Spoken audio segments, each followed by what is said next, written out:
Hey there, gorgeous gays! Version 2 here with Final Fantasy XIV Endwalker. We are here the day after the last time when we did some raids, where we did some island sanctuary. We are here the very next day!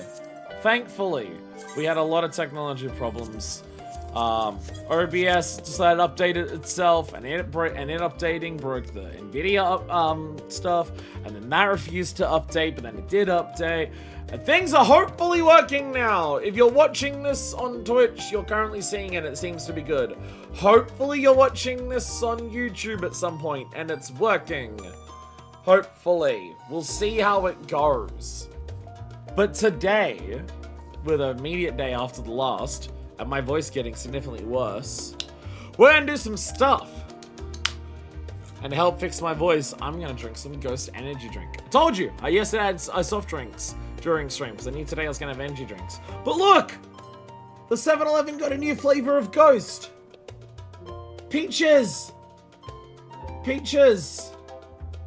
We got peaches. Oh, that's real good. Oh, and a special thing goes on Mandeville first. Just gonna say, I did not say Mandeville. Today we'll have, well, maybe not today, but this episode, we'll also have Mandeville, it'll also have Society, and it'll also have Relic. Those things are happening today, but we're starting with the special thing. Special thing is meant to be ridiculously long, so we're gonna start with the special things to make sure we can actually get it done. Because special thing is intensely, absurdly long. So, well, I don't, people keep saying it's going to be an entire stream. Does that mean 6 hours? Does that mean 8? Does that mean 10? We don't know. I've just been warned it's a brand new bit of content. And that's going to be long.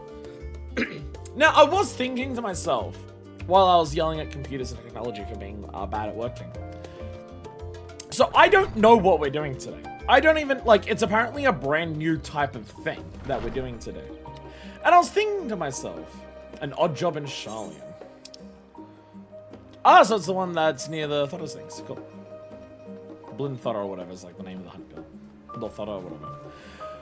And I was thinking to myself, when was the last time in 14 we got like a completely brand new piece of content? As in something that isn't like an iteration of something that we've had before. Because like Bosnia, yeah, Bosnia has a lot of new stuff to it. But Bosnia is very clearly an evolution of Eureka. I was thinking to myself, is it Eureka? Is Eureka the last time we got like a piece of content that was like a brand new, entirely different bit of content? And then I realized we literally did Island Sanctuary yesterday. Oh, it was Island Sanctuary.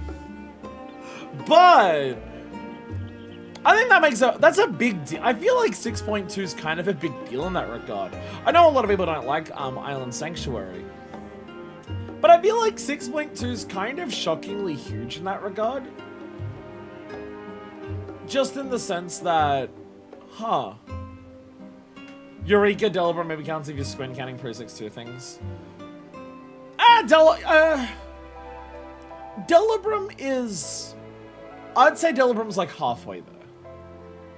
I'd say Delibram is definitely, like, got a lot of difference in it, but also it's basically a more complicated alliance raid, and also, like, I guess, like, it's close, but in terms of, like, completely new shit, right? I mean, like, again, Bosnia's, like, because Delibram, I guess, would be closer to Baldessian Arsenal. If I was going to say Delibram, I wouldn't say Delibram, I'd say Baldessian Arsenal, which is part of Eureka. But, I feel like I don't know if the community was thinking this when it came out, but I feel like 6.2 is kind of a big deal. Because outside of, like, outside of the differences that Bosnia had compared to Eureka, I don't think Shadowbringers had anything that was, like, a completely new thing in it, did it? Like, everything we did in it was kind of, like, a version of, like, it's not like Ishgard Restoration. Oh, yeah, no, I had that, yeah, I had Ishgard, I forgot about that. Because I did Ishgard back in Heaven's But, no, you're totally right, Ishgard Restoration. Ishgard Restoration absolutely counts. I know it literally brings back the Diadem, but, like, you have the Imperium, and that's a brand new thing. No, yeah, you're totally right. You're totally right. Never mind. Shadowbringers did have something. It was, Ishgardian Restoration. But I feel like in a single patch cycle, Ocean Fishing was 5.2, that's just special fishing. Yeah, that one's not as different. It's definitely different than normal fishing, but it is special fishing. Whereas Ishgardian Restoration is like a whole community coming together to like craft things to like build up these points to upgrade this area. That's a very different type of thing. But yeah, the idea that like we're doing 2 streams in a row that are like part of the same patch, or patch series 6.2, where there's like brand new shit involved in both of them. And I feel like that's kind of wild. We're going from Island Sanctuary, which was like, like I know it's crafting and gathering, but special, but I would say it's as different as like that. The 0.1 famine, 0.2 feast is a normal thing, but Endwalker Dawn Trail really exemplify it, yeah.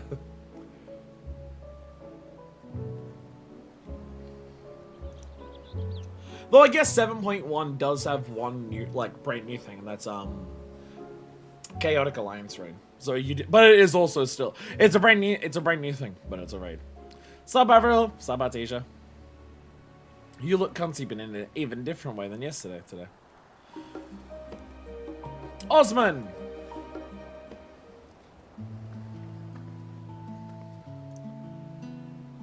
Hello, how may I help you? You're Manifestus Black one, aren't you? Aha! I thought I recognized that heroic man. How wonderful to meet you. The name's Osman. I'm a gleaner, as you may have surmised, mostly specializing in collection of rare and curious books. And it would seem fate has brought us together. My work has given me an appetite for well-crafted stories, you see, but recently I've struggled to find any truly engaging material. So I thought to myself, why waste all this time bemoaning the lack of quality literature, when you could be writing the exact kind of tales you enjoy? Which is why I'm so excited to be speaking with the vaunted champion, Minifest. If I could convince you to share some of the minutiae of your adventures, it would lend my fiction an undeniable authenticity. I do this a lot. When the time I was just starting out, he's the Dragon Son war you may have heard about. Super Side Resistance Fighters of Amiga and later Doma. There's a lot to consider when you visit another world or the worlds of the past. I feel like you'd want to hear about this. I feel like you'd want to hear about this just because it's the stuff that's the hardest to hear because I'm the only source on it. Well, and the other Scions for some of it, but it's a lot to consider when you visit another world. Or the worlds of the past.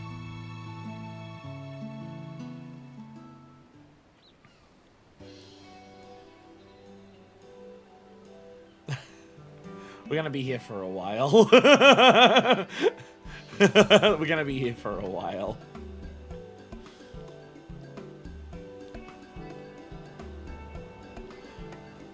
Well, that was a complete waste of... Osman, are you actually chatting? Scholar above, it's a miracle. In there I thought you were capable of little more than grunts in size. Oh yeah, the Gleaners. And a pretty one at that. May I introduce Shallow Moore, my colleague and eternal tormentor. Oh no, pretty rugged and tormenting you all day. Damn, what a shame. Oh, come now, it's just a bit of playful banter. Trista Silent and I could use some good humor after failing to track down our quarry. I'll be damned! Hi. This is my boss, she's ephemera and she's dead. It's alright, let Shadow and Moore live, please. Manifest, this is an honor and an incredible stroke of luck. You're the very person we've been searching for. If you'll indulge me for a moment, I can explain the situation at hand. Sorry, Osman. As you know, Charlene was charged in antiquity with fulfilling a sacred duty. A duty which kept the Gleaners buzzing to and fro like angry hornets. Aye. We would complete one grueling list of procurements, only to be handed yet another, then another. The work was all we knew. But now that those days are behind us, the tasks have slowed to a trickle, and we find ourselves, well, strangely idle. Pretty Femra's winking at me. Adjust heart beating levels. Thus the guild ship, in its wisdom, has forged a partnership with the Adventurers Guild. We now have a system in place where odd jobs from other countries can be funneled here to us in Charlian. The tasks they pass on to us are, for the most part, not your average cleaner can't handle.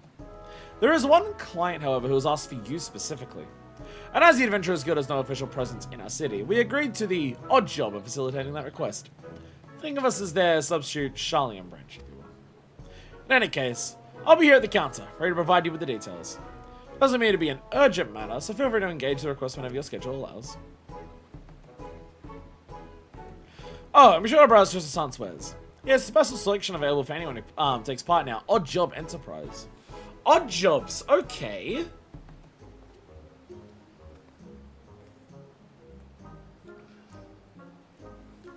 Manifest? I didn't quite get the chance before Shalimore commandeered the conversation. I want to thank you for indulging with your stories. Do you think we might talk again sometime? I should love to hear how this odd job of yours turns out. A key to the past. So we've unlocked an odd job system. Odd job system? I thought that was Final Fantasy XI. As a result of the partnership between the Adventurers Guild and the Gleaners Guildship, now we sent an odd job from Shallow Moor at the Perry style. Okay, so this is a whole thing. Damn, she's even standing, Gunty. Goddamn. Nothing worth sharing right now. Oh, does it mean you're putting together a carefully curated kind of exciting exploits for a game with later? I can hardly wait to hear it. Alright, considering I don't even have anything from any of my odd jobs yet, I'll wait for Triss's start until later. Oh, we have several. We have several here. A key to the past.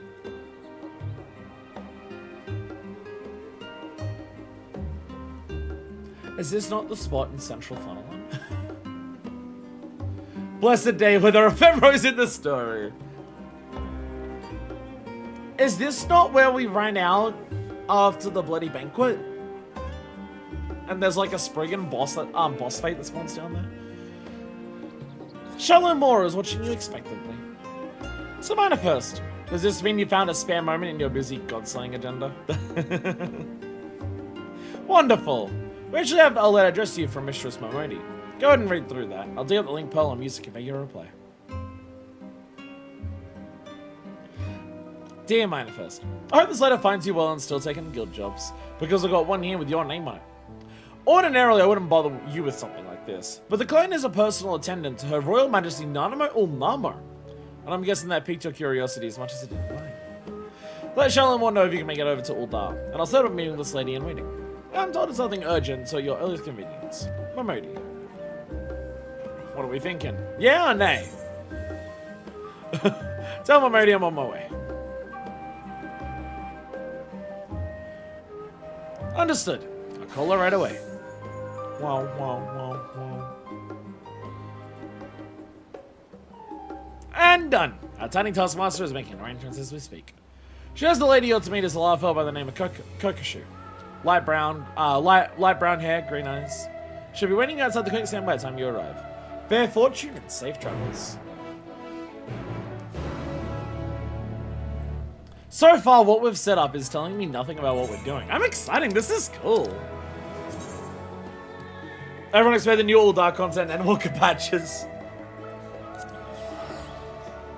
Like the last time for me where I went to something in this game where I truly had no idea what the fuck was going on was Eureka. Odaya. Never mind, it's not Odaya. You just look like her. I'm so sick and tired of Uldar. But we went into Eureka. I had no idea what the fuck to expect. Bosio, I learned quickly, was like, okay, it's different to Eureka, but you know, I know what to expect.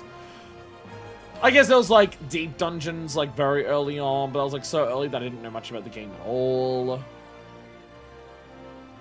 An Island Sanctuary would have been like a big surprise of, wow, this is this type of content. But I'd heard about Island Sanctuary when it came out. That was one of the things that I try to avoid what types of content are and aren't coming out in the game, but Island Sanctuary was very hard to avoid people talking about.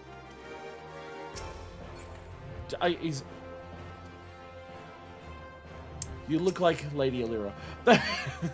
You look like Lady Allura.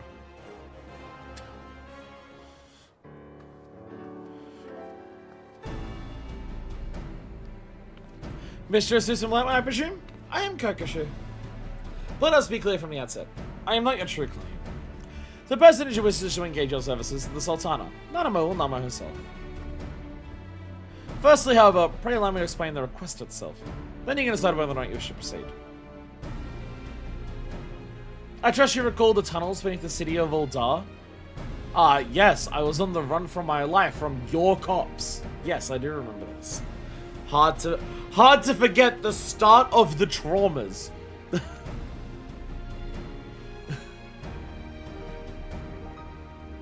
I mean, I do remember them.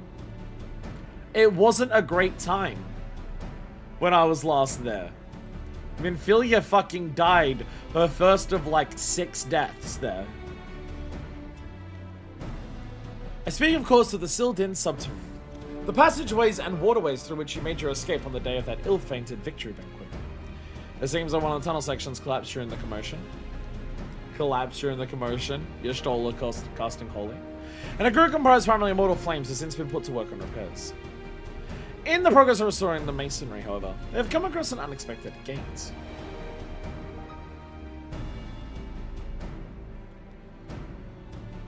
It was described as antique in design, inscrutable in purpose, and sealed shut by some mystical force.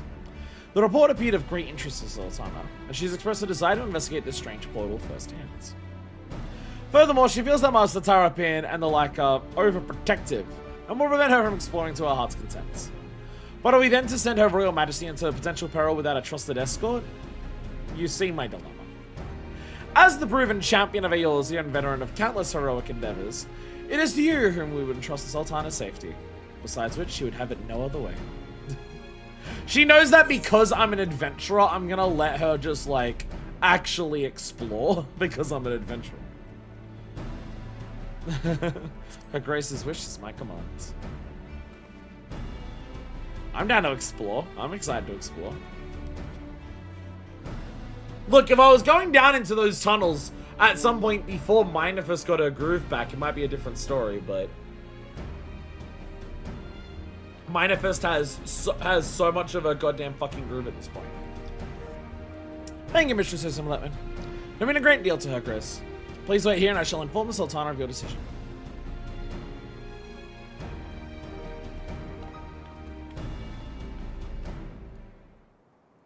Okay, so exploring the tunnels of Sil'dish.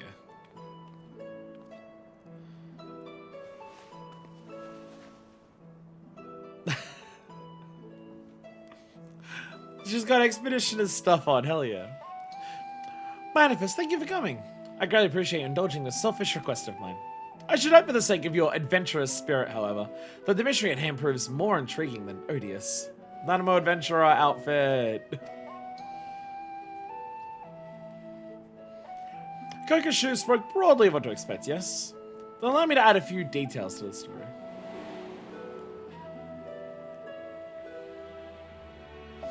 According to the report, the gate bears an intricate, flowery design. The flames are unable to ascertain its origin or significance, but I have seen such a motif before. The very same design adorns a key in my possession, the last gift I was ever to receive from my dear departed parents. I recall the ceremony with which it was presented, and their promises to take me to the place the key unlocked once I had come of age.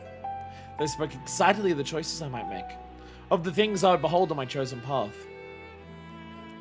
But they are called away to Thal's halls long before that day would arrive.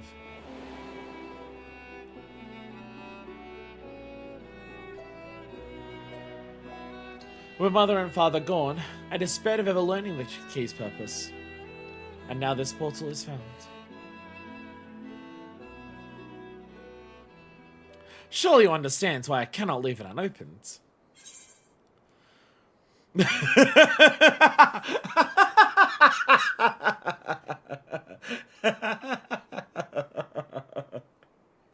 Fucking incredible dialogue responses. There could be anything behind that gate. There could be anything behind that gate. You found adventure, let's go! You see, I knew I could count on your enthusiasm. How reassuring it will be to have a veteran adventurer by my side.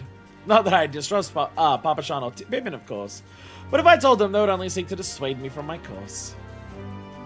As for Kokoshu, she was the first I brought into my confidence. She is, after all, my lady in waiting. It serves as my double when I am away. That's why they look similar. I hadn't wished to involve anyone else, but she flatly refused to cooperate unless I enlisted a reliable escort. Thus here we stand. And though I regret the need to have you complicit in my subterfuge, the idea of exploring with you has me giddy with anticipation. This is cool. I love this. I love this. Being able to go on an actual adventure with Nanamo, like the shit she's been through, girl deserves one. Girl deserves to have an adventure. If you can make your way directly to the excavation site in Central Thanalan, the foreman there has been instructed to permit your entrance. Considering the tunnels reach all the way to the palace, security protocols dictate that we receive reports anytime someone enters the ruins. I'll take this as my signal to join you. Via the secret passages, of course. Now, let us make our preparations. We should, as you say, be ready for anything.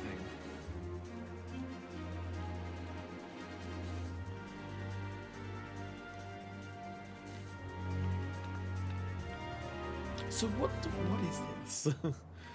Well, what do we eat? Speaking of the Sil'dish Subteranne foreman at the Sil'dish excavation site. Okay, so that is just straight up in Central Thanalan, right? Yes, it is the exact spot I was thinking of. It is indeed the exact spot I was thinking of. Should I take like the next 2 days off of streaming so my voice can recover? I've gone from a week with a lot of hype moments and yelling and swearing in video games, and then ending it with like 2 very long streams back to back. I feel like I should probably take a day or 2 off just so my voice can come back a little bit. Hey, Horatio! Horatio here, murdering the local Spriggans in a fucking miner outfit. Fuck yes. Hell yeah. Hell yeah. Someone's ready for some excavating. That is a fucking amazing miner glam, I gotta say. I fucking love this shit. Oh, it's actually, oh, that is actually just what level 100 miner gear looks like. Damn. Damn. It looks good. It looks good. This is why we need more glam plates.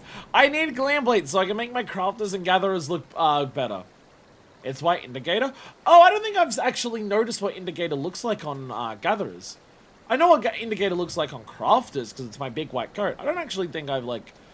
I wear it, but I've glammed over it. Oh, yeah, because it's the Galleon-esque helmet. Yeah. Yeah, definitely. Yeah, I can see that. That does look really good, though. That looks... I really like that. I really like that. The top is amazing. That top is, like, really good. I really like that. God damn. We need more glam plates. I want to be able to have all my crafters and gatherers, like, wear different shit. Sil'dish Subteranne foreman. Mistress Susan Blackman, Lady Kokoshu says you are to have unrestricted access to the ruins for some matter of confidential assignment. I wonder, is that anything to do with what they found in that collapsed section, or... Oh, actually, never mind that. I'm not meant to ask any questions. The roll has been mostly cleared away, but please do watch your footing down there when we're tripping over a loose rock in the gloom. V and C Dungeon Finder unlocked. Variant Dungeon?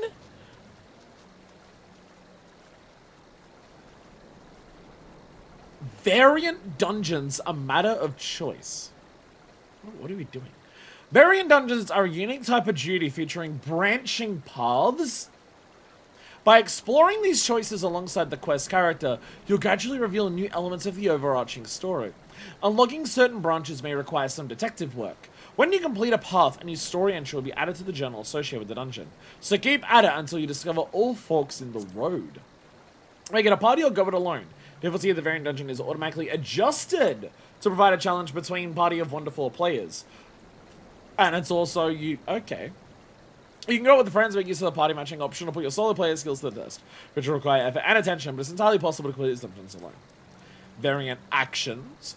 Allow for greater freedom in role choices. Variant dungeon grand players use the special variant actions. These actions mimic existing abilities such as Cure or Rampart, alleviating the need for dedicated tanks, DPS, or healers. Each player has 2 actions available for use during the dungeon. They can be changed at any time in the dungeon finder window. You can enter a variant dungeon in the VNC Dungeon Finder window, which is accessed by speaking to the NPC at the dungeon entrance, or by selecting the option from the duty in the main menu. This standalone window serves all your variant dungeon needs, whether you wish to read story discoveries, set your variant actions, or make changes to the dungeon settings. This sounds like everything I've ever wanted. This sounds like everything I've ever wanted from dungeons. Well, I mean, like the unsync how many people in like different roles. Maybe not like that. Sounds like a fun extra.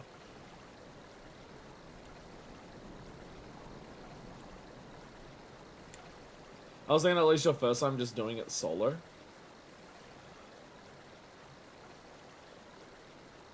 No role restrictions. Make a 4 tank or 2 heal or 2 DPS party or whatever. Variant dungeons. That's people looking for it. Okay. So set action. Okay, so set actions. So there's stuff I can read, but I imagine I've got to like actually unlock that. Sil'dish Subteranne. Set actions. Oh. Oh, we have a lot of options. Variant cure. I don't know how much 14,000 means. Variant ultimatum. Oh, that's provoke. Okay, so there's a provoke. Variant raise. Variant rampart and variant spirit dart. Oh, so you can't like double up on what you already have. Oh, that's just straight up a dot. That's just straight up a dot. That's just straight up a dot. Nice. And I can just have like cure or... okay. I mean, out of these ones, I feel like I just chuck on a cure. I feel like I just chuck on a cure for that. I mean, if it's about choosing paths, as long as you, like, don't go ahead, I can choose the paths, right? Oh, Tisha flew away. Tisha.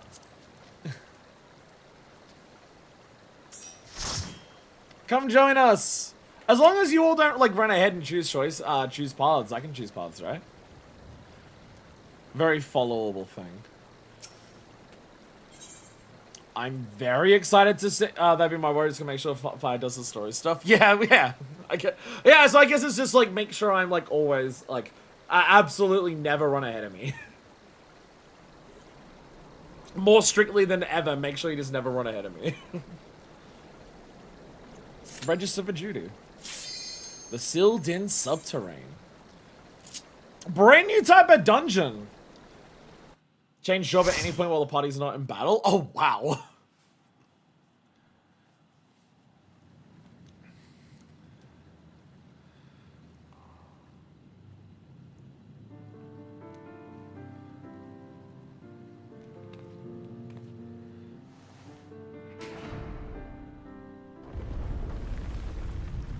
The Sil'dish Subteranne. Variant dungeon. This sound this obviously like execution, but this sounds incredibly exciting. This sounds incredibly exciting. When approaching a set of 2 open doors, Stanley chose the door on his left. You get a small bonus if you choose the same path as Nanamo, but it's not a requirement. I feel like if Nanamo's gonna choose it, I think for the first time I might actually just follow her then. I might follow her for the first time to get an idea of like what this does. 3 gates, it seems. Would seem we have a choice to make. Do your instincts pull you one way or another? If I were to listen to mine. Oh, and there's like straight up buttons to be like, oh, I'm choosing this path.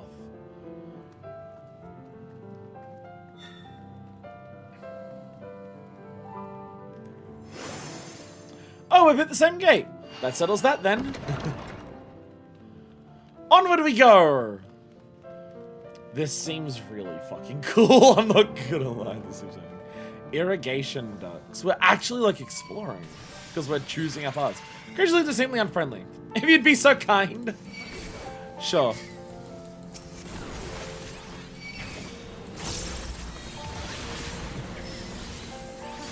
What are enemies like here?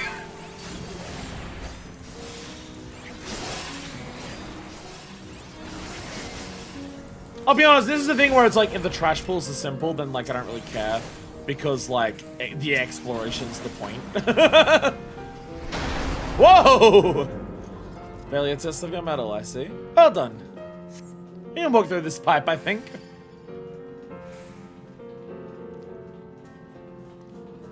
Oh, personal spoils. Make sure you grab them. Right! It's a matter of own. Surely even I can best a couple of mice. Ah, not mice! Not mice! Definitely not mice! Oh, good.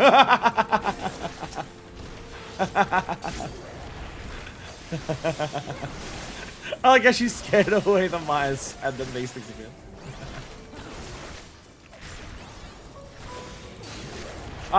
You can have a full body soul. You're supposed to get soul C solo depending on your job site actions. Well, it said it's scaled, but I imagine, yeah, it will be harder lower. Gosh, my poor heart. That kind of looks like a pathway there. Sure, I think the giant pipes lie unseen. Just yawns beneath the streets of Ultima. Yeah, I guess healer solo, yeah. I mean, like, I feel like being able to choose, like, oh, there's no restrictions to jobs, no restrictions to parties, like, you have all of these things. It's all stuff that lines up with the idea of the dungeon of, like, as you say, choosing your own experience. To line up with the concept of choose your own adventure pathways, the experience of the combat is also that. How hard do you want it to be? How many people do you want it to be? What, like, weird party comps do you want to go for? Stuff like that. Make the experience of, like, the battle line up with the combat as well. Oh, well, like, with the experience of, like, doing this. That combat at the back is positively clogged. Will more water flush out the mud, I wonder? Boy. Oh, they redirected the water flow. This is the first I've seen such a mechanism at work.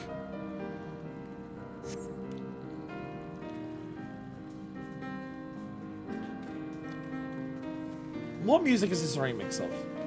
I recognize the melody, but I don't know if I recognize the actual song. Where do you suppose that water went to? Gary on the Steer. Whee! Why a hackathon share would be down here? Seems disinclined to let us pass peacefully. Oh shit! Hackathon shares are back! I thought we apologized for making you slaves and killing all of your rebellion.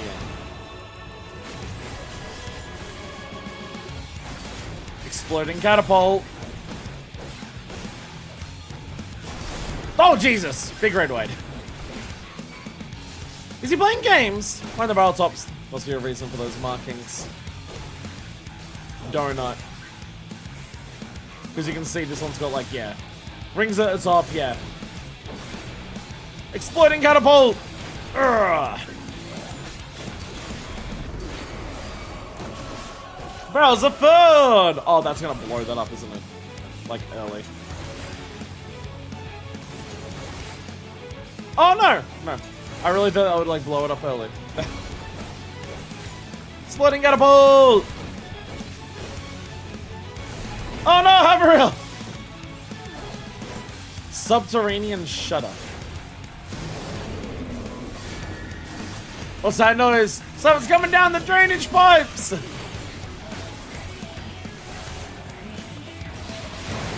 Oh, water! Knock back. Knock back into save. Oh, variant dart. Oh, variant dart's not even a... Oh. Oh, variant dart's not even a GCD. Oh, so just like actually permanent uptime. Colossal launch. Oh, they flip. Okay.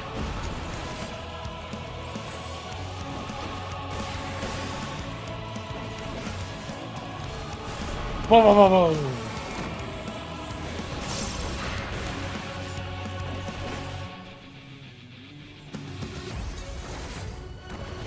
Oh.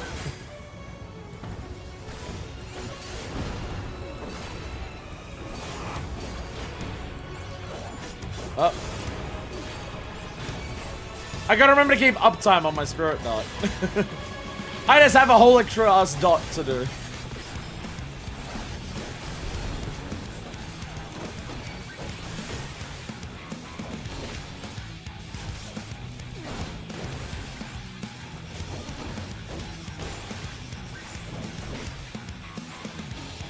Okay, I was about to say, what's gonna go first? That will go first. Okay.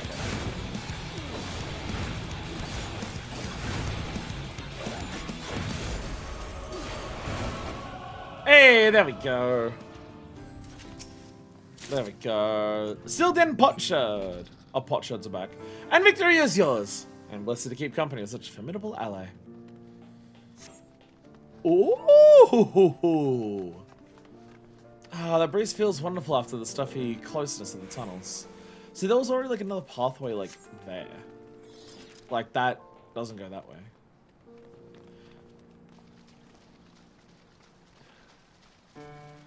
Our respite was short-lived, it seems.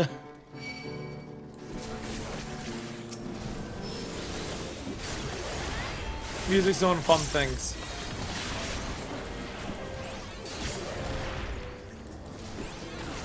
Oh, is Spirit Dart also an AoE?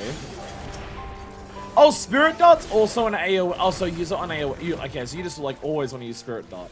It's also an AoE. Okay, so use Spirit Dart a lot. Okay. Spam Spirit Dart all the time, all day. A challenge around every corner. Adamantoise!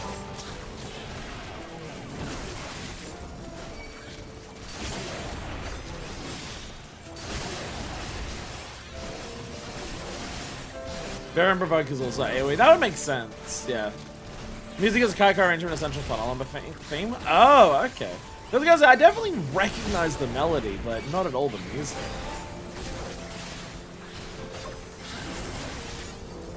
Not often that like an overworld BGM gets like a remix like this. That's fun. Ooh. Personal wait. Bother. My key is not made to open this gate. It says here, 2 eyes are needed to see. 2 eyes. Some manner of riddle, do you suppose? Okay, Orsax is it metaphorical?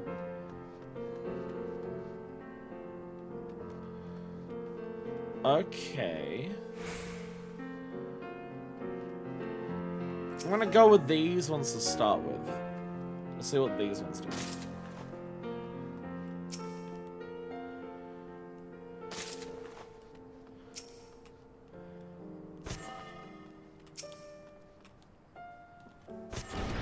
Let's see what this does. Ah, I seem to do the trick. The riddle itself yet confounds me. A puzzle for another day. I guess that's the thing where like we can possibly like do the reading of the things afterwards. I'm like learn new shit. So it's not just pure going to be like choose your own adventure story paths. There can also be riddles in terms of like solving puzzles in different ways unlocks different paths. That's really fun. That's real. If that's like what we're actually doing. Where sometimes you choose different things. Oh, sorry, I saw pink in the middle of battle for that. Such puffy flowers. Oh. That is a big thing. Yeah, I saw pink in the middle of battle. I didn't even realize it was someone else. Hi, Ephraim! Sorry. I feel bad. Interactable scenery. Grab what it is. My allergies! Forgotten Forecourt. Oh! Cutscene. Puzzles in a dungeon pog. Oh my god, you are adorable.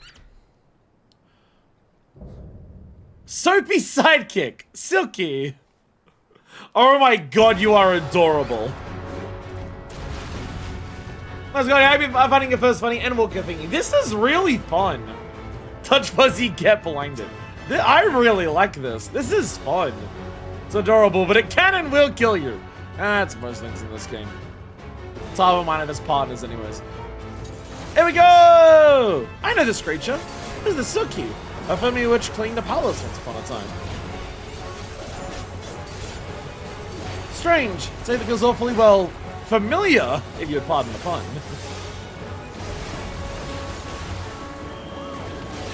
Squeaky left.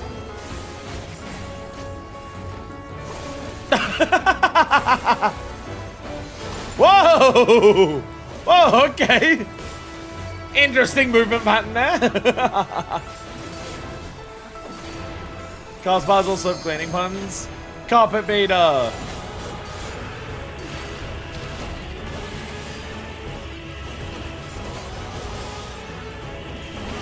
Squeaky right. Will Squeaky right do something different? Wait, I'm on the right. Boop. Boop. Oh! Spirit dart. Gotta remember Spirit Dart. You really want to keep your Spirit Dart up. Chilling Suds. Red white? No, crap. See the bubble around its puff? Must be how it's,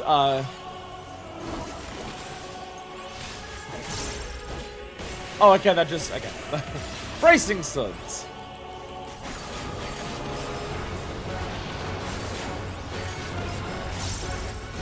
Soaps up!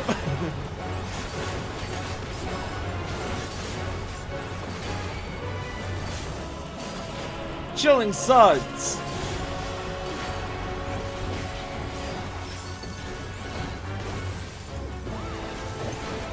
Slippery Soap.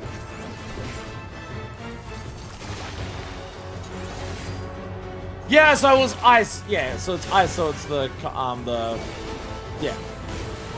So it's the plus. The last one was just telling us like what it was gonna do. Yeah, okay. Spot remover. Scare these X's. No, they're permanent. They stay there. Okay. Oh, oh, oh, oh, oh. What did I don't ignore the knockback on that. Do that. I don't have arms like that too.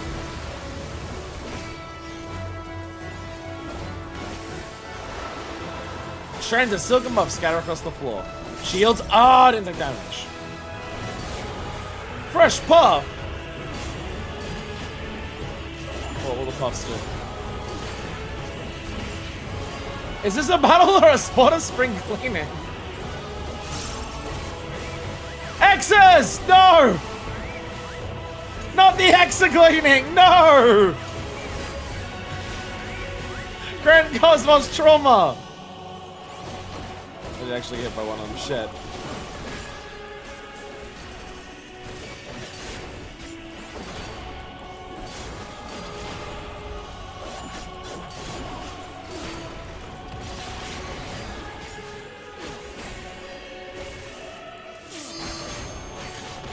My dot missed.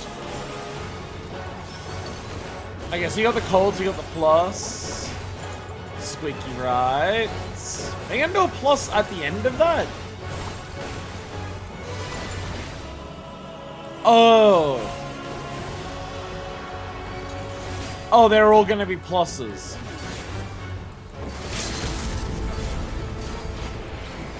Oh, the boss is a plus as well. Oh, man. Oh, a lot happened at once there.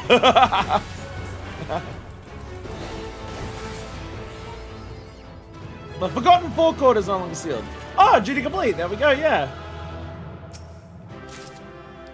2 sealed in pot shirts. No cutscene for, like, finishing it. Squeaky clean! Oh, defeat the Silky and sealed in Subteranne variant dungeon.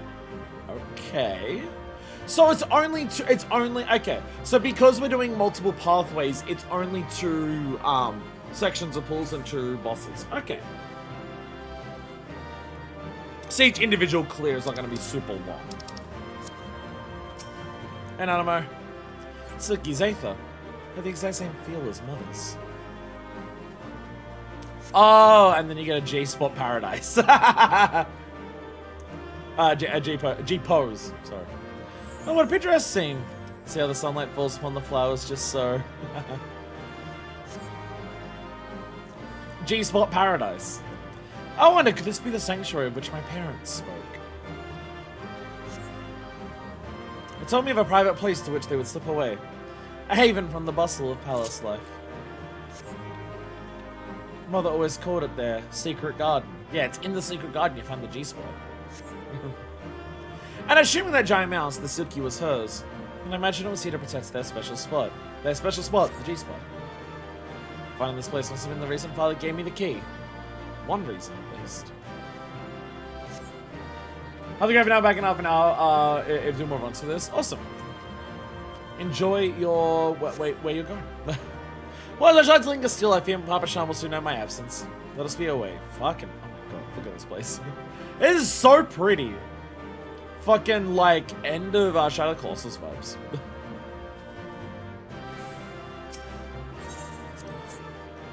Getting over, I'm like, okay, okay. Actually, Ifra, you're here. Are you online? Or are you not able to play? I mean, we can do it with 3. I don't think that'll be, like, an issue. It specifically scales. Mr. Susan Blatwin, all done with your assignment then? Glad to hear it. I'm on the workers that are free to head back to the tunnels. Oh, and before I forget, I have a quick message from Lady Kokoshu. She was to meet you by the quicksand upon your return to Ultima. Safe travels, miss. I assume we'll want to complete this quest before we do any more runs. I assume I want to hand this in before we do more runs.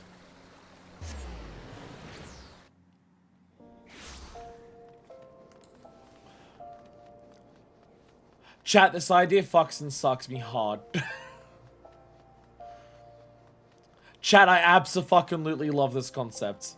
This is so fucking cool.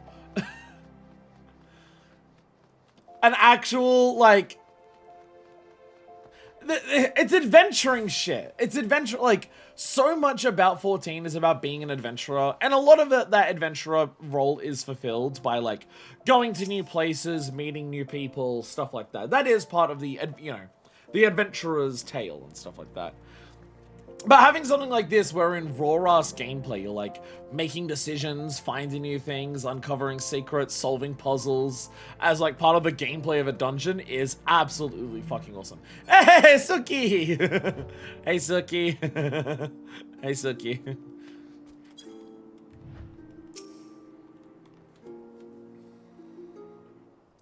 We'll do it blind as long as you're alive, then we'll let pause handy if you want to get them all. Well, it said that we can read the thing to try and learn, right? We can read stuff to try and learn after we do like a path or something. Welcome back, Mr. Susan Blatwin.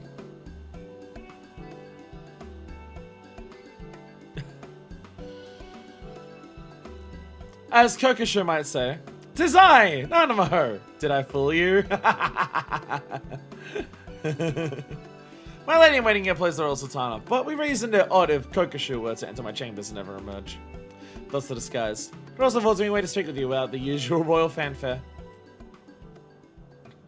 As for expedition, that was rather more taxing than I anticipated. What I planned as symbols, set in curiosity is giving me much to consider.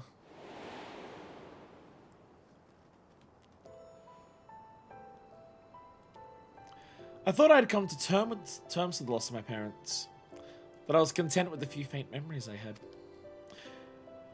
Okay, question. Do you have to get this ending to, because I assume the other pathways would go to different spots, right? Do you have to get this ending for the quest? Is that the idea? Or is it like every ending we get, we come back here and do more things? It might be that. Or we can have beautiful secluded garden. And seeing the traces themselves they left behind forced me to acknowledge the grief I hid away as a child, and carry lots within my heart even now. So much of her was like forced into this like leadership role from such a young age because her parents died. I guess she hasn't really had the chance to like grapple with it. Such revelations aside, can help but dwell upon the fuss which mother and father made of the choices I would make, the paths I would take. Other places of import yet lurk behind those portals, of that I am certain. Yes, I should very much like to get that to more thorough exploration. When time and circumstance permit, of course. Aid me in mapping out this underground enigma, and you'll find me a very grateful Sultana. In this very moment, however, there are several dreary affairs of state which demand my attention. I believe Kokoshu wishes but a word before you depart, so pray abide here a while if you would. Cutscenes to remember which path you got. Oh! Keep well, manifest. We shall meet again soon. Straight up different cutscenes. God damn. Okay. I mean, I like the one that I got. Welcome back, Mr. Susan Blatwin. Ah, lest you wonder, I promise I am the real Kokoshu this time. And I'm Kilfufu, Kokoshu's sister and fellow trusted confidant. Pleasure to make your acquaintance. As part of Her Grace's, inner circle, I simply had to come on to offer my thanks in person. Yes, we are most grateful for your steadfast presence. I worried what happened when Sultana first laid out her rather reckless plan. Yet she has returned not only unharmed, but invigorated. For the sake of Her Grace's well-being, and our continued peace of mind, we hope that you'll agree to further forays at her side. We'll also inform my mistress Momodi that the Gleaner's Guildship was instrumental in facilitating our request. When next you visit Charlene, please do pass on our warmest regards to Charlene. Budget experience of the Void clearly put work into this. This seems to be them trying to be like, what can we do? If people don't like Bosnia, because they're bad at having opinions, then what do we do that's different? And I have no idea people's opinions on this. I didn't know this existed until today. Well, I knew something existed, I just didn't know what it was, but... Considering to be fair, I also say I don't know people's opinions on this. As we've discussed, a lot of people's opinions on a lot of stuff in 14 is bad. Ergo, Bosnia. Considering it's ranged beyond the reach of ordinary mortals, so I'm not certain that our request would reach you. I do appreciate Charlene Moore's zeal in tracking you down. And there's the triple triad. Heard that Kokosh is actually Her Grace's cousin. That would explain their similar features. Alright, so let's go back to Charlene, and then we'll come back and we'll, like, do a bunch of forays. I see now, though, why all of you are saying this will take a long time. How long? We don't fucking know.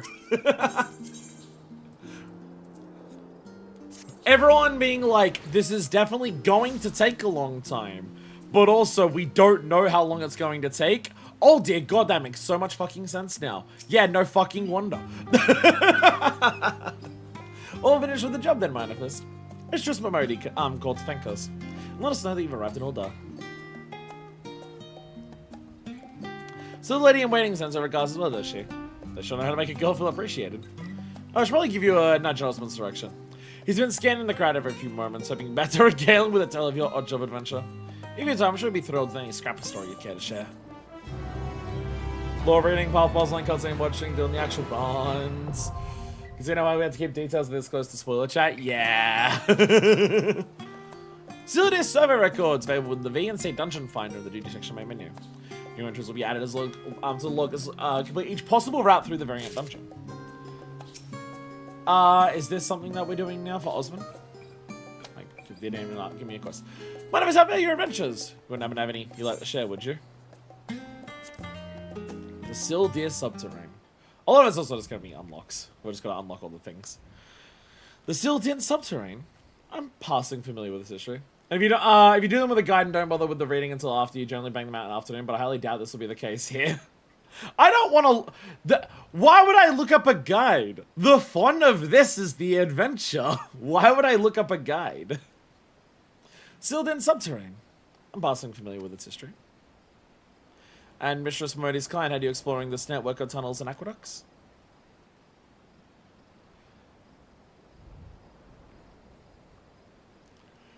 Fascinating. By your description, this mysterious gate's floral motif sounds very much like a gerbera, or daisy as some prefer to call it. Charlotte Moore is our resident botanical expert, so I can only tell you what she's told me. That gerberas are a common sight in Ultima, having adapted to thrive in Fanalan's arid climate. I've also read that the Royal House of Thorn is something of a special relationship with these blooms. And was it not during the Thorn dynasty that the Sil'dish waterways were purged of zombies? Curious. The Thorn shadows flickers, ever present, at the edges of your tail. As in your liberty tell me everything, but even the abridged account has been absolutely captivating.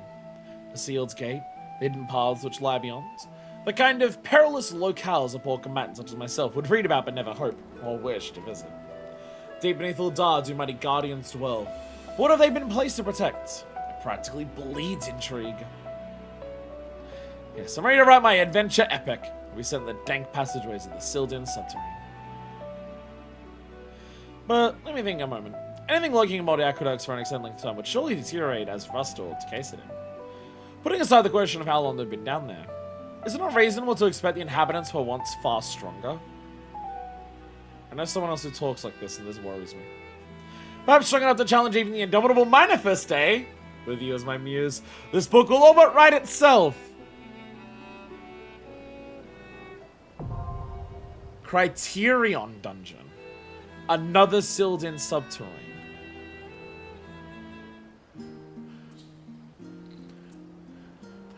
Did I just get a fucking extreme? VC. The C and VNC. Oh, it's like a straight up a different thing at the top. Okay. This thing is exceedingly hard. I know Grinding Gear tried the Ana multiple times, did not get past the first boss. Criterion Dungeons, for when you want EX Savage, but 8 people is too many.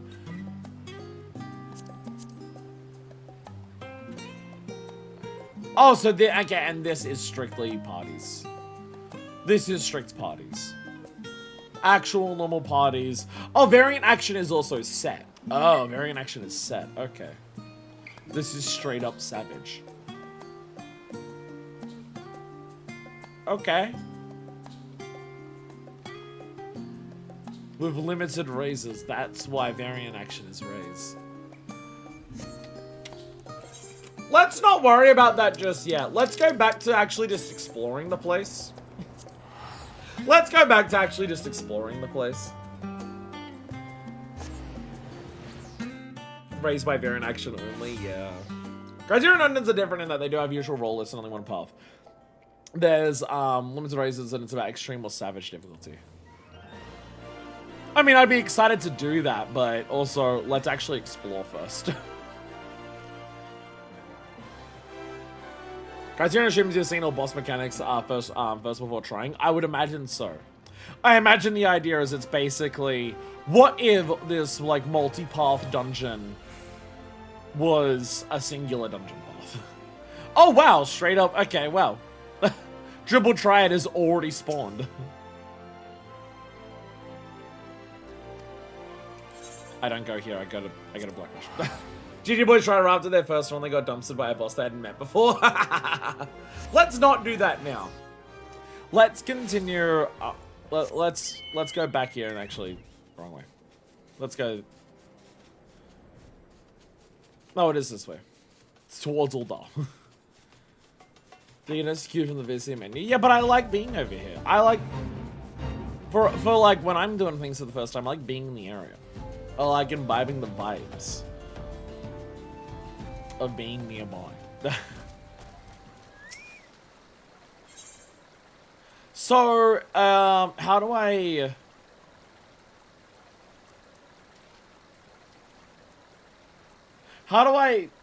do a thing?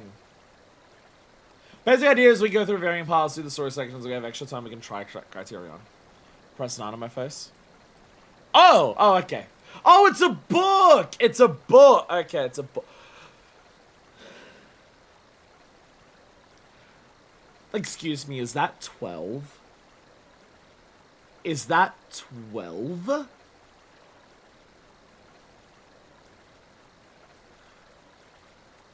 I'm seeing 12 pips on there that one has been filled. I wasn't expecting it to be that many. I was like, okay, 3 paths at the beginning. Oh, there's like a puzzle to do those. Okay, so each of those 3 paths, they'll divide into, that might be like 6. Maybe like one of them has like a secret one that's like a 7th. No, there's fucking 12 there. Okay. Oh, okay, so when you say Bosnia, you really fucking mean Bosnia. Man, Nanamo, you had pretty parents. A spot in the sunlight. He, a member of the royal family. She, the daughter of a modest merchant house. They met at a palace banquet. An opportunity to mix with the notables of commerce. And it was love at first sight. Ah, I told that story. 'Tis so very romantic. Mother would go on to tell me the secluded place her father would visit, ere they were bound in marriage, of a sun-dappled garden at the end of a secret tunnel, where they would enjoy each other's company away from prying eyes and judgmental stares. In other words, a perfect description of the sanctuary we discovered on our recent foray. When they did at last announce the details of their engagement, the location of this magical place where father proposed to mother became the subject of much rumor and debate. I'm told the city's merchants, being the same incorrigible creatures as they are now, seized upon this furor to turn a tidy profit. They have come close to the truth of it, but after visiting the spot myself, it is easy to see why it has remained undisturbed. I imagine the two in their younger years, whiling away in idle mourning, amidst the dawn-kissed petals, their haven protected beneath a barrier of funnel and scorching sand. And I can't help but smile. Never until now have I managed to think of them without a pang of sadness. Have I been a captive of grief for so very long? 12 paths, like 20 minutes per path, plus time for unlocks, reading fucking episode. That's like a stream. We've got the shop. Oh, I figured the shop would be like, after we do the runs, we'll get all those pot shirts. We'll get shitloads of pot shirts. We just buy everything. Yeah, Horatio is no longer online. So I'll kick Horatio out. That's the wrong thing. Party members. There we go. Bye, Horatio. Yeet. Do we have any for online? No. Still good. Alright. Back in we go. Is it notably slower solo? Just in case like people start tapping out as we go on, because understandably this will get long. Okay. I want to see if she does cause I was gonna say let's do the doors first. Let's go each pathway for the different doors. I think it's an early noticeable difference in party members. Okay. I mean, doing it with all people is fun. Well, same gate. That settles that then. Okay, here's the real question. Should I run this as DPS? Who knows what we'll find. Should I run this as DPS so it's faster? Like, fuck having a tank. Let me just go DPS. Cistern. Because Nanamo shows at the start, you can just exit and re-enter if you want the bonus. Does you expect I could exit their share of vermin? If you might play the role of exterminator.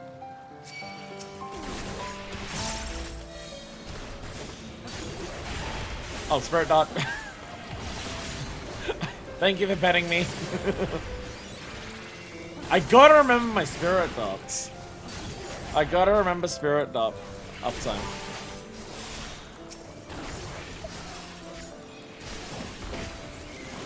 And in mere moments, the way is clear.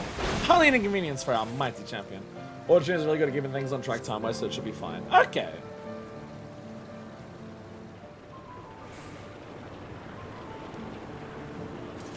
See, unlike the rest of Endwalker, I understand why these trash balls are so trash. Unlike the rest of Endwalker, it makes sense to me that these trash balls are trash. Because it's not the point. Should expect me to cross that rickety thing. Slowly then. And no rocking the bridge. Steady now. Do not bounce or jounce. Ah! Run, Nanamo, run!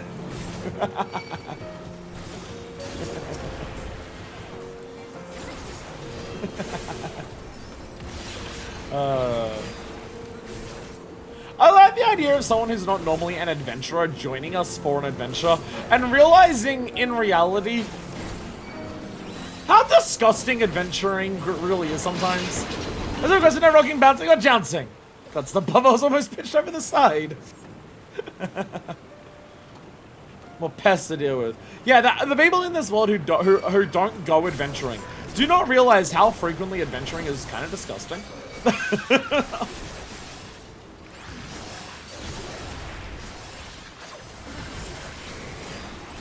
Chat, how do I go adventuring in real life? Chat, how do you go adventuring in real life? How do you do that in a world that's been globalized and, like, everything's known about it? How do I go on my own Indiana Jones journey? Take a job in a scrapyard. Fun cave, go in cave, die in cave. Cave looks awfully heavy. Let's try the handle and have these gears and chains do most of the lifting. Oh, okay. Okay. Lefty loosey. Oh, heavens! I'm worried I may have rusted shut. Another hackathon chat. Are you a different one or you're the same one? No, you're still Garyon. Okay, so you're the same boss, but you're in a different arena now. It's the same boss, but a different arena. Okay. Hackathon share? What was I doing in the walls? Windmills?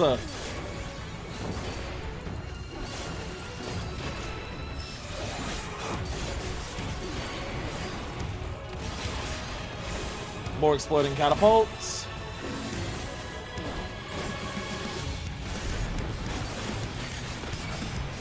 Okay.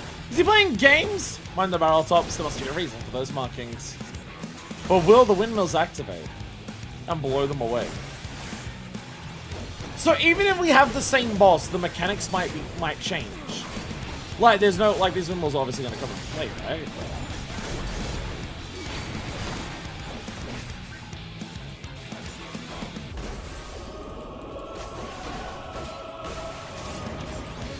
I'll join you then.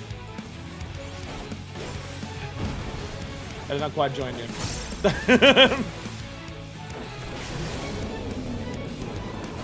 Careful, Manifest. The machinery is still in working order.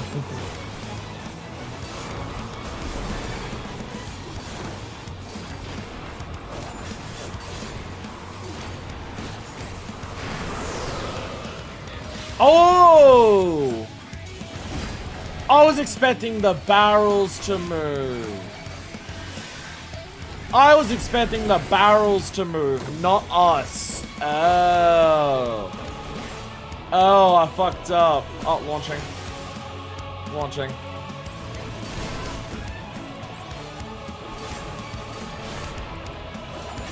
You got me. You got me, Garyon. Spirit dots. I remember my spirit dots. Gotta remember my spirit dots.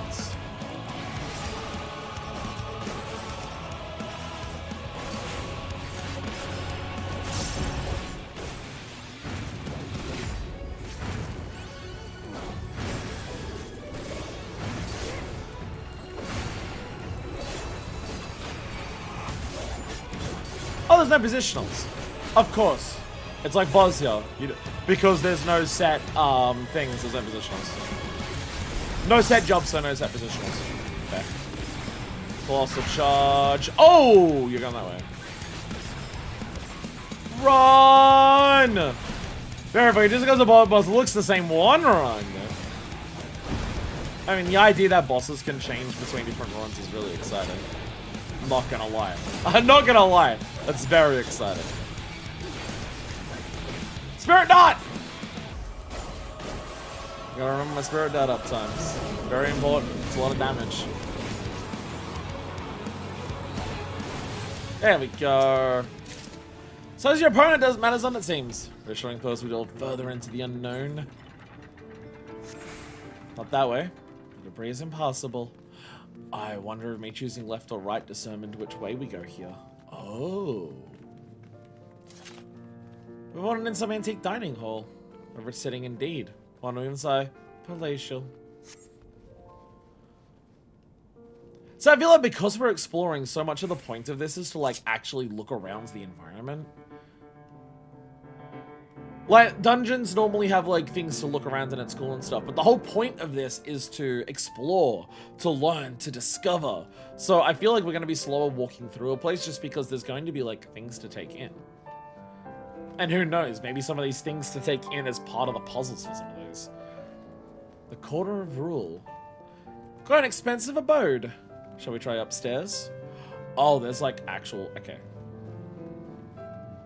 There's actual pathways. There's like, oh my god, this place is huge. Oh god, this place is huge. Oh my goodness. And the alternate pathways there that somehow unlock.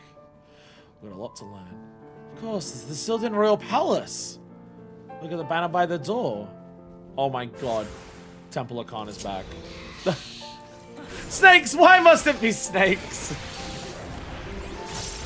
Yeah, I mean, fair. Like, look at what we're doing. Make the Indiana Jones reference. It's worth it. But that being said, I'm gonna say there is also a fate in Endwalker in FFXIV, which involves Bumajas, where the game also makes that exact same Indiana Jones reference. I'm not gonna lie. That does also exist. Okay, by the way, Sunken Temple of Khan.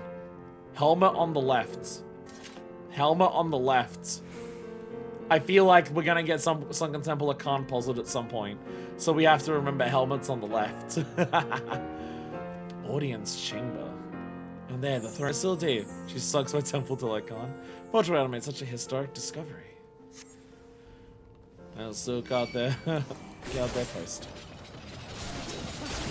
Hulahans.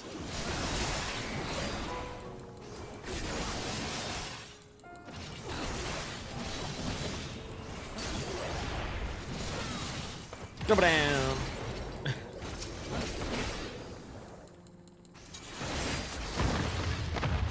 Spirit Dot! Remarkable. Still in pristine condition. You are the royal heiress.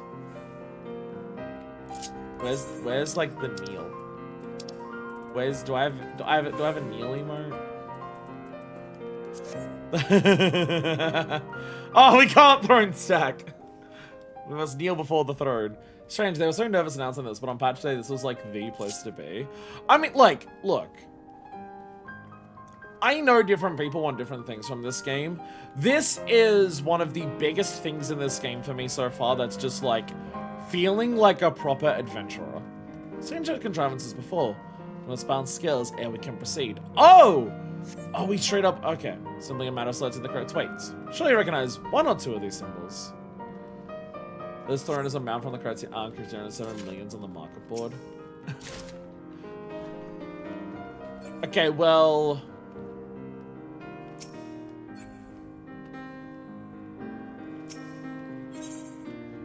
You wanted con puzzles. Okay, so I'm gonna go for the helmet. And in the Temple of Khan, you use the flame and the fruit. So I'm going to put the gem here. The really main punishing me for not doing the con puzzles for the bonus chests. Again, I'm pretty sure the actual final solution in Khan at the very end before you get to the final boss, I'm pretty sure it uses flame and fruit. So we already know helmet. We already saw a thing that said helmet, so I'm just gonna put gem here and see what happens.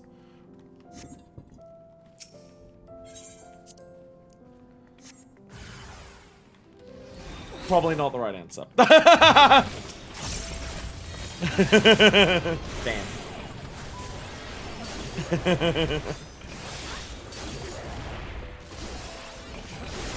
I mean, this is like, pay attention to the environment to actually like learn the right thing to do. These are like actual puzzles. Actually solve like actual puzzles. Look at your environment. Learn things. Learn from like what you've done in the past. Okay, we now have to like be on the lookout for flags. I assume the idea is another path will do that, and you come back here and you do that. Gap is rather wide. Borrow someone like the acrobatics on my path for about I didn't pass. What are these levers? Position seems highly suggest of their relation to yon yawning pits. Conspicuous levers. Oh god, okay. This pathway is complicated. Can I see anything up there? Nope. I'm gonna go for the left. We went left before we're going left again. Gracious. Will they hold the ball up the ramp every time? Still, let's say it makes for a stable bridge. So like, looking at the map here, like there's another thing over here. So some of these routes might connect back on them. Wait, no. No, this is just another dead end. Some routes might connect back into the same path though as well. Oh, this is so fun. This is so fucking cool. This is so fucking cool. I love this so much. I feel like an adventurer! Oh, shit. Lifeless Legacy. Gladiator of Sil'dish.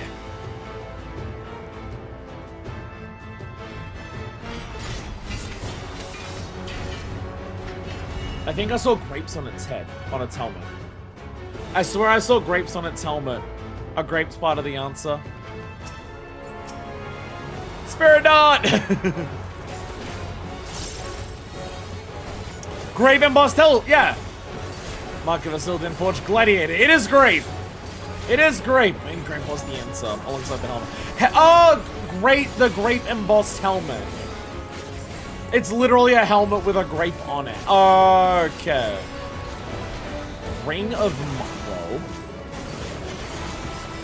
So I'm gonna step outside of 2. I'm worried it's gonna go outside on the other. Yeah. You gotta work out where the admin is. Okay, yeah. I saw that, I'm just like, I better turn on spot on the outside though, otherwise you just stand at otherwise you just stand as far away as possible from the beginning. Look at the ready, because your layers choice is deep, and yeah, I can have an exciting experience keeping things straight in your head. I'll be fine, and by that I mean I'll be terrible, but it's fine.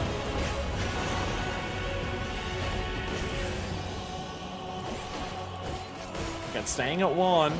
Yeah, because the moment I saw that, I'm just like, it's going to explode on the outside, though. Because otherwise, you'd just stand as far away as possible from the beginning, and there'd be no punishment. So yeah, it's an out and in, where you gotta, like, work out with the out and ins. I mean, I say work out, it tells you, but, like, you know. Flash of steel. Boulders begin falling from above. Boulders! Oh, we got multiple. We got multiple. Spirit dot. Oh. And you gotta find, and you gotta work out, yeah. Well, not work out, but again, you gotta stand behind them and that won't be destroyed.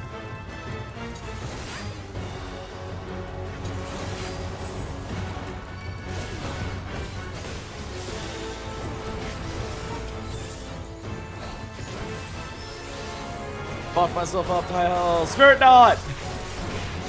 Gotta remember my spirit dot stuff. Slaughter the foe!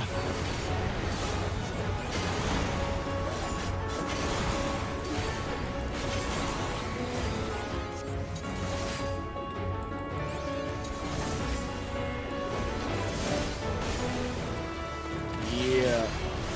Yeah! This is fun!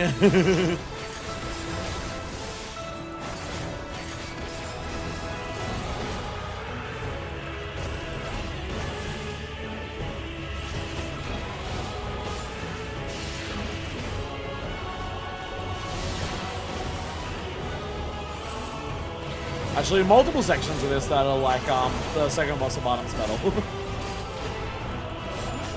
Oh yeah, it's down the first one. It means you're always in melee range. Let's go. Bam! Bam! Ins and outs and half room cleaves, but they've got like distinct, like unique tells for them. Flash of steel. Spirit dot. Spirit dot lasts for 30 seconds. I gotta remember to use it. Like use spirit dot every time I use an action attack. That's gotta be like my key to remember. Oh hell yeah, I love Shiva.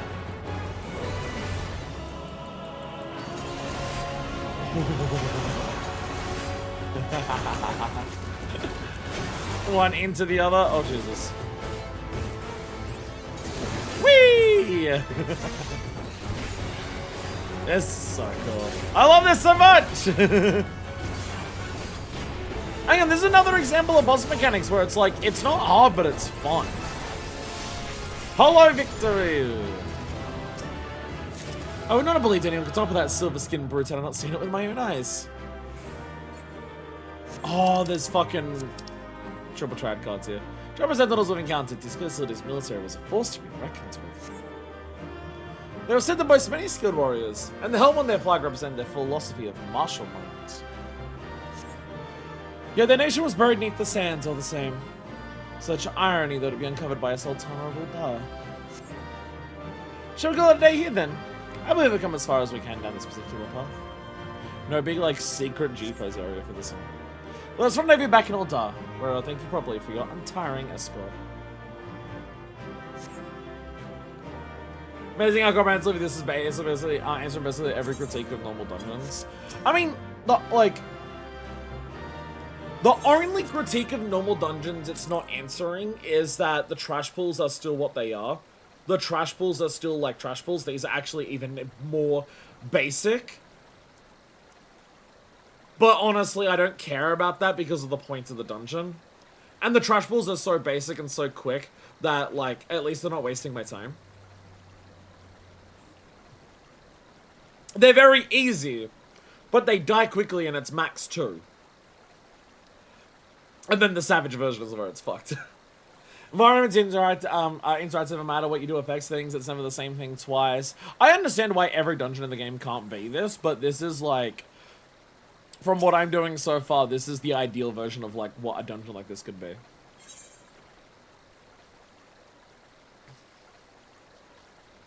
Yeah, the trash balls aren't the point, so I don't care that they're like simple. So she said go back to Ul'dah. Is there actually something that happens if I go back to Ul'dah now? Or do we want to wait for any of the new things that might happen in Ul'dah for once we do way more paths? Oh, and you can literally see in this image the grapes on the other side. I may have missed that one, but okay. Well, if we go back down that path, which we're not going to do now, I'll remember it. We'll go down the right path now to see what's down the right path and see, like, there might be another unique boss down there, and then we can start, like, trying to actually work shit out. Generic line for every ending, because it might be a first. Ah, okay. Raising the flags. When we came across the banner of Sil'dir, so alike to our Ul'dah flag, I was reminded that the first sultans of those warring nations were twin brothers. Yet the reason behind the design similarity has not to do with sibling imitation. In Beladia's time, it was the flame of magic and the fruits of knowledge which sat at the scales of judgment. Which, that's what Khan is. Khan is Beladia. So that's why it's the fruit of knowledge. Ul'dah took the flame as its own, balancing the scales with the gem of affluence. Well, I guess if I thought about what the Ul'dah flag is, I could have worked out what the other one is. Because Beladia is the combination, Sil'dir would have obviously the two that Ul'dah doesn't. I went for just what Beladia had, no one the opposite of that. But Beladia split off into Sil'dir and Ul'dah. I actually could have worked that out if I thought about the lore more than just like beyond what it did in Khan. Balance the scales with the gem of affluence, while Sil'dir claimed the fruits and set it against their helm of might. Each thought himself the rightful heir, and thus did both raise lives, sweetening the bounties of Beladia. Both include a symbol of strength, but the difference lay in its interpretation. Ul'dah believed in the potency of its magics, Sil'dir in its military might. The gladiators who train our Colosseum are mayhap the closest embodiment of Sil'dir philosophy. In fact, reflecting on the encounter now, the fierce gladiator constructed lurking in the palace steps could have not have been a more apt incarnation of their beliefs. From the exquisite embossment of grapes upon its formidable helm, to the way its gleaming form, the same silvery hue as Sil'dir's scales, illuminated the subterranean gloom. All these years did it stand patient guard, faithfully serving a master centuries dead, and a nation long since fallen into ruin. This is enough to turn someone mood melancholy. Have you checked the pot shirt vendor? I think we'll do that at the end, when I have a shitload of pot shirts. Alright, who's ready to go again? Chat, I fucking love this shit. I don't... And now you have a clue if you do that path again. I do appreciate that it's like, the clue isn't, oh, Ul'dah, like, Nanamo tells you the puzzle answer. Like, the answer is very obviously there in terms of, like, what's written. But I do appreciate that, like, Nanamo's recounting her own journey instead of telling you a puzzle answer. I'm gonna go this way, Nanamo, because I want to go down a new path. I want to go down a new path. Why that one? Very well. The adventurer knows best. Let the expedition begin.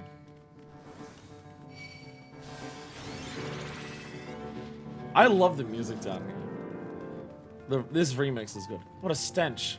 I should have to burn these clothes.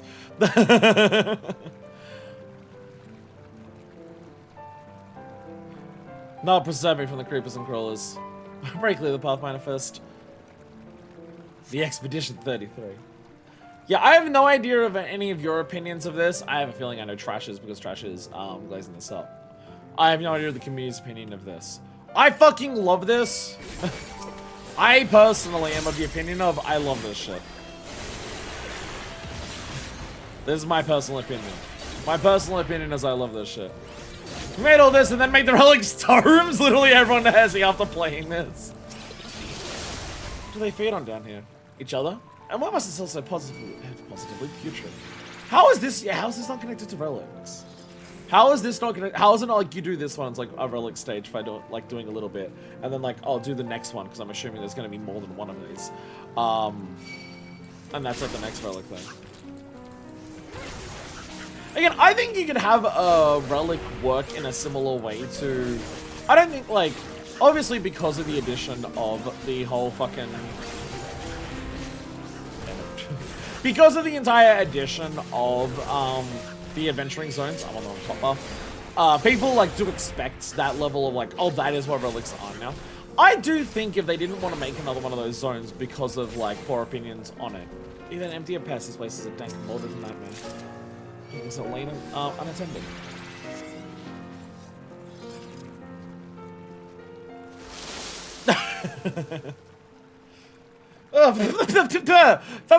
My path. Is adventuring always this disgusting? Yes. Yes, it is. Should rather not traverse a fungal bridge, but I suppose if we hurry across. We're getting everyone knows about about this beginning this experimental. I didn't want to tie it to that because I hated like animals was. Yeah, fair. So no, end of this foul menagerie. Oh my god, hectares. But yeah, I think you could do a relic the way that Heavenswood or A Realm Reborn do their relic, where it's like involves prior content. It involves like finding different ways of farming prior content. It's just, it needs to, it's this weird balance, and for different people it's going to be different, is the issue. Is tomes are too open-ended. The decay is especially bad in this section. Be the fungal growth is all which kept them from collapsing. Because like doing tomes is effectively like run old dungeons, run roulettes and stuff like that, right? That's what the light grind is in fucking both. Man, this one cannot be allowed to continue. Thoroughly reinforcement, not to mention a thorough cleaning. Like, grinding tomes is not functionally super different to grinding light in A Realm Reborn or Heavenswood, but it's just having it be specifically light gives you a bit more of a focus. You can have like a relic that's focused on doing a lot of older content, as long as that like encourages you to like have a bit more of a focus as opposed to just playing the game normally. Have like, oh, you want to focus on this type of content at this point, you want to focus on that type of content for this stage, kind of things like that. You want to like party up with people to do these types of things.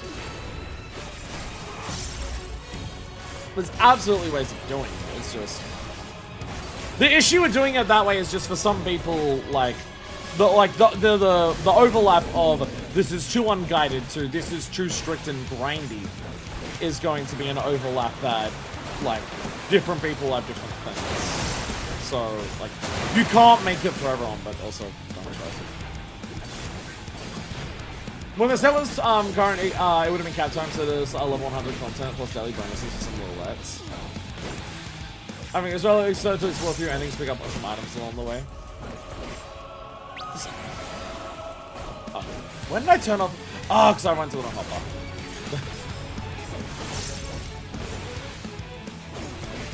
I went to the wrong hotbar at one point, and I accidentally pressed the button. That was meant to be something else on the tip of my slides. Spirit Dart!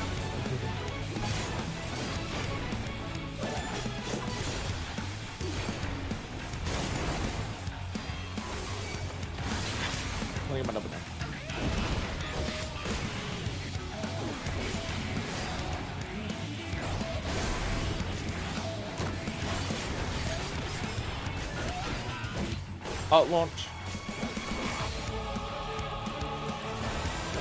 My stream was buffering a bunch, so we headed back to scales. Oh no, not this time. We're on the right path, as in the right hand side. I want to see the right hand side and see the possible right hand side boss at the end of it before we start repeating. Go down the most obvious, like these are like the 3 obvious choices at the start, and then we start like fitting our options in terms of like what will happen between us. That's the idea. But like after this one, we're gonna go back to scales. We'll go back to the scales after this.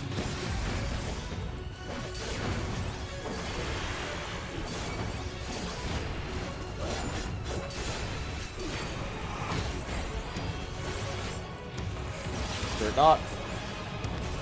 Yeah, we don't need the Spirit Dart.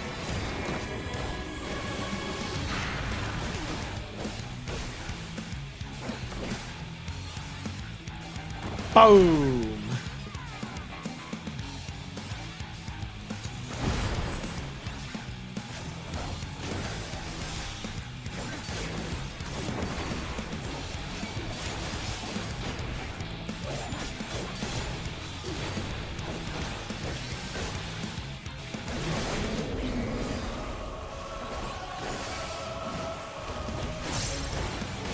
It's kind of interesting that the first boss seems to be the same each time. But, like, they do change the mechanics at least. If you give a second on chest handily, then it certainly bodes well for the remainder of our expedition. Yeah, the fact that the first boss is the same each time is a little odd, like in different spots, but at least the mechanics are changing. Like each time you do the first boss, the mechanics do change. The thing that's such a cavernous hollow yawns directly beneath Ultar. Remains curse always wait for dual cast after a boss. God damn. Raising one of these lifts should provide passage across. Should we of course set the winch yet functions.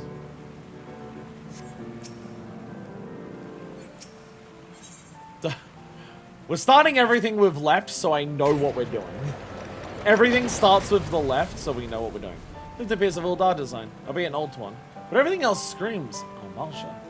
Loyalist reason is resource conservation. I think there remains a ton of assets for their skins.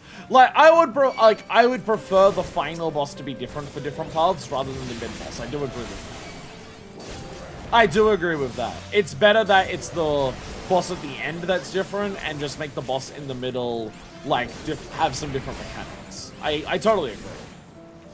I totally agree. Probably also part of the reason, I mean also just so each one isn't as long. But heavily a martial construction. Fortifications built for war rather than habitation, let's say. Oh my god.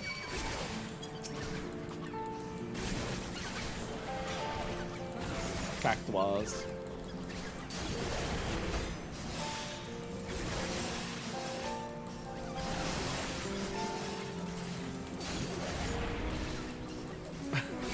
Maybe my favorite engine is having a redo, but I'm also bunch, especially if you're doing all the paths at once.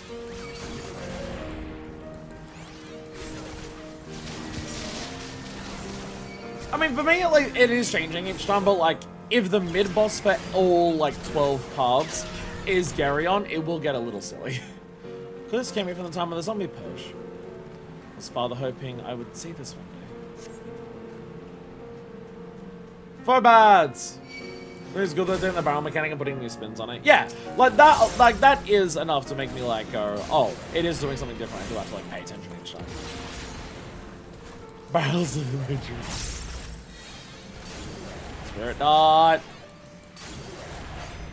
Chat, I need every word in chat. I need the only thing that chat says for the rest of the day to be the word spirit dot, and maybe then I'll finally remember to actually use spirit dot. Spirit dot emote when. Spirit dot emote when. Now I believe if we grab these blocks and we put them somewhere, we can get a Korok seed. Did you know that Ultar and Amartia once fought side by side? It is not common knowledge. I believe I do remember hearing this. Spirit dart, thank you. Spirit fart. So I guess that's like, yeah, different pathways connect up to different things here. A door of solid iron. Unless my key will open it. Do you see any levers or the like?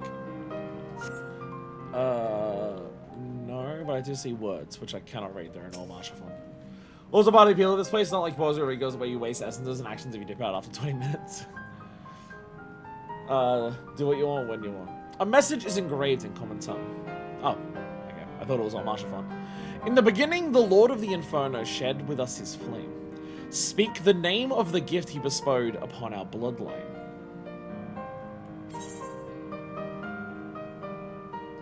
The blessed spark or the sacred fire. Along the bloodline. Fire? Impressive! Lifetime adventure teaches more than just battlecraft, I see. Assuming I even got it right. Just so stately and subdued in here. I'm reminded of Verilig's burial chamber. Oh, Jesus. Is this a tomb? Fallen hero sarcophagus? Oh, Jesus.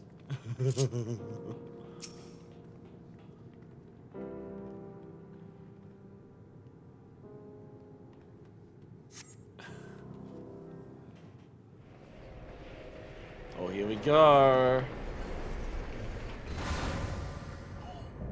Undead Shadowcaster.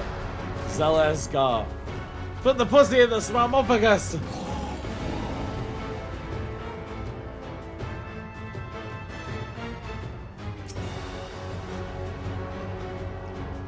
Shadow Dot! I am vigilance unceasing.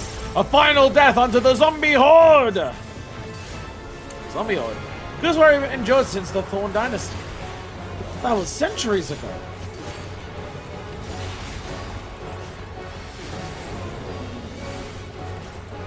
My wards will incinerate your undead flesh! We're not undead.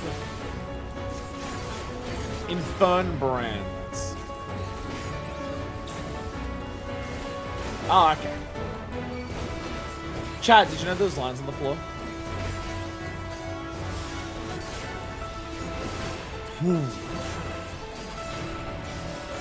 Some serious off with a big coffin head. Not often you see a coffin of a fallen warrior and it's that fucking huge. No, it's very dark. Hildibrand.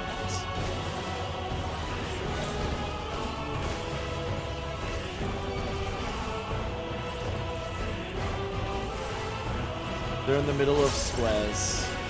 No, never mind, they are just circles. I was like, they might be circle AoEs. But they are in the middle of some squares, so it might be like the squares, the two squares they touch.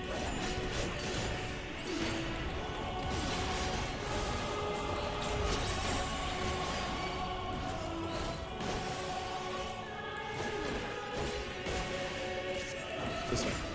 Because they're all going to swap with where their things are.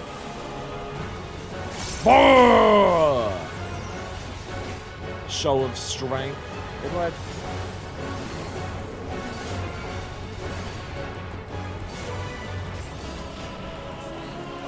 Hildibrand. Oh, big explosions. Okay.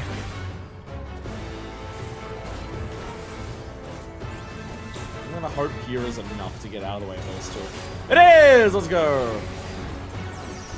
Let's go! Hildibrand.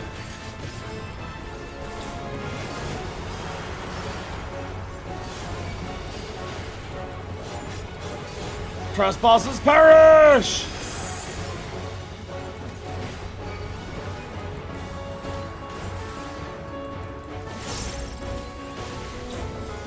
Are these like actually tripwires?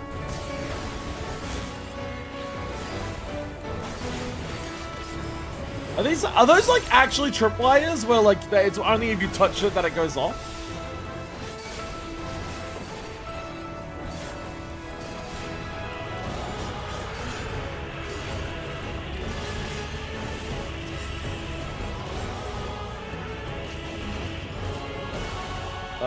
Oh yeah.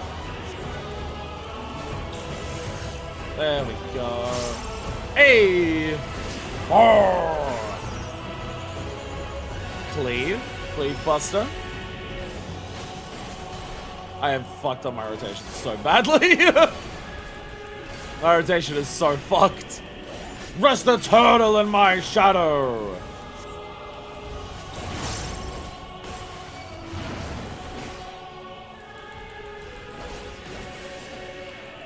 What's like the community name for that? And still you shall trample on! How must fires burn under your foul animation? My heart whips on, it must feel such a fierce ally of Ultima.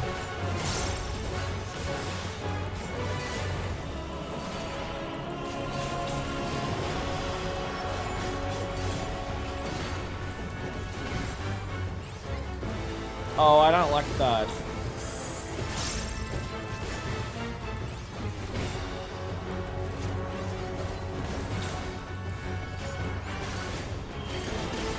Never mind, we're fine!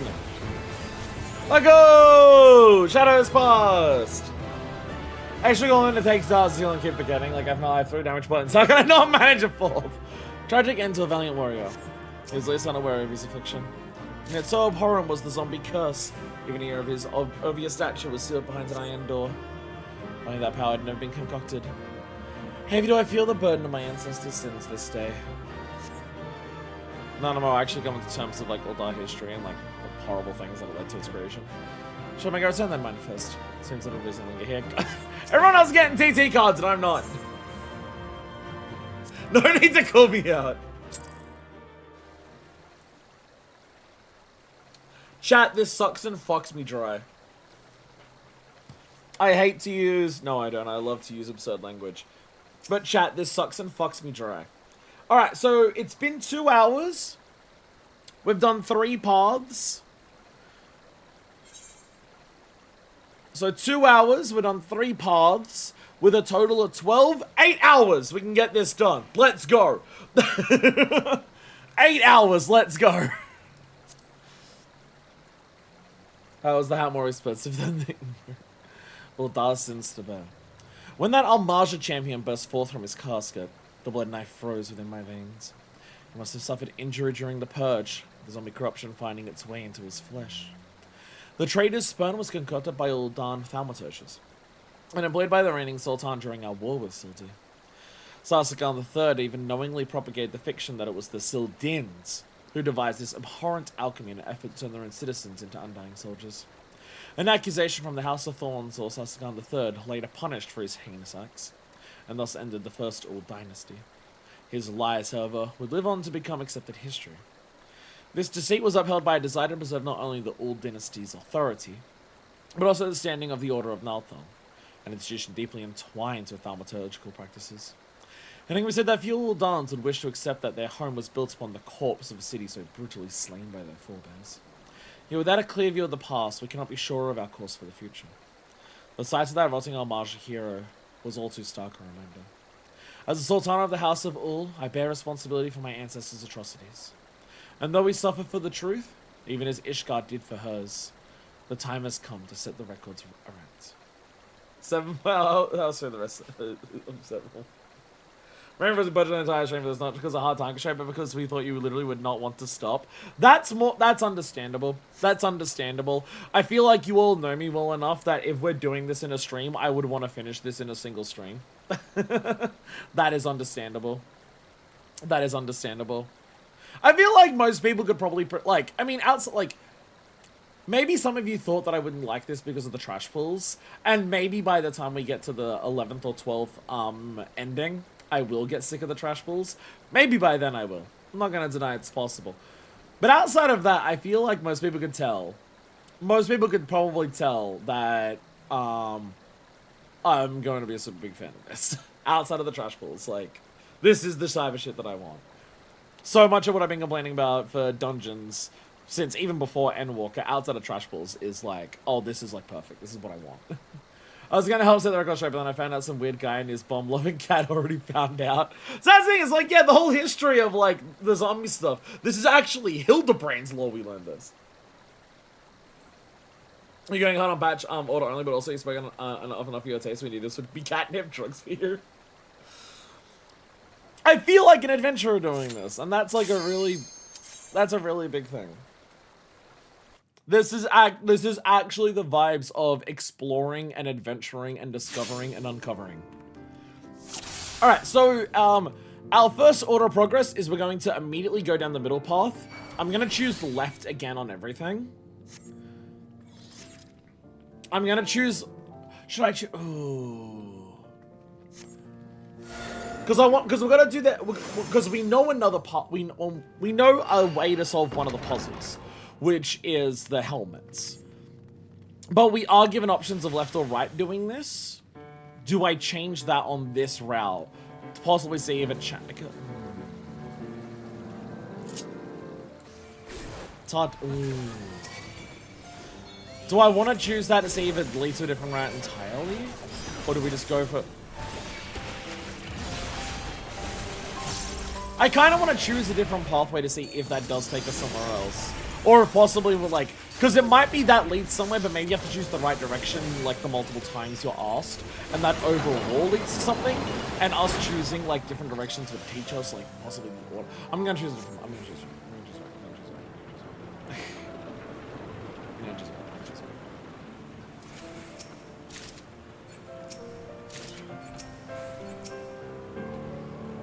I'm gonna choose right because, like, we know the other solution. We don't know what that does. So we'll go for that. Nanamo, hurry up! Do not bounce or jounce. I'm bouncing and jouncing.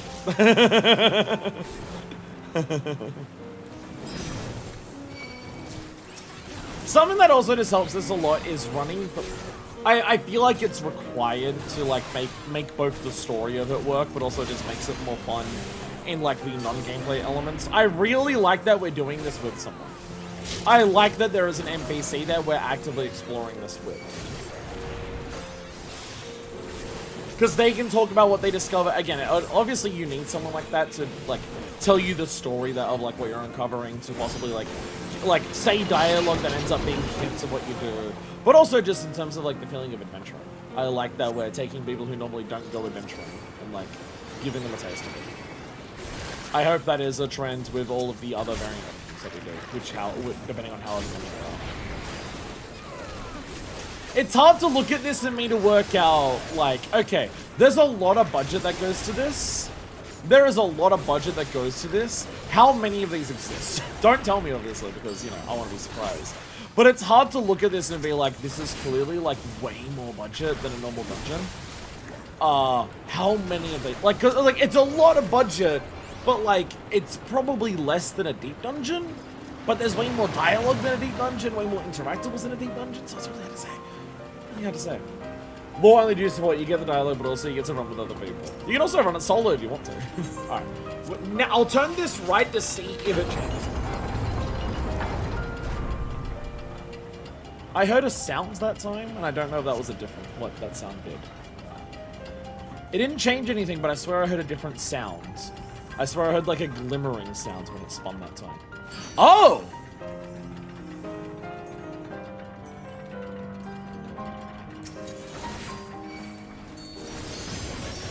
We disabled the windmills, and now there's conveyor belts? If you look at the map, it's big. You aren't wrong about this being several dungeons worth of stuff. Okay, so even outside of the path that we take, of like the 3 routes at the beginning, Geryon can still change just based on like what we do in those paths. Interesting. You did something different at Trash Pool, why wouldn't things change?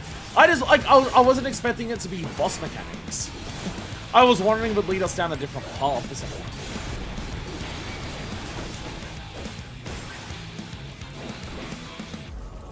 How many fucking variations of Geryon is this? Like, goddamn.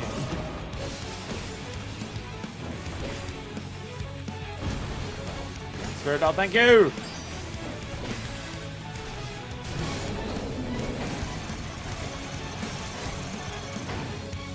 Follow the balls!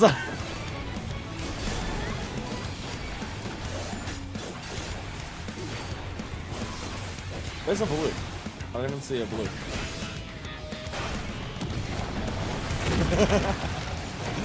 Boom! Barrels without any blues! They exist.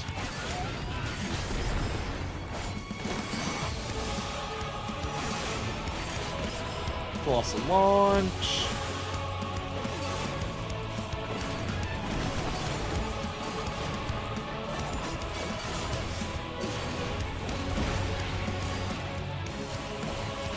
Catapults.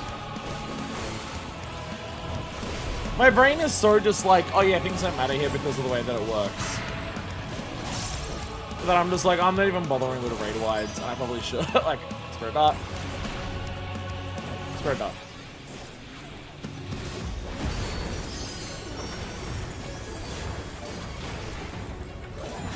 Maybe I should play something that has a simpler rotation than Gunbreaker. You know, like, Viper.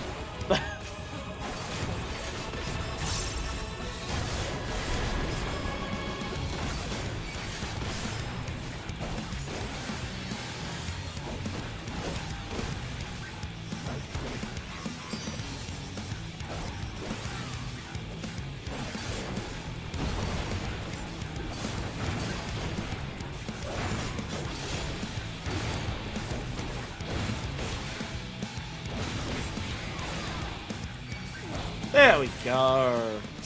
Oh shit, I'm capped on poetics. Oh no. Size your opponent matters, not it seems. A reassuring thought as we delve further into the unknown. Not that way. The debris is impossible. Oh, it did change this. Something explicitly builds test run new content. This feels so well refined. You're gonna swap jump mid dungeon. Sorry, Caps. No, but I like playing Gunbreaker. I could change the Viper, but yeah, I'm not going to.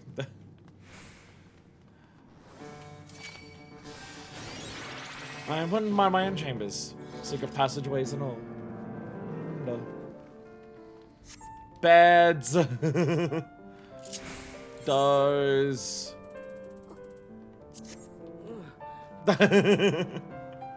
Yeah, I think it's like, yeah, this is a brand new type of content of just like, hey, whatever dungeon, but like multiple paths, explore, puzzles and shit like this. And this feels like, yeah, this is like this doesn't, I don't have any of that first time that a new type of content's been done jank.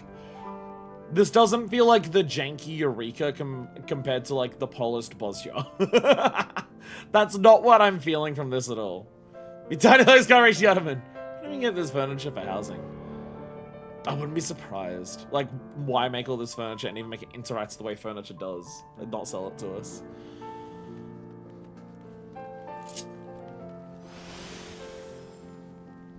I love this shit so much. Ah, okay, now you, and okay. Of course, there's still the Royal Palace. Look at the banner by a door, and now you can see the other one for certain. Oh shit! Nervous! And Arulos! Oh my!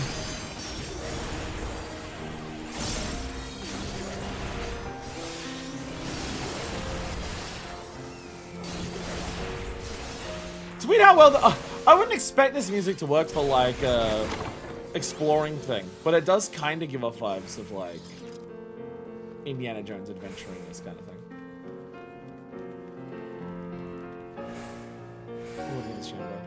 There, the throne is still dear. How fortunate we are to have made such a historic discovery. Oh, she does the wowie mode. I didn't notice that. She does the wowie mode when she does that. That's adorable.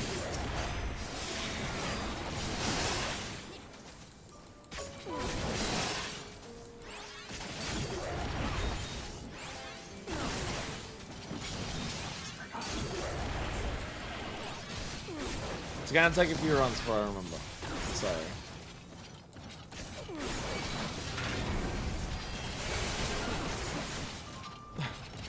It's gonna take a few runs for me to remember.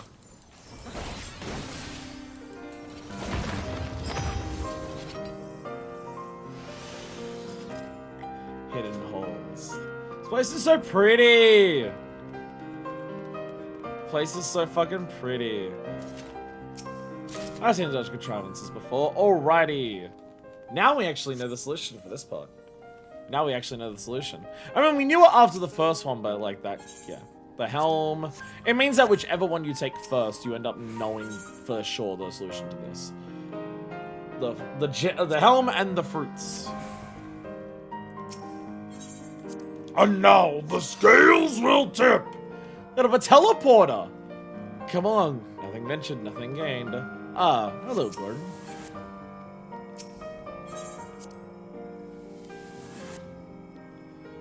We're straight up teleporting. We're skipping all the paths. Fuck it. We're running away. Prosperity. The Royal Treasury. Puzzle solved leading to riches untold. Just like in the stories. Look at these scattered coins. There's a burglar broken in. Before us, perchance. Fuck Jesus. Enemies before I get to look at things.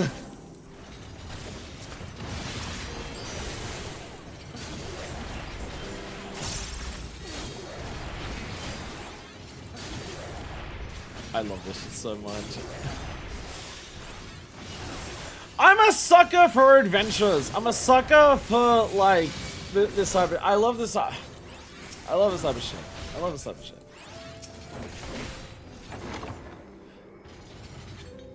Door is open, but not so the way.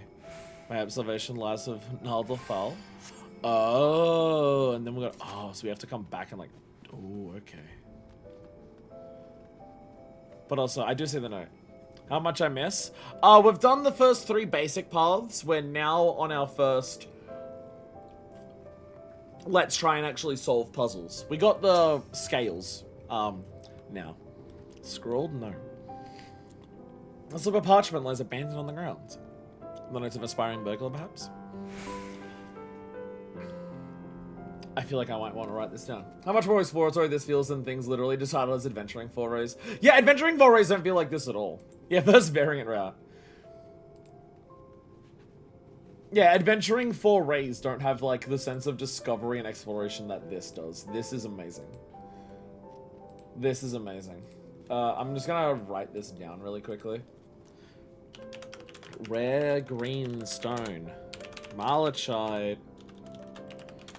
Portico. green and yellow sacks atop the rubble corner mound of earth. Rare green stone, malachite portico, green and yellow. Oh! Green and yellow sacks. That's the first route. The note-taking has started. Atop the rubble corner mound of earth. Oh, there's so much shit. Also, this is what I went through this on my own. This is amazing. I fucking love this shit so much. This is the feeling of adventuring, and I love it. Okay, Naldorfal. I'm gonna start with, let's start with Nald. If we don't know, we go with left. Barrier fades.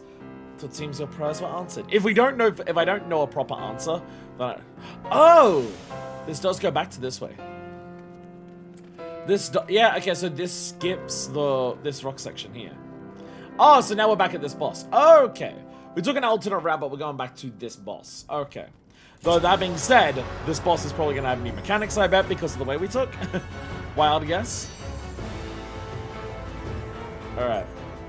2, 3, 4. There we go. Three, additional 3 buffs aren't solid from each other completely. They are like making through each other. That's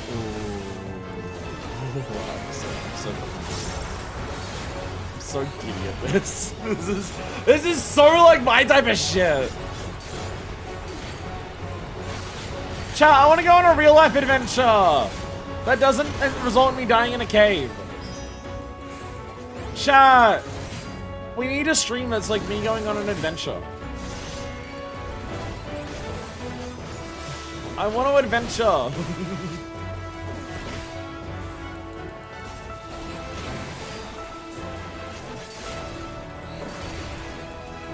Big line AoEs.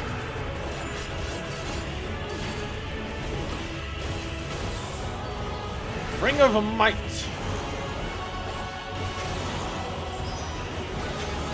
Oh, big one.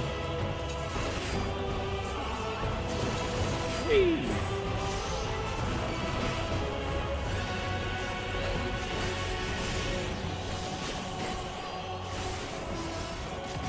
Hateful Visage. Gather the host. Ooh, there we go.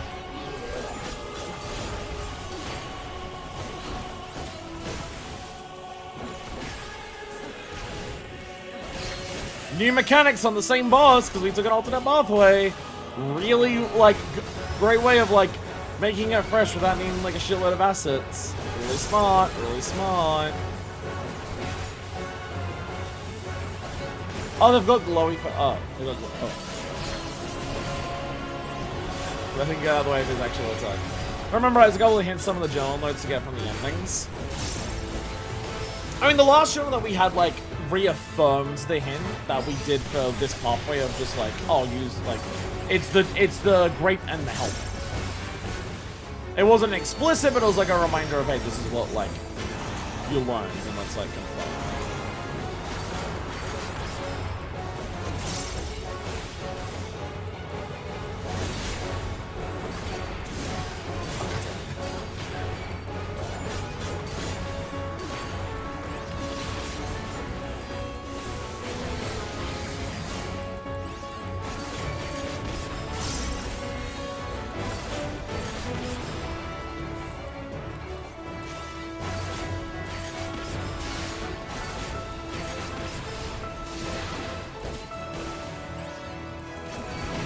Rush again. Yes, down 1! Uptime, let's go! Uptime, let's go! I love uptime. Jesus Christ. I just looked at my buff off this one. I was like, oh my god. I like that our variant action buffs look totally different to like any other buff in the game. They're giant rectangles as opposed to like the things with the rectangle top.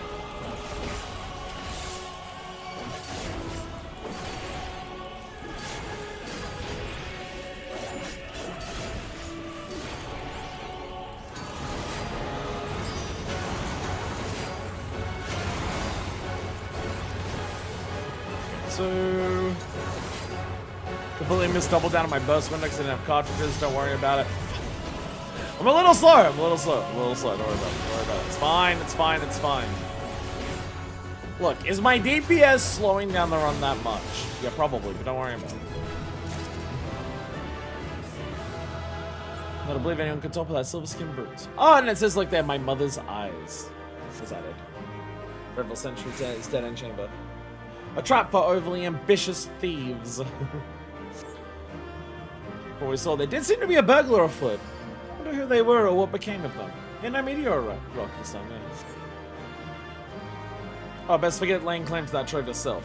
We're coming to unearth history's secrets, not plunder them. I'm not here to steal the money, Nanamo.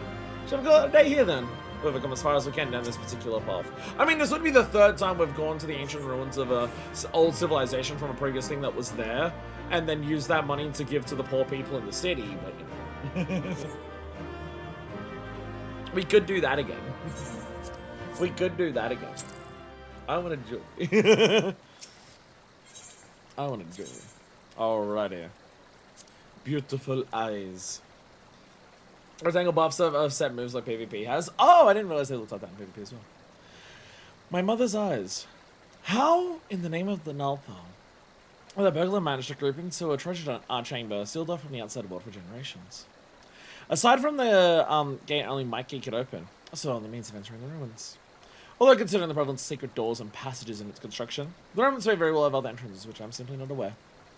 Yet, in spite of this mystery, I find myself lingering most on the scrawled note our thief left behind. The first item was an obvious reference to Nashachite, which must somehow relate to one of the ruins' many riddles. It is how it relates to me, however, that truly has my thoughts in a jumble. Oh, the red green stone is the Nashachite. Okay. Nashachite was the name Uldan jewelers gave to the high-quality malachite excavated from the reopened Copper Bell mines. This was after the calamity, of course, and thus I took umbrage at these merchants using my late mother's name as a means to promote their wares. Oh. And then I was presented with a sample. So it was that the gentle sparkle in mother's eyes was captured within the stone. Much to my chagrin, I found myself forced to agree that Nashachite was the perfect fit for this gem of exquisite green. Aww. It was weird to see how Criterion bosses drawing on full mechanical makes them so deadly. Yeah, if you go into one of these bosses and, oh, by the way, it's every version of its mechanics combined. Fucking Christ. Nashachite and Mandarin. My coke's selling! Yay! Okay. So we have an option for the left path now. We have an option for the left path. But we don't know exactly what to do for it. Rare green stone, malachite portico, green and yellow sacks, atop the rubble corner mound of earth. There's so many questions I have about that. Oh, you are actually changing jobs each time. You just want to show off your glams. You just want to show off your glams, which your bard one is one of your best, I do agree. This is, by the way, this is one of Averil's best glams. This is one of Averil's best glams. The pieces come together so fucking perfectly, and it's like tailor-made for Vieira. It is one of the best.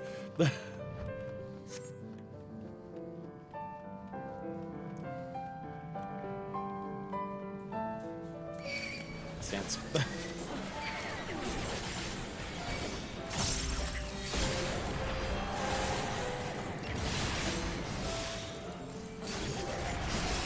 Because, like, surely the solution isn't as simple as just use a red and a yellow sack. Surely they need to be in a certain order, though.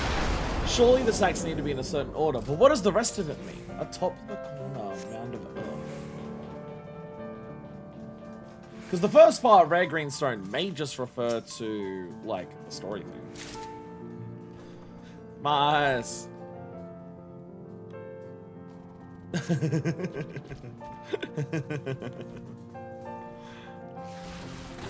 Nanamo, you are adorable.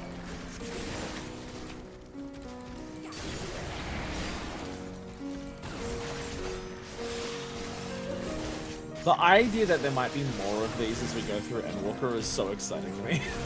I'm going to assume The scale of this feels like enough that they wouldn't only do one of these in an expansion, especially when they're introducing it.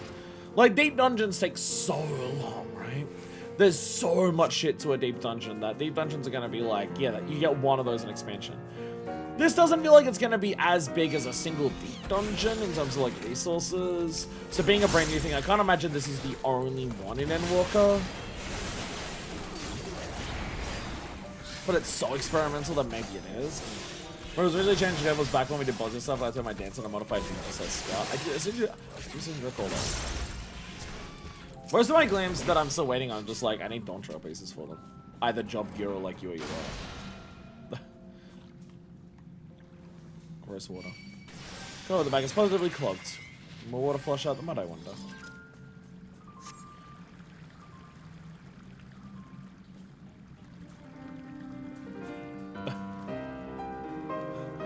Yeah, we can just go. Yeah, we don't actually have to do that, do we? We don't have to actually wash it out. We don't have to actually wash it out. Waterways are in dire maintenance indeed. Let's arrange something with the palace custodians. Yeah, I guess we just don't need to do that.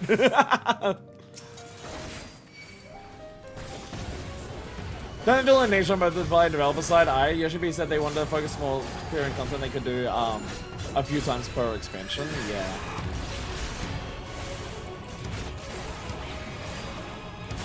Subterranean Shudder.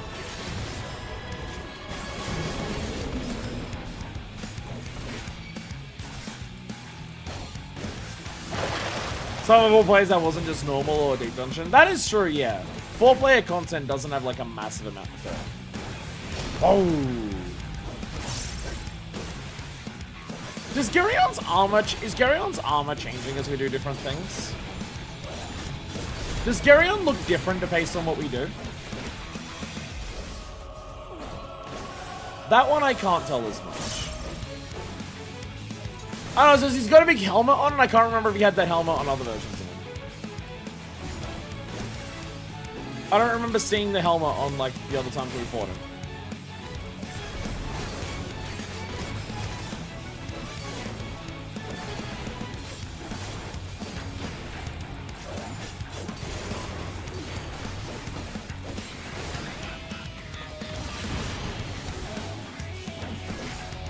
Spirit Dot. Spirit Dot. I remember the Spirit Dot. I'm a Gunbreaker. I have 2 dots. Surely I should remember that shit. Oh, launch. Launch. Gotta look at the cast bars. Gotta look at cast bars.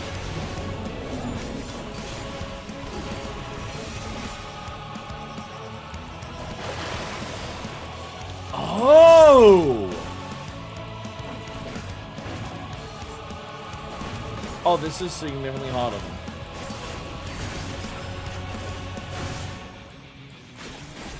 Yeah, I did not. Yep, but I've got a lot less space to work that out. I got hit by a couple of them. I had a lot less space, and I did get clipped.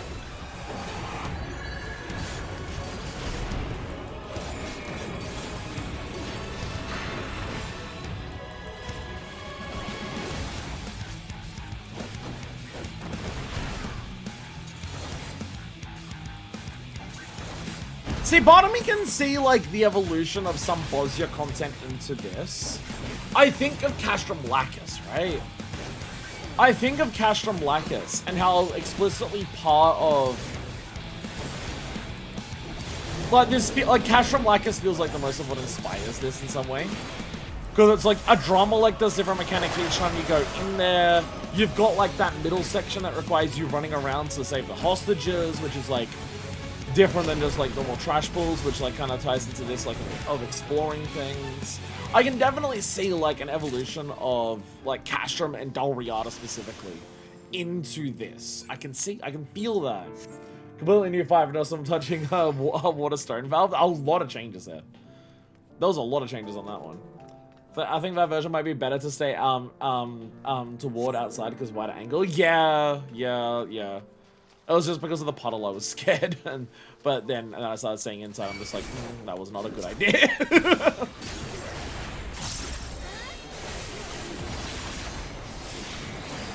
100% as Bosnia 24 Mandana, absolutely. Because, I mean, that's what I've said about, like, Bosnia, about, again, Dalriada and, Castrum Blackus do shit that I like about, Battlestation Arsenal, which is that it has that dungeon vibe where the stuff that's in between bosses doesn't just feel like normal dungeon pulls. The combat here does feel like that. The combat here, like, these are the most, like, basic ass mob pulls they can get. It's just, thankfully, they don't make too many, right? So this doesn't change up that aspect. This don't, like, Bosnia, Baldessian Arsenal, Castrum Blackus, Dalriada. Their mob pools have, like, unique mechanics to them. You've got the hostages, which is like a very time-strict thing to try and get the stuff. You've got stuff like in Dalriada where you've got like the laser hallways and stuff like that. This doesn't have that. But the exploration aspect is like the point, so I don't mind. Lord help me, my battleheads are kind of fucked.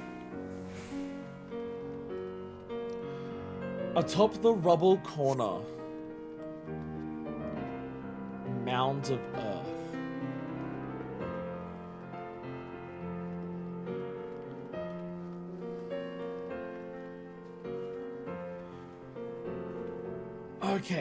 Okay, green and yellow sacks atop the rubble corner. There's a green sack on a rubble corner, and then there's this yellow one on the mounds of earth. That's the mounds of earth.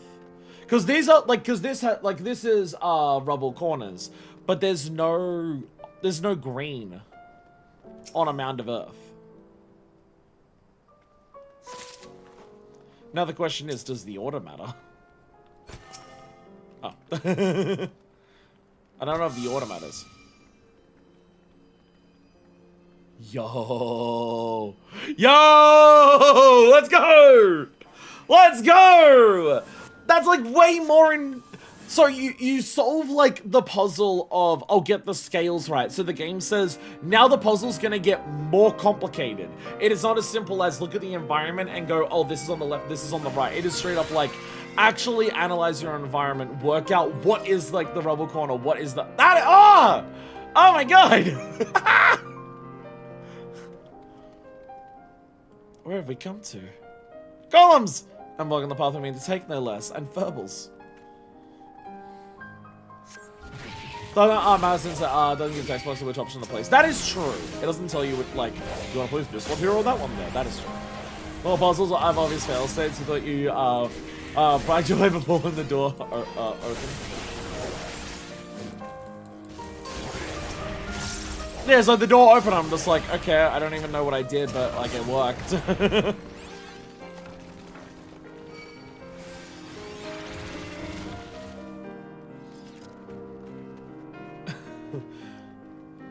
Who would have abandoned their cleaning gear here? Oh. Oh. And why do I feel I've seen this particular brushes before? Huh. Okay. The Strike 2 seems to be a relatively recent addition. See how the stone beneath it is cracked and worn? Does dabble some thief had a sudden fit at decorating? Well, we shall leave it for now, where mysteries abound. Wonder if, like, Nanamo's handmaiden has been here. And now we're back to the Silky.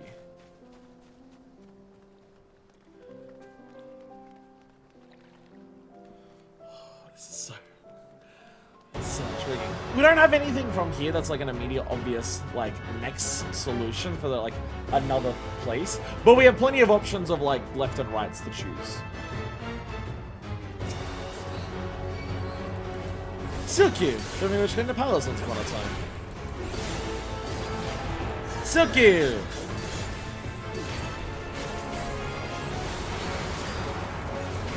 Total wash. Squeaky left. Okay, but how different is will squeaky left change? No, I guess squeaky left is the same.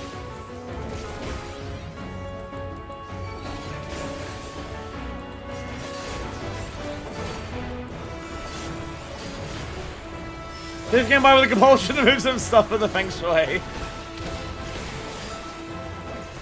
Thief was just like, this should be changed. Oh, Horatio, Pi, did you want back in? Sorry, we've been jumping back in. Sorry, are you back online? I can actually see if you logged in. I think it's my FC one. But yeah, did you want back in, by the way? I mean, so rapidly going back in. If you want back in, let me know. Chilling Suds. Will this still be a cross pattern? Still a cross pattern for the time being.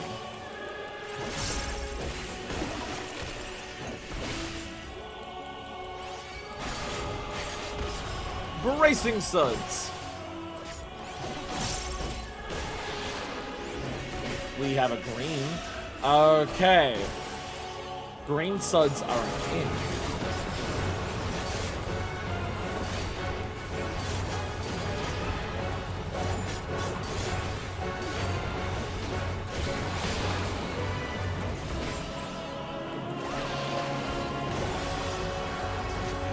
Oh, you go to that spot. Yeah, you go there. Pass out there, I can be ready for the next one. Thank you. Hell yeah. Oh no. No, not the X's! Rush X's are so hard for X's.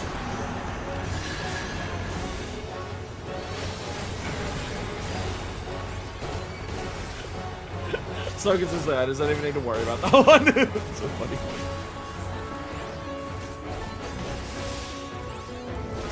Total wash.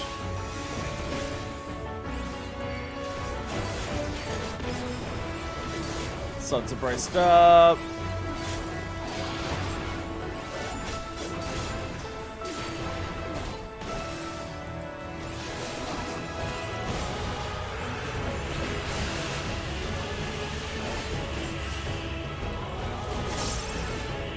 We don't even have the X's. Straight off getting fucking...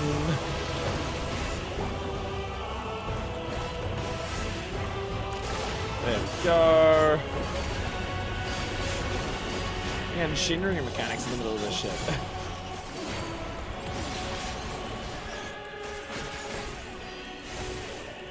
Fresh puff. No, not the X's! They're back! Chilling Suds.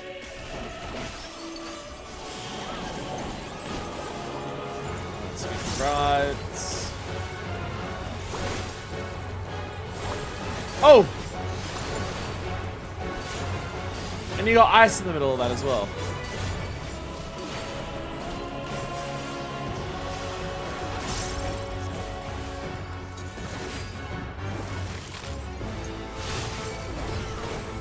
Oh, the brush. Wait, the brush. I actually don't know what happens there. I'm about to say, did the brushes also do plus AoEs?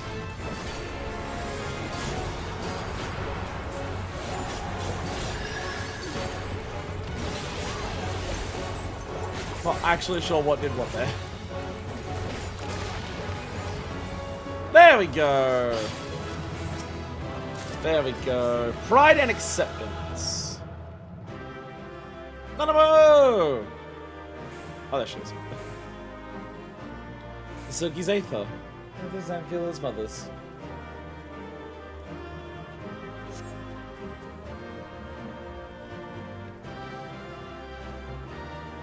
What have we here?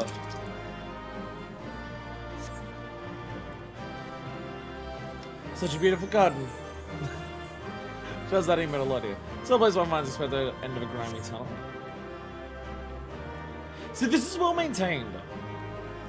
We have more out of place furniture. Could this also be Mother's doing? Don't want me out of tight. I am keep triple weaving and missing DCDs. Same. My parents and I have hidden their skips when they wish to be alone. I can't believe we've just found it. Is this the reason they gave me the key? Was this what I was supposed to see? No. It's obvious to good sanctuary is I suspect the gesture held greater significance.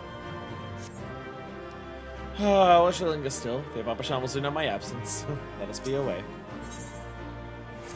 Yeah, I'm fucking up all my rotations as well. But also I'm streaming, so, you know. Ratio! Ratio! Yeah! Itchy neck. Alrighty. We have more to read! This one didn't give us an immediate, obvious clue of what to do next. Pride and acceptance.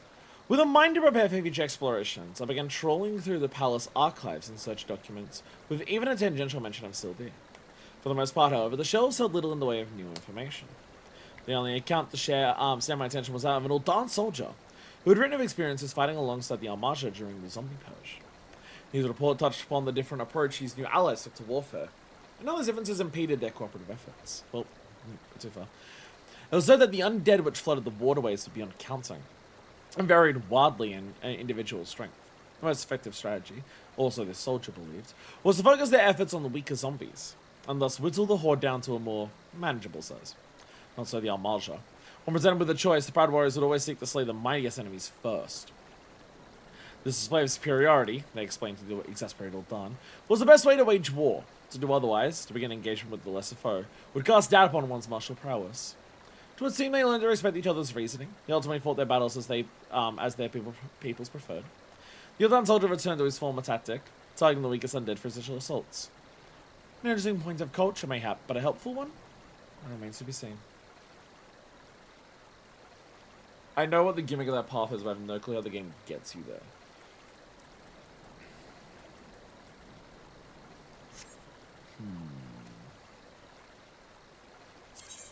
I feel like there's something about this that might be important. In terms of, are we going to get to a fight where to honor the Armada, we need to kill the strongest enemy first? Will there be like a particular fight with an ad phase where we kill the strongest thing first and that does something different? That's like kind of what I'm taking from here. This doesn't seem to have a lot to do with the extra pathway that we found. We found the teleporter and it led to some brushes, but like, that doesn't have anything to do with that.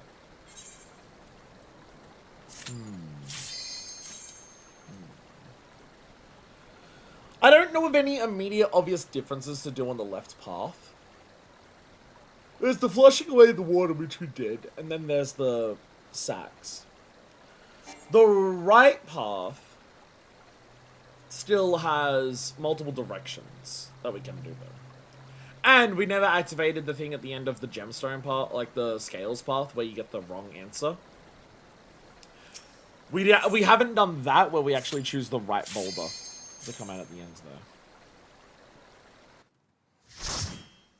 So we're gonna go down the right path because there are just multiple pathways there that we haven't straight up been through. That has a lot of left and right to it. And again, we always chose left. We start with everything with left just so we know what we started with first. If we keep it consistent, I can remember which what I haven't done a lot easier. Hey, Nanamo's choosing this way as well. Tan is all letting yourself shit while in queue is so ass.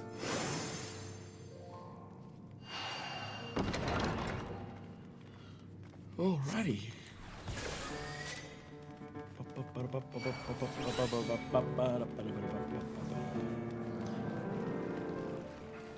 Everything disgusting down here. Disgusting. Because I have to wonder how many of these options are just going to be fucking, like, try different shit. Instead of, like, oh, the game's gonna give you a hint for this, try different shit and see what happens. Does it do anything different? See what happens.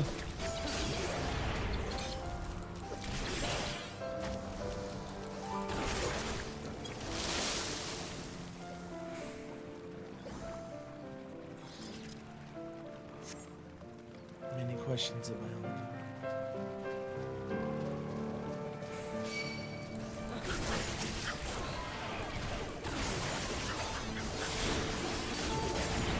Frog! Bad. Doesn't even hurt! I love the slow Google of the hints, the way they're setting up by bluffing hints so you'll get the easy parts first.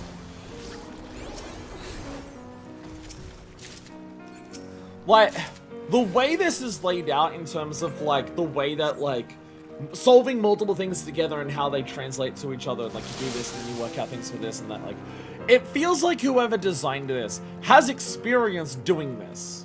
This is what, like, when you were saying, Trash, about how this, like, already feels so well realized, it feels like whoever is, like, making up the ideas of, like, how to do different puzzles here has experience doing puzzle shit already. It doesn't feel like this is their first foray into the idea of, like, puzzles to solve in a video. Because it is already super satisfying, like, how things are piecing together.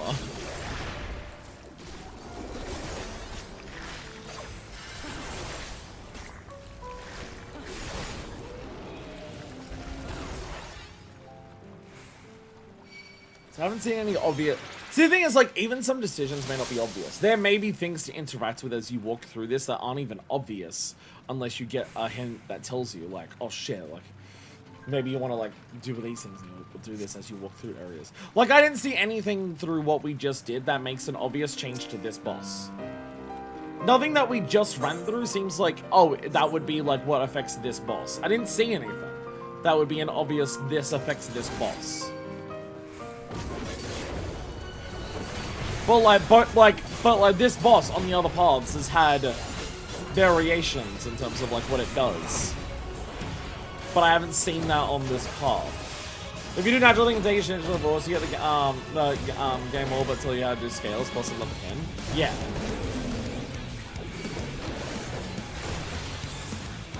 Well, the scales is clearly where the game wants you to go first after your initial paths.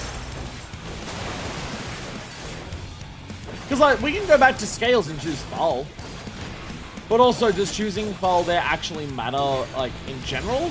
Or do I have to do something earlier in that path and then choosing Null or Null or Thule actually matters? I imagine some of these choices are going to be compacted. Compounding together. Where, oh, this choice you make later in the dungeon, like, in the path, won't even matter unless you choose the right thing earlier. Yeah, you may have solved the puzzle later on, but you didn't solve the earlier puzzle correctly, so it overall doesn't matter. Stuff like the end to record here are real head scratches. I have, like, a vibe in terms of, like, if we have something with an Amalja that is about, like... Thank you. But there's a thing there about the Amalja, just like, the Amalja way is to fight things that are stronger first. So that feels like it could be a hint. That might be a hint for this pathway. Maybe each of the mob pools that you gotta do is like, kill the strongest enemy first. Don't go through this area. Like, go through the mob pools, kill all the strongest enemies in each mob pool first. Don't AoE on all of them. Focus on the weak or the strongest ones first, and then something opens. You'd be like, show it, like, the Amaljas respect you for what you've done. Kind of thing. Because I feel like this pathway has a, like, this pathway seems to have an obvious strong enemy. Like, something, there's nothing else here that we can do that affects Gary on the steer, right? Nothing here seems to deliberately affect Gary on the steer. There's no obvious choices here. So, if he does have a choice, could this be to do with the Amalja thing? It seems like there's 3 mob pools in this first section instead of 2, and it does seem like there is a strong enemy in each of them, along with some weaker ones. Do the Amalja respect you by fighting the strongest one first in each of them? Why? I thought they already exploded my brains. Why don't I design the guy player boss respect that people can tackle it in any order? Yeah, being able to, that's a big thing. Being able to do this in any order and it still works the way that it does is really interesting. Yeah, because there's no obvious choice to make there, so I have to wonder. I feel like fighting the enemies at some point is going to do something different. So we went left last time, so we're going to go right on this one, obviously.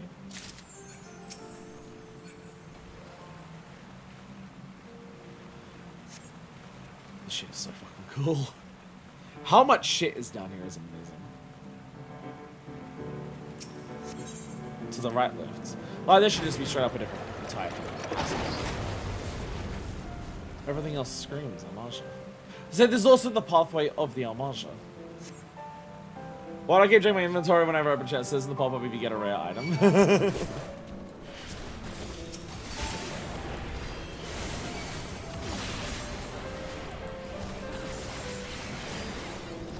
So I've not gotten a single rare item yet, sadly.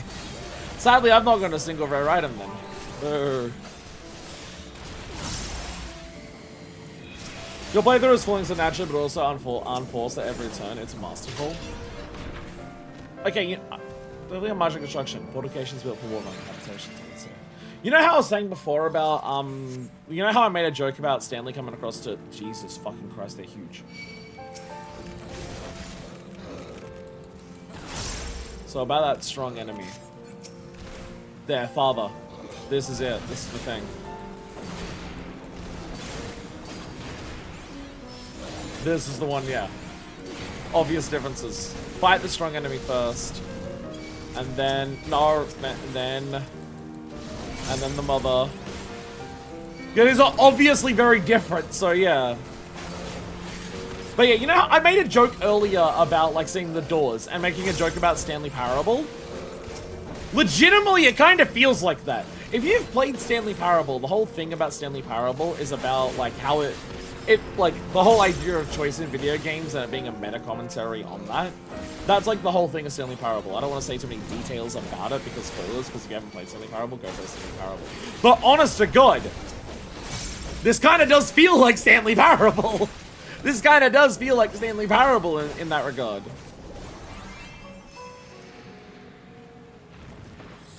You triggered some spell of opening. I wonder why they usually conceal this passage. Straight up. Oh, wow. That is so fucking cool.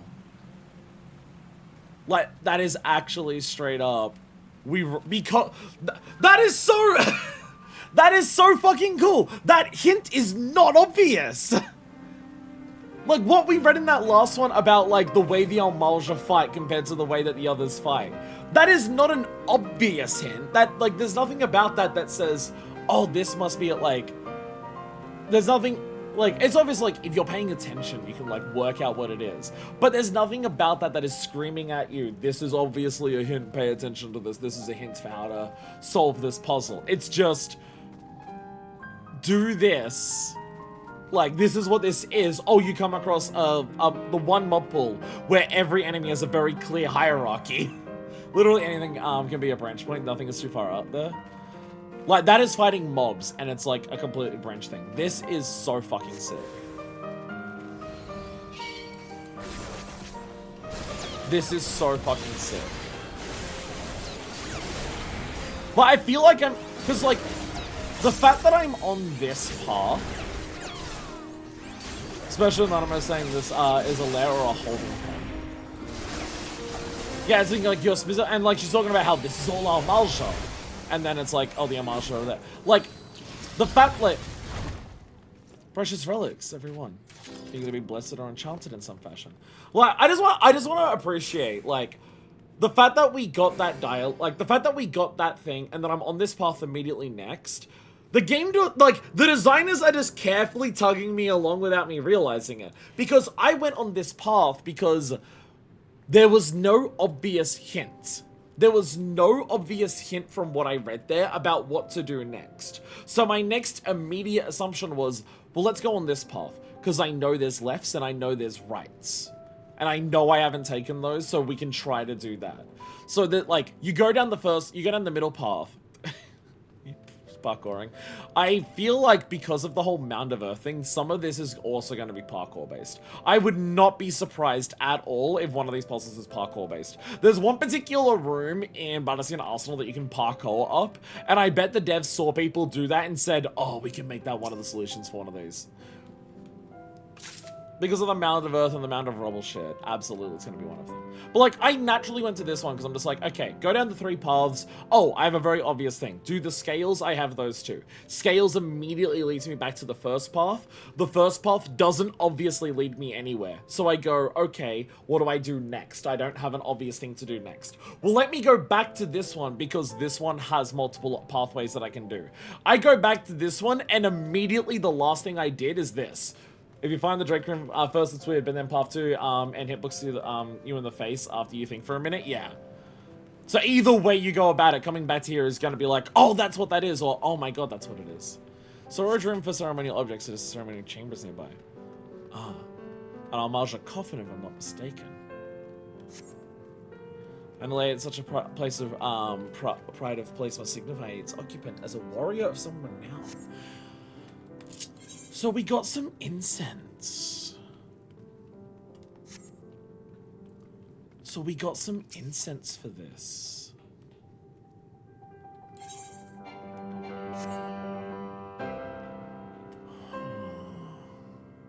We're just having the incense in our inventory.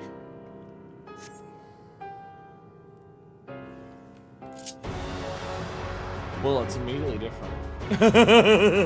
It's immediately different. It's immediately different. Alright. Machine gun. BAM!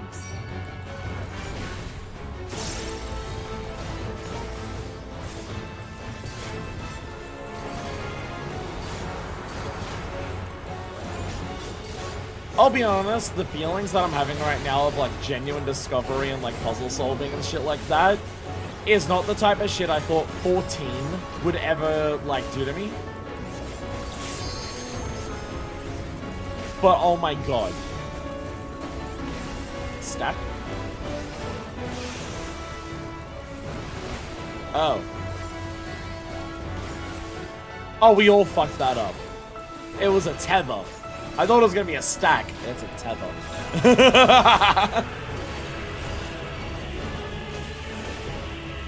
Oh, I didn't even see that one then. I didn't see that.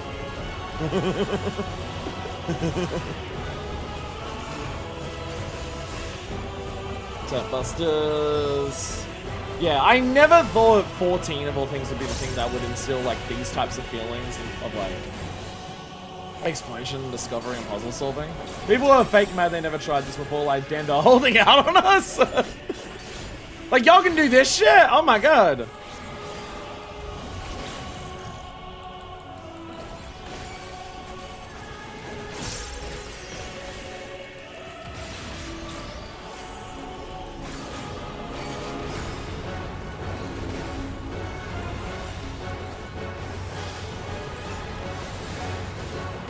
Yeah, that lets you know that it's gonna tip this. Yeah.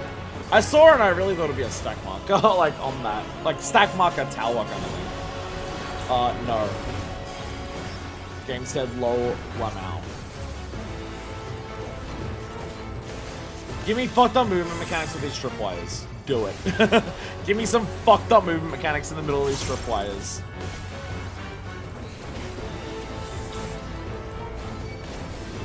Baited AoEs, no. I wanted to get weird.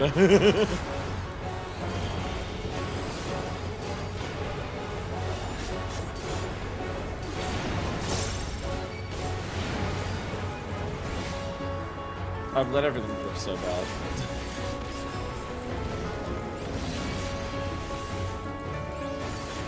The guy on credibility is mind-bending. Yeah, the idea of combining all of the mechanics of these bosses into like one thing is like, holy shit, it's scary.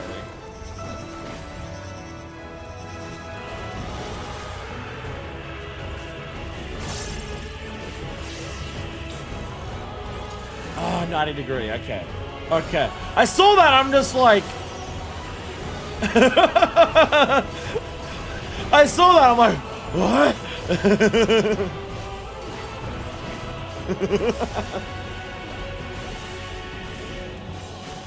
How have I drifted everything that, like, literally none of my actual burst actions are within my burst window? How have I fucked this up so badly?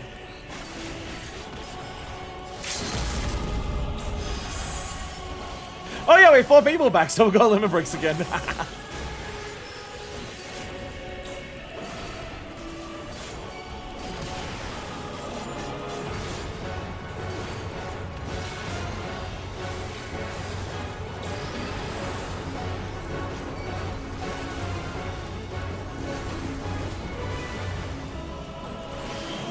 No!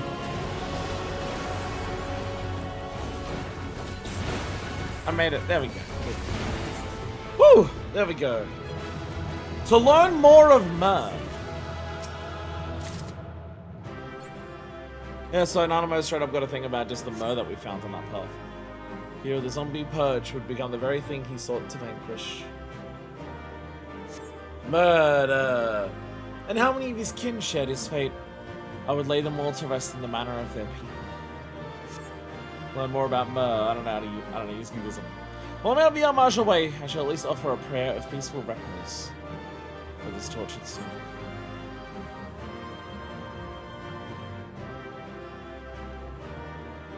Okay.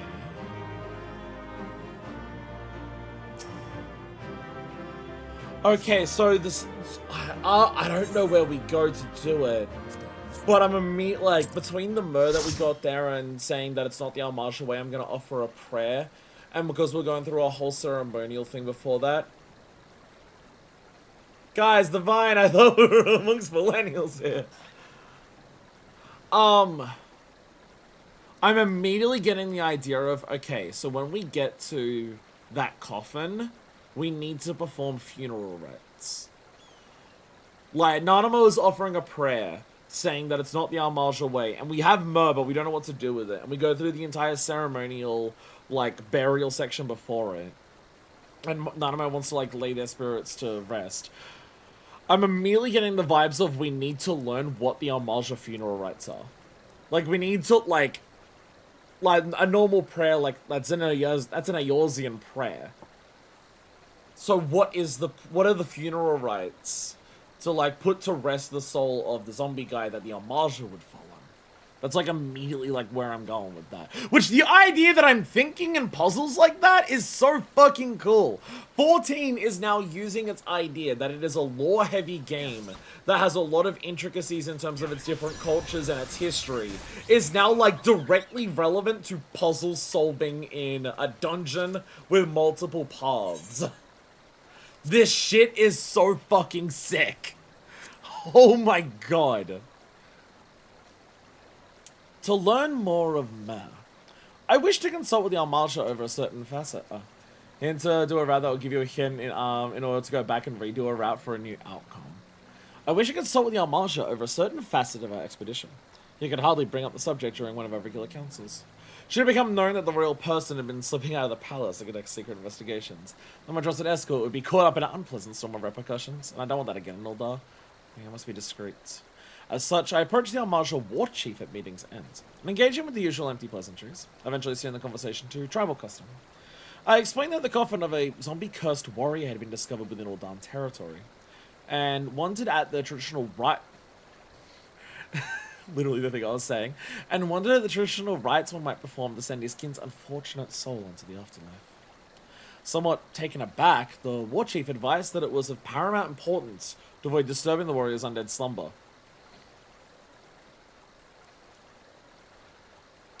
Leave the coffin untouched!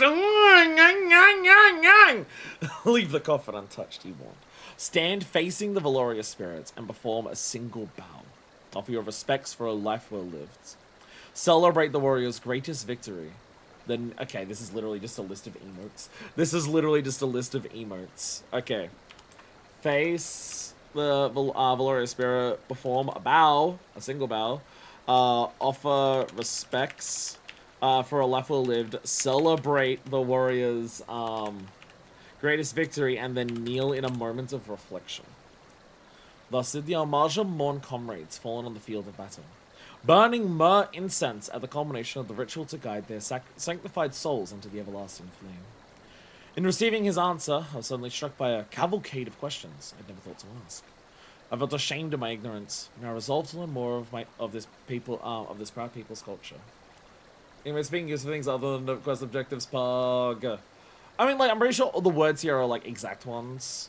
A bow, that you have a bow emote. Offer respects is an actual thing. Celebrate, I believe, is an actual emote, and then kneel. I believe those are all, like, the exact names of emotes.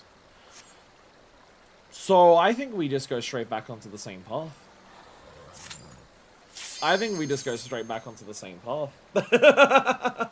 We're now just going straight back where we were. Remember, we have to do the Mur. So we do need to go right, and we need to kill the drakes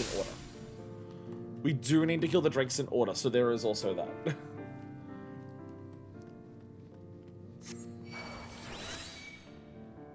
I'm going this way.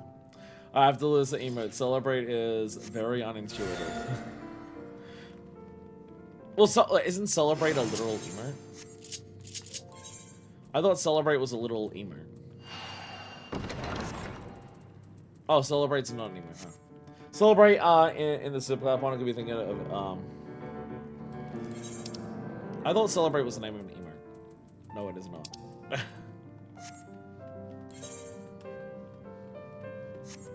It has to be one that you unlock by default. It has... Celebrate his victory pose. Oh, because it's like of their valorous deeds. Because, like, you're celebrating their valorous deeds. Celebrate their greatest clever. Clever. Clever, clever, clever.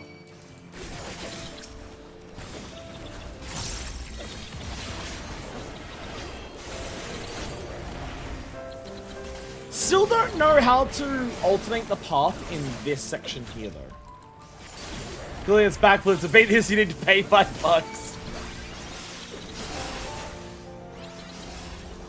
I still don't know how to alternate this beginning section here.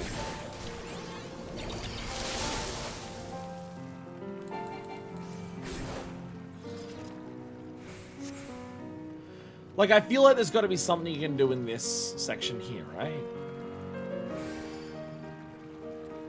Because there's all these weird dead ends here. There's a lot of weird dead ends here.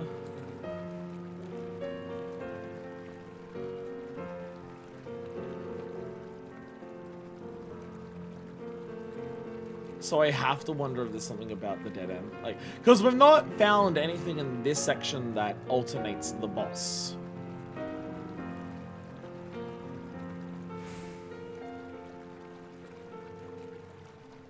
See, if these, like, mushrooms exploded the way that other ones do, I'd say, oh, it's explode all the mushrooms, obviously.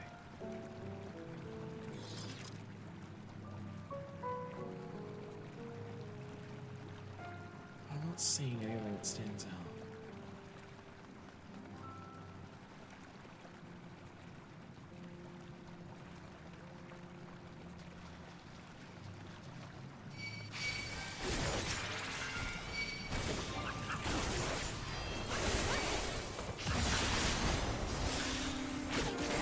Why'd I use the book?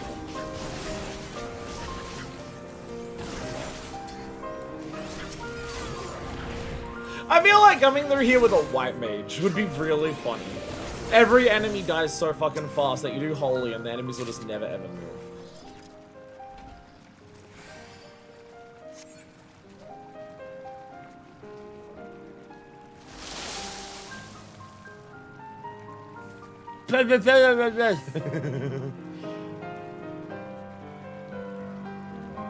Not even bursting. Part of me is like, maybe I shouldn't use burst on this, so I actually like have a normal burst for the bosses.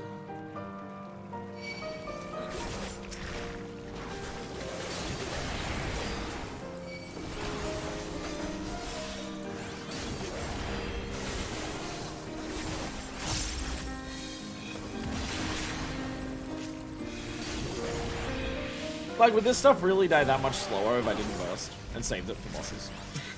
I know that's not how you meant to play 14, but, you know. But what if, though? Yeah, I don't... There's gotta be something you can do in this opening section here, sure.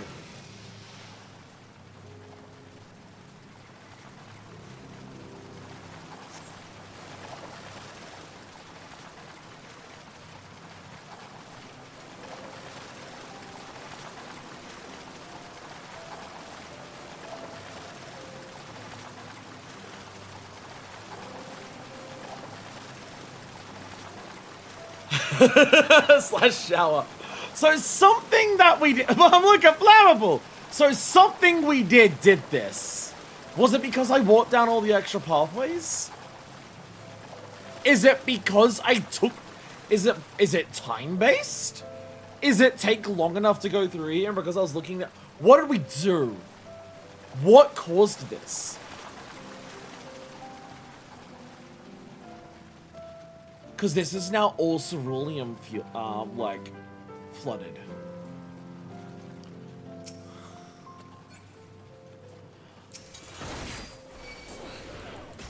Foolish on top of the water. Is ceruleum. I'll explain a second. Let's share in the room.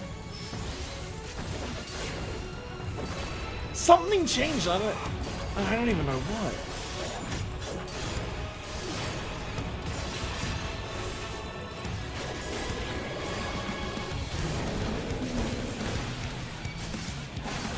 I'm now wondering about the possibility. Does going down the same route twice in a row possibly change it? If you intentionally do the same route twice in a row. Oh, oh. I see the error of my ways. Oh. I stood there as the first one went off and I'm just like... I see where I fucked up.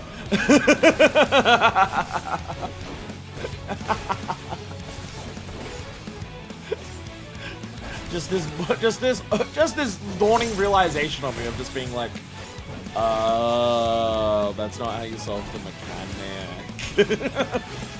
As I just slowly see death approaching me. I'm strapped to the table as I'm slowly being moved towards the crusher.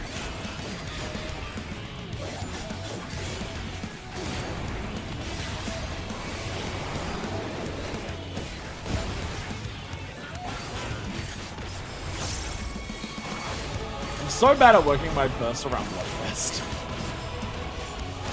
Up slam. Yeah, it's gonna be a rush. It's like, there's only one, and there's one in every corner. I wonder if this will be the flip. I wonder if it'll be the flip. I wonder.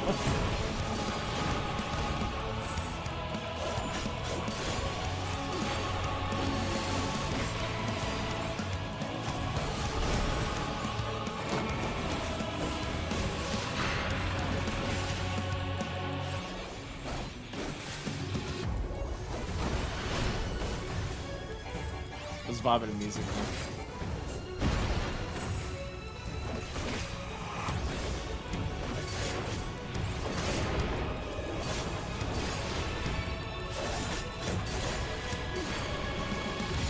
Just really don't know what we did differently that caused the ceruleum. Like, my thought process is either taking a long enough time. Over here. My thought process is either taking enough time, or the fact that I did walk down all of the edges. Or it's the second time in a row we did it.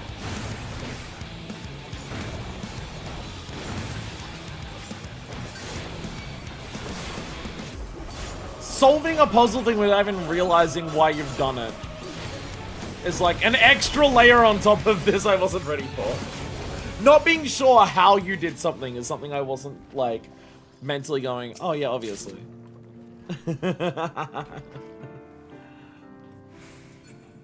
Kitchen shelf. I've gotten nothing. I have gotten nothing different. I've gotten no bonuses. Y'all keep getting this shit and I'm getting nothing. Thing is, I don't know how much changing the first sections actually affects the second paths. I don't know if I've noticed anything change in the second paths by changing the first paths. Outside of, like, how it affects the boss. Right again. We go to the right. Be careful. Remember, we got to kill the things in order. We have to kill the bosses in... Oh, not the bosses. The drakes. We have to kill the drakes in order. So just, like, single target. Because we're going to try to do the actual funeral rites. I was half expecting to, like... A lair or a holding, man. I was half expecting to have to do the, I was half expecting to have to do, like, actually learn the funeral rites from another path, but doing that one actually just taught us the funeral rites.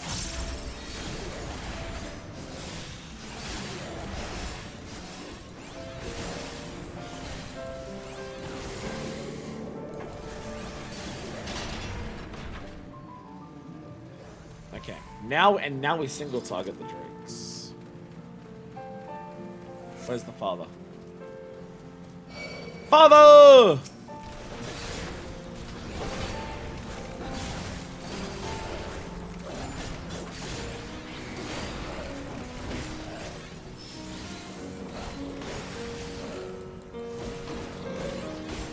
Mother!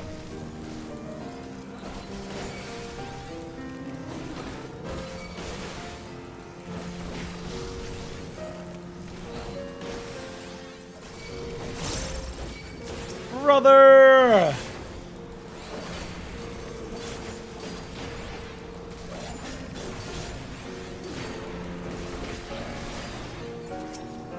Baby! Oh, sorry, sister! It also occurs to me, we've never actually taken this pathway where we don't fuck it up. I don't know if that will or won't do anything different.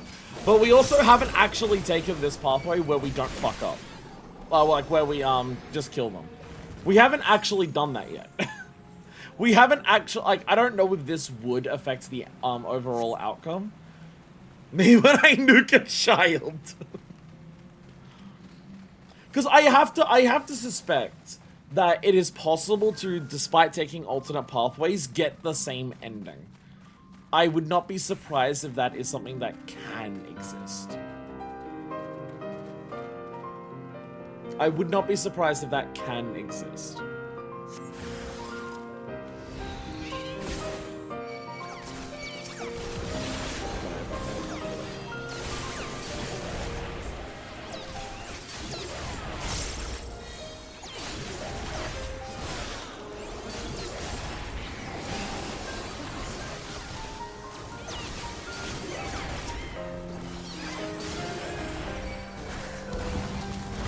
Now we're gonna get the myrrh.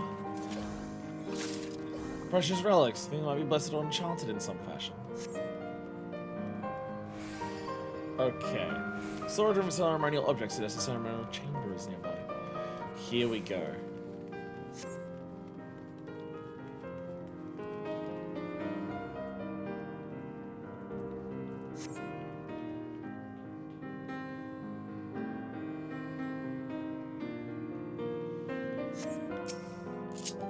So we have face it.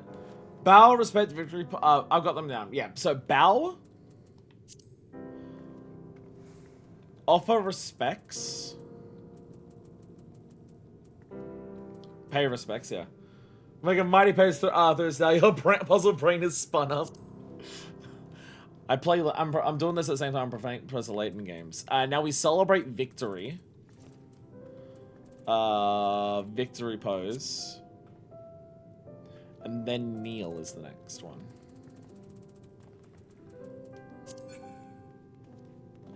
You're performing the funerary rites. Then I should light the incense and say a prayer for the fallen.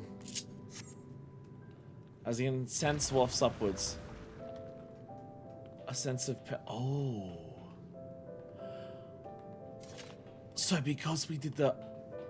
We don't even fight the boss. Yo! Yo! Doing shit can skip the boss and do something different? Yo! Marmots? Oh, Jesus. Marmot Ravana? Marmot Ravana!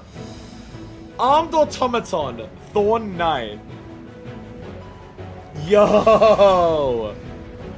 Yo!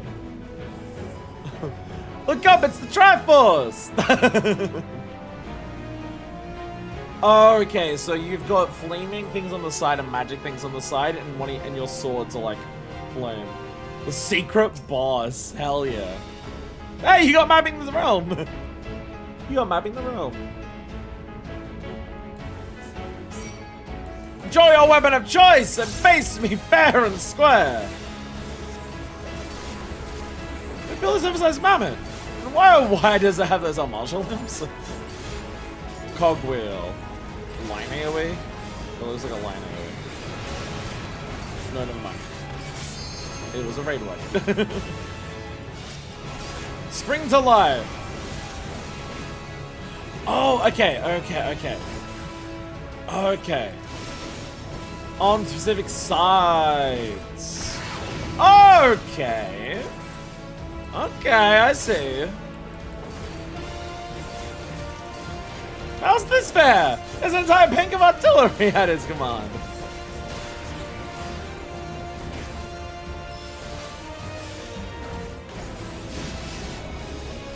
Time bust the shit out of me. I don't care. Spring to life. Alright, blues and reds. I think I'm actually fine right where I am.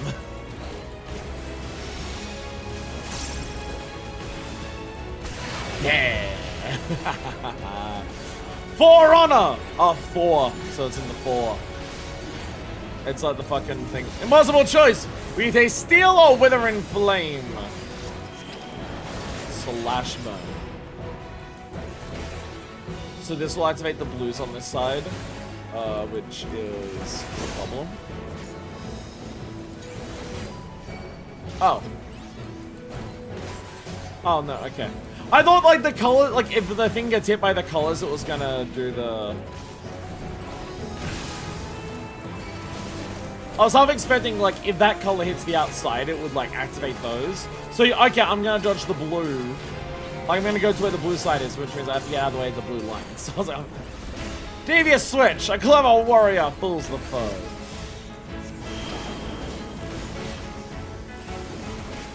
Oh, okay. Oh, that's the mechanics deal.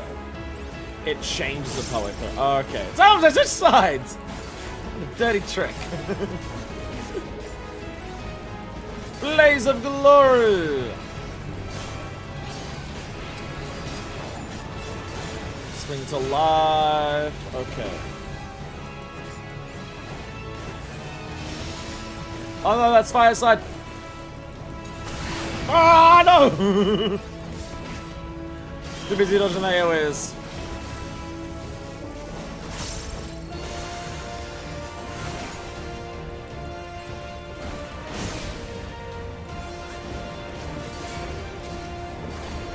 Got anything else for us? Laser glory again.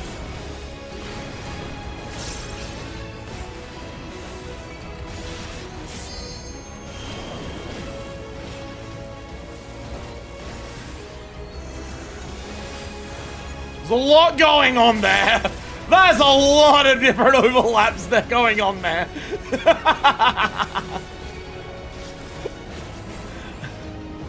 There's a lot of shit going on.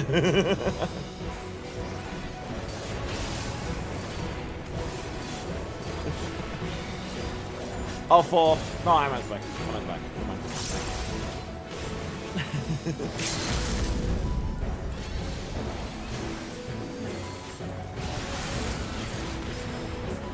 Jesus Christ, this on Criterion. Oh my god. Oh god, something like this on Criterion?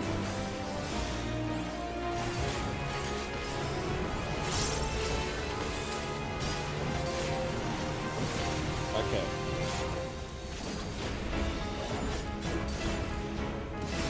Is that far enough away from the orbs to explode it?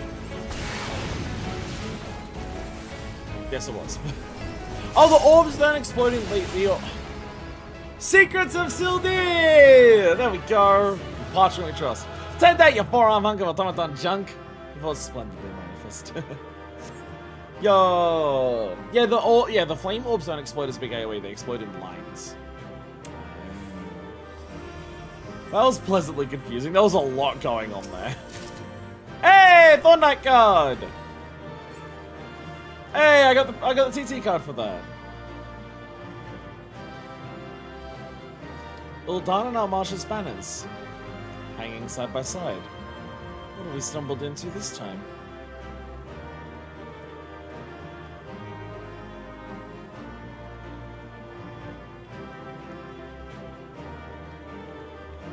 This book appears to be a catalogue of some kind. Oh, these items are all proof of the past alliance. Oh my god, that's actually like... What is it wedged in its pages? May the reader of this letter be our darling Nanamo. This message is for me, then why leave it here? My parents had such faith I would find it. Zealous God takes the role of final boss in the Criterion. Aww. Serial Boss is actually very exclusive reward people's dedication to exploring. There's a lot of stuff they wish for me to discover. And these priceless truths inside. I'll just send to Ultar, where I think you probably view as invaluable escort.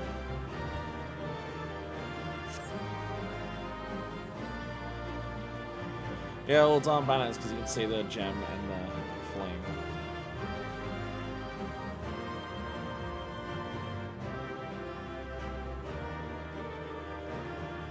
This shit is cool as hell. This shit's cool as hell. Saying I got my thought and I got my first time. It's pain to get back here compared to other bosses. Yeah. Yeah. Yeah. Oh, so that's the final. Okay. So the secret boss is the final one. You sound disappointed that turbo fucked version of that fight doesn't exist. I am disappointed that a turbo fucked version of that fight doesn't exist. No, but I can understand because that one doesn't have multiple variants of it. Yeah, that's like that's a specifically for variant for a reward for finding the shit, and it doesn't have multiple versions of it because it's a secret one. We pick Thule now. I feel like we accidentally stumbled across what is meant to be like the final big discovery on it as our 7th of 12. I feel like we accidentally got the big final discovery with the unique boss. I like halfway through our journey. So this one may not have hints for others because it's meant to be lost. Because like a secret boss, literally the last entry. Deep beneath Uldar, beyond the twisting tunnels of the Sil'dish aqueducts, we have discovered a vault in which slumbers a precious legacy. In its center, a catalogue of evidence emblazoned with the words, "For coin, country, and comrades in arms. We bequeath this trust to the House of Ul." This solemn declaration, signed by the last Sultan of Thorn, was followed by several pages of florid signatures, a procession of Uldan rulers, which ends with the name of my own father. And wedged there, betwixt one page and the next, a faded missive penned in his distinctive hand. Addressed with the hope that the reader be a dealing Nanamo. The letter describes the purpose of the vault. It is a place known only to the royal heirs, a secure archive wherein evidence of Uldar's line to the Almajra is preserved. And though tradition dictated this trust be passed on by word of mouth, father felt that, should worse come to worse, 'twas safer to have an explanation committed to parchment. Dearest Nanamo, we wonder what manner of woman you have become.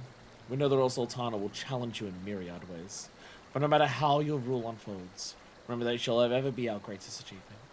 Seize what happiness you may each day, for joy is worth more than all the gil and Uldar. Mother, father, be assured that 'tis not sorrow which causes these tears to fall, but overwhelming pride. Now, in this moment, I am simply happy to be your daughter. Aww. Aww. Stars would have to align to not find it sooner than run 12, yeah. It's also funny because it minds through his guide reading players. What the fuck do you mean to all these steps? How would anyone ever solve that? People who watch guide... How the fuck would you know to do these funeral rites? And it's just like, you get the myrrh, and literally when you get the myrrh, the end of that tells you what the funeral rites are. It's literally the next thing you do. Okay. This is amazing, I love this. Before we continue any further, I'm gonna go pee, and I'm gonna change over my headphones. So I'm gonna do that, gonna take a little break, we're gonna come back, and we're gonna do more. This shit fucking rules. This shit fucking rules, I love this so much. Bathroom break, everyone, and we'll come back in however long it takes for us to all go to the bathroom. Yeah! And we're back with Peak. I'm sorry, but this shit's Peak. This shit is so fucking Peak. This shit is so fucking Peak. 40% of all characters have entered Zadnor at least once was the stat. Wow. We're talking about how Abyssos is like the shit that people have done the most when it came out. So we're gonna go down. Okay, so our plan is we're choosing because we got the bonus final secret route last time. That doesn't give us any hints of what wants to go to next. But we're going back to the treasure room. We're going back to the treasure room to do Thule instead of Nult. So we're going back there. So it means we have to go through this and we have to choose the correct scales, right? Yes. 44% of go to Feistos. I wonder if player stats of like how much of the player base can play different things. I wonder if that's like dropped over time. I wonder if more people have joined the game that don't do as much side content. Like since Endwalker's release, because Endwalker had like a big player base boom, right? A lot of people joined, like a lot more people joined the game with Endwalker's release. I wonder how many of those people are people who have done a lot of side content. Just because there's probably a lot of people who join on Endwalker's release and also during Shadowbringers who aren't typical MMO players, so they're less likely to do side content, is my theory. But yeah, like, I talk about, like, I complain about how people who play this game don't actually play the fucking game and don't do it enough. But the idea that 44% of people do a raid is quite a lot for, like, completely optional content. For completely optional content, it is a lot. It is quite a lot.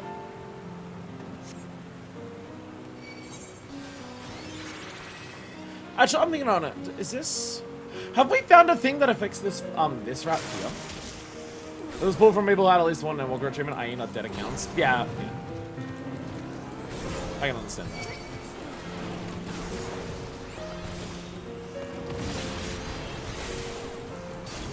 Because like half of the player base probably wouldn't even be active up to like half of the player base probably wouldn't even be current with like Endwalker's release because of the player base. Depends on those players include bots as players. Have we found a way to alternate this first section actually? I don't actually know.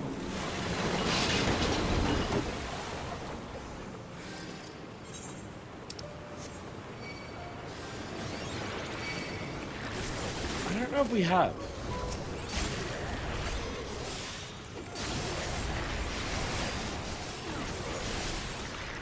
Oh no, this has the winches. No, this has the winch. So this is the... I was thinking this was after this. No, this has the winch that makes it either the windmills or the... Yeah, this is the windmill and the conveyor belt one. Yeah, yeah. No, we have. Yeah, there's windmills and conveyor belts.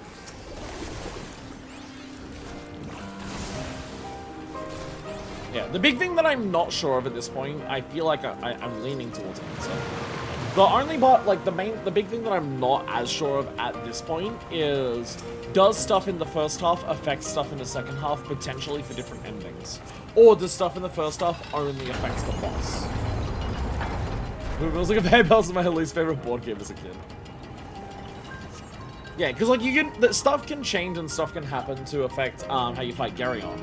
But I don't know if any of that has actually affected the second half. Yeah, first half only affects the boss. It's kind of my thought, because we've done 6 and I've not noticed any differences.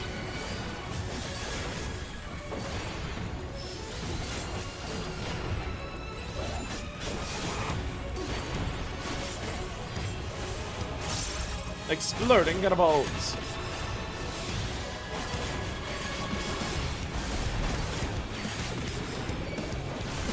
But the idea of a Garyon that can do any of its mechanics from any of its boss fights is really funny.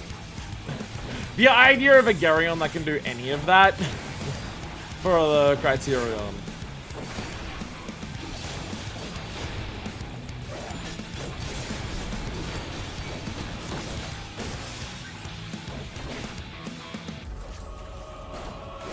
Because wow, Garyon has a lot of mechanics.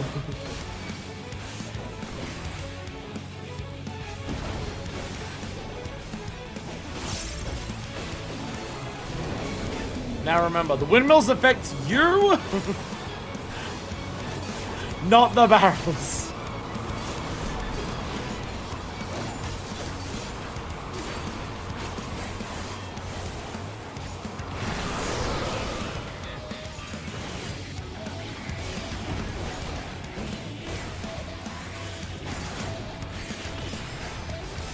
Spirit dots. One day I'll remember Spirit dot exists. One day I'll remember Spirit dot exists. Don't know if it'll be today, but you know, maybe when we get to maybe with a later variant dungeon. Maybe by the time we get to a later variant dungeon, I'll remember exists. Maybe. Y'all know I'm already lying. How do I let blastings in these things? How do I do that?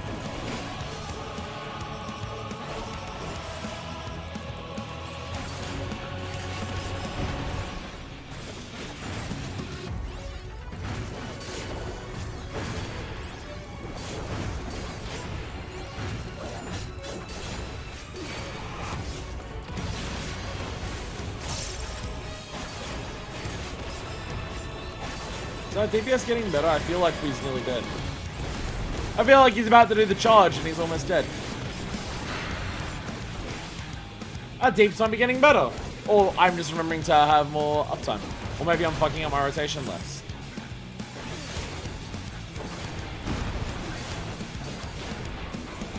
I wanted uptime. I wanted uptime. So your opponent matters on, it seems. Reassuring thoughts we delve deeper into the unknown.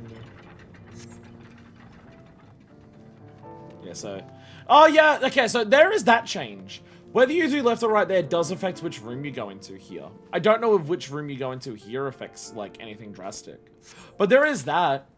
The winch that you pull before the before Geryon there does affect which path you go here. They go to the same place, but you do, like, actually see different shit. So I guess if you wanted, like, the mapping achievement.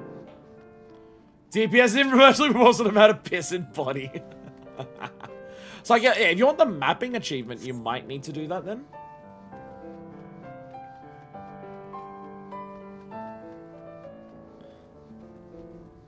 It might be that. It could be that. It could be something that's like... I want to explore. Oh, sorry. 5 things of the beard. 5 things of the beard. Man, I guess the idea is also the 2 different paths here show you the 2 different symbols on the thing. So for people who aren't willing to read the... I guess that's also part of the idea. And obviously, enjoy the rest of the video. Good night, Josh! Curse me started 2 hours late because of OBS issues. I guess also, if you're not willing to actually read, then this scale, like, the 2 different pathway there do show you the 2 different sides of the scale. If you're not willing to read, you can at least work that out.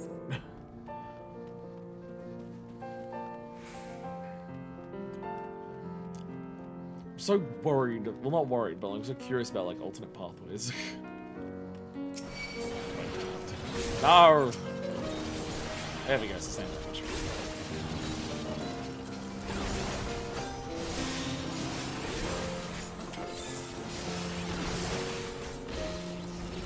Didn't even stun the one that did the attack.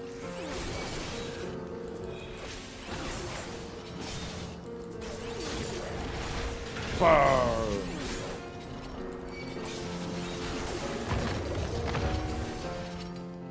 So we've now found the big secret pathway, so now it's like... so now it's like, okay. Or if you're not familiar with the symbols from whichever early dungeon. Yeah, if you're not familiar with Khan. Yo! I got a parasol! I got a Sabatenda parasol, let's go! Alright, so helm... I have to wonder if there's an alternate one here for specifically choosing Ulta. I have to wonder if there's an alternate Scales of Judgment here that, like, sends enemies after you to try and kill you even harder. If you specifically choose the Uldar symbol as opposed to the Sil'di one. You place down the symbols of our mortal enemies! And, like, the roof starts, like, trying to come down and crush you because you're, like, specifically fucking with them.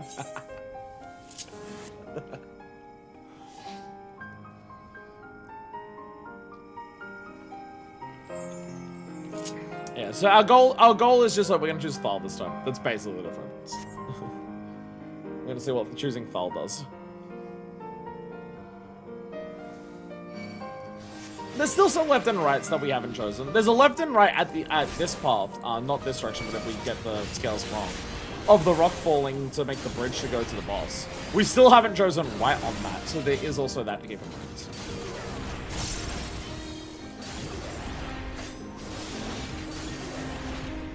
I feel like how you bigotry thing where people think saying PlayStation to makes Pikachu mad.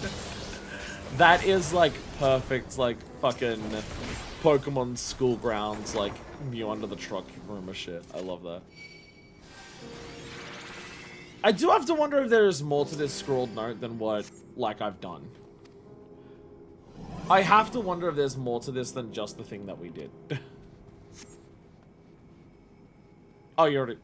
You chose the Thal. Whatever shall we find next?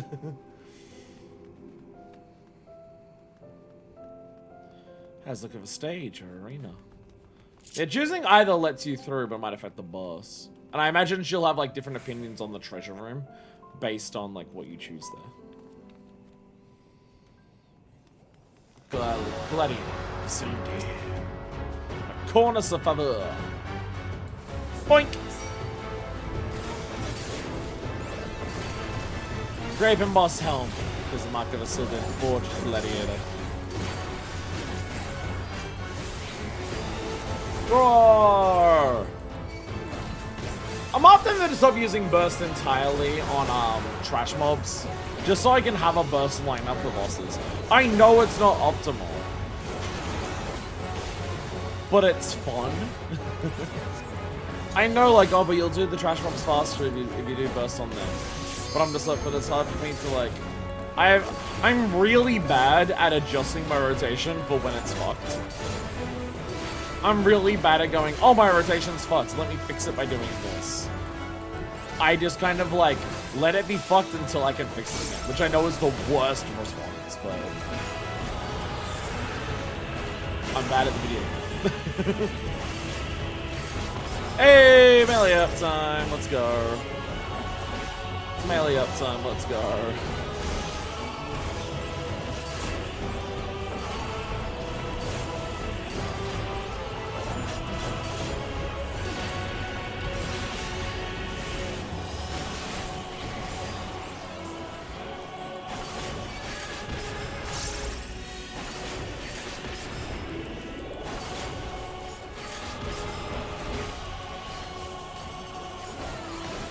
Yeah, okay.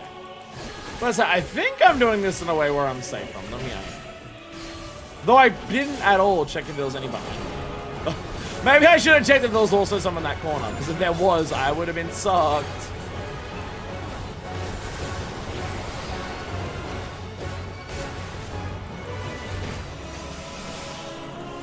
Mighty smite. Might smite. Might make smite.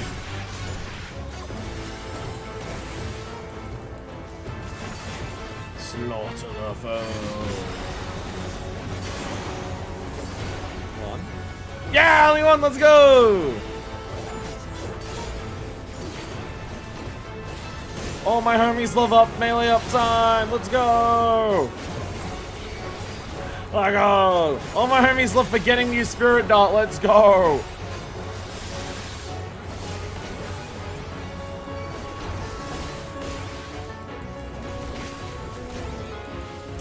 Only alternate with crisscrosses, or do they do something like this? I think they only crisscrosses.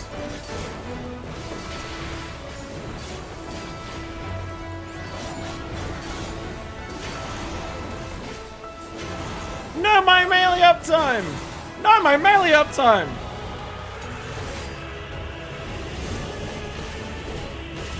What will I do without my melee uptime? No!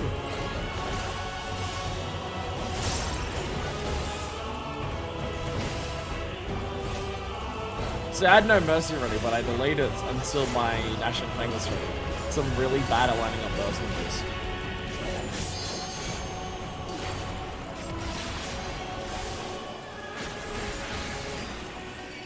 I also keep entering my burst with 3 cartridges, which completely fucks me over, but it's fine, don't worry about it.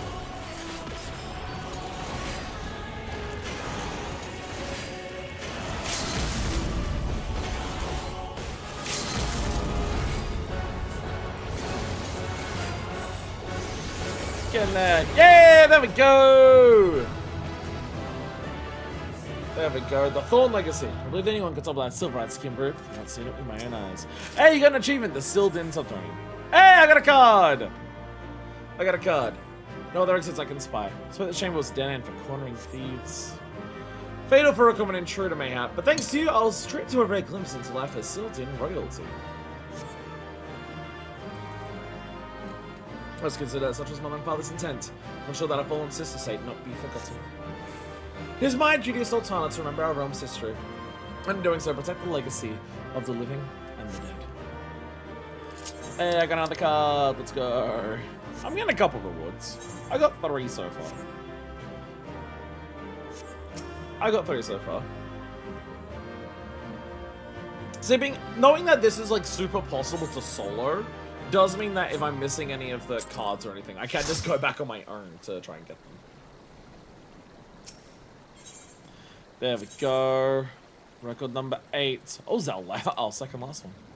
The Thorn Legacy. Sil'dish Aqueducts. Thorn Vault. I noticed these words scribbled on the back of the burglar's note we found. I was too preoccupied to give them much thought at the time. Did the intruder believe that a secret cache of Thorn riches was to be found somewhere in the waterways? An odd notion, given that the House of Thorn was well known for its honesty and integrity. After all, it was a sultan of their dynasty who willingly transferred power back to the House of Ul. What was it? Sorry. House of Thorn wasn't, yeah. The sultan of their dynasty who willingly transferred power back to the House of Ul. And there was nary a peep to imply any wrongful withdrawals from the royal treasury. Surely they had secreted wealth in some hidden location. It would have been done with the full cooperation of the Ul family, with the particulars passed down to successive sultans. Father would have known of the arrangement, and he did speak of slumbering memories which should not be forgotten. Was this one of those things my parents wished me to see when I came of age? I consider 100 potential scenarios for what they might have meant, each more fanciful than the last. And although the Sil'dish Palace was indeed eye-opening discovery, since the father alluded to a matter of even deeper import. Okay, so this is the... Okay, so this is... These are more words on that note that we didn't learn last time. These are more words from that note that we didn't know last time. Which was the last one that did this? Oh, that's this one, yeah. Yeah, this is the other burglar message, which talks about the Nashache, from the mother. So is this to do with the first pathway? Because the first pathway is where you use the burglar's note, the green and yellow sacks. Sil'dish Aqueduct's Thorn Vault. Kind of implies we go back down the first pathway and we have indeed missed something. It did feel like when we did that teleport with the sacks that there wasn't enough there to... Not a smart thing of turning the note around, though we didn't bother trying. Yes, attorney power. Okay. I feel we go back down the first path. Let's go down the first path and see what's up. The left path.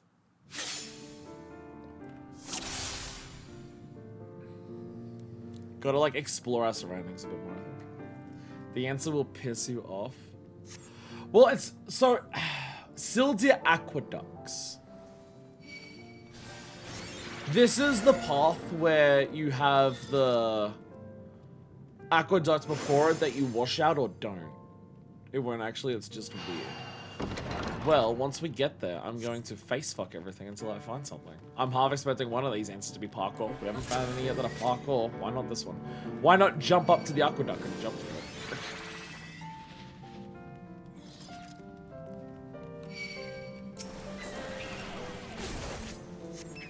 I'm not using burst. I'm not using burst. Okay, maybe I should use some burst. These things are taking a while without burst. My burst gets... If I use burst on pulls, it fucks up my burst for bosses. But also I can notice without using it how much slower it is. But I can definitely notice it's definitely slow. So we'll wash out the aqueduct this time with the mud.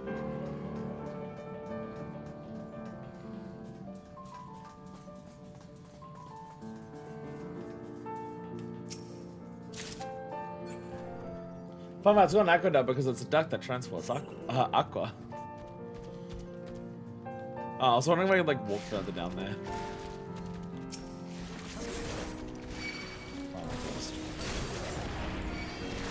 I will use my 60-second bursts. I will not use my 2-minute burst. Okay, I'm not using Bloodfest and Trash Burst. I'll do everything else, though. I'll use the other shit, though.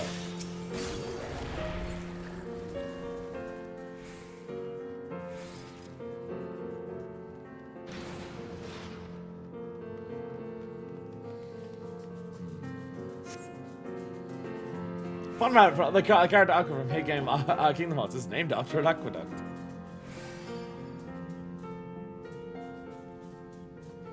Jump down and slide some of these, obviously.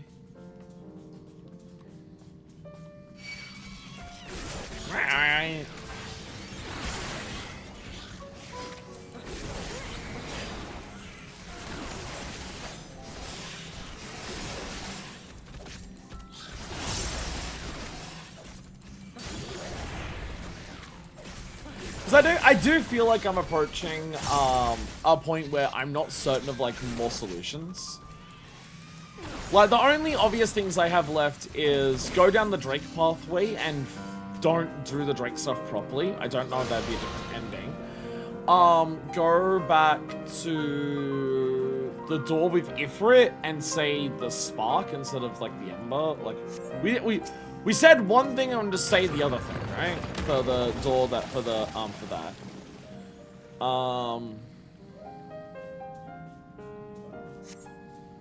Oh, the boulder at the end of the middle path for the left and right at the ends when you don't go when you fuck up the scales.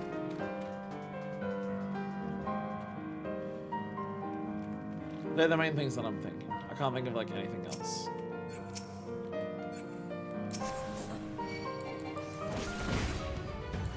Maybe it's something to do with those cat doors and they could just say the wrong thing to the door. I'll be honest, I don't remember where the cat doors are. I don't even remember where the cat doors are. Where do we fight them? I don't remember. Oh, I think the cat doors at the end of this path, with doing the sax run. I think doing the sax run at the end of this path is the cat doors. I think.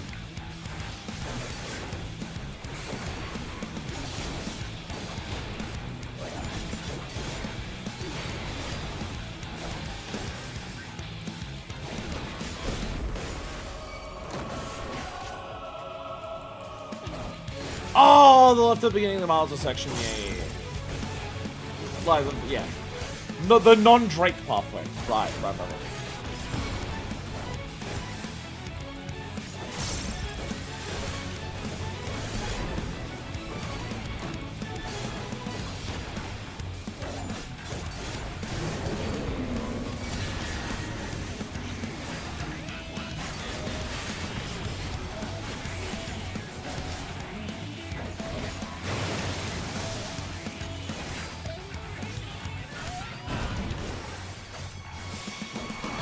Carry on!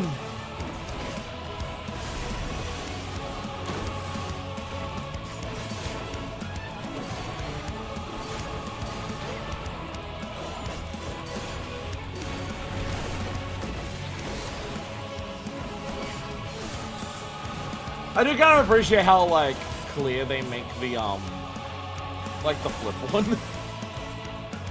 Very particular pattern that appears every time it does. Put my melee up times! No!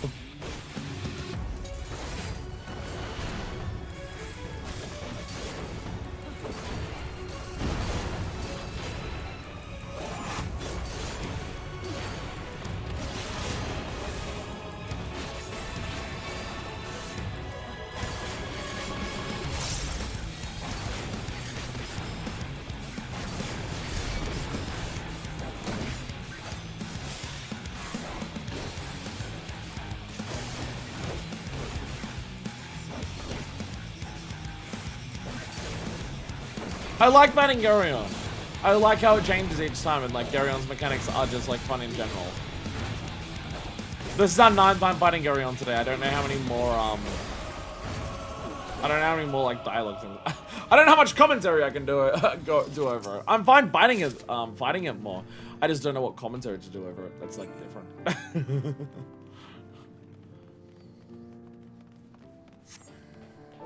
There is this.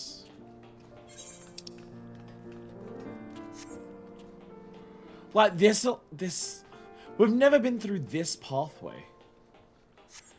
We've never been through this.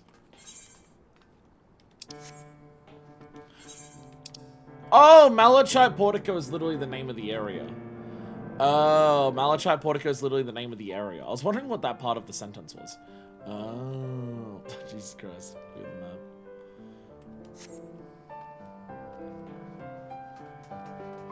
I don't think we can go backwards to it from up here. We are able to do that. I've never noticed.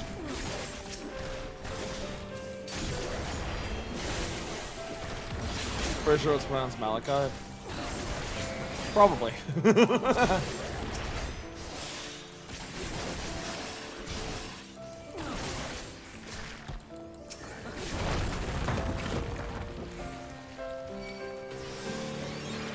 Yeah, that's like the wall that falls down there. Instead. So what do we do to make that different then? How do we get that section? Because that feels like something you do in the first half, but with like, the only thing I can say that's obvious in the first half is the difference between, clear the mud or not. But we've done both of those and none of that's changed that. Some of the first area split after the boss. I'm just trying to think of anything to do in that first area. The only thing I've noticed in that first area that you can do that's different is the clear the mud or not clear the mud. But we've done both of those and been to this section.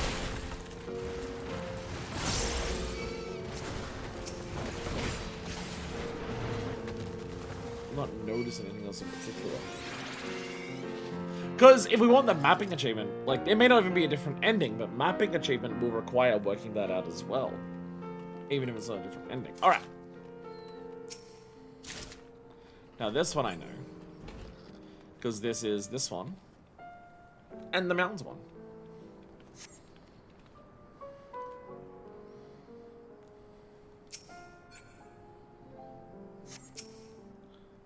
We get this all set. And then this little sack.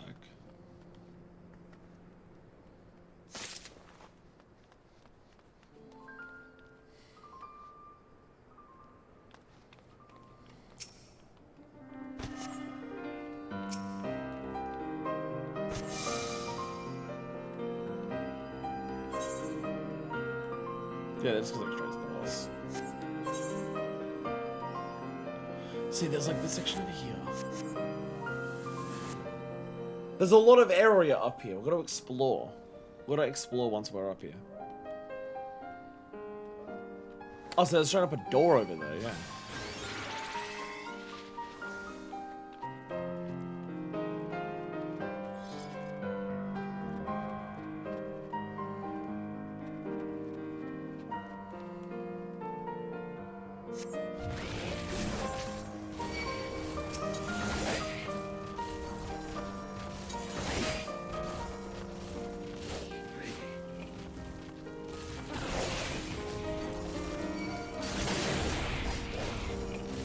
I was wondering if they might do like an AoE that breaks open the door.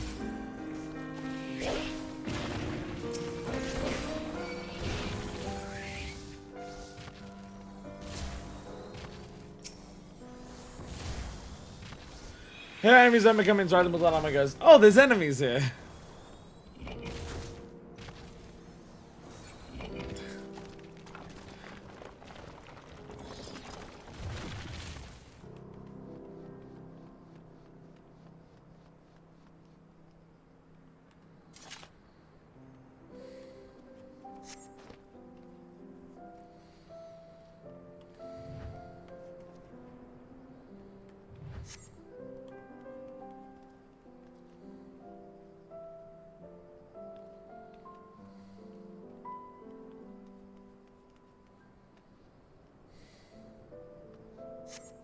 Because this rug...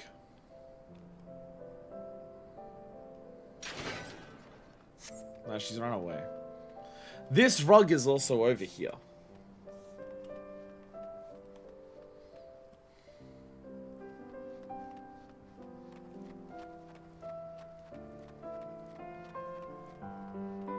Horatio, can you come over and do that emote on this rug, please?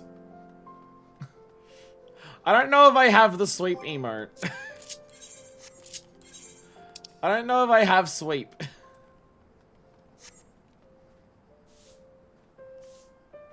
Damn. Damn.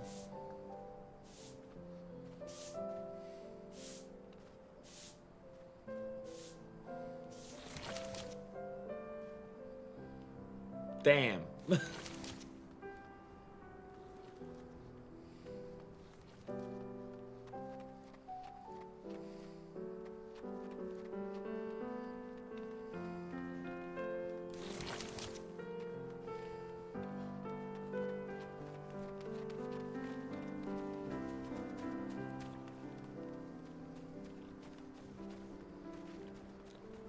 Yeah, this is just the same path.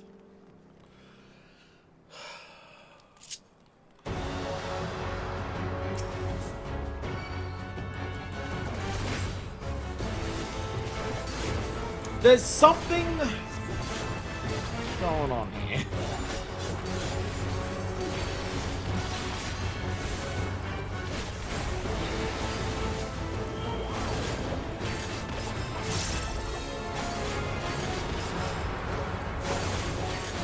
There's something you gotta be able to do before getting to that teleporter mode.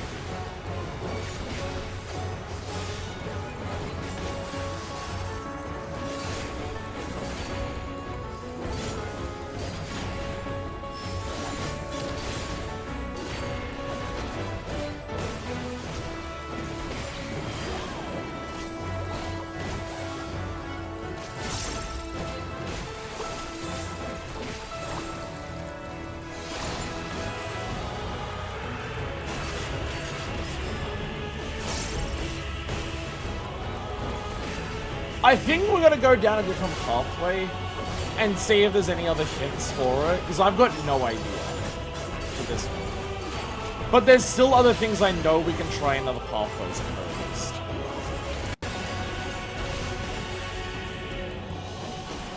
I know there's still shit to try in the other pathways, and for this one I've got no idea. Like, maybe there's a rare green stone you gotta find before getting to that point. You gotta do whatever, maybe it's like that optional, maybe that right-hand pathway after the boss is something that will, like, help up there. Because there's a door there that has the thing in front of it. I feel like you gotta do something else up there, because Nanamo, like, is literally talking about how there's some mystery with, like, the brooms and everything here, but we'll work it out later. And she leaves immediately? Like, once she spots those, she says, oh, but we'll work out that mystery later. She doesn't, like, stay there waiting for you to solve it until you have. She leaves immediately, which kind of implies to me that to solve that, you need to do it before you get there. Like, if you get there without doing whatever it is you need to do, then you've not done it. It's kind of my thought process.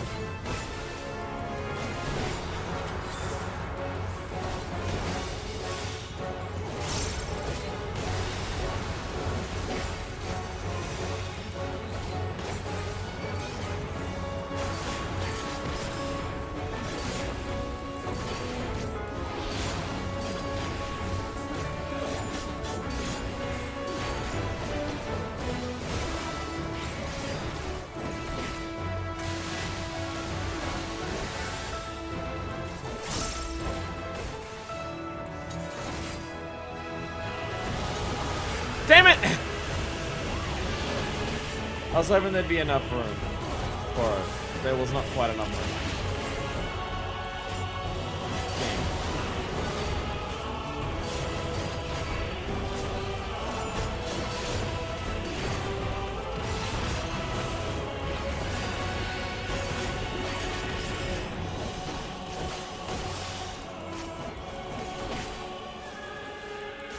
So I missed completely last time what these actually did.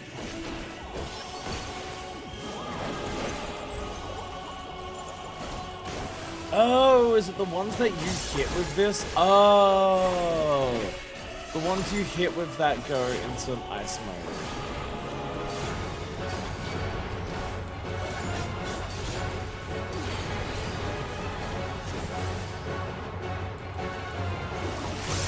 That definitely makes that harder because it can move. I got into place already, so it already started moving. So I actually like affect where that boss goes. Whoops.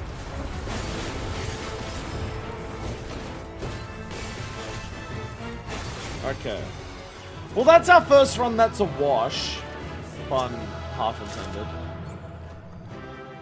Nothing from that one. Okay. Instead of trying again fruitlessly, we're gonna go down another pathway. I'm gonna try something else. We're gonna go down another pathway. We're gonna try something else. We're gonna get down the middle pathway, fuck up the puzzle, so we can do the left and right rocks, and just see if the right rock does anything different. Oh no, my durability is getting low.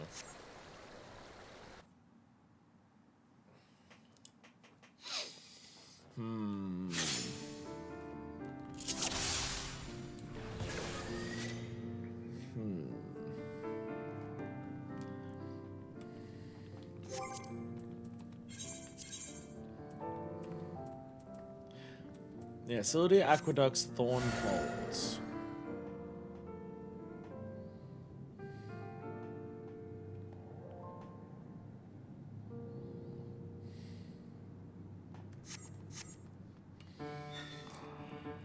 Hildi's Thorn beats more pot sheds. Yeah, it's just Sil'dish Aqueduct. Yeah, it's just Sil'dish Thorn Vault. It doesn't like say anything else. But that's not many words other than just aqueduct. It's not many words beyond just the word aqueduct. And again, there's this section here, but I really don't know what to do with that one.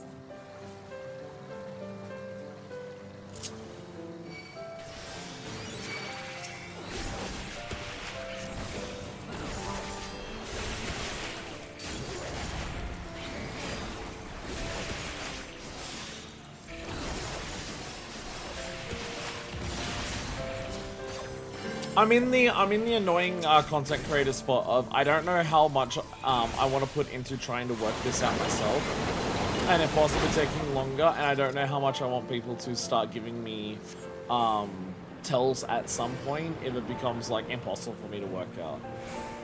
I'm in a very confusing content creator point for that.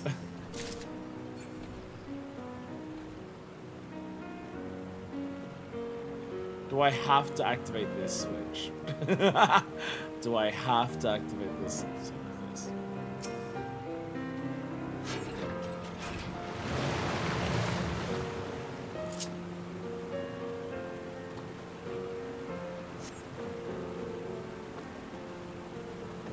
Don't make a joke, but you can't send tells people while in a dungeon.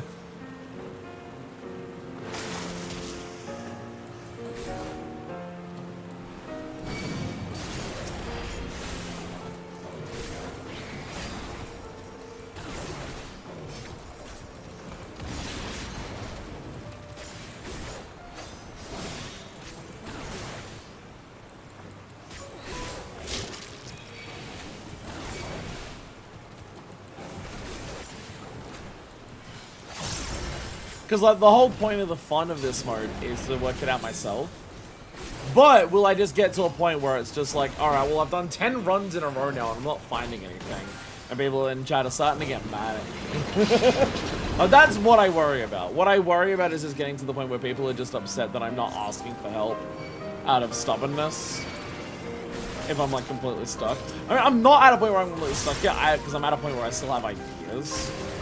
Like, I don't know what to do on the left-hand path anymore. I'm out of ideas for that. I know there's something to do, but I'm out of ideas of what to do.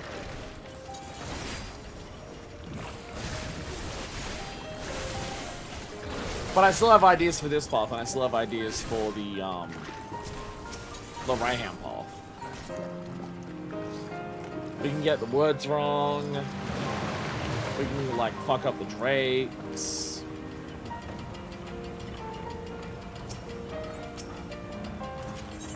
Go the right stuff.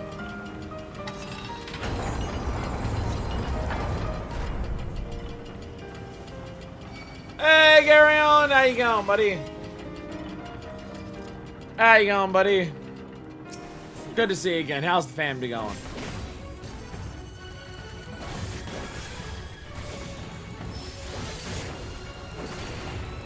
Oh, your family's a bunch of slaves that are trapped underground forever, and I killed most of them. Oh. Yeah. Sorry about that.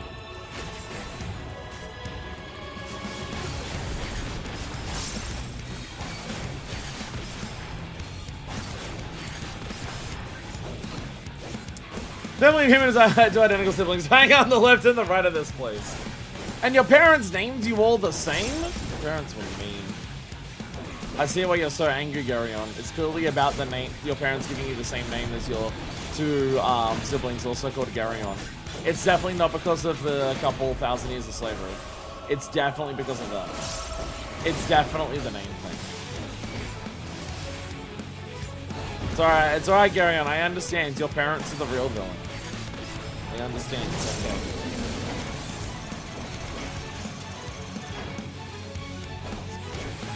I'm gonna stay right here. I'm gonna be slightly not there.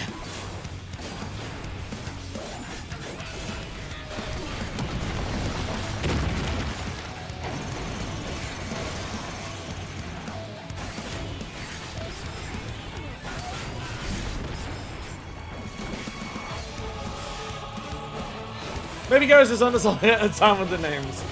It's not our fault, another Uldanias.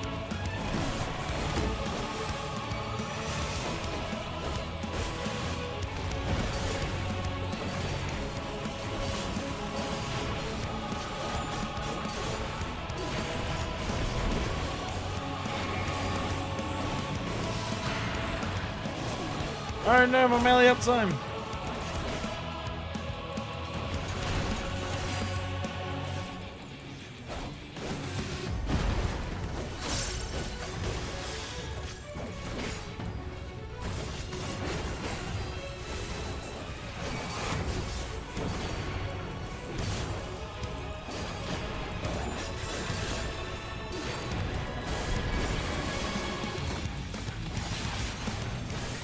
I'm starting to wish there was some I'm starting to wish there was some first bosses that weren't Garyon. Garyon's mechanics are fun. I like I like how they change.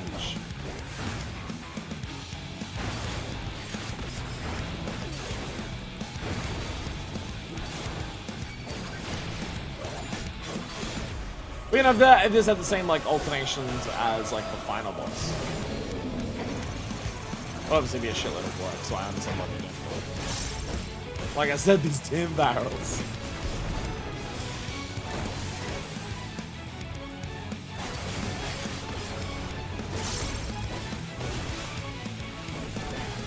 Yeah, I can understand why they don't have a different boss for the first one, because like it would take a lot more like dev effort. But with how many times you got to do the different routes, I could see it being like, it'd be nice to have that.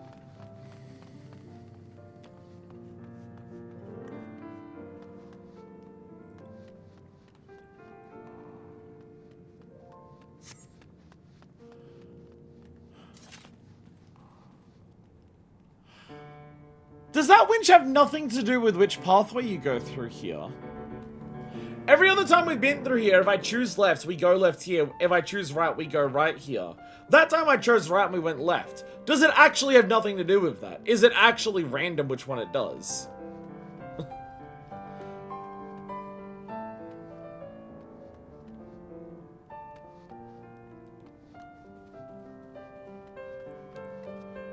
So I'm worried it's just like there's something little in like one of these random ass fucking rooms that I'm just missing, and it's like, oh, that's the secret.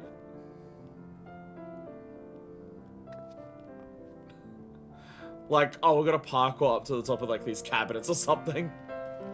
There's no way, maybe not in this one, but there's no fucking way that the solution to a route in one variant dungeon is not parkour. It's absolutely guaranteed. At least one variant dungeon has to have parkour as an answer. I refuse to believe otherwise. I refuse to believe otherwise. It's gonna happen. I just don't know if it's this one or not.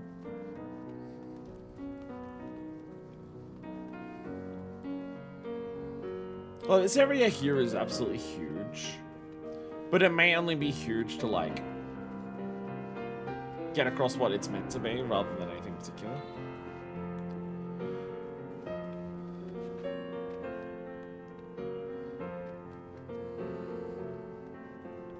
Because I feel like if there's going to be any, like, obtuse environmental or interactions, things to do, I feel like there's got to be some hint in the book.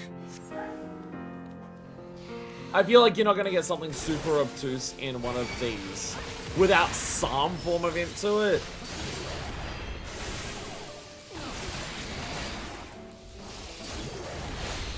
Or at least I would hope so. I would hope there would be nothing that's like more obtuse than like, oh, get the yellow, get one thing from the mountain to get the other one from the mountain rubble. I'd hope there wouldn't be anything like more obtuse than that without like having like a guard door or anything. Oh, I thought that was glowing and like showed me that there was something underneath it.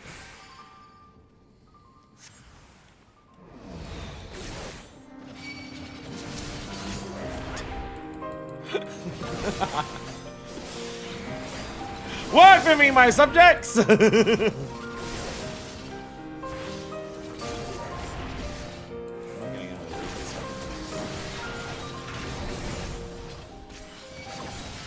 guy did kind of hurt, but like... Not that much. Not enough to warrant me moving. I did take damage. Not enough to move. Come on. Come on. Okay.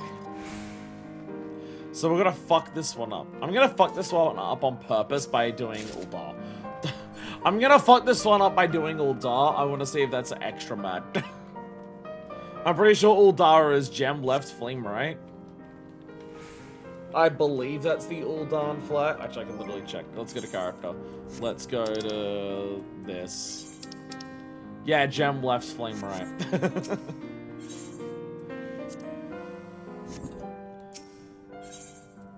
Let's make them extra mad by doing specifically Uldar. No!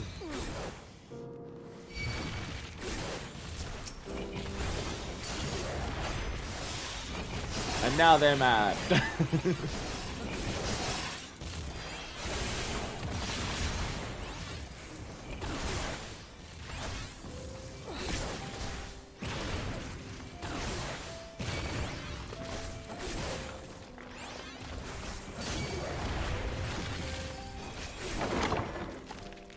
Alright, so we've got one thing left to do, and it's just choose right on this.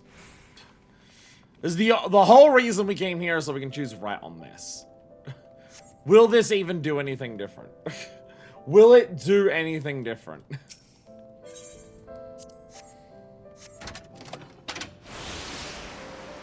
Well, it's winds now. Oh, when we dropped the rock, the boss dropped rocks during the fight. So maybe we'll get wind attacks during this fight now. How undignified. I was just thinking out an alternate route for the return trip. For good and country! So there'll probably be wind during this. Oh, there's grates in the floor. There's probably going to be wind that comes out of those. Ah, okay. We did find another route, though. So we're going to go down to the right side and get the wrong answer for the Marsh of Dawn. We'll fuck up the Drakes along the way just to see if that, like, is also a... Because based on what I understand of, like, what that looks like, it should go the same place. Like, fuck up.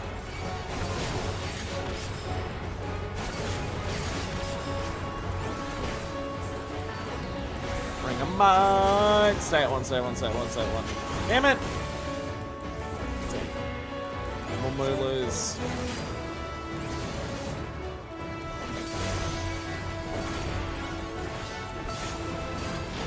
Put my melee up, son.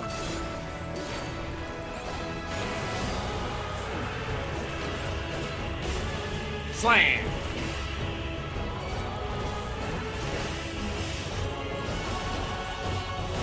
Give us some wind! Oh, not yet. Yeah! Melee up time! Let's go! All my homies love melee up time!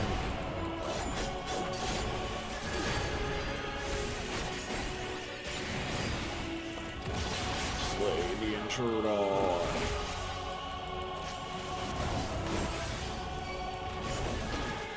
Columns of wind! There we go.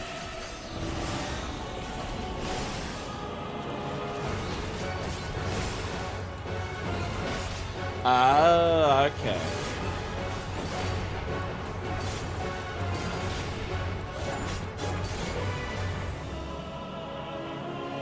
Oh, only one launches you up.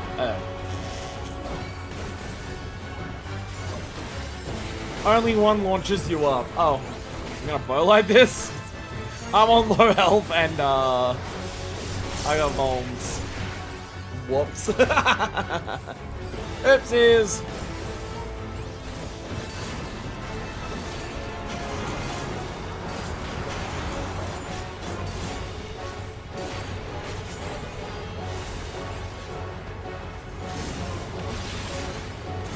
Damn it. I fucked it up. I fucked up! Fucking up everything! I got so many Volnies, no! My Voln stats. Oh.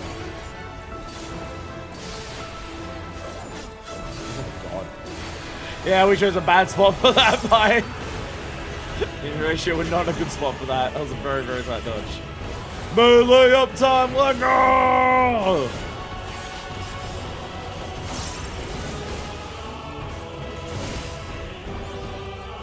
Melee up time, let go!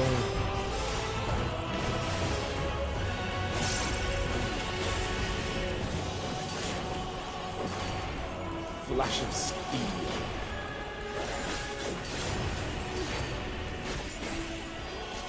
Do the wind again, I want to do it properly this time. Do the wind again, I want to do it properly this time.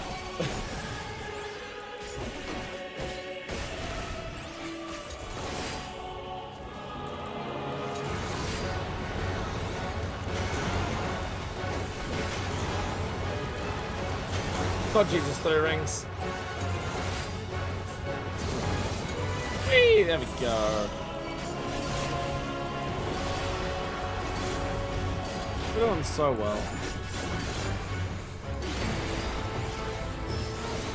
Ignore the triple wave, don't worry about it. All the best plays of Final Fantasy XIV triple wave. You're just not gaming if you're not. If you ain't triple waving, you ain't gaming. Hey, there we go. Uldar and Sil'dir. Yo, Gladiator card! No, Bleedanium got top of that silver skin brute. I've not seen it with my own eyes. Oh. Thinking on it now, most defenses are likely put in place to ensure an escape route for the royal family. The passage into the aqueduct certainly qualifies. Our palace has one for that self-same purpose, after all. Was it to make this discovery that Father left me the key?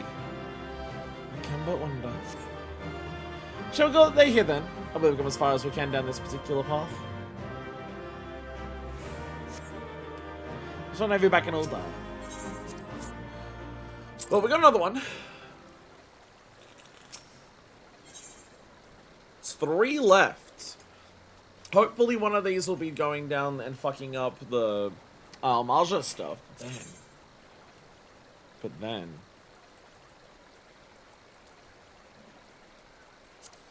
Uldar and Sil'dir. When Balladia splintered into Uldar and Sil'dir, the division only deepened with time. The history books tell the tale of escalating hostilities, of how the advent of the Trader's Spurn devastated the Sil'dians, and brought the conflict to a horrific end. Uldar would later migrate to the side of the fallen metropolis, where even now the ruins of the past dot the landscape, or lie hidden from view deep underground. Such remnants prove useful when riding the municipal waterways, and so do they refer to this section of the subterranean as the Sil'din Aqueducts. Interesting, I think I'm saying about the fallen world. Given that the war turned savage over water sources, it's going to be a designation of particularly ghoulish sensibilities. Distasteful naming aside, should have come as no surprise that these old tunnels fed to other vestiges of Sil'dir. And he was only prepared to set foot in the royal palace itself. Had the structure been exposed above ground, the wind-driven sand coupled with the heat of tunnel and sun would have surely led to extensive corrosion. But cocooned beneath the earth as it was, its chambers had been perfectly preserved. However, it must be to encounter ruins in such an unspoiled state. We'll provide our historians with a wealth of material to study, assuming they can navigate the intervening passageways. We must clear the way, first and foremost, secure a safe path through. So, it seems that each path has a couple endings, right? Like, Uldar and Sil'dir raising the flags, Mother's Eyes, and Thorn Legacy. That's all from the middle path. And these ones here, Uldar's Sins to Bear and to learn more of Myr. And also the Imparchment We Trust. They all come from the right path. And then Pride and Acceptance and a Spot in the Spotlight come from the first path. There's nothing that says they have to be equal amount of, like, endings for each path. But it does feel like the left-hand path is what we've done the least with. And I still don't know what else to do with it. But what I can do is we can go down the right-hand path. We can go down the right-hand path. We'll go the Drake side, intentionally fuck up the Drakes, just see if that's anything. It looks like the bridge will just opening and reconnect us to the left side. And then we fuck up the door. And then we fuck up the door. Well, last time we said, like, flames, and now it's like sparks or something that we're gonna say. So we try that. Yeah, the left-hand path, the left-hand path is the one I'm definitely struggling with the most. Just in terms of, like, let's do that.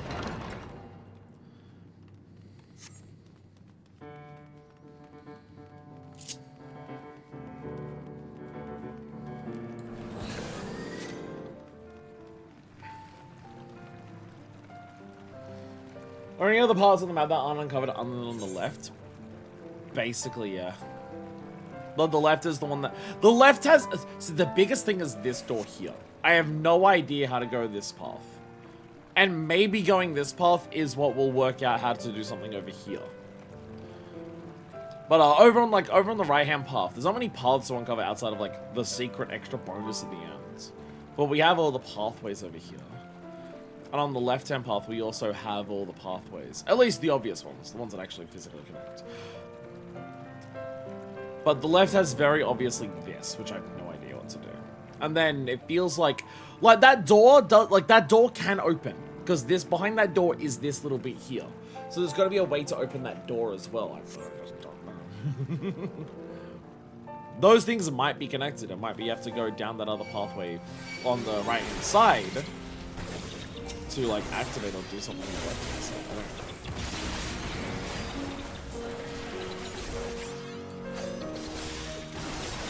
Because we got the hint for the teleporter, but I don't see any other like obvious hints of what else to do on that side.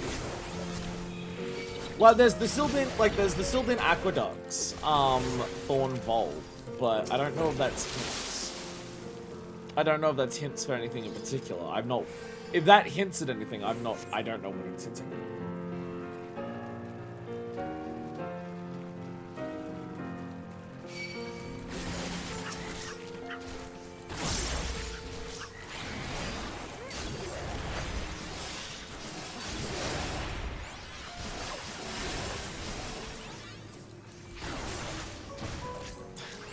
Progging with it anyway.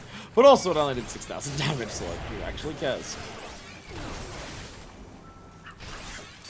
Spirit dot uptime is so bad. My spirit dot uptime is so bad.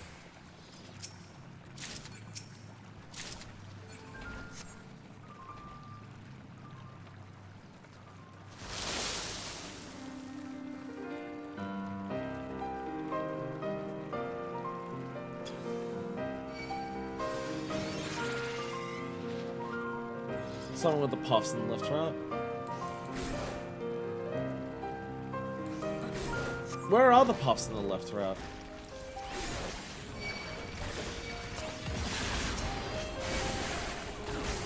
Well, the puffs... Okay, so the puffs might... Yeah, we haven't actually fucked with the puffs here, like getting all of them or getting none of them is a different thing. The puffs are after where you would teleport to the side room. It could be an alternate end. It could be an alternate conclusion. Yeah, the room before the Silky, if you don't do the sacks correctly, yeah. If you don't do the sacks correctly, that's where you go to that. We haven't actually been back there yet. Yeah, that is true. It won't help us with the teleporting room in terms of working out how to open up that door.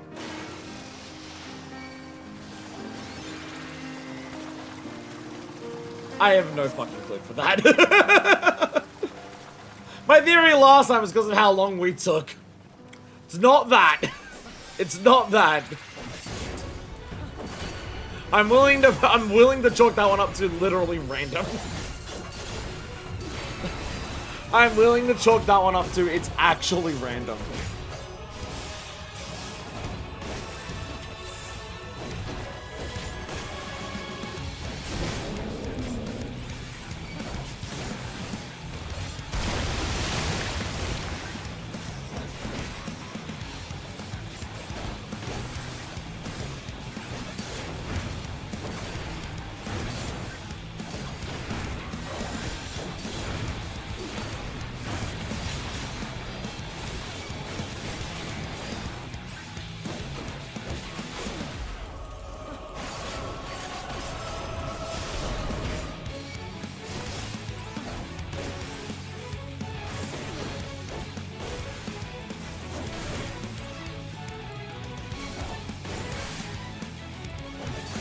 I'm not quite in there. I'm grooving too much. I'm just banging my head back and forth. Not actually like looking at what I'm doing. Oops.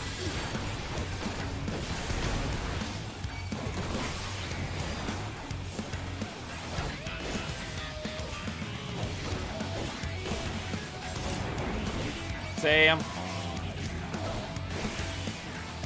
I'm fine.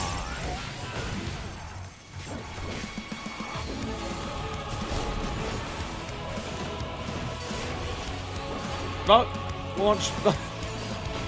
Launch.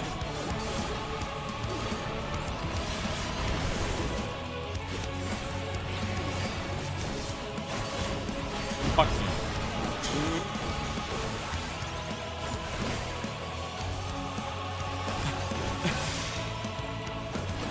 I didn't think it would actually hurt that much to have two of them overlapping. I went out way too early because I'm just like, oh, like the launch has already happened, it's done. I'm having an issue of like, I've fought this guy so many times that I'm like expecting the mechanics to go up. Like, I'm seeing one mechanic and knowing that does a different thing. And I'm just like, oh yes, and the mechanic's done. No, one of my headphones died. Oh. Alright, after this one I'm gonna have to change over.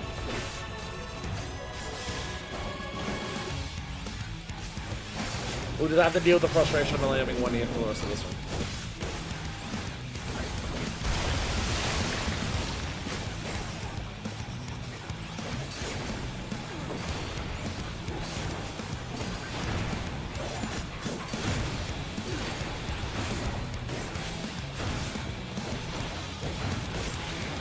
Okay, I don't actually know where the safe spots are on that.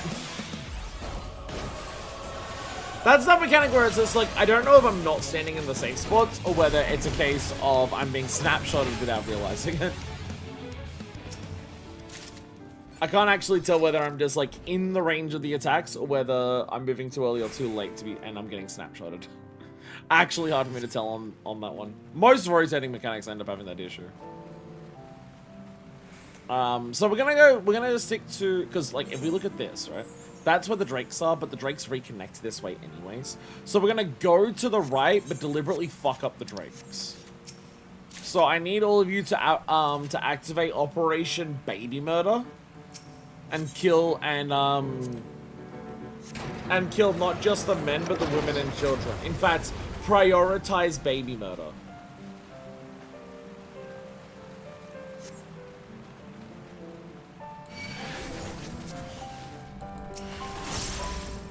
That is our plan here.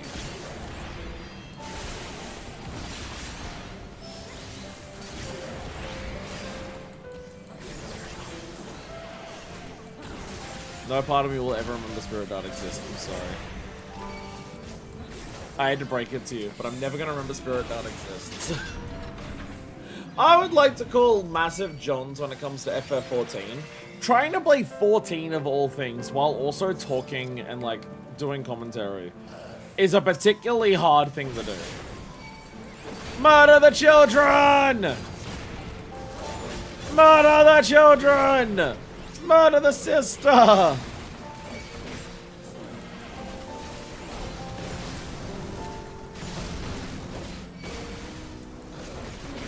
Murder the brother! Make the parents watch their children die before their very eyes.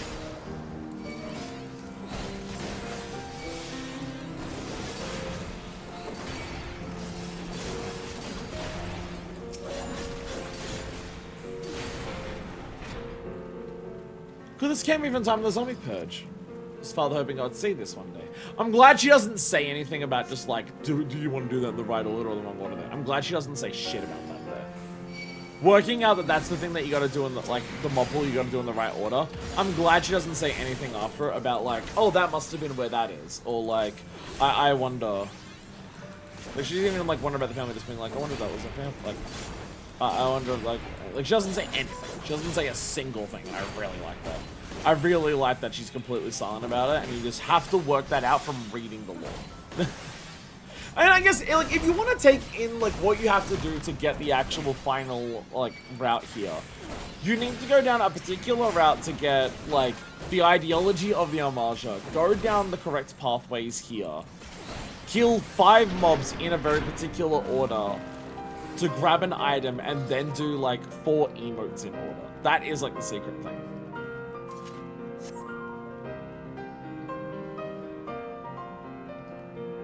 Alright, so we just fucked this up deliberately then. Foreboding door. The blessed spark. Unbelieving, you'll proceed no further. Begone from this place! Who's speaking? I'm not coming this far to let a door turn me away. Break up the...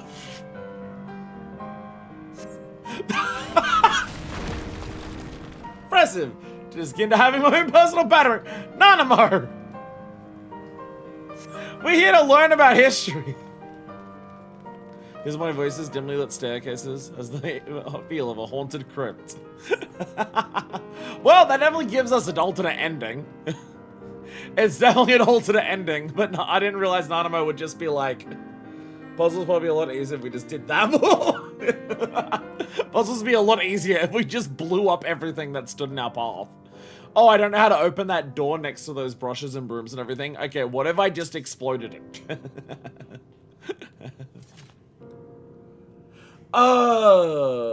If you come here and do the funeral rite, if you come here and do the funerary rites, what if you come here and do the funerary rites but you don't have the myrrh? Do you do the funerary rites and then Nanamo's just like, oh, I don't have the myrrh though? Is that also another one? Like you just go down the, oh, you know the funerary rites but you fucked up and went down the wrong pathway? I feel like that may not be one just because to learn the funerary rites you have to like already, like, you learn the funerary rites from getting the myrrh. So I feel like they may not actually do that. But it's also possible. Alright, Infern-Gale. So that looks like a knockback, right? Yeah, it is enough. Now it's a knockback. Instead of a tether. There we go.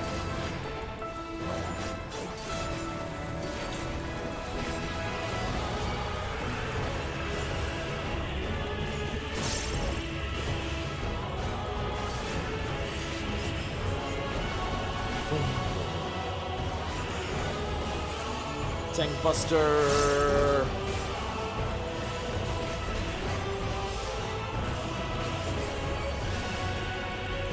My rotation is so bad today. I fucked it up so few times. Alright, so we've got some swaps.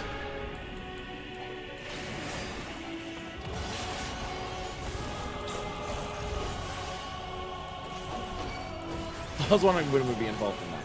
There's the Gale! There's the Infern-Gale. Knockback. Surely this knockback's got to be combined with something else, right? Surely they're going to combine that knockback with something else.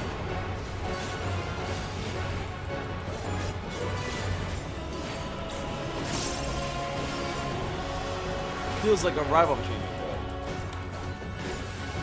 Hey, we got the trip wires again.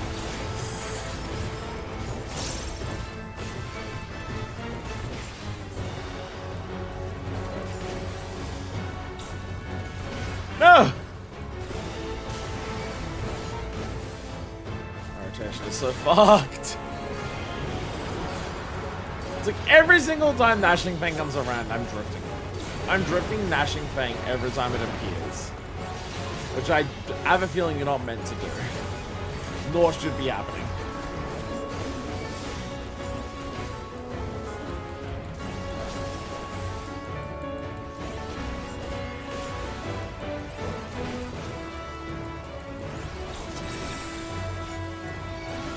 Are these the rotating ones? Yes, they are. So that'll be here.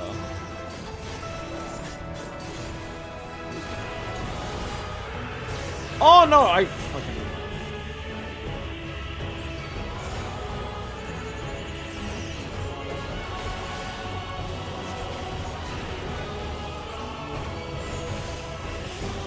You also teleport if you walk on those things. It teleports you as well if you step on those things. Huh.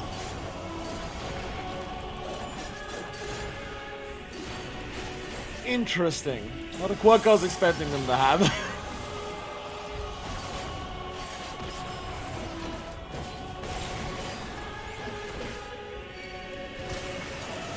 I was trying to bait that AoE so it wouldn't stop me from being in melee, out of melee range. But I didn't do it very well.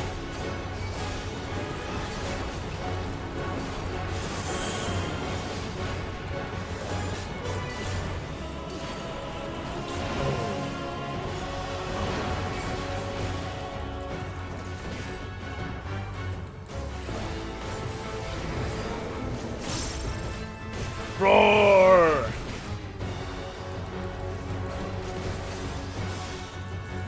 More fun brands.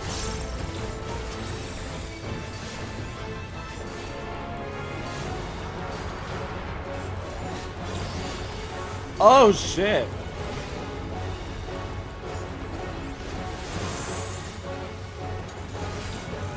Who knows Alaman style arrow through his head?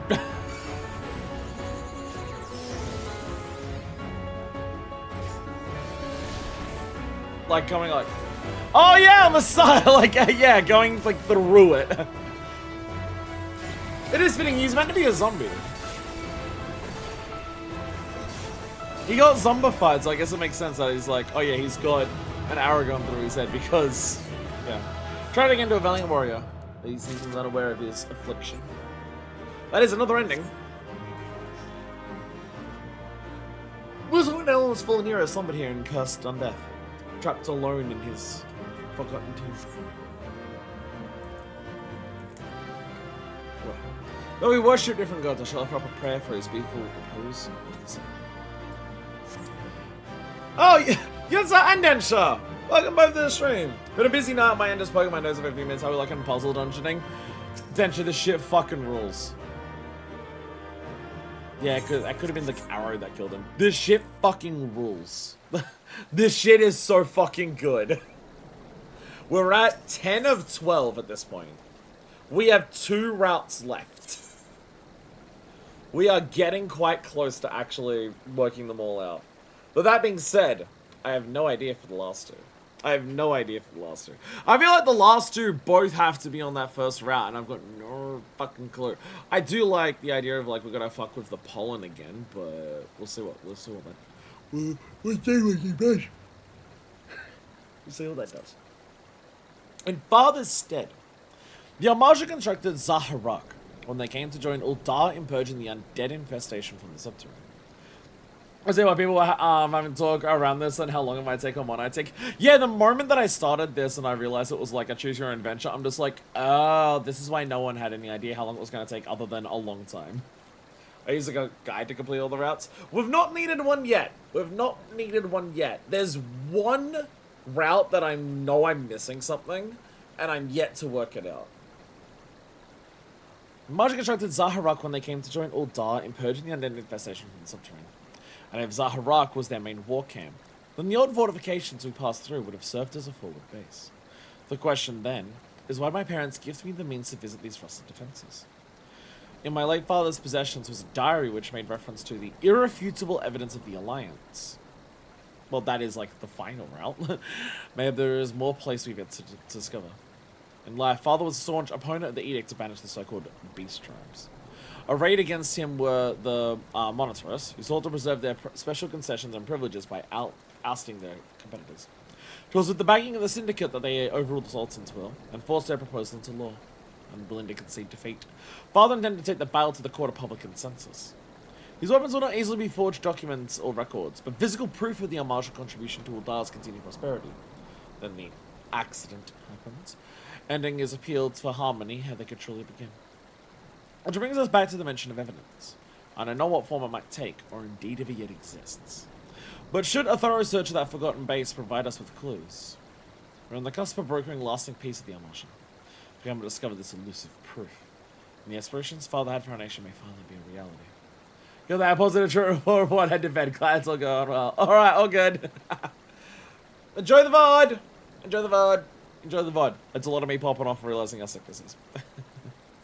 Okay, so here is current plan. We're gonna head to the left. We're gonna head down the left path, and we're going to touch so much fucking fuzzy and get really fucking dizzy. That is our current plan. That is the current plan of attack.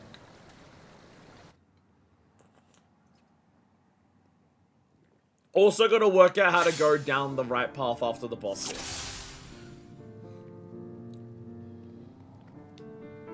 But I'm also wondering if that is actually up to randomness, because it seems like the left and right path in the middle is also random. It seems like the left and right path in the middle is random because the winch that I pulled before it didn't seem to actually affect it.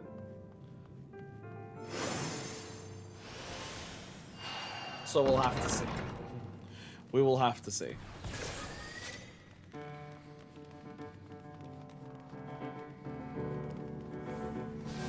I thought pulling the winch left or right was what affected the thing after the boss in the middle section, but then we turned it to the right and the boss made us, and the direction made us go left. So it is possible it is also random for this, and we've just somehow every single time we've gone down this path, it always takes us to the left. Regardless of which way it takes us this time, we'll continue on so we can get to the touch fuzzies. But it might be worth it to, like, once we do this and when we touch all the fuzzies and see if that does anything. Because I don't know if we did I don't know if we touched every fuzzy last time. But it might be worth it to just like reload and just see if it appears and we go to the path at some point.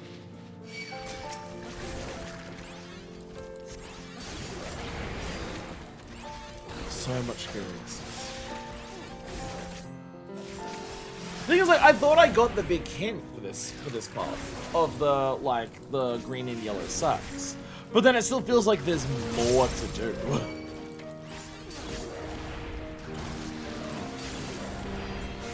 Which just raises so many questions.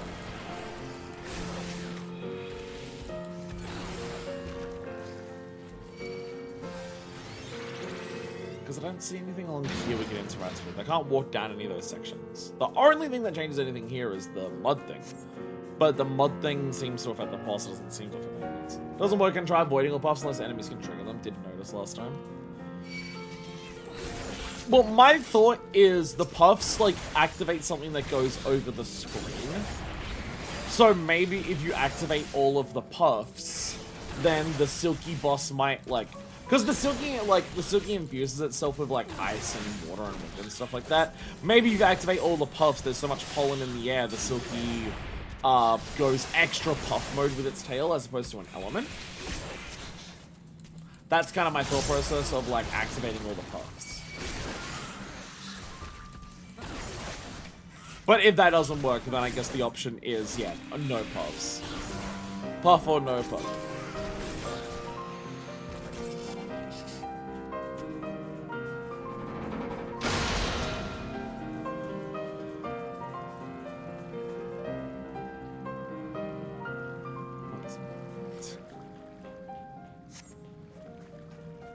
Not this time.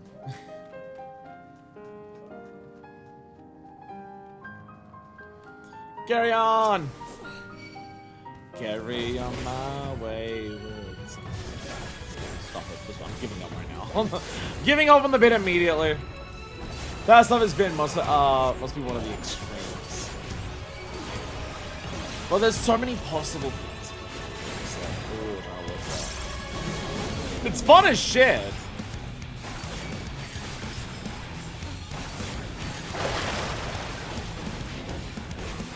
Because I'm still immensely at a point where it's just like, I don't know the limits. Because we haven't, like, seen the end of one of these, I'm still unsure of, like, the limits of how far are they willing to go. And to be fair, those limits could easily be like, oh, they set the limit as like, oh, they'll go this far with them in this one. And then we do another one after this, and it's like, oh, they go way fucking further. You know what?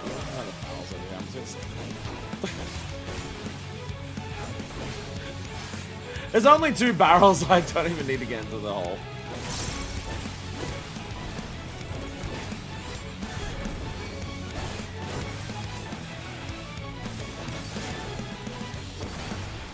Now I'll have to.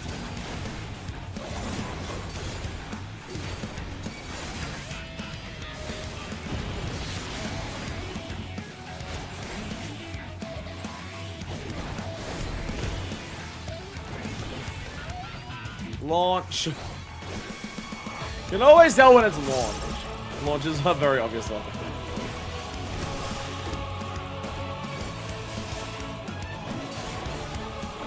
Subterranean shutter.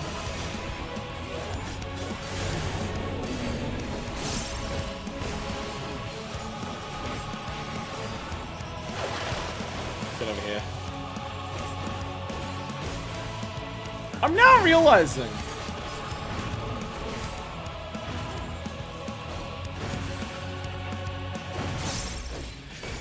Is this one of the most, like, combat-intensive episodes we've ever done? Like, I feel like even stuff like Bosnia may not have as much combat in it as this. Because there's, like, so much of the... I guess there's a lot of reading here as well. There's reading between each of these things. It's not often we have an episode of 14 that is this intense on, like, battle combat.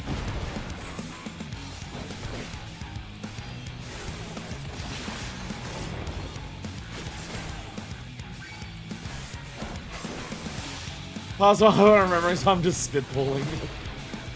Ah, yeah, blue mage string. Yeah, maybe blue mage.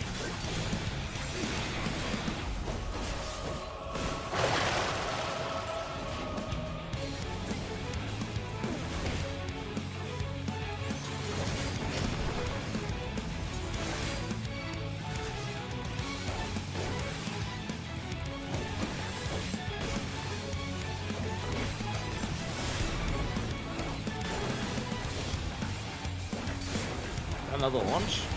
Okay.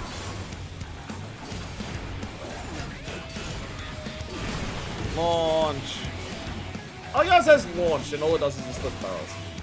Oh yeah, the day. Yeah, we did all ARR extremes in a single day. There was also that. Well, pot shirts. Victory is yours. Blessed to keep company, such a formidable ally. But I mean. The worry of will we have time to do everything else in 6.25? Hey! Hey! Let's go! It seems to be it seems to be random chance. It seems to be random chance which side it goes down. But so that's mapping. So that's mapping. So we've found all of the places. So now it is just this last one puzzle up here. All this greenery makes for a nice change. And look, have you ever seen fruits like these? Fruits must have drawn them here.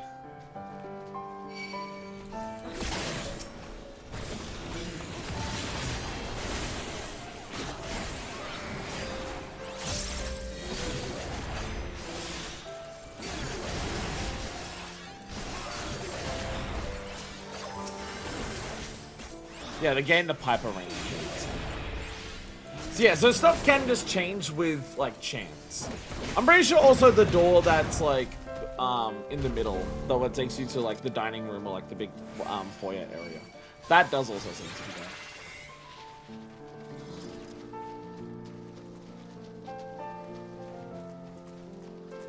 It's still about the ending here. About, like, well, how do we open that door?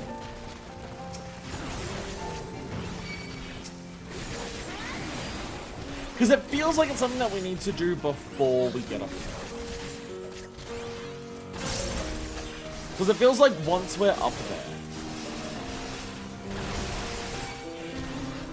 she just moves on immediately and says, oh, it's a mystery, we'll solve another day. So if you get up to that area without having already worked out what to do once you're up there, it's too late.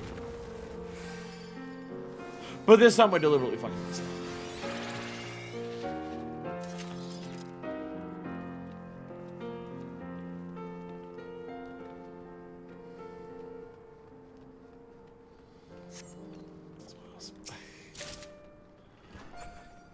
Gotta get my spoils.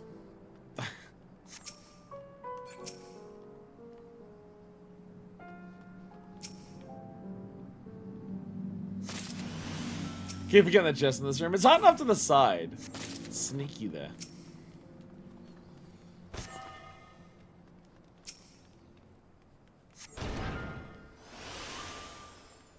The real stuff confounds me. A puzzle for another day. Alright. Get ready to touch fuzzies!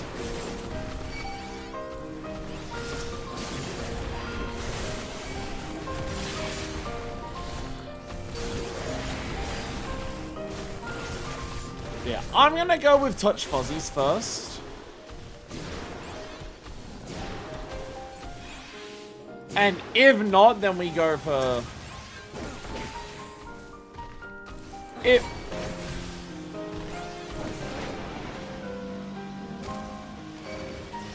Such fluffy, puffy flowers. If this doesn't do anything, then we'll do this, but no fluffs. If this doesn't change anything, then we do this, but no fluffs. Because I don't know if we did all of them last time.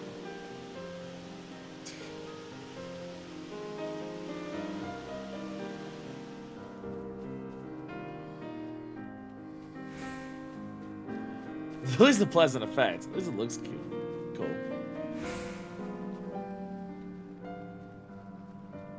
Because it might be an idea of you gotta like skillfully avoid them. You gotta avoid the fluffs. So that's like the challenge. That would make sense as like a thing.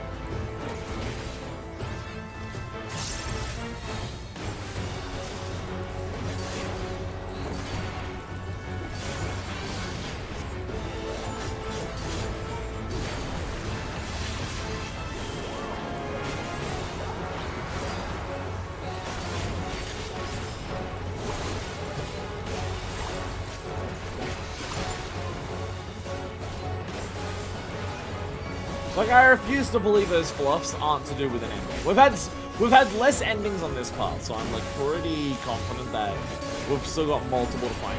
Well, the last two. Kind of confident the last two are going to be in this part. But this does seem so far the same.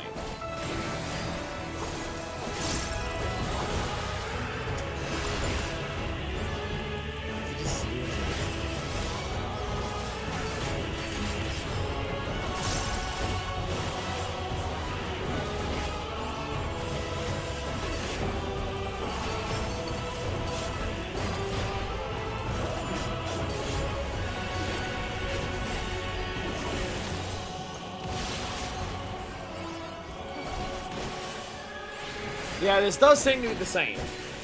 This does seem to be the same. So it seems that I'm gonna assume don't touch any puffs.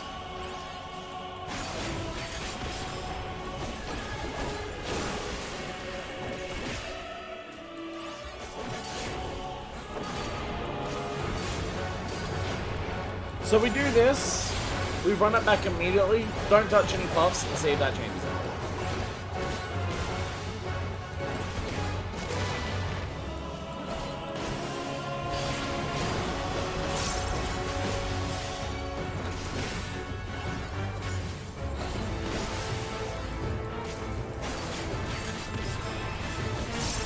And if that doesn't work, then I might need some hints.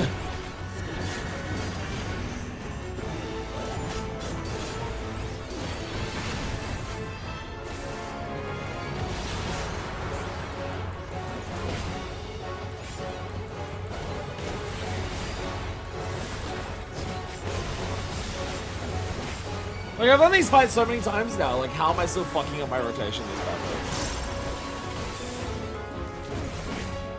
So, yeah, this did happen, yeah. Yeah, so because we activated the puffs are now here to clean. This did happen last time we were here. Okay.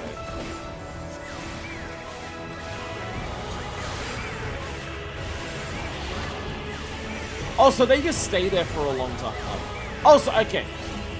Okay, so the brush is hitting you at all, does that? The brush is hitting you at all hurts. That's, like, I think what hurt.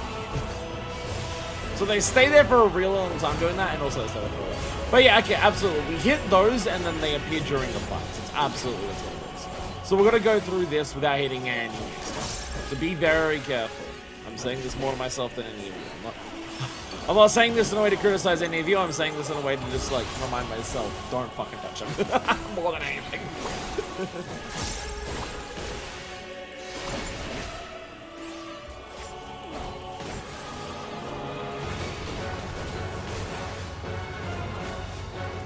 Trying to make it so it would, like, all come down here. There we go. Oh, well.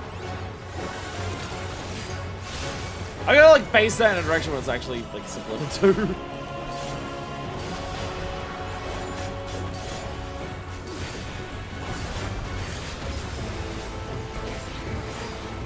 So I guess the idea is you go through this the first time, you notice the puffs like when you hit them, and you're like, oh, that's a cute effect. And then you see the puffs happen during the boss fight, so you know, oh, hit those things. Though every hint's gonna be like, some hints will be like more. The hints are told you in various different ways. There we go. There we go. Yo! And a minion, let's go! Sponge Silky, let's go! Let go! Alright, back out we go. Okay, so run it back, and now we don't touch any puffs. We run it back without any puffs. Nope. So it turns out wasting a run to get, to test all the puffs was actually worth it. Because doing all the puffs is what made me get that. Alright, back to the left. Okay, I will ask this. I will ask, okay, in terms of the, like, the solution, like the special solution, it's all planned out. In terms of the special solution for the teleporter thing, where we do the sacks and we teleport. Crafts did mention earlier that the solution would piss me off. Do the people who are currently here personally think that it's reasonable for me to work out the solution for that one? Because I don't want to be told it, but also I have so little idea at this point that, like, an attempt to try and work it out what it is like a full run. It takes like 15 minutes. A full run does take like 15, 20 minutes. So every time I have a guess of what it is,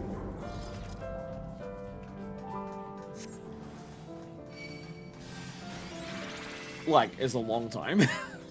So I don't want to like stumble around completely in the dark and just like waste a lot of time by just being completely off base.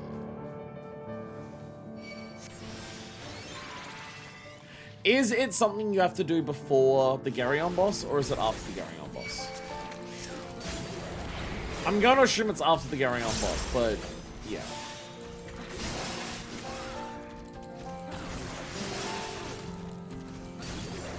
Turns out you need the minion, and you need to like have the minion out, and it cleans up like a thing of it. Is that hypothetical? Do you want to answer? That one you can answer. If it's before or after the first, after that. Just because I'm running through this with the assumption that, I don't remember most of the route's mechanics, I'm assuming Deku has a list. After the boss, okay. Because I'm running through this assuming nothing before the boss affects the routes after the boss. And in case this is the one exception, I don't want to, realize I'm fucking up stuff here. In case it's like, oh, I have to do the mud thing and combine it with something else.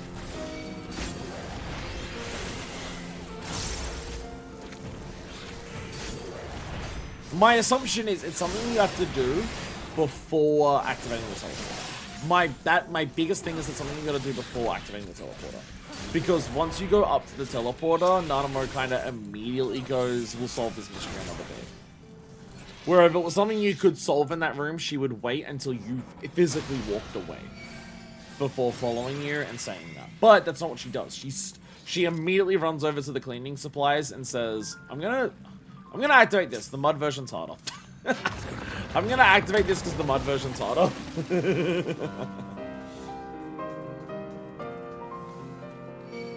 But yeah. Because like for some of the other puzzles, if the puzzle's in the room, she'll wait for you to like either give up and walk away or to do that. Like look at that pump there. She does like you can ignore the pump and do a mud version of this fight, but she doesn't automatically do that. She waits for you to walk down to decide that. It's not like, oh, you took too long to decide whether to activate the water or not. She's now just gonna walk away. She waits for you to decide which one you're doing.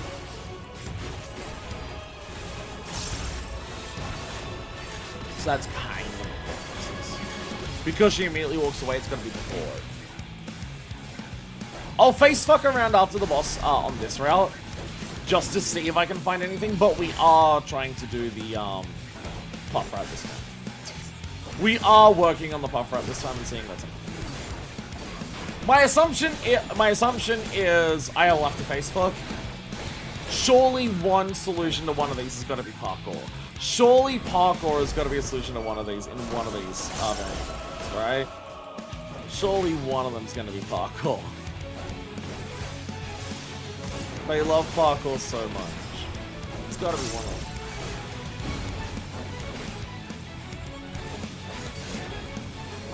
Yeah, no puffs this time. No puffs. No puffs. We're doing no puffs this time. We're doing no puffs, but I am going to use the time getting up to that to try and see if there's anything else before. I'll use it as an extra opportunity to explore to see if there's anything else, but we are going towards a no puffs, is the idea.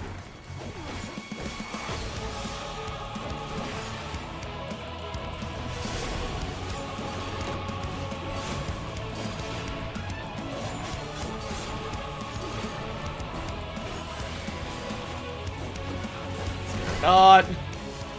Spirit not. One day I'll remember you, Spirit Dart. One day I'll remember you exist. For longer than, like...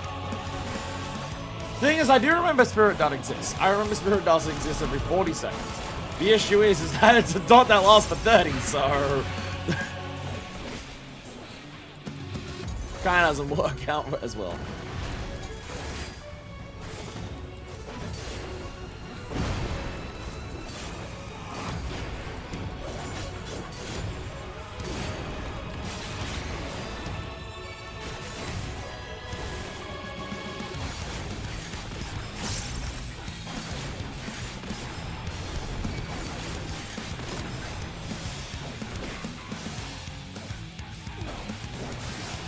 So remember that time just right before I ran out. That's it.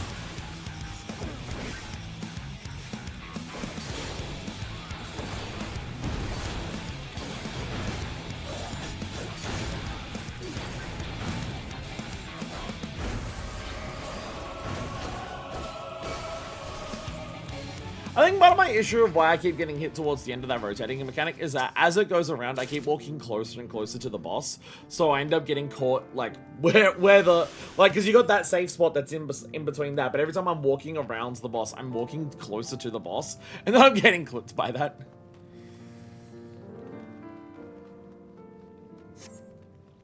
Face fucking everything. I would... Okay, so if there's going to be a solution for this...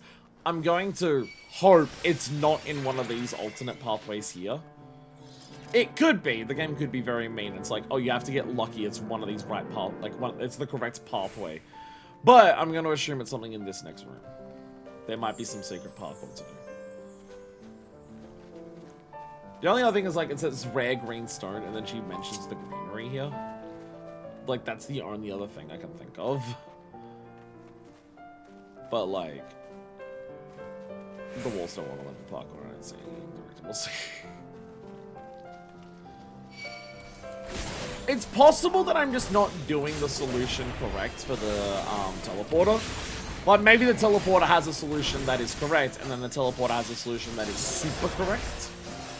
It could be that.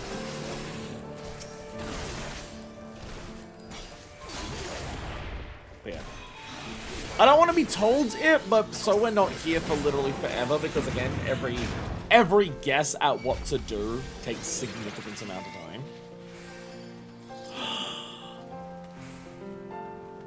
Oh, come on. I really thought, oh, come on. I saw this and I'm like, that's a stairway up to a broken bit of fencing. No, actually, no. The game still says no. God damn it. I thought I worked it out. Oh, I thought I was so smart.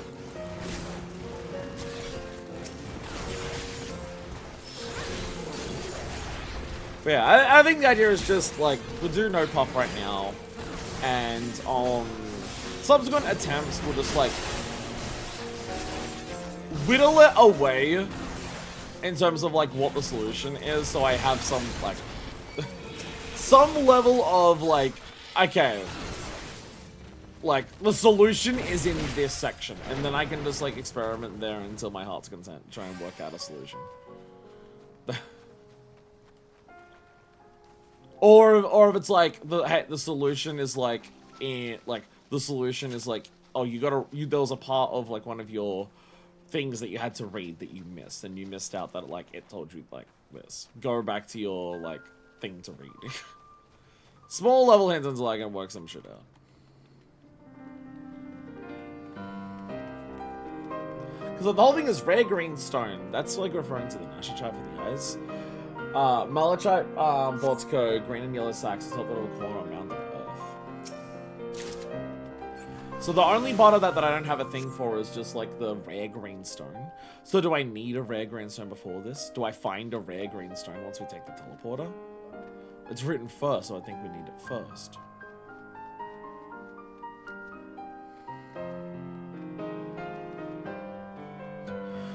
I'm insistent on parkour being a solution to something, and yeah, there's so little that we can actually parkour on.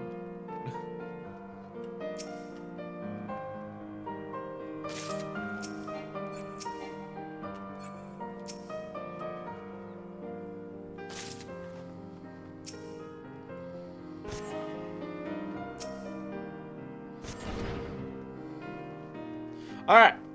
No puffs. No puffs. No puffs.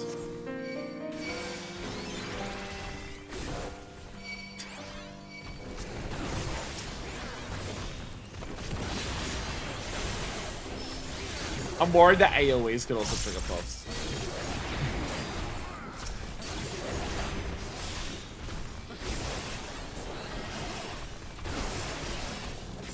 Because she made like once we hit them, she made dialogue mention of just like puffy flowers.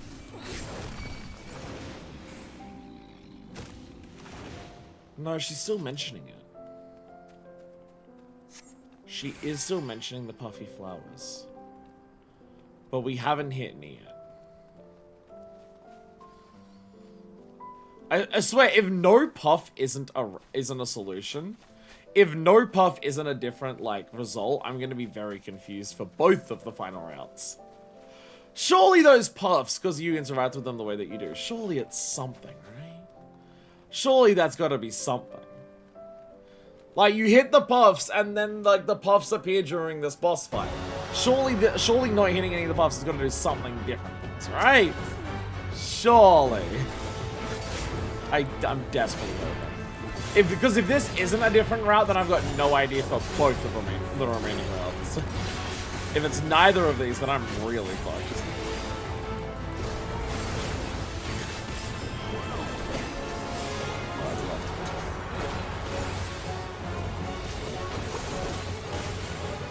Oh, my headphone made a sound as extra running out of battery. Right, I've been listening to this with one ear for a while. I forgot to change my headphones back over. Because the left side dies well and truly before the right hand side. And the right side just said low battery. I'm like, oh yeah. Oh yeah. Because the left side dies in like an hour and the right side dies in about 2.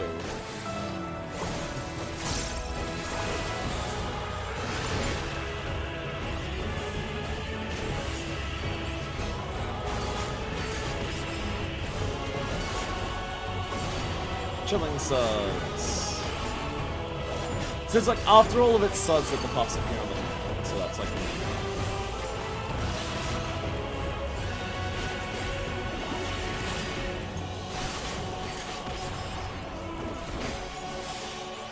bracing suds.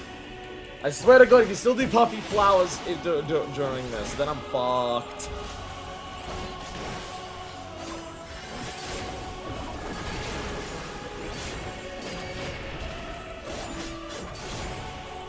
Turns out the solution is that you have to activate very specific puffy flowers.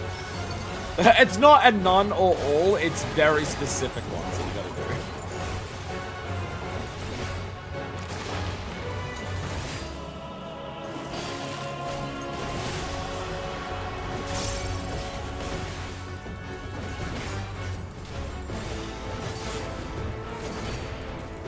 Must have a puffy flowers from strongest to weakest.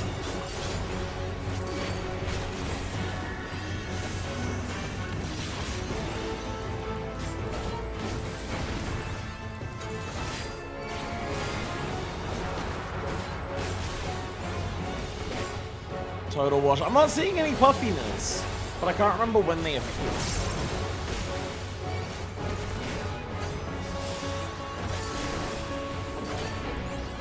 this is the path.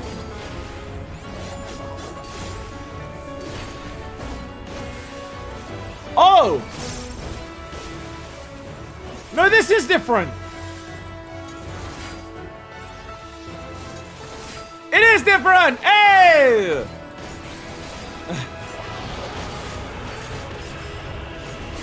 Hey, there we go! It's no puffs! No puffs!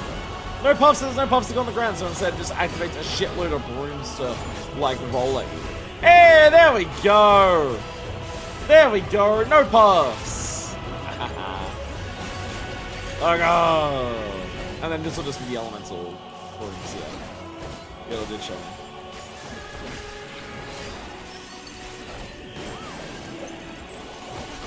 I will try to make this simple and keep the boss facing the same direction.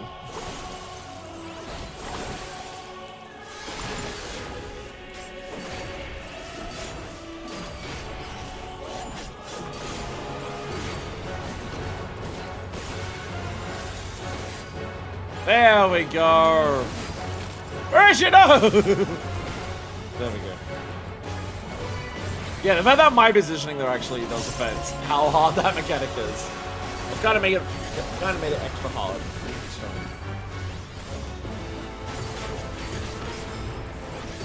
Racing sucks.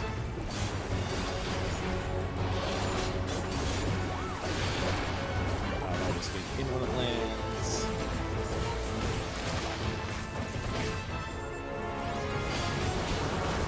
Oh, I remember this, I doubled down. How do people do like shitloads of savage pulls in a day in a row and like keep doing their things? A key memory! There we are! There we go. No actual difference in the route. We didn't walk anywhere different, but this will do a different thing for Nanamo. Suki's Aether has the same feel as mother's.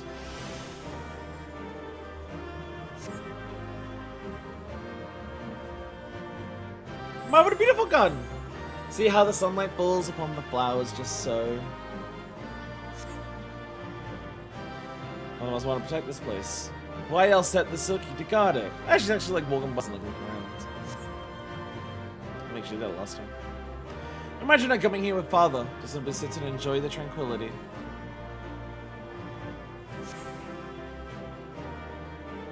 Is she actually going to sit down? A shelf full of cutlery and a table made for two.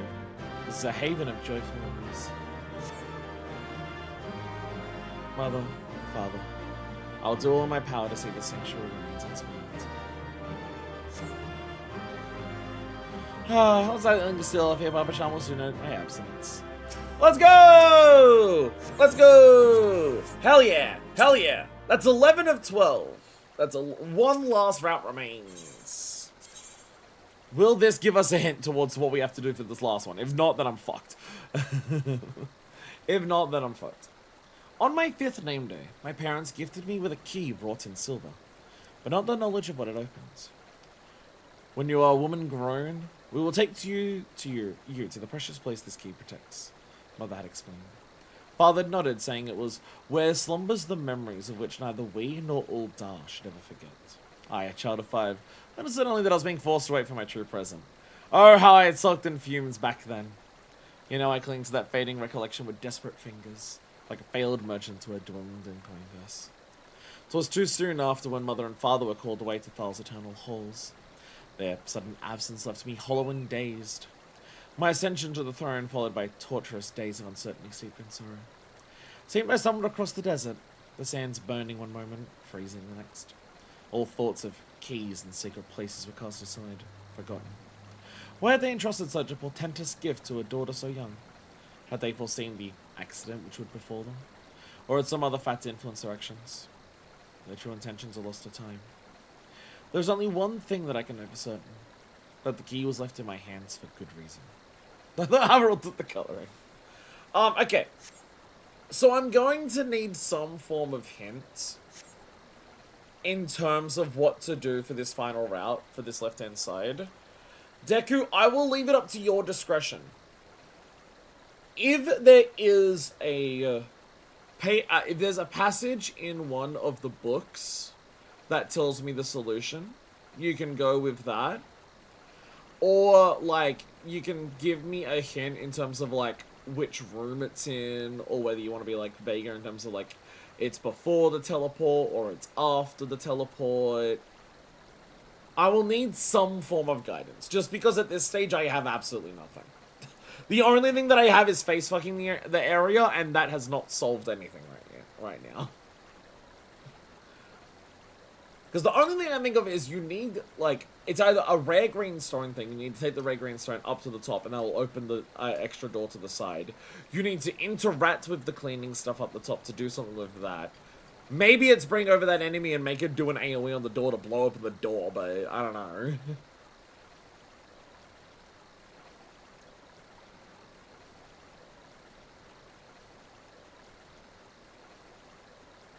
It says, I will need this, because at this stage I've got absolutely nothing. And there's only so many times I can run through it where I'm not, like, completely wasting everyone's time. Being a content creator. I mean, the fact that I got to 11 of 12, I'm okay with that. I'm okay with, like, getting a hint for the last one. If I get to 11 of 12 routes. I think I've done pretty well to work out all the different options. Because I've got nothing. It's only the robber's note that has, like, the green stones. Like, the only thing I've not really interacted with. It's the only thing I've not really done anything with.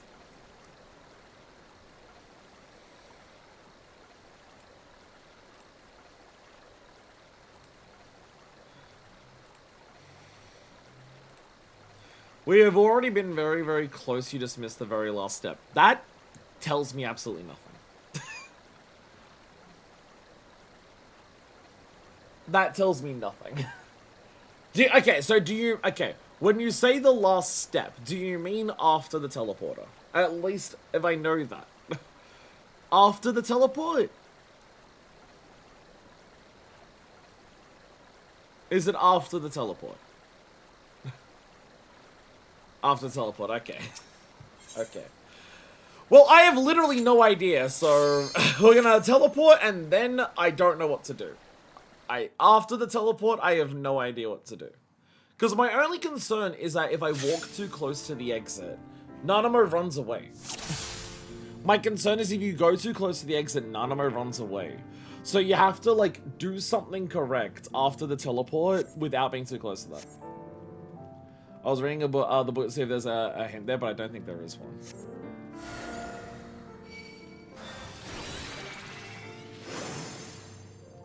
Do you know if I can fuck it up by going to the exit too soon? Because again, that's my issue with it being after the teleport, is that if you walk too close to the exit, Nanamo and Tarek, like, looks at the cleaning supplies and then leaves. So I have to work out what to do before Nanamo does that. So it feels like once I get up there, yes. So it feels like I have to do something before that, and that's just, like, concerning. Feels like I've got, like, a very strict time limit to, like, work out what it is.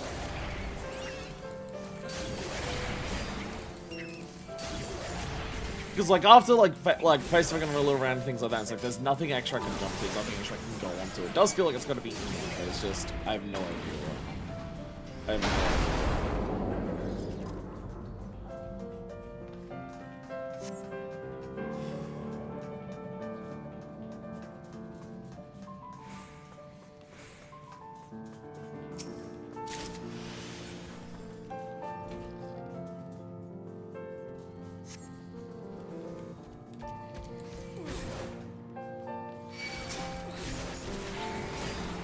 So I will say this, like, in terms of, like, critique, but also it's a critique that I don't know how you fix and address.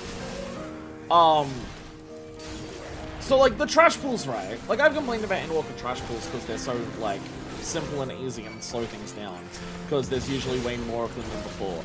That still applies to the variant dungeons here. But they're really quick, and the point of the dungeon is not difficulty. Because there's so much other shit going on in the exploration of the dungeon that there is, like, there's way more going on than, like, difficulty of the mob pools when you're walking around and going between places. So I don't care that, like, the mob pools are easy. because I care for the other dungeons because, you know, the combat's what you're there for in the other dungeons. Like, you might be there for the story the first time that you go through it, but even then, like, your only interaction going between areas is, like, the difficulty of the mob. So, when there's more mob pools, when there's slower mob pools, all that stuff, then it is, like, means, oh, the thing that I'm here for is just, like, simpler or easier, or takes longer than, like, so I don't care that, like, the mob pools are easy here, because they're so... If they were longer, it would be more annoying, definitely. But, like, they're so quick that it's, like, whatever. And I feel like you have to have them. I feel like it would be too short and feel too uneventful if you didn't fight any mob pools. And also, they can hide puzzles in the mob pools. So, like, the mob pools themselves can be part of the puzzle like we've already seen. So I don't think you just get, like, I don't think you just get rid of them and, like, keep the feel of this the same. I do think there are, like, because I can understand the argument of just, like, the trash pools are so easy in the variant dungeon, what's the point of them? If you're going to have them be so easy, why bother including them at all? And because they're part of puzzles, and just because, you know, it gives you a little bit of time to slow down. Between things. And also gives you, like, cute interactions with the characters. Like, Nanamo has different reactions to different ones that you see. There's a lot of things that happen even within the simple balance of, like, the very easy mob pool. Like, the one criticism I have about the mob pools, which is what Cross was saying earlier, when you're doing repeated runs to try and work out a puzzle, it's not that the mob pools get irritating, but it's more so that you have to wait for Nanamo to react to it before you can actually start attacking. The mob pools, the trash doesn't exist until Nanamo acknowledges their existence. And that's, like, the one aspect where it's like, oh, oh wow, I was really off of that, Jesus. That's, like, the one aspect of the trash pools. And I do, like, I know it would require extra budget and extra time, and also it's just like, this already is clearly so much more than a normal dungeon in terms of effort required to make it and everything like that. I do kind of wish the middle boss was also different between the parts. We probably need more bosses if we got rid of trash, yeah. And the thing is, like, if you got rid of the trash and included more bosses, then the bosses would probably have less variance. Because, like, we're already at a point where there's 5 bosses in this dungeon. And so because there's 5 bosses, one of the bosses is one that you fight every single route.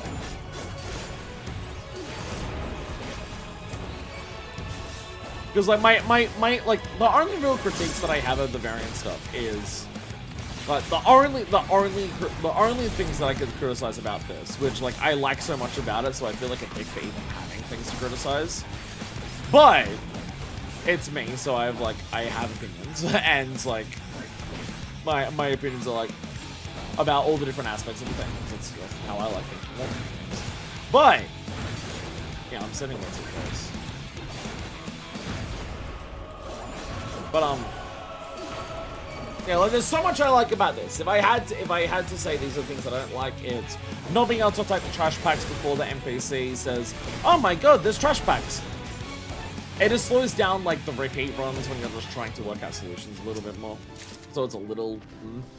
and the other thing is just, I kind of wish, like, there was different mid-bosses, like, a different mid-boss for each, route. But, that, like, the first one is just, like, that can be fixed by just, like, if you're doing a repeat route, but also if you're doing a repeat route, you got multiple people in the party, so it would have to be every single person in the party has done that route before, and keep track of all that, whatever. It's either, like, have the trash packs always active, but that might fuck up some of the character interactions, and it might mean that, because there's also the, like, not being able to interact with the mob pools, it could be a case of just, like, Nanamo, like, reacts to the different trash packs, right? So if the trash packs are able to attack instantly, then that would encourage people to, like, not wait for new players who want to see, like, the Nanamo's reaction to each one of them. So I could also see that it's just like, yeah, we could let you attack them earlier, but that might ruin the new experience for new players. And if there's something that 14 does consistently, which I think is a very good thing to do, is like make sure that people like. I am super glad that 14 is a game that is willing to make things take slightly longer for people who have already played it before, to ensure the integrity of people who are going through the game for the first time. Because going through the game for the first time and it landing as well as it does is what makes you stick with the game for longer. So it's also just a smart decision for them. So I'm okay with that. But also it's like in terms of, oh, I wish a Drow had a different middle boss. That's budget, and that's time, and that's like resources. And so this lore already has a shitload of that, so I'm sure it's the type of thing where if they had the ability to put in more, they would have done so. I do like the puzzle aspect of them too, that that'd be harder to do with a boss. Yeah, having a puzzle aspect to a boss is like, the trash packs allow you to have puzzles with the trash packs. Having a puzzle aspect for the boss, it's more so like the boss is the reward for the puzzles. The boss changing its mechanics is the reward for the puzzles. So making it that the boss is what is the puzzle would kind of not work as well. So, yeah. I can see some people just being like, I wish this had less trash packs. And while I understand that, I think overall it would make it worse. Alright, okay. Now we're in focus mode. Kill during certain mechanic or kill duty action, but I don't know if 14 can even track that. Okay, we're now in focus mode. Before I walk up to the mobs, because walking up to the mobs will activate the fight, which will possibly activate the everything.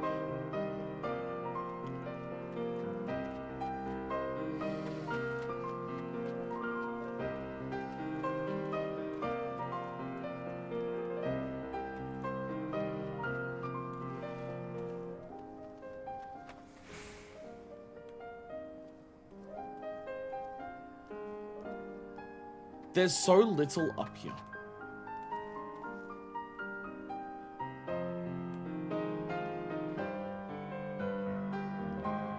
Are these aqueducts? Is there something with the aqueducts there that we can do?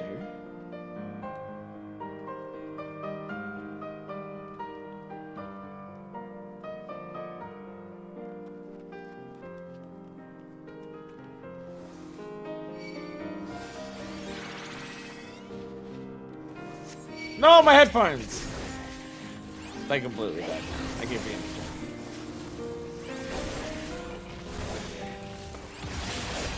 I'm hoping the solution is that you need these to attack the door.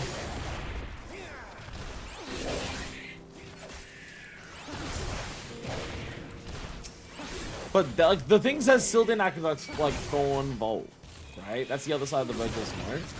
This is an aqueduct.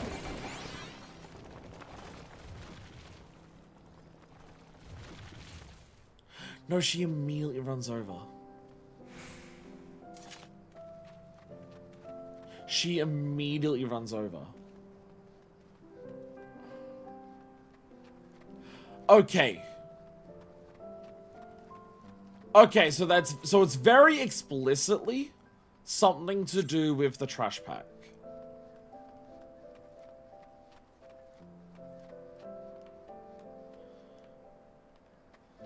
It's something to do with the trash pack or before you activate them.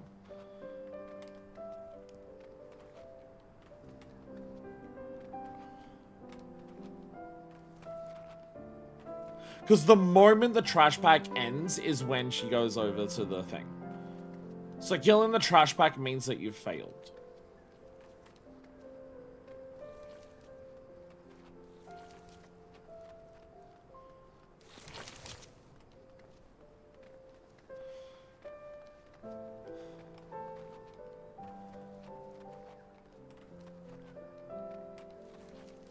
Okay, this answers straight up yes or no. What? What? Why did this act... What?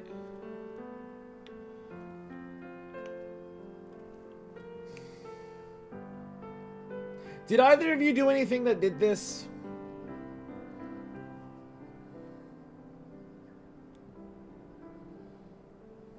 Did either of you do anything that did this?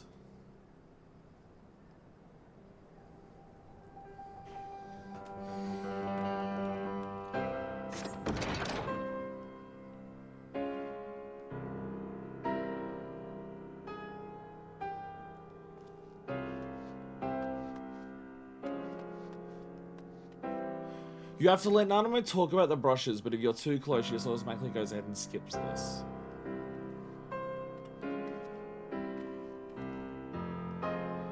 I don't even understand what you mean.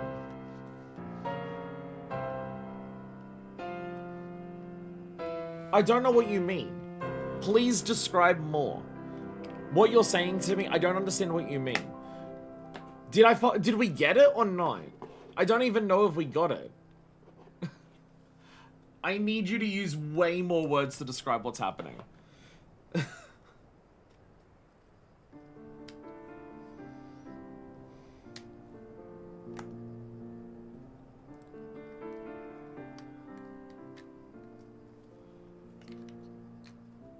Because from what you're saying, from my understanding, is that we didn't get it.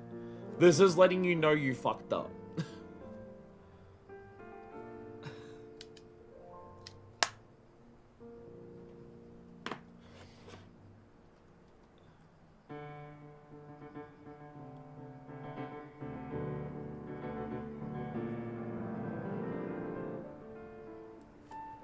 Nanamo's two dialogue here first about the brushes, then she goes farther and talks about the rug. You have to let her talk about the brushes, but if you're too close, she automatically goes to the rug one and leaves.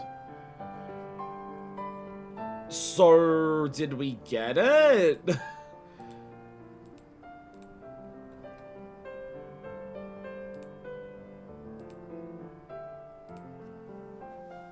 So did we do it?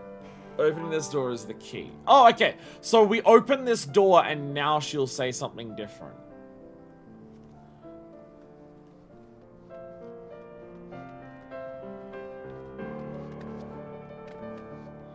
But she's not over here. So does she come over here? Because she's moved on to the rug.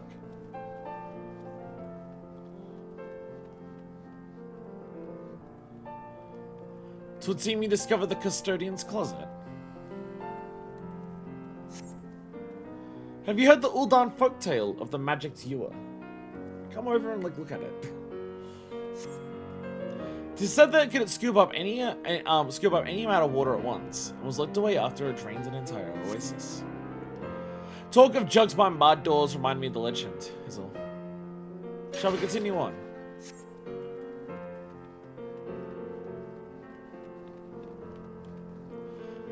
I don't think this puzzle quite lands.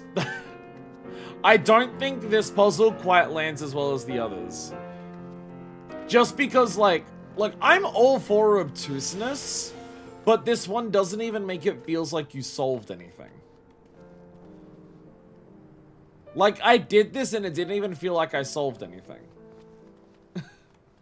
This one doesn't quite land, because it's just... I still don't know if I did it. Despite getting new dialogue. It doesn't feel like I did anything. This one's very enemies because guys, it is to just fuck up by being next to Nanamo, something you're probably gonna do all the time.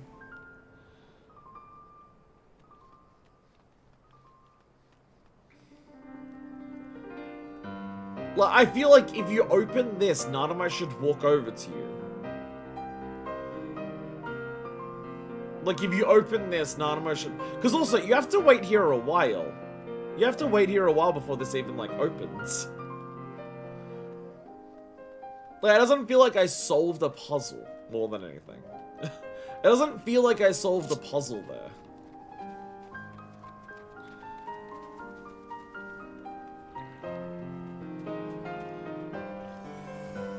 No, the other shit works really well. It's just that one's very awkward. That one's a very awkward solution. It's a very awkward solution that doesn't even feel like you're solving anything.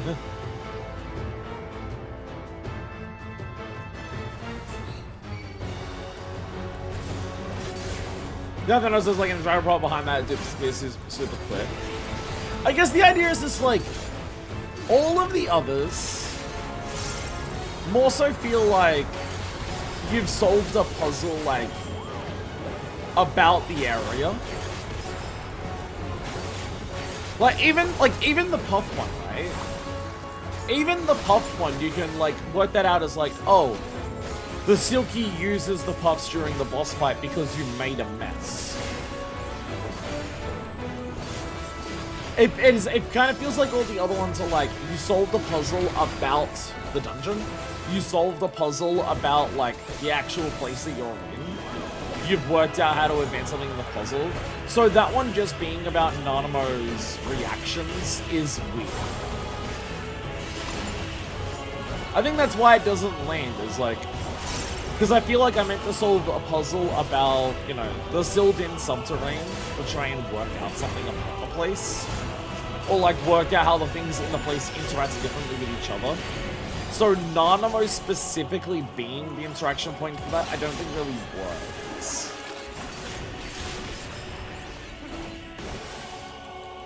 Because all of the like every other solution feels like I'm interacting with the place differently.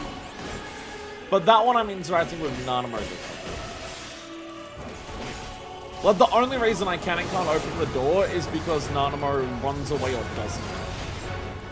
Like, I didn't need to solve a puzzle about the place to work out how to open that door. I didn't need to, like, find a thing that activated the door to open. I didn't need to, like, fight an enemy in a particular way that made the door open. I didn't need to have an item from earlier to do that kind of thing. It just feels a lot less like I'm solving a puzzle in the Sil'dish Subteranne. That's fine.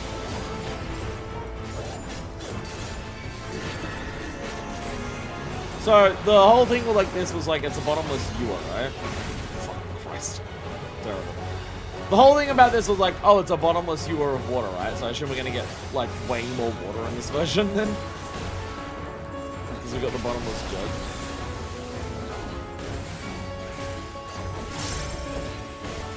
There we go.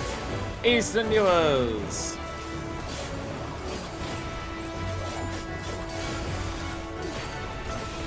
That jug! It is not possible!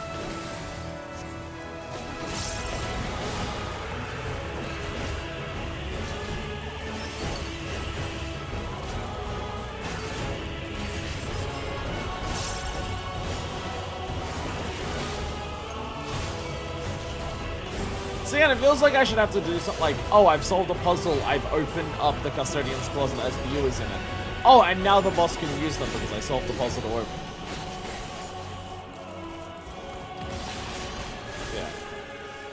The solution that wasn't quite really worked out. I don't think there's anything in the book either. Maybe there was just like a thing to open the gate, so instead there was more control if you did or did not open the door, like the other choice space paths.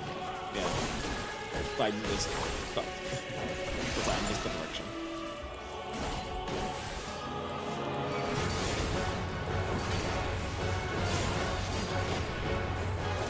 And that's kind of my thing, is just like, it doesn't feel like a puzzle of the dungeon.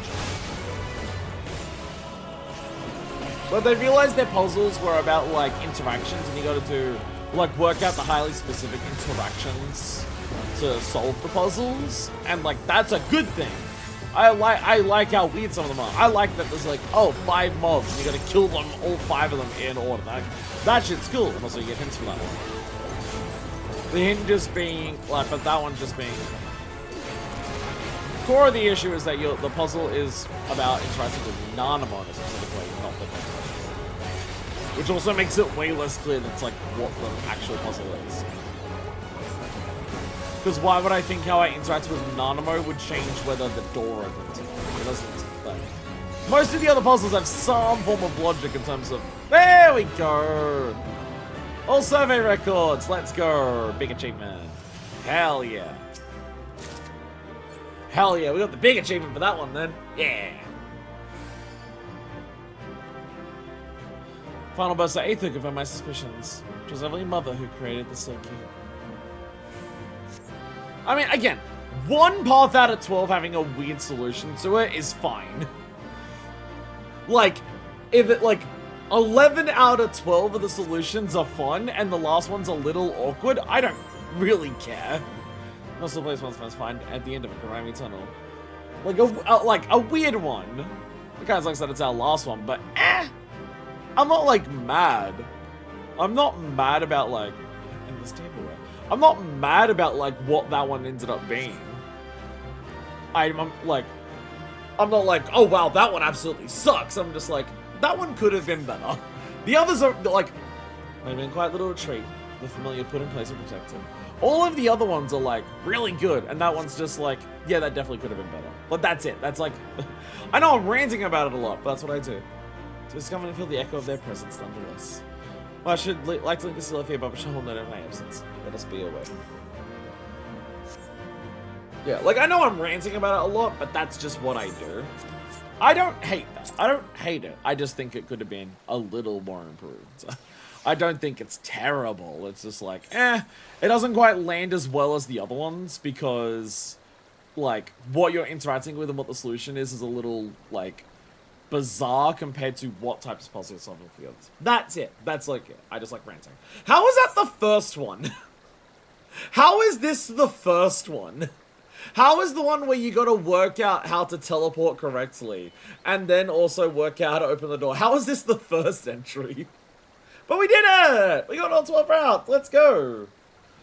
Overall opinion, Variant Dungeon absolutely fucks. Absolutely incredible. I am so excited for more of this type of content. This shit is awesome. I feel like a fucking adventurer. The awesome way that, like, the bosses change depending on what route you're doing is really fun. The way that, like, the types of puzzles that we get have a lot of different there's a lot of different little things. There's obvious ones in terms of just, like, left or right, and it does different things, so you just have reasons to go different ways. The fact that some of the puzzles are more specific in terms of working out, like, oh, look at your environment to work out things. Some of them are just, like, read this and interpret something very specific about it. The best of all of these is the Drake thing. The best of all of these is the Drake thing. Just learning, like, because, like, learning the ideology of the Almaja doesn't immediately obviously come across as a puzzle solution without seeing the Drakes. And even then, putting the two and two together may not be, like, is not super obvious. So that's by far, like, the best of them. And the fact that going through the most complicated of them in terms of, like, working out the specific solution for that, working out the funerary rites at the end. I kind of wish the funerary rites were learned on a different route. I kind of wish it was the ending of one of the other routes that told you the funerary rites, as opposed to, if you get the Myrrh, that ending tells you the funerary rites, and then so you just do the same route again. I kind of wish the funerary rites were from a different path.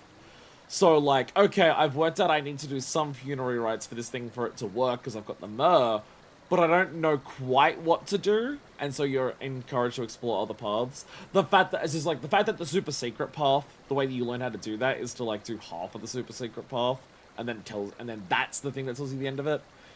I kind of wish that hint was in another path, but it's not bad that it isn't. I'm just like, I wish it was even. I wish getting to this one was, like, one of the last ones we did, by sheer nature of how much other shit we needed to put together to get to it. But then they may have realized that people may not get it. Not enough people would actually get to this path if they made it too complicated, because it's already decently complicated for what it is. But, you know, overall, absolutely fantastic. Most of my any complaints that I have about it are, like, minor nitpicks at best, and the things that I have to rave about the Variant Dungeon is a fucking lot. There's a lot of shit that's done very fucking well. So absolutely, mwah, top tier content. Absolutely love it. Whom the Silky serves. What a surprise to learn that the old palace Silky was a creation of Mother's. The discovery impelled me to pursue the topic with Papa Shan, who, of anyone besides father, knew my mother best of all. Naturally, I was circumspect in my inquiries, lest he become aware of my subterranean explorations. With fond remembrance, Papa Shan spoke of Mother's penchant for cleaning, a habit she refused to surrender even after taking up residence in the royal chambers.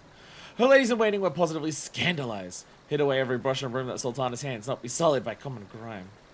Denied the usual tools of sanitation, Mother retaliated by employing a Charlian tutor, whereby she acquired the arts necessary to manifest a massive, mouse-like familiar. Ingrained with an obsessive dislike of dirt, this arcane entity would even corner the palace guards to scrub spots from their armor. It's a great amusement of the household staff. Then one day, without fanfare, the Silky was simply gone. I suspect the cause of its disappearance lay in the deepening conflict of the monitorists. With less and less time to slip away from the palace, Mother likely sent her familiar to protect and maintain the secret garden in our absence. Yeah, what stubborn and willful soul she was. To create a servant for cleaning is one thing, but to imbue it with such unbridled power is quite another. Oh my god, S rank! S rank! S rank! Sorry, I know we're like reading my silkies, but S rank! S rank! Hon, join! Let go! Let go! S rank! Second time in a really short amount of time recently where an S rank has randomly showed up while an S rank showed up in Thanalan while I was just doing my fucking hippo quests the other day. And I'm like, oh shit, nice. There's a follow-up thing back in Uldar. Oh, okay, I'm so glad there's an epilogue. Okay, thank God. Thank God, I'm so glad there's an epilogue. Okay, thank goodness. Because I really want to follow up of like her reflecting on other things. S rank. Here we go. Brontes! This thing is so fucking mean. Brontes is the meanest S rank in the entire game. One, this level 50 thing that kills you really easy even if you've got a level 50 and you don't have a group of people with you. Spawning next to all these level 2 mobs is really funny. But also, the way that you spawn Brontes is by eating food. So surely it's happened a couple of times where some fucking poor ass sprout is out in central Thanalan killing their marmots and ladybugs. And their hornets to get like their fucking challenge log at the very beginning of the game. They eat some food they bought in town, or they get like a food from one of their starting requests as a reward. They eat it, and they happen to be at the exact time that Brontes spawns, and they're right next to it, and they just get one shot by it. It surely happened at least once. You definitely only need the secret quest for the follow-up quest, but Anne wanted to wait for us to get all 12 parts before we did it. Absolutely. Absolutely. Absolutely.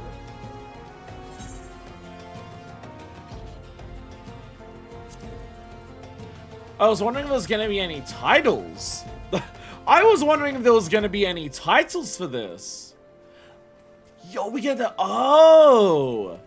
Get all 12 and you get a silky mount. Oh, that's awesome. Doing every route actually gets you there. And also, mapping the realm is actually, like, decently hard. Because you gotta, like... Even doing all the survey records is not guaranteed to get you the mapping achievement because you have to get like the random unlock, like the random alternate unlock paths as well.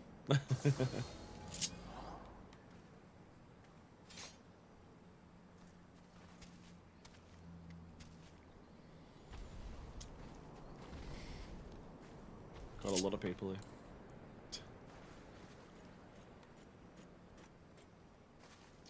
Try to see some of the titles here. Some of the titles here. Wardcast Troller. That's like a super big fishing achievement.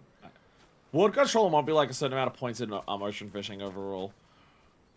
So that's pretty big. Slaughterhouse is like a shitload of kills in PvP, but I don't know how many.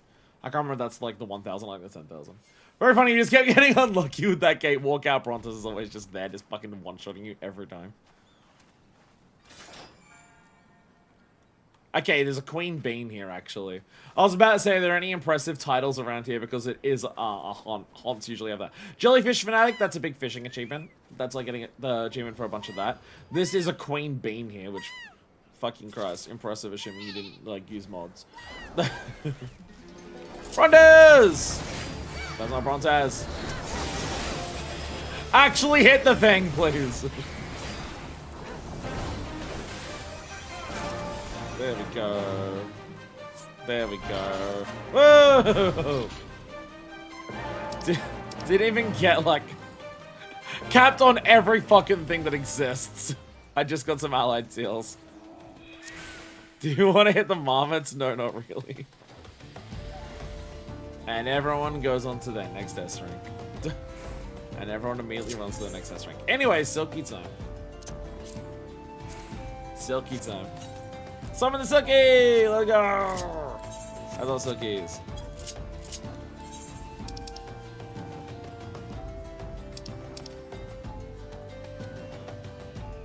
There it is. Means another thing that can drop from the chest in there. Suki. Oh! Oh my god! Blue tongue lizard! Yeah, blue tongue lizard! I love blue tongue lizard! So skink! I love blue tongue lizard! I've had blue tongue lizard as a pet in the past. I've had blue tongue lizard as pet in the past. They're Australian. I've had one. I love them. I love them so much. Hey, mama. But also, I have a silky.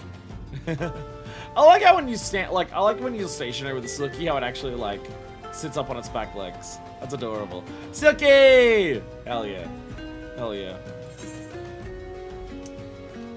And then you can get the table and chair in addition to the cutlery. A lot of rewards. That our 12 runs didn't actually do that. Remember before the variant dungeon is really some people suspect that Silky is Nanamo Tread's fault. Encountered in the depths of the Sil'dish Subteranne, this arcane entity was the familiar of former Sultana Nasha ul Nasha, who created to keep the real palace squeaky clean. Contrary to its appearance, the palm on its tail is the actual being rather than the mouse like what? Huh? Count on you to clean out this bloody mess. Sorry, what? The palm on the tail is the being rather than the mouse-like creature? What do you mean? What? What is that? 14, what does that mean? Are they not attached? Are they not part of the same thing? It's a familiar.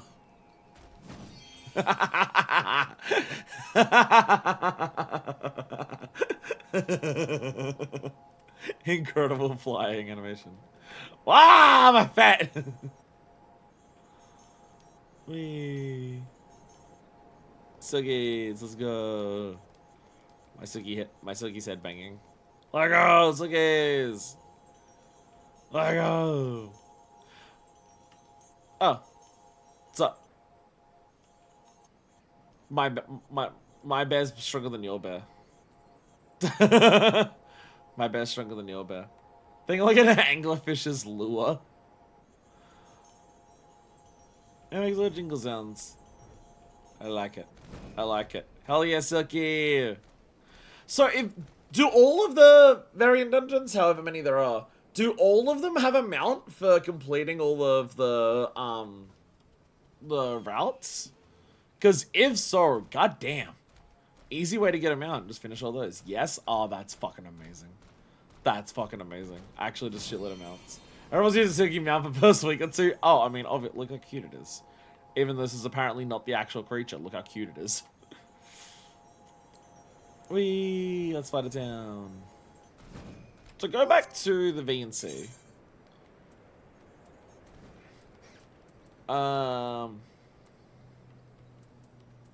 Nothing else in particular that's like in this. It's like the thing, right? Yeah. Is there anything else from the achievements? I don't think there is. There should be all the achievements for it. Yeah, because these are the bosses. Yeah, these are the bosses. Our first achievement that we got for any of it was the boss. Sorry, no, there wouldn't be any unique titles. These are all the bosses, and then we got mapping, and then it was just that. Yeah. There we go. So it's the only variant dungeon mount I currently have. I'm excited to get all of them, because I very much... It's not where I thought I was actually going to end up. I am super excited for more variants. Recording country and steps of gnarled, it's a yellow. Is it just back where, like, they were? Is it back where they were until the Adventurers Guild? That's where I was planning on walking. Yeah, it is. Oh, we also have to fight Gilfufu. We also have to beat her at Triple Triad. Right, we're gonna fight everyone at Triple Triad as we unlock them. Let me actually open up 14 Collect. So I can actually mark shit down that I, like, am doing. There we go. Actually get 14 Collect open so I can actually be like, I fought this person, Triple Triad. I did this thing. I got this thing. Blah, blah, blah, blah, blah. Let's make sure I have that open. There we go. Set off the names. Kokoshu! For coin, country, and comrades. Ground pie. Kokoshu has the air of one with a message to convey. Mysticism might win. I'm pleased to inform you that storage vault you discovered has been thoroughly inventoried. And as Her Grace previously mentioned, she wishes to discuss the findings with you in person. Have you a moment or two to take tea with the Sultana? Very good. Pray take the time you need to freshen up and change your wardrobe if you so desire. They meet me on the hustings strip.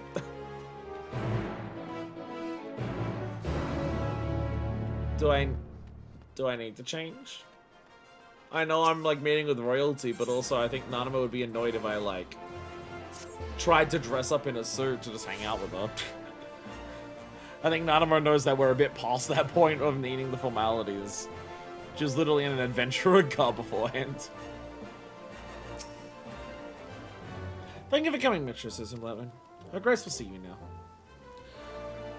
So have I become the person? Have I become that person where it's just like, oh my god, Final Fantasy XIV has no content, does all of the content of a patch on release day? I feel like the intention, 100k for the extra Silky Minion. I feel like the intention is probably not to do all 12 routes back to back to back. But I'm a content creator. I have to play the game differently. It's also the fact that we're doing the rest of 6.25 content today because, like, this has been 6 hours. This is probably undercut. This is probably shorter than what everyone was expecting. But we're at 6 hours. We definitely have enough time to do Hildibrand and unlock our society quest. Oh, and also do relics. And also check in on Island Sanctuary for the stuff that we crafted yesterday. Well, it is quite amusing to skulk about in disguise. I thought it might be nice to meet in comfort for a change. Nanamo, last time I was in this room with you, you nearly died, and I was framed for it. Well, I don't know if that was the last time, but one of the times, isn't it? So I feel like the intention would be every now and again you do a route or two. I can definitely understand that. As a content creator, though. As a content creator, though, I'm going to do them back to back. Also, as someone with terrible memory, me doing them back to back is easier to remember what routes I have and haven't done. It also helps in that regard.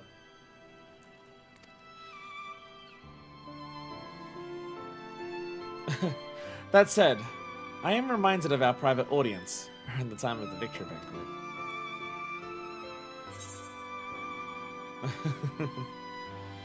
What a day I care to recall. Remember the boss was creative, also a lot easier to justify doing it all at once compared to islands? Yeah. It was a dark time indeed. Let us, perforce, move on to brighter things, shall we? Karkashul, I've told you of our progress in cataloging the Sultan's vault. I deployed a hand-picked group of soldiers to compare its contents against the inventory list we recovered.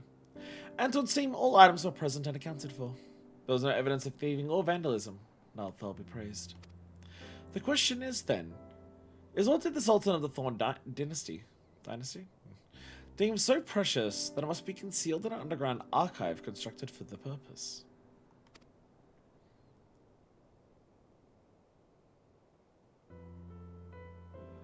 It was a gift.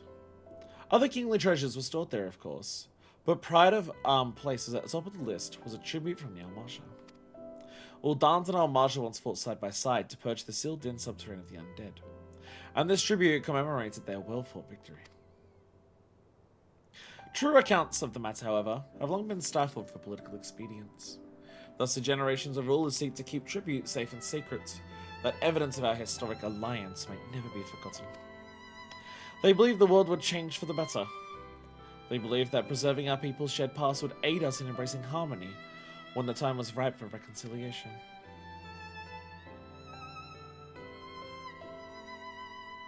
And after recent happenings at Pagothan, I believe that time is now. For coin, country, and comrades in arms, we bequeath this trust to the House of all. So reads the declaration of our forebears. So shall I endeavour to answer their charge. There are no few on both sides who seek to decry our efforts. That peace between our peoples cannot be attained. Yet with the gift of precedent in hand, will I have the means to commence them.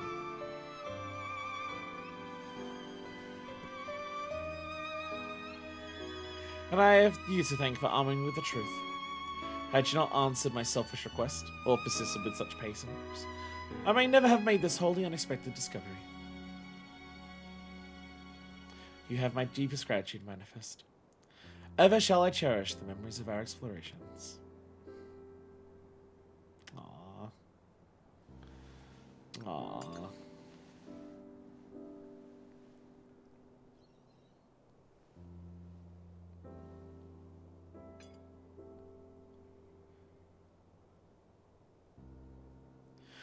Oh, but how unseemly for me to dominate the conversation, so... What my distinguished guest? How does Eorzea's tireless champion fare of late?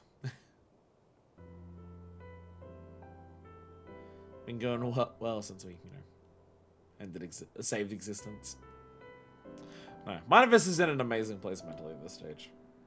We're, like, no longer having to, like... stress about saving the world. We just get to relax, do things we want to do. It's great. Variant Dungeon, very good. I am so excited that this is a thing we get to do in Endwalker. I'm going to assume there's more than one variant dungeon in Endwalker.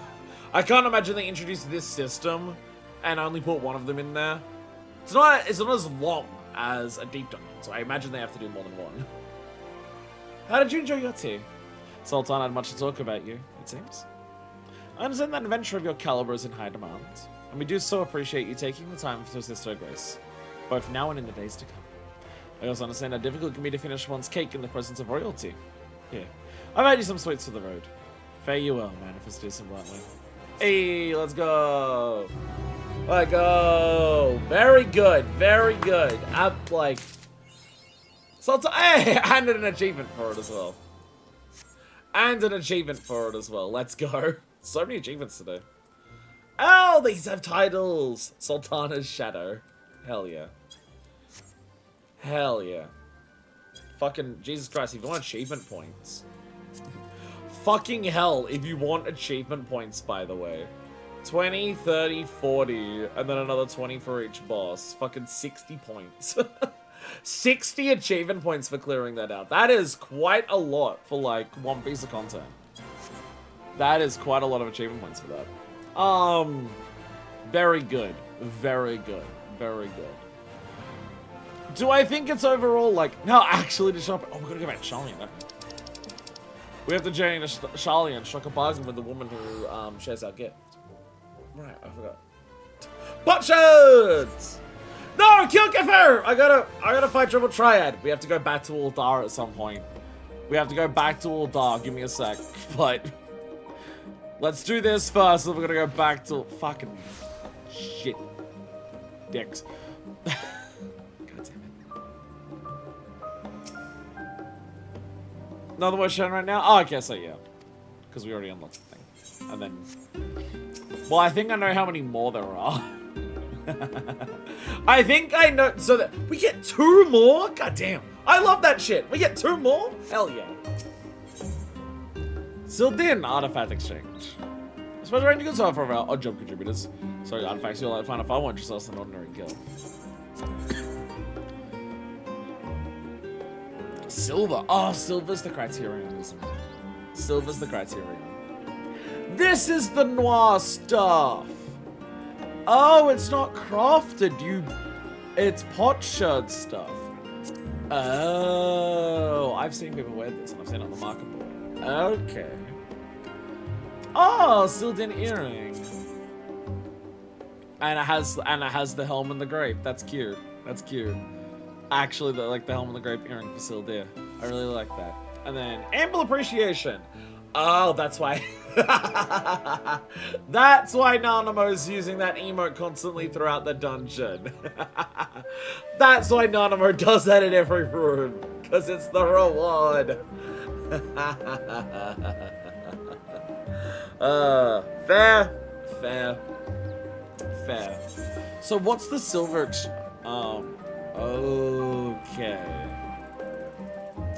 Okay, so for doing Criterion, there is a framer kit and a mill. Oh no, that's furnished. No, that is a mill. No, it isn't a mill. It's a star. Yeah. Yeah. Oh, this is a mill. Okay, that's... ooh. So I will, at this point, if you do manage to clear another Sil'dish Subteranne, you unlock another Sil'dish Subteranne Savage? What do you mean? What do you mean? People were saying that the one that we unlocked was already Savage. What? Which is basically ultimate level content, harder than the original Criterion, and no revives. Do you want to know the reward for doing Criterion Savage? Why is there If normal Criterion's already at Savage level, why is there Criterion Savage? What the fuck? What's the reward for the Criterion Savage? What dare be the reward for Criterion Savage? Silky earring? Oh my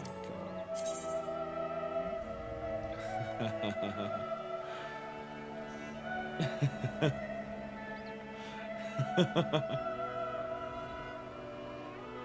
Okay, so the ball bustingly hard content isn't hard enough. Jesus fucking Christ. Jesus. I am concerned about how much is locked behind normal even just standard Criterion though. Like, this is a whole ass mountain framers kit. That's a lot. Those are some pretty big rewards to lock behind that. An earring, a furniture item, and material. While last basic content in the game would based on a reason to do it, people were not happy. I mean, if you do an ultimate, you get like a if you do an actual ultimate, you get an incredibly fancy weapon and a title. So you get a weapon for your job that everyone recognizes as an ultimate weapon because they have a very distinct flair to them. And you also get a title that is like a Legends title. The mount can drop from Criterion but rarely, otherwise you just need to grind it out to get enough silver.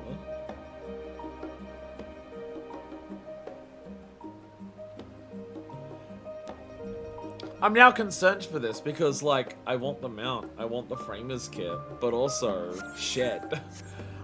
That's the type, I feel like Criterion, that's the type of thing where it's like, once we're on content, if we want to do raiding, Criterion's also there. Maybe not Criterion Savage, but if we're on content and we want to do like a raid weekend stream, then instead, like, one of the options we have is also there. I would include that in there. Savage also gives the title Infamy of Sil'dish. At least there's a title for it, but yeah. A very small earring as opposed to a weapon. Does it need to have both levels of difficulty? I will ask that. Is it really necessary for Criterion to have 2 levels of difficulty for it? Is that necessary? Like, having a harder version of it. Having a harder version of the dungeon. That is like, here's all the bosses from the dungeon with all of their variants combined. I can understand why doing that. Hard 4-player content doesn't exist outside of deep dungeons. I get that, right? I understand that. I also understand the idea of, hey, let's make this harder in the most obvious way possible, combining all the versions. I get that. I get that. Probably wasn't supposed to have sparse rewards up between two, maybe just an achievement for doing that in deaths. So my immediate wonderance is, you know how I said I wish there was like multiple first bosses that weren't Geryon?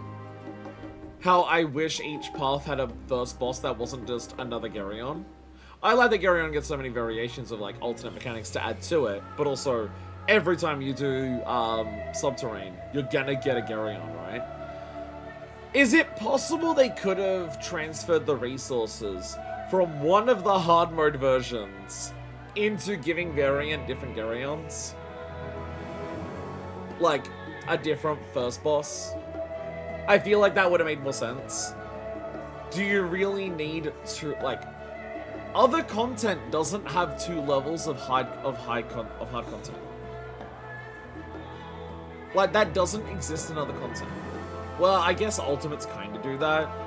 Ultimates are basically a level above Savage that use, like, the Savage as a base work. But also, from my understanding, Ultimates are very transformative. And, like, it's not a case of, oh, Ultimates are just a harder version of the Savage. From my understanding, Ultimates are a very transformed experience that combines a lot of Savages and then goes overboard and does very different things with it. From my understanding, that's what Ultimates do. So I do question, why does this need 2 levels of super high difficulty stuff after the base version? Instead of, like, possibly putting some of that time into making the super hard versions to give more unique bosses. Like, not for the second phase, it's just for the first, not for the final boss, it's just the mid-boss. Ultimates based on their own unique duties, they're not just this boss, but harder, yeah. Whereas I'm going to guess the Savage version of Criterion is that. I'm going to assume Savage is just Criterion, but harder. I'm assuming they're not making new bosses. Because that would kind of defeat the point. Because the whole point of Criterion is, like, it's all the variants combined into one. It's kind of the point of it. It's why you do it. So I can't imagine Criterion Savage being something, like, ridiculously different. I was looking up a little bit. Streaming this long, like 2 days in a row, it's got my arm out the front all the time. It's quite like that.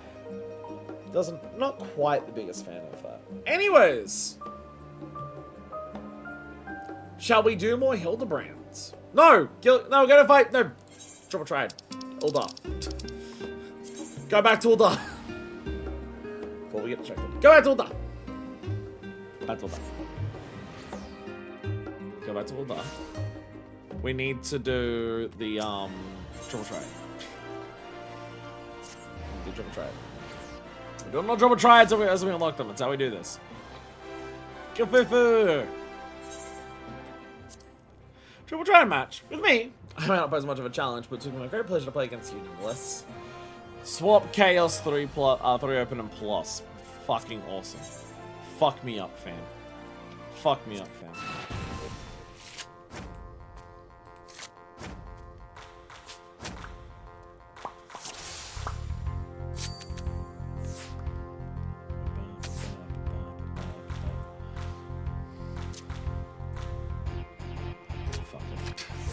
Fuck it. You'll take it immediately. Never mind. Never mind, you won't take it immediately. What? There it goes. No! I can't take either of them with that. Ah, it sucks. Nanamo! Let go! Let's Nana go to the polls. Hey, we win! Give me the card immediately. So, alright, I'll work on you later. I'll get the card later. I'll get your card later. But at least I beat you. There we go. Have I shown off how many cards I have since, like, last time? I'm up to 333 now. I'm getting a lot more. I'm getting close. I'm getting close to, like, actually being caught up on cards.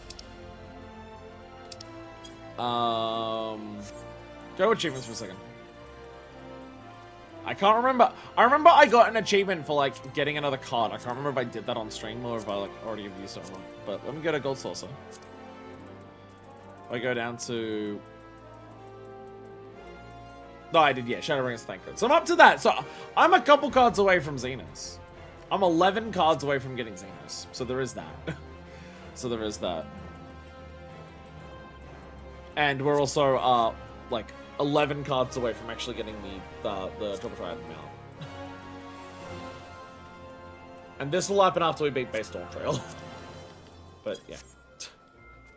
Card grind is happening. So most of the cards that I have left for the card mount are from dungeons, and it just takes so long to run a dungeon, and then you just don't get the card, and then, like, you cry. All bosses and enemies have very similar battle mechanics to those in the Sil'dish Subteranne, but with higher health and damage. Some but not all AoE attack indicators from enemies have been removed. Place of 24 minutes, oddly specific, to complete the dungeon upon engaging the first enemy before all enemies in the dungeon receive the Sewer Dweller buff, which grants damage dealt is significantly increased while damage taken is significantly decreased. Okay. So that's the Savage version. So the Savage version is just the normal Criterion, but with bigger buffs and removing AoE indicators.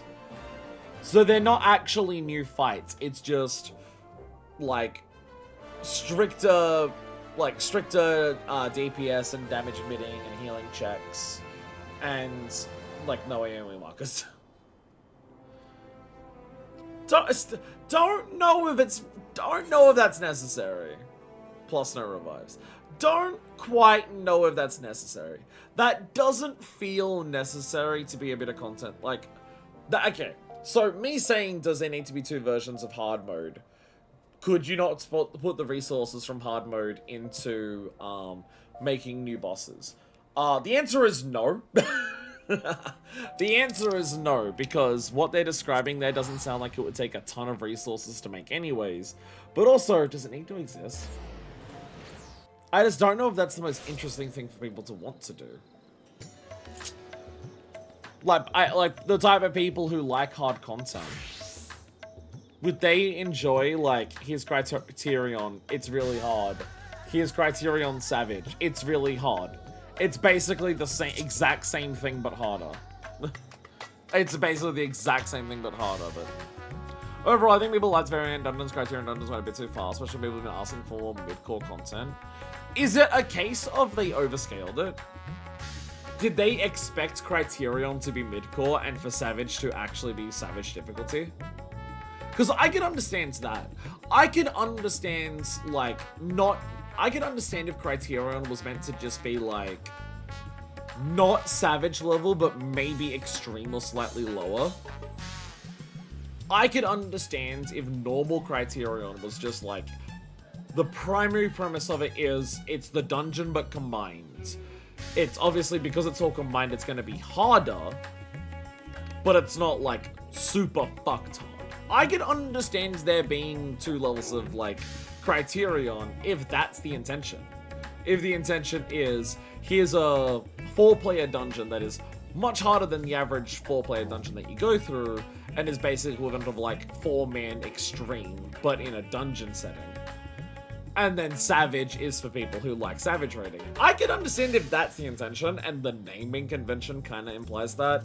Criterion Dungeon itself, and just calling it another, like, Subterranean, kind of implies that it's just, like, not super hard.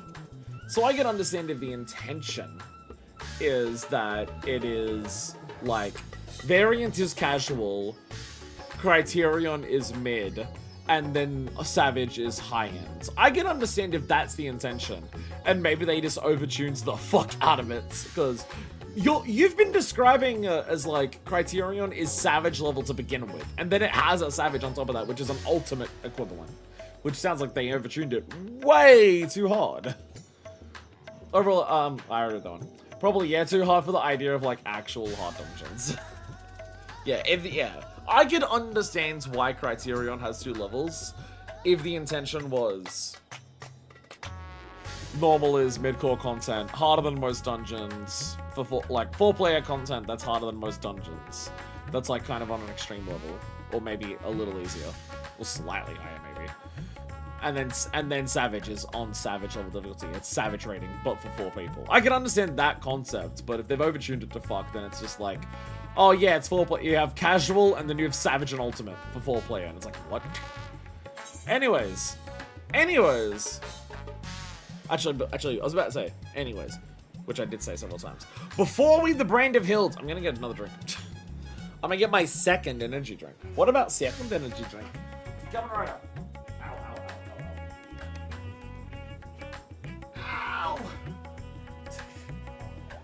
Ow! Ow, my fucking legs. Ow.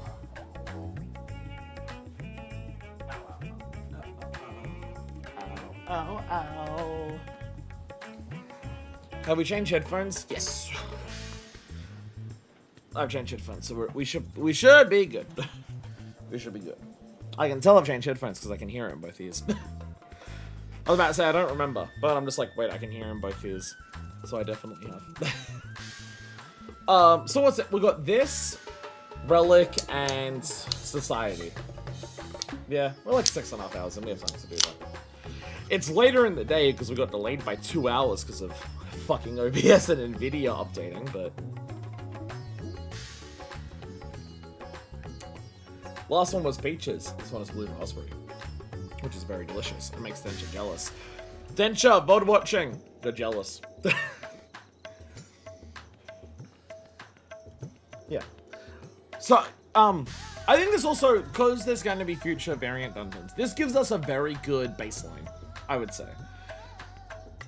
This gives us a very good baseline for future variant dungeons. So that works out well. We know that variant dungeon's gonna take a lot of a stream, but it's not gonna be like 8 to 10 hours.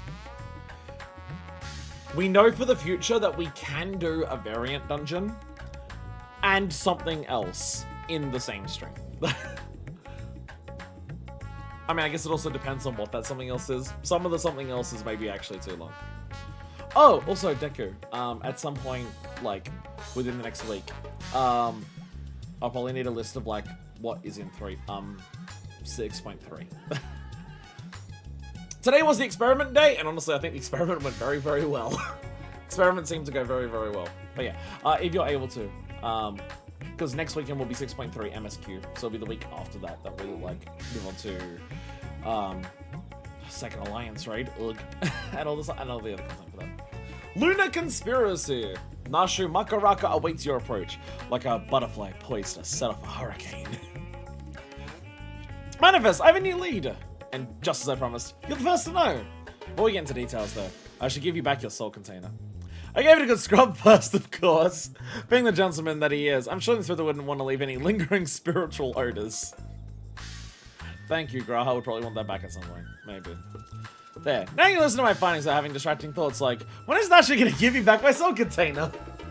Now, as with the lead I mentioned, I was thumbing through a periodical, and found an article on alien abduction. This is just what fucking the other guy wrote. This is just what the conspiracy theorists that we met last time wrote. The way it was described was almost exactly what happened to the Inspector. He even had a little diagram of a man swimming in midair. And the others seemed convinced that the victim had been taken to the moon. Why does this sound like the kind of rubbish that Thavnarian Truth publishes? That's because it is! You remember Dorian, the editor in briefs? He was the one who wrote it. And he plans on doing research for the next edition on the moon itself. Apparently there's a portal or something in Garlemald that'll take you straight there.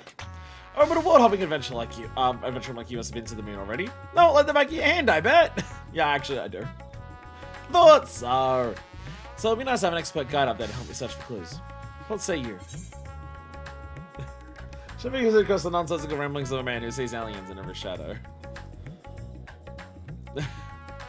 I mean, we shouldn't be, but also, we know we went to the moon, but also, like, we don't know we went to the moon. We shouldn't be so quick to trust the nonsensical ramblings of a man who sees aliens in every shadow. But an alien did steal away the Inspector, just like Dorian said. I have a one of faith in his journalistic intensity. And even if it wasn't an alien, the funny little ship did look like it was heading moonwards. Wouldn't you agree? I'm fine saying let's go to the moon to check it out. I'm just saying let's not go there because Dorian said so. I'll start packing my bags. I don't know what the weather is like on the moon, but I remember Garlemald being a bit chilly the last time I was there.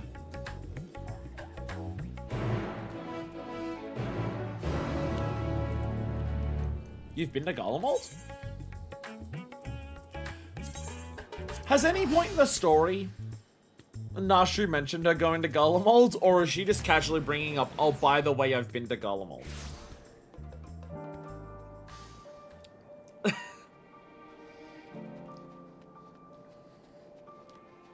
Are you dressed the same? You're dressed the same.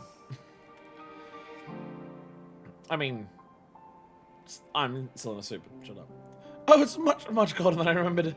Show the gaze close to, in the big evil building. The Tower of Babel? You mean that big spiky spire? Well, we definitely shouldn't get lost on the way there. Let's get moving.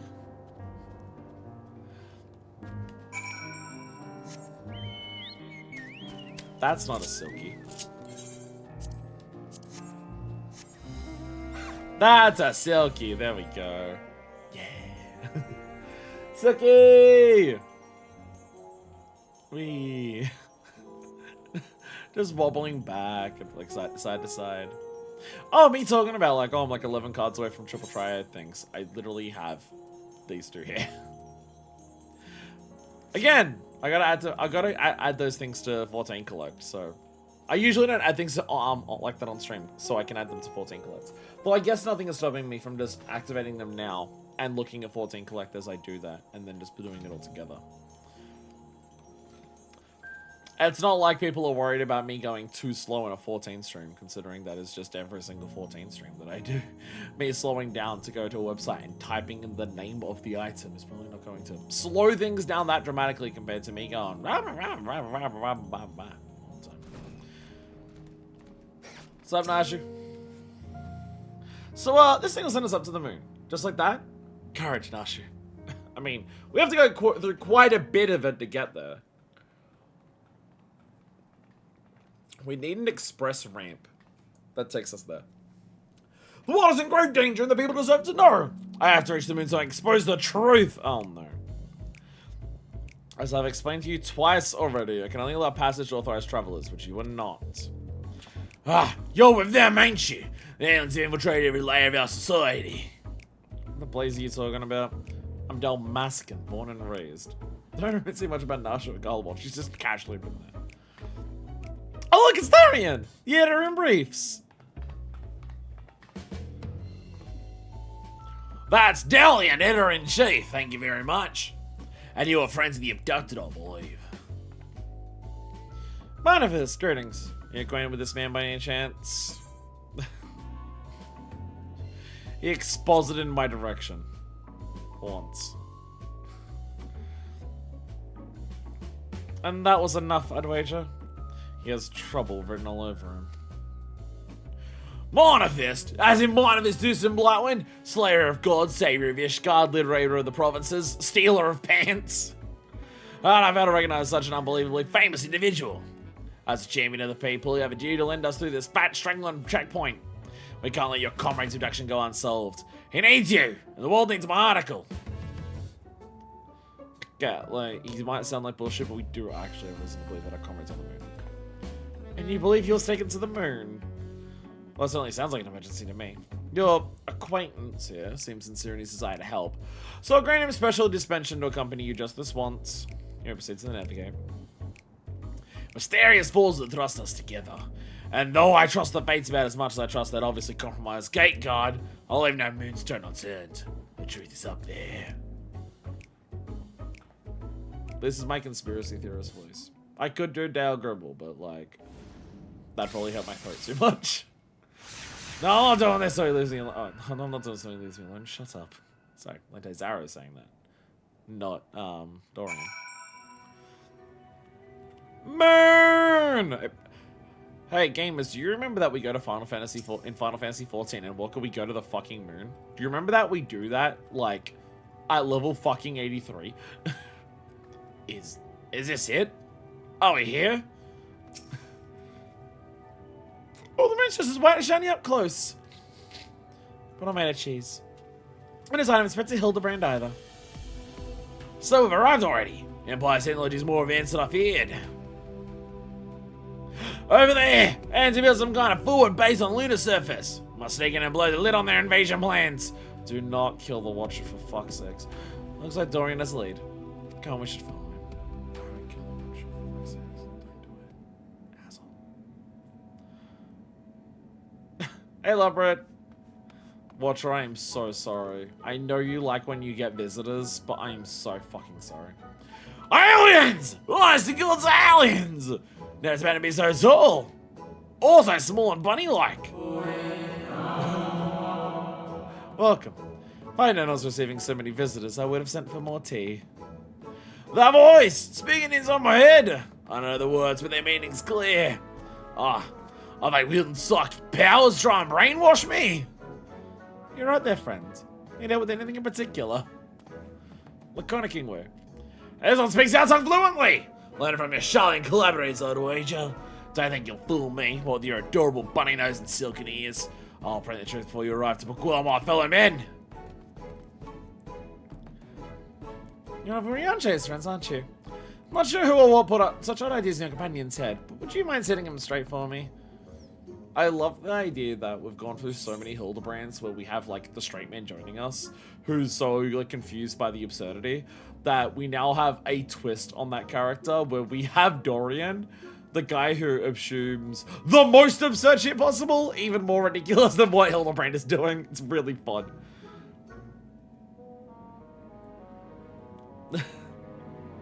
Okay, so do we rat them out for being shenanigan wise, or do we rat them out for making us live off carrots? The leopards are not alien invaders, although they're adorable. Does betray their mischief for shenanigans. They got to you, didn't they? Sorry, this right headphone is in my ear very, very tightly, and it really hurts. Been trying to loosen it, and turns out that I can't do that by just touching it. I have to take the whole thing out, actually. Re-put it back in. There we go. So they're really tight, actually. Painful. Suppose I shouldn't be surprised. The rumors after the disbanded Scions of the Seventh Dawn. The formerly secret society has, in truth, become all the more secret. Though they may pull our leader's strings in the shadows. Shit, he's actually onto us. Hold it right then, mister. I won't stand here and listen to you slander Minnie or this lovely bunny any longer. You better not libel them neither. We actually came in search of Inspector Hildibrand, a dashing gentleman who we think was brought here by a shiny flying saucer. You would not have seen either of them around here, would you? I'm afraid I've seen neither. Long was it my duty to keep watch, but as the need for constant vigilance has since ended, I've grown accustomed to idleness. It's rather refreshing, really. Anyway, perhaps the leopards may have observed this man or his abductor. I feel I would have remembered if I had. The others might have seen something, though. Why don't I take you over to Best Ways Burrow? You can ask them about it yourself. Sounds like a wonderful idea. Please, lead the way. Nothing else, getting an eye of all the facilities will be built for the benefit of mankind. Should I reassure your suspicious friend here? Bye, Watcher!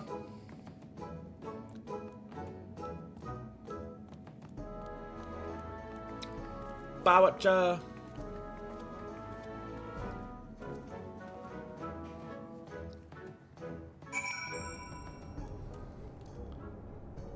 Yeah, there we go. Oh, hey! They teleported us here. I have to spend money. I knew it. Seeing the barn lords magnificence has left your friend speechless. Good goods. So many bunnies! They can be the forward base on this scale, and what hopes mankind have against them? Oh, for the love of carrots, it's not a military operation. Do you see any cannons or assault craft? We haven't any weaponry at all. Take your time and chat with whomever you like. As for me, I've got perfectly innocuous and not at all nefarious things to do. Bye now. Should bring the watchers some puzzles or something. Right then, let's get on with the investigation. Oh shit. Oh, Delian following. Saying that's everything in this base. Floor plans, personnel, abstract tree structures. My expedition will be exposed to the entire operation. I just want to nibble on their possibilities. See, Nasha, the thing is that you haven't seen Alpha in Monster Hunter, so. And either right, convenient tool for me with a Charlene co-conspirators, no doubt. Oh, they'll tell you their Aetherites were an Algon invention, but it was really just one of the many alien technology secrets received in exchange for their undying loyalty. Link bells too. Be careful you sound those private calls. The Charlienes are always listening. Oh, they even have an Aetherite here.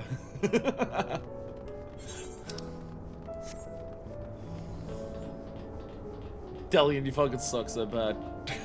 I love that you're a character in this. God, you suck so bad. It's an Algon conspiracy. You believe in the Algon Empire? Come on. Everyone knows that it was just a scheme by some really old gay guy. I was actually right again. Oh, I often stretch my legs out there under the stars. I can't say I've noticed anything out of the ordinary. Sorry. Not to worry, we'll try our luck elsewhere. Thank you. Fairy-faced lies, a lot of them. Probably hide an entire fleet of their only an attack craft. I'm so sorry. The man called me a Ferris-faced liar. I must have heard him wrong. Somehow Dorian is going to single-handedly beat Heidelin's love for the star out of these poor leopards. Unfortunately, I think that might be exactly what happened to.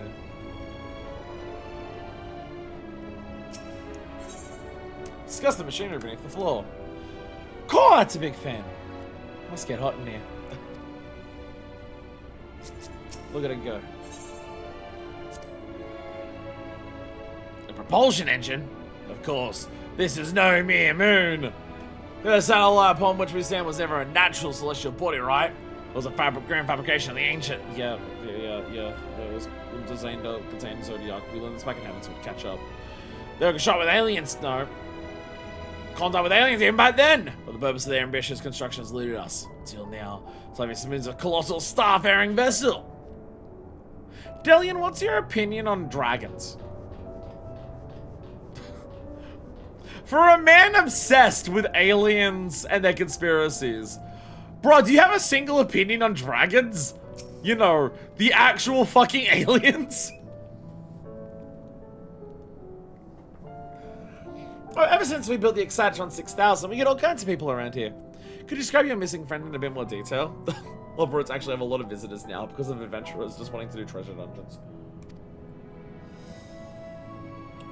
Well, he's very gentlemanly and dapper. If you look past the almost certainly tattered state of his clothing. Though the fashion sense can be a bit eclectic, our visiting adventurers always dressed impeccably. Not to be rude, but I have a feeling a friend would have stood out in that crowd. Probably tried on a table somewhere as we speak, enduring unspeakable experiments. From our piece together so far, the giant alien is the master. And all these smaller Xeno bunnies are artificial life forms. Great to serve as minions in his armies. Harmless appearance is part of the strategy. As soon as you let your guard down, snap! They take like a pack of tiny herbivorous wolves. Dorian has some interesting theories, doesn't he? Being nibbled to death by a mob of cuddly bunnies doesn't sound like a bad way to go. Doesn't exist, that Vitra guy. Just a hologram. I guarantee you'll love it 6000.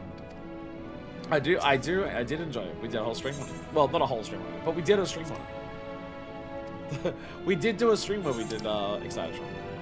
And we did enjoy it. We got to the end once and it was awesome. I have enough stream. I may not be the most blessed when it comes to streamer luck out of all the streamers out there. I am blessed with just enough streamer luck that we can get to the end of a treasure dungeon at least once each time we do a stream where that's the focus. Including the end of the Hidden Canals, which is still one of the best ones that we've had. We've had that, like, our third run of Hidden Canals actually got to the end. It was pretty good. Stay tuned for the streams in the future where we do nothing but Stormblood treasure dungeons to try and become the luckiest the ladies. No chance I'm in racket clothes, I'm afraid. But I did spot an object in flight that I couldn't immediately identify. As well as out gathering materials in the south of my lamatorium. I presumed it was some Allegan relic or new species of floating jellyfish. I didn't think too much of it. Quite that's promising. Thank you for your time. I guess this is how they still sleep. What's this then? A pod for growing new Xeno bunnies? They must plan to produce them in the millions and overwhelm us with sheer fuzzy numbers. Ah, how could I be so blind? Those aren't ears, they're psychic wave generators. They lure people close with their precious little faces, then BAM! Brainwashed. Third friend sucks again. I figured it all out, alien scum. And once the world reads my special edition, your dreams of domination will be done for. Ha! What a strange and oddly aggravating man. Is he a friend of yours too? He thinks he's a friend to the people, but I don't think any people are his friends. Oh, sick bird! Sick bird, Nashu! Right, let's get out there and find the flying objects. Do you know which direction is south? We are on the moon. What the fuck is south on the moon? Wait, I'm going with you! Don't leave me alone with these brainwashing Xeno bunnies!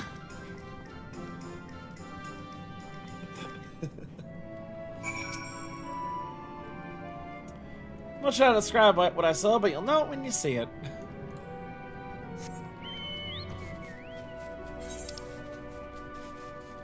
I almost feel like Endwalker Hildibrand is being, like, deliberately meta about Hildibrand.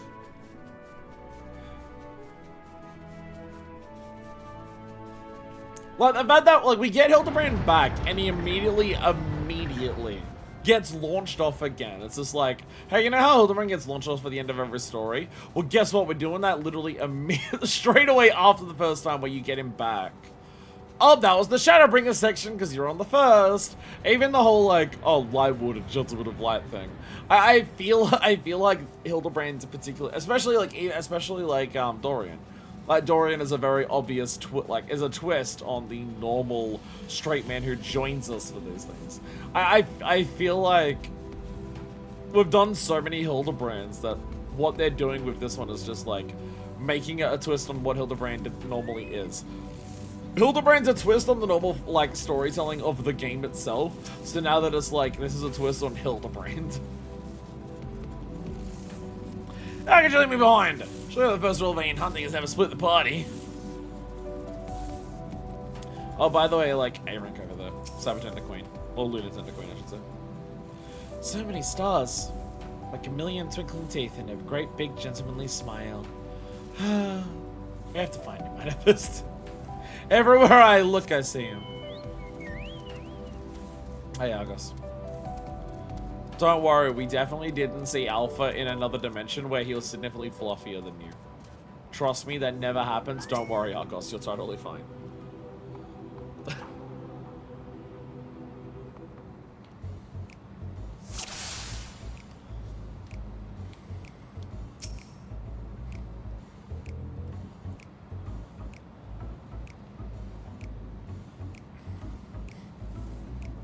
Argos! Nashu! Nashu's on run with Argos. Already forgetting why she was out here. Stallion! Stallion searching high and low for any sign of enemy vessels. Like a true professional.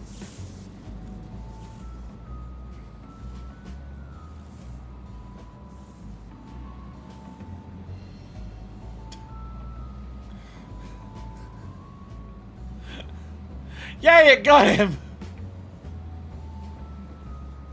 Trying to see if there's anything else around here.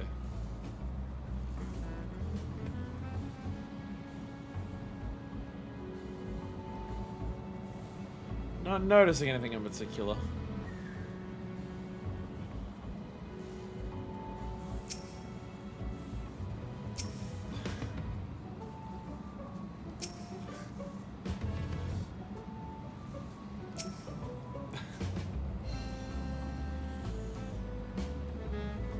There we go.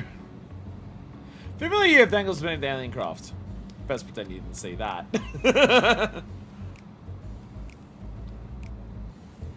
That wasn't even it.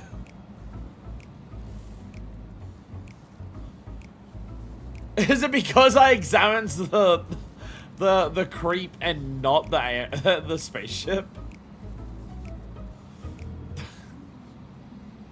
Did it count as a different thing? Come back here!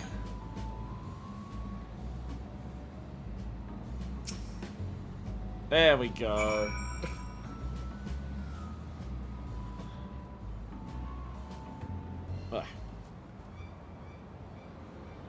Oh, there it is! And there it goes. Come on, we can't let it get away. Run after it!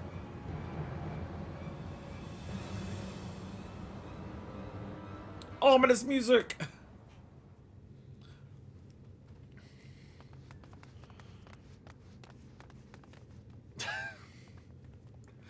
We did it, Manifest! We found the inspector. Case closed. Horrendous. Only aliens could subject a man to such a callous and physically implausible fate. The bot shirts for a hat and a coat with any leftovers. Nice.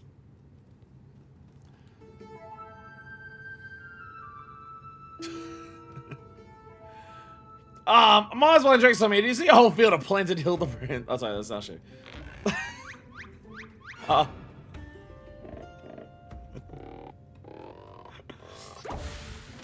Oh god, there's so many of him now.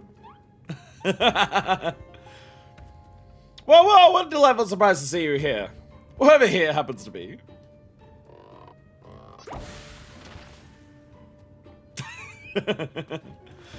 My, what an impressive specimen of a gentleman you are, good sir.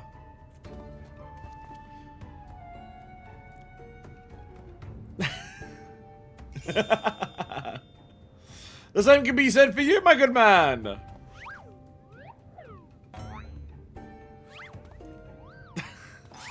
Oh no, they've entered the idiot loop. It is an exempt of Porania's Gentleman's Club. If I may simply as bold to jump. Oh no. Oh no, the idiot loop is expanding. Oh no. Oh no.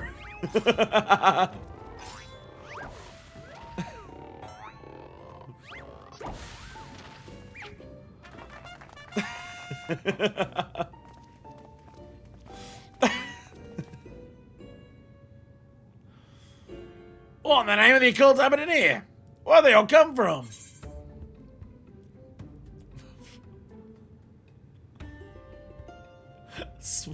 Actual swamp gas answer. Could be the Hildibrand clones growing in alien laboratories flesh vats. Posters, you mean? Don't worry, I know just how to find the real inspector. I wonder how. I wonder how.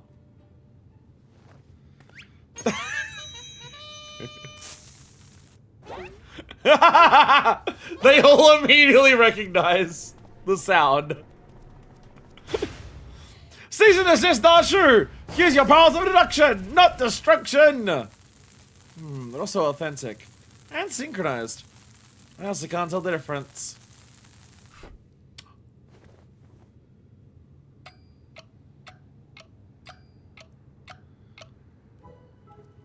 Will look no further, for I am the one and only Hildibrand, agent of inquiry and inspector extraordinaire. The one and only. I believe that'd be me, good sir. How odd. I think you'll find that I am the original Hildibrand. I'm one so that I am Hildibrand. As am I! I'm Hildibrand. I'm Hildibrand. Could it be that we are all Hildibrand? Positively marvelous! I propose we celebrate this auspicious moment as only a mob of Mandeville men can!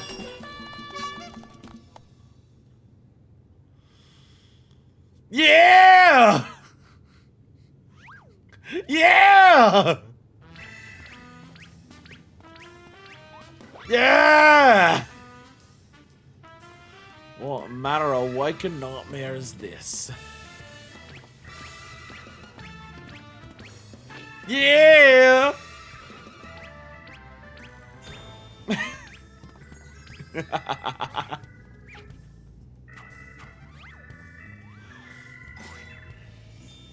Hell yeah. Yeah! Now she's dancing.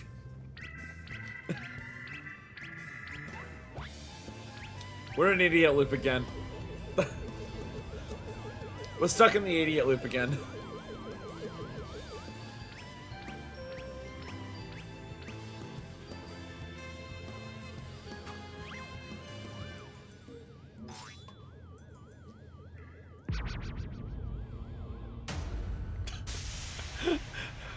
PTSD!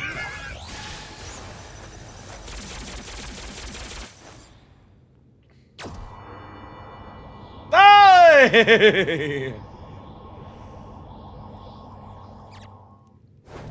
Original Hildibrand. He was in the ship the whole time.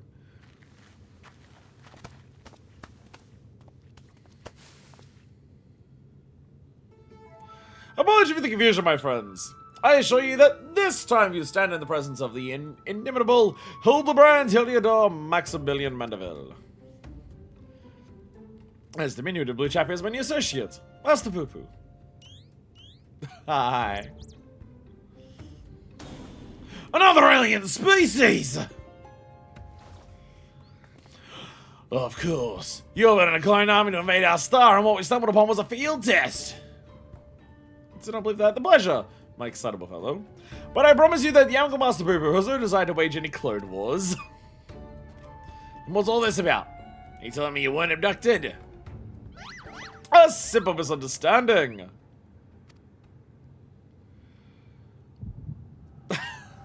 Oh fuck, I'm having an echo. I feel like our biggest use of the echo lately has been Hildibrand. Oh, what a charming little rascal you are. An offshoot of the Mandragora family, perchance. Poo-poo! Poo-poo-poo! Poo-poo-poo-poo-poo-poo!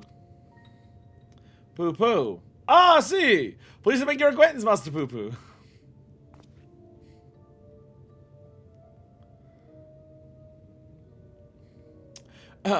Might I inquire you two as our current whereabouts? I've been recently reunited with Nashu Mini. I would greatly appreciate if you could convey me back to my prior location.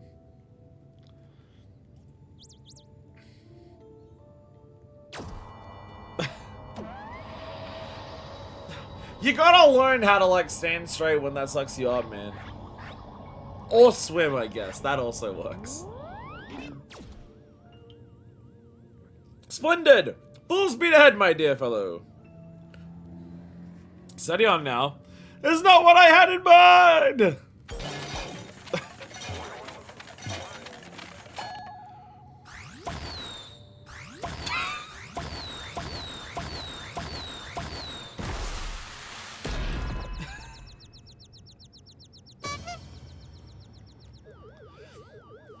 Fucking ass Pikmin onion sprouting a bunch of new Hildibrands. My word, you've generated a veritable battalion of identical gentlemen.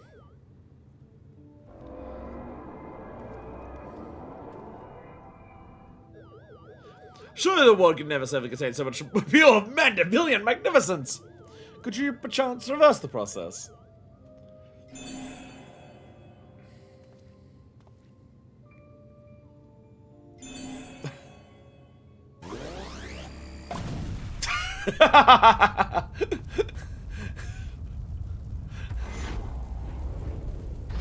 Oh my god, it's fucking massive!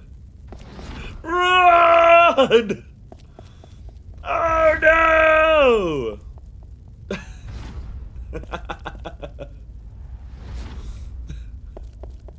All of the Hildibrands looking back, realizing what's about to happen.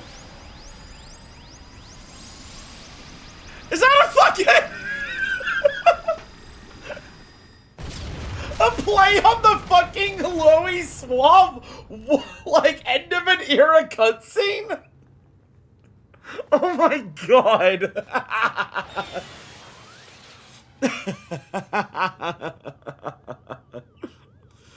See what I mean? I feel like this is way more, like, meta for what 14 is compared to usual. Like, 'cause especially by this point, that Louis Suarez shot has become a meme on the internet. Minor spelling mistake had become a meme, I'm pretty sure, by this point. Because this is like, what, 8 months after Endwalker launched? I'm pretty sure it was a meme by then. And even if not, it's a big, like, moment of this game. It was definitely because it was becoming a big meme outside of 14. Absolutely, yeah. Yeah, minor spelling mistake was absolutely becoming a meme outside of this at the moment. So it's just like, let's recreate that, but with fucking Hildibrand. Oh god, no, not like that. However, one did get away. One is sprinting away currently. Mommy!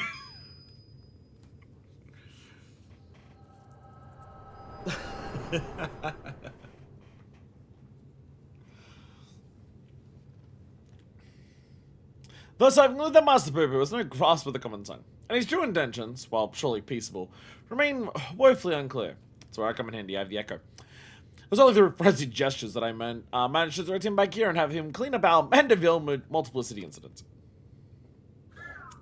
Poo Poo! I hail Poo Poo Poo from a star Poo Poo, a great distance from here. Okay, I can understand what you're saying because I have the echo. Why are you still saying Poo Poo so much? Poo Poo! I came in search of a friend whose communications halted mid-exploration.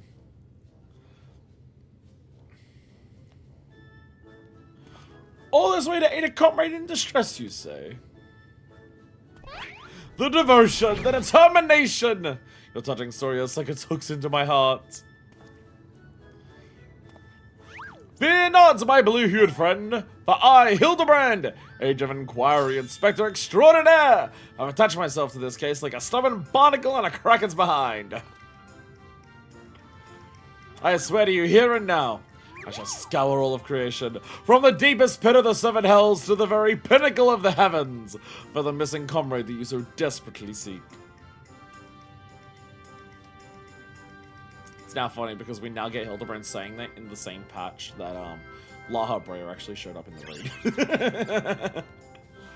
Well, the 0.5 patch of the patch where Laha Breyer showed up in the raid, but still.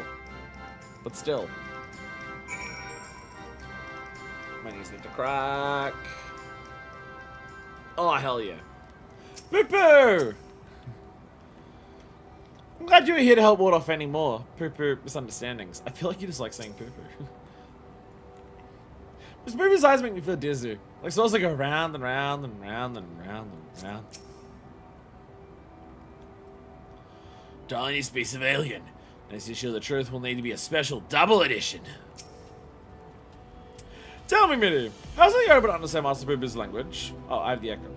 It lets me, like, connect with their souls to, like, I'm saying. The power of echoes. Oh, you mean persistent repetition? Sounds similar to the mandible arts of parley. Does that you have an extrasensory ability that allows communication with aliens? How fascinating. It is most fascinating indeed. Pending mysteries aside, I'm glad indeed to once more both be in the company of my faithful assistant and Star Wars contemporary booth. Yeah, let's go.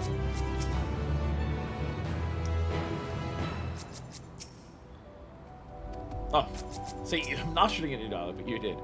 This echo power of yours sounds extraordinary.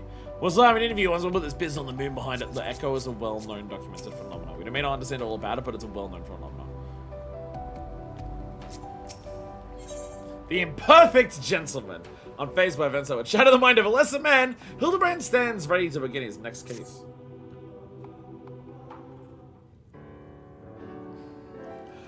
So begins the case of the silent correspondent. Not on your parade, but my friend who was somewhere on your star stopped sending me messages is not one to go on.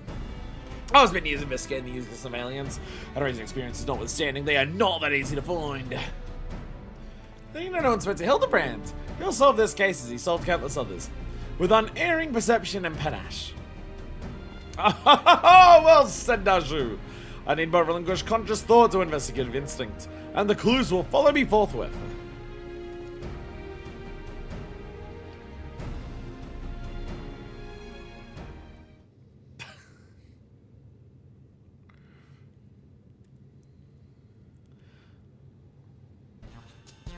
Lose yourself in the detective current, Inspector! You're channeling, aren't you? Contacting a high power to breach the veil of mystery. Another fascinating development. Like, every other character would just look at him and just be like, what the fuck are you doing? And this guy's just like, always jumping to most absurd conclusions. I love it. Ah, there you are. I've been looking all over. Thought you'd like to know that I spotted that chap you're asking about. You know, the well-muscled gentleman with tattered clothing and dazzling teeth. I mean, this gentleman. You found him too. Well, that can't be right. I just saw him in the north of my Lawrence room. And he ran the other way when I called out. I don't understand how he could have right before me. I have a feeling, Mr. Bunny, sir, that what you saw was an imposter. Would you mind asking Miss Poo-Poo if he was growing any more inspectors on the moon? Have you been growing any more inspectors? Poo-Poo, I only created a single batch, but one did manage to escape the vaporization beam. That individual's behavior was unpredictable. A flaw in the cloning process, I'm afraid. The fact that you've so casually mastered what took the Allagons so fucking long to do. And when the Allagons did it, the ones they created had immense depression, but like still though. Well, this won't do it all! We cannot have a flawed inspector running around besmirching the Mandeville name. Master Poo-Poo, I must ask that we hunt down and liquidate my other self as soon as possible. No, we delay the search of your comrade until the deed is done. Poo-Poo, the imperfect cleaner was of my making. It is only right I have addressed my mistake first. Yeah, he said it's fine. So begins the case of the Imposter Inspector! Well, that does sound exciting. If you don't mind me coming along, I can show you the place where I saw the Imposter Inspector. I saw them near an event. It was kind of sus. Okay, 14. You're leaning a bit too much into current memes. Too much there. You meant to be making references like Jimmy Buffett's Miguelito.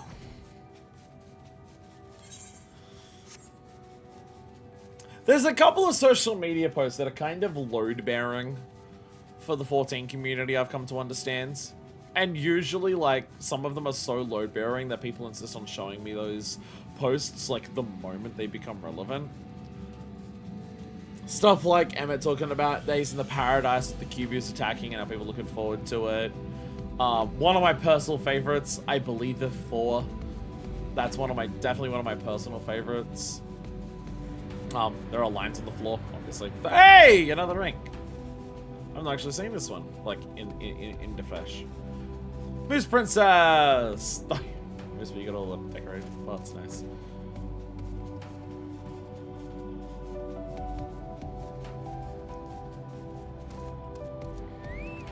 There we go. Hi, everyone. There's a lot of people here. Let's right around here. Wonder what the various abilities of this so-called amicable alien is learning. I keep going to readjust this headphone on my right ear because it gets uncomfortable, and then I go to readjust it, and it's like my ear is like me on a Saturday night, and it just sees the nearest thing in front of it, and it just goes and sucks on it as hard as possible, and it just gets stuck in my ear. That didn't really make sense, but shut up. My ship's mad duplication facility is prone to occasional glitch. Probably should have looked into that.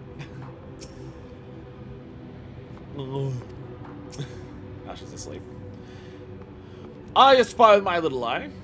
The dashingly defective gentleman. You gotta make that far on foot. Why don't we try searching the immediate area? Scan the horizon, that kind of thing. But I suppose to split up so we can walk around. Marshu, Minnie, and I will investigate to the west. Right, I'll take these other two and head east. Splitting the body again? And you're leaving me with the aliens? Alright, relax, Bright Eyes. We'll have a nice chat and I can disabuse you of all those strange conspiratorial notions. Oh, we can get to our new friend here. Poo-poo. Ah, eat shit. Let's be on our way! With Minnie in the van, if you please.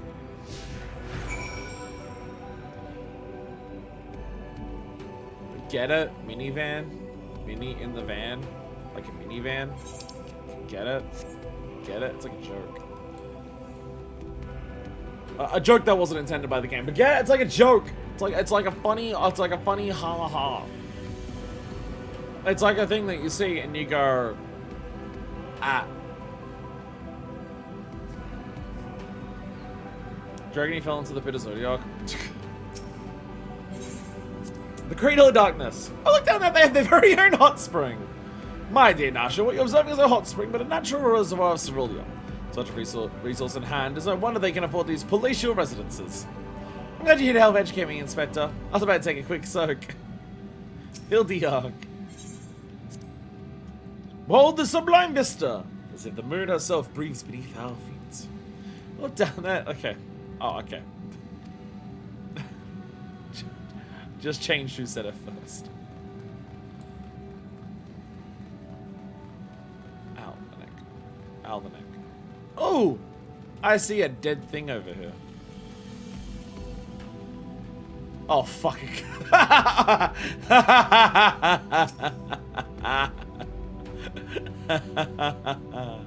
See, and now we're doing callbacks to ARR.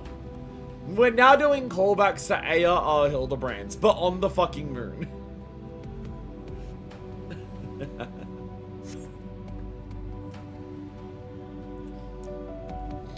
A goldsmithing hammer is lodged in this thing as a carcass. It appears to have been dealt a single swift killing blow. God, the bugs grow big up here, don't they? This hammer. Surely it can't be. Nay, there's no better thinking about. Come along, nothing to see here.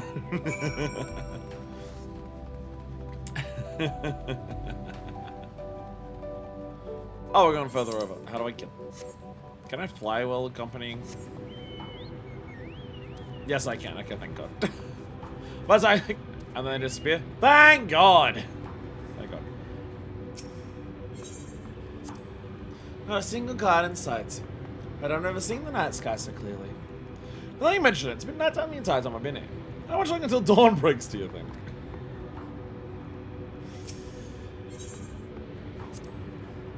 What a dazzling display of stars. Alright, same now, look. Try to cook my knuckles.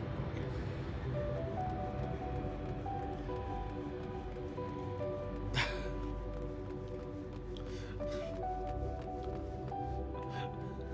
Oh, fucking. They use the fact you can see through the mouth to see the hammer entirely through its fucking head into its mouth. Jesus. It's fucked up. It's fucked up. Dear God. Another goldsmithing hammer. The killing blow that bespeaks unparalleled strength. Oh, looks like he's yawning. How much like his head spoils the effect, though. Can't be here. Why would he be here? It's Cosmoling tool, isn't it? That's not awfully familiar. A Nickabillion related to our case. Moving on, people. Moving on.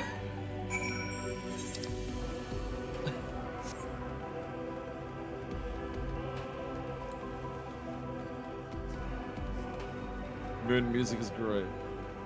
It's how well it gives off the vibes of trailer fancy footprints. Being on the moon reminds me of the time I was blasted all the way to the Dalamud. I do believe that was a personal best in terms of distance flung. When you're up in the sky, your world's a pizza pie, it's pretty. Jesus Christ.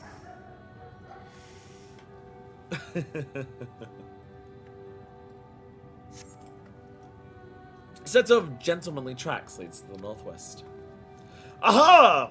In the sand, in the snow, or in the half film of moon dust. Recognize those fancy footprints anywhere. They're a perfect copy of mine. A fugitive imposter must be just up ahead. Like, I want to take out my headphone because it's, like, getting painful. But also it's Hildibrand, and Hildibrand is full of sound effects. So I need to wait until Hildibrand's done at least, and then we can do, like, society stuff without the headphones. I sense a gentlemanly presence. He is close. Very close. No clients in the northeastern quadrant. That we can see.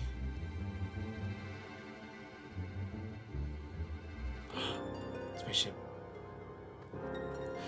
That's clever! Mr. Boo Boo can scout from us from the air!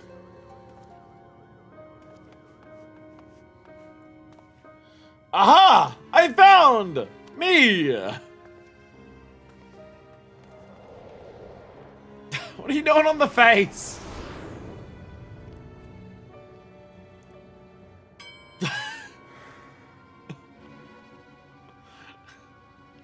Why? Why did I flee? He seems sad. Downcast. Very uninspector-like. I told you creating clones makes him depressed. A flawed creation, to be sure. Such negative emotions would never mar the heart of a true Mandible man. Making clones makes him depressed.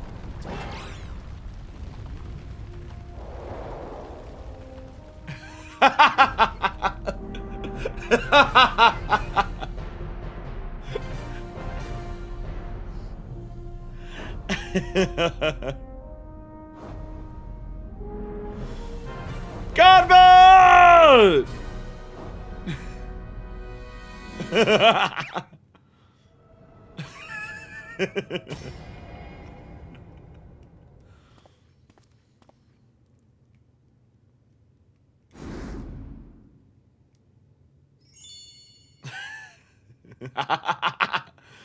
Praise Thar for his patience. 'Twould seem my beloved Hildy has been awoken from his unnatural slumber.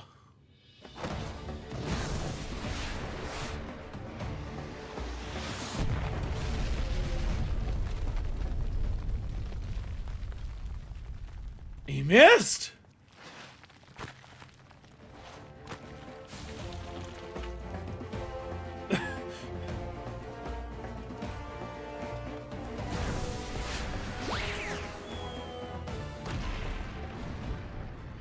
This isn't the real heel. Too sad for comical hijinks. Abandoning my gentleman comrades to save myself. My pride in worse tatters than my maltreated wardrobe. Oh, poor Hilda Cologne.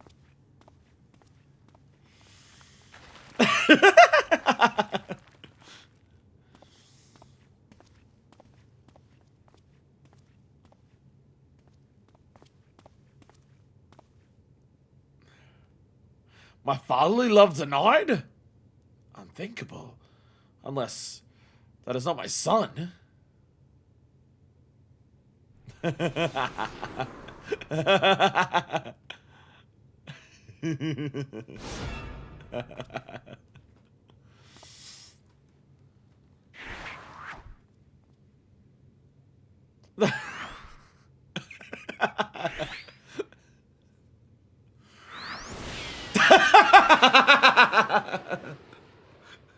Yeah, we're doing the ARR bit again.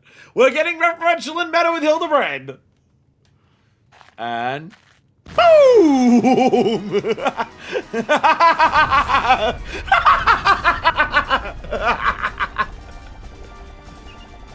Fucking Delian is shooting off.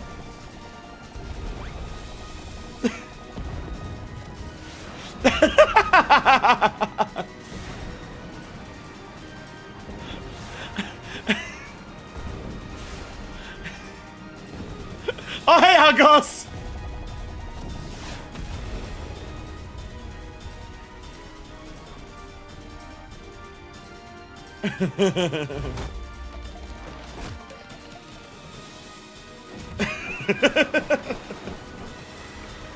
Yeah, get him, get him, get him!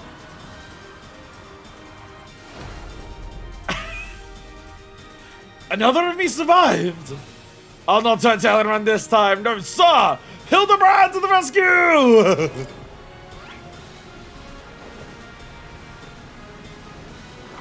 Go! I don't know if this is gonna help Hildiclone.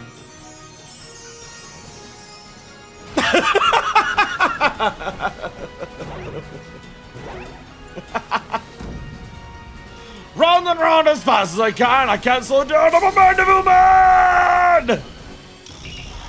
Mandible dads of the ephemeral twins! Woo!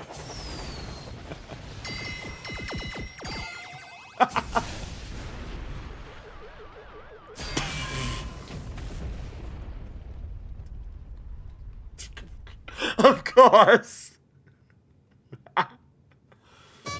Of course.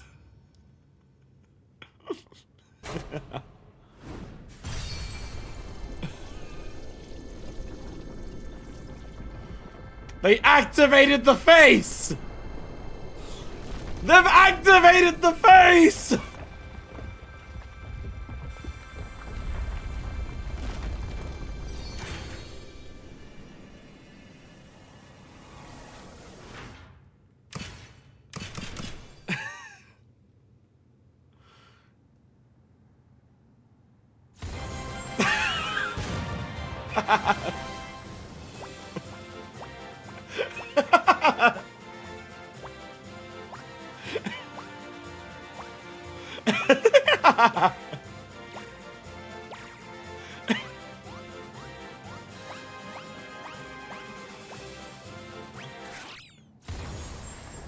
Bye! They activated the bonus points. Hildibrand had to come and celebrate. Now I know I'm dreaming. I can't possibly be real. There's a weird pinball table. That was a lot of effort for the Loporrit dance. That was a very high effort, well done Loporrit dance.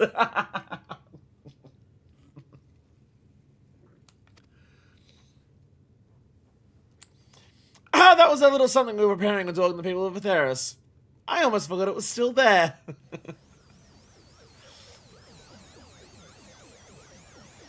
But we did kind of fuck up Poo Poo's shit by hitting it with 2 mandibles. No!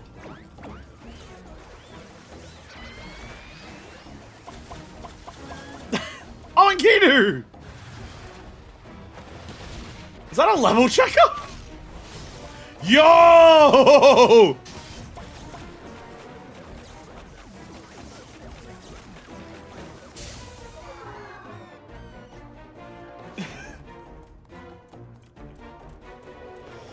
Oh, the creep got knocked out as well.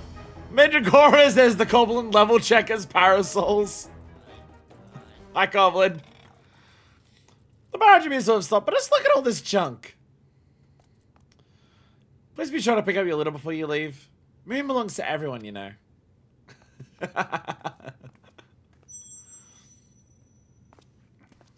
Swords everyone. There's a book there. I think it's one of the summoner books. Shiny rock. Oh, shiny rock indeed. I've got the sweeping going on.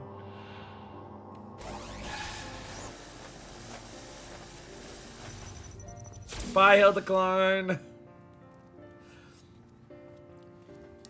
Hildibrand, Hilidor, Maximilian Mandeville. How come I to see you up and about? Your mother will be beside herself with joy.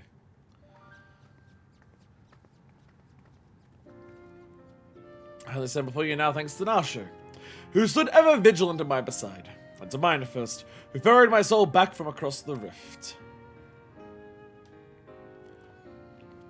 Sorry, Minnie. My son is indeed blessed with comrades of quality. You have my heartfelt gratitude.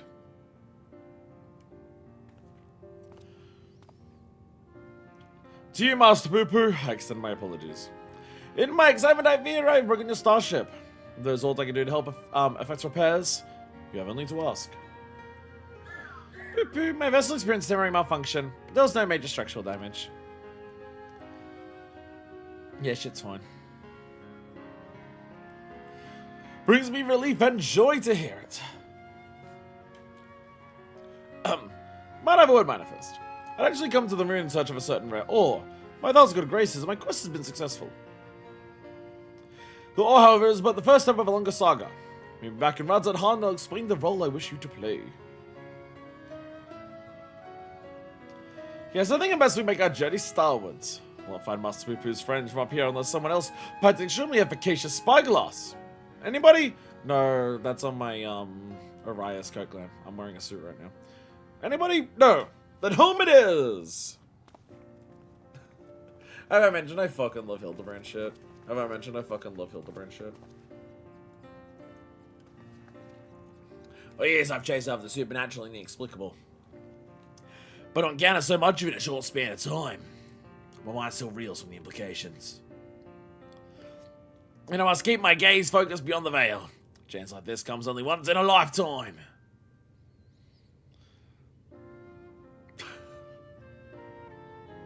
Holes in the fucking nose now. The fucking holes in the nose is so good. Hey! No teleport cost for us anyway. Ah, the creep's back. But you ain't worry about the clones returning to plague you. The vaporization rate dissembles matter on a molecular level. Well, hopefully it doesn't hit any of us. I'm gonna kick you. Yes, I'm still here. I ain't trying to trick me away from Miss Nasha. As you can see, my true love is prepared. I'm gonna kick you. I'm gonna kick you. See, I told you I recognize those hammers. I got into it that never forgets a tool. Now begins hard work combine my notes and a structured account of events. So much to say I made to stretch this over several articles. Ah, how lovely to be back on the star of my birth. Father not tired to chat, but says something about returning here with a trusted employee.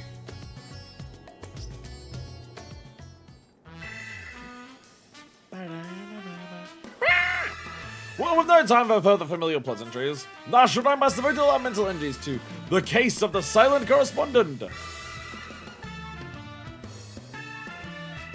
Thick. Ah! My kid is medicine impels me to begin our search in that direction. My case, my companions, for justice waits for no man, not even one who is little in blue. Inspector, wait! Can't justice make an exception for me? The challenge has been remarkably effective. Fascinating. Yes, most fascinating indeed. One of us forgive me, as you know I've been labouring under a misconception. I just spent some time with the Xeno bunnies. It's become clear to me that they have not the slightest intention of invading our star. They are no threat to us. Oh my god. I wasn't expecting that from you.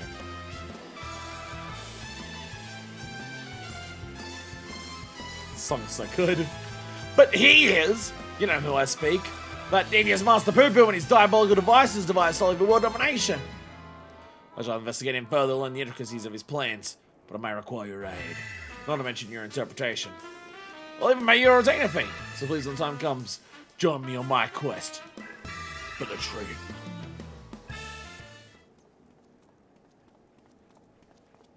Oh, hello. Manifest, my apologies for the wait. Shall we proceed to business then? The task at hand concerns nothing less than a family legacy. The recreation of the historically significant and astronomically magnificent Mandeville weapon.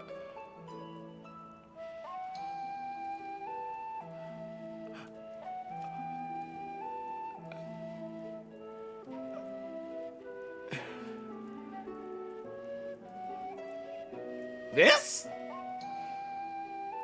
I mean, story-wise, I'm excited, but this? Really? Really? Really? There were designs of distant ancestor use there. While the originals have long since vanished, the manual containing the secrets of their construction survived. A precious heirloom passed down through the generations of Mandervilles. There might be a bit of a requirement beyond times. Yeah, but it's like a one-time thing. Why the sudden passion for weaponsmithing? You normally don't make weapons. Like, weapons are not your thing. You're a goldsmith. Tis true that as a goldsmith I've had little occasion for crafting implements of war. Why this project, and why now, you may very well ask. I should very well tell you. Tale begins not so long ago. I was here in Razathan to discuss a deal with an up-and-coming merchant. The matter in question was an acquisition proposal. Alas, the talk soured, so I made preparations to depart. It was then that the sky burst into flame. You know all too well what the horrors followed. I did my best to defend the citizenry from the beast which spawned, yet I could not save them all. Saved far too few, in fact. The memory of it haunted me day and night, and I found myself unable to work. But then I heard the news of how you and your companions had ventured forth to banish this evil at its source. You forged on in the face of deepest despair, and it gave me the courage to do the same. I do like how Godbert is a character.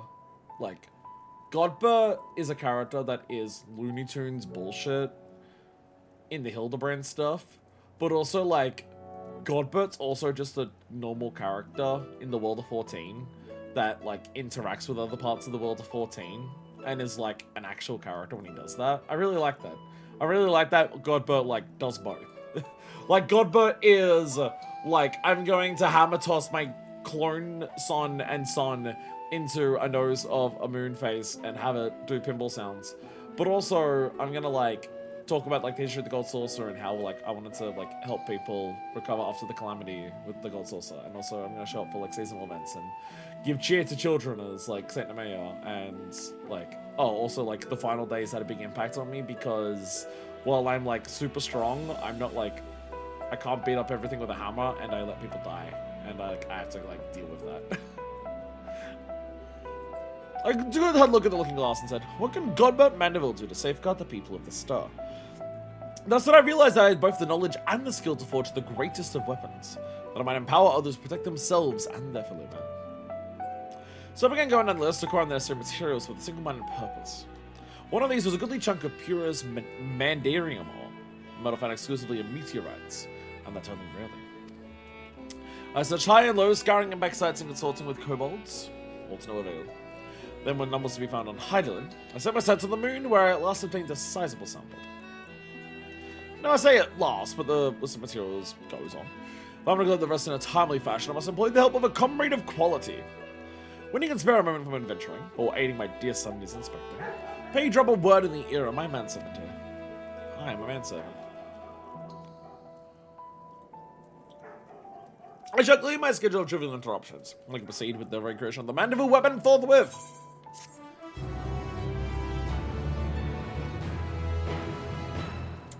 Okay, so this is like locked behind several expansions of Hildibrand then, right? Like, I get that. I get that it's locked behind several expansions of Hildibrand. Why is it still only tomes though? Why is it still only tomes though? Like, I don't think ask players to do Mandeville like Hildibrand wants is enough of a grind for a relic. Oh no! Suspect is back! Suspect is back!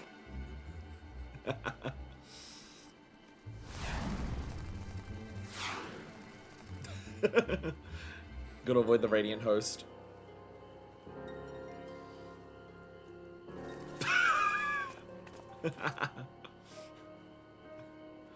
Walking in, doing this.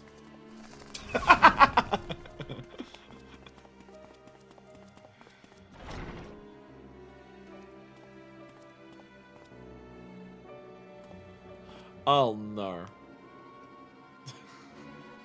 Lugai's still gonna be a part of this? Lugai's gonna continue to be a part of the Mandeville story? Sound the alarm! A prisoner's escaping!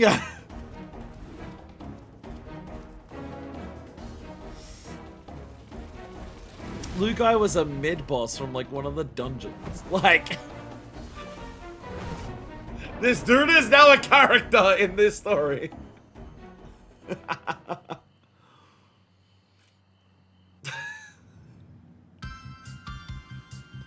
There's a lot of people who just fucking hate Hildibrand, never did it, and got really pissed they were required to do it. Never mind the fact that you can just like skip through and unsync the duties and be done with it all in a day. If you skip cutscenes, Hildibrand's really fast. It's mostly cutscenes. Beyond the truth lies this the weird and absurd. A beloved son who's second to none. Our ancient of inquiry. Hildibrand Mandeville. All the clones. Definitely not an alien clone.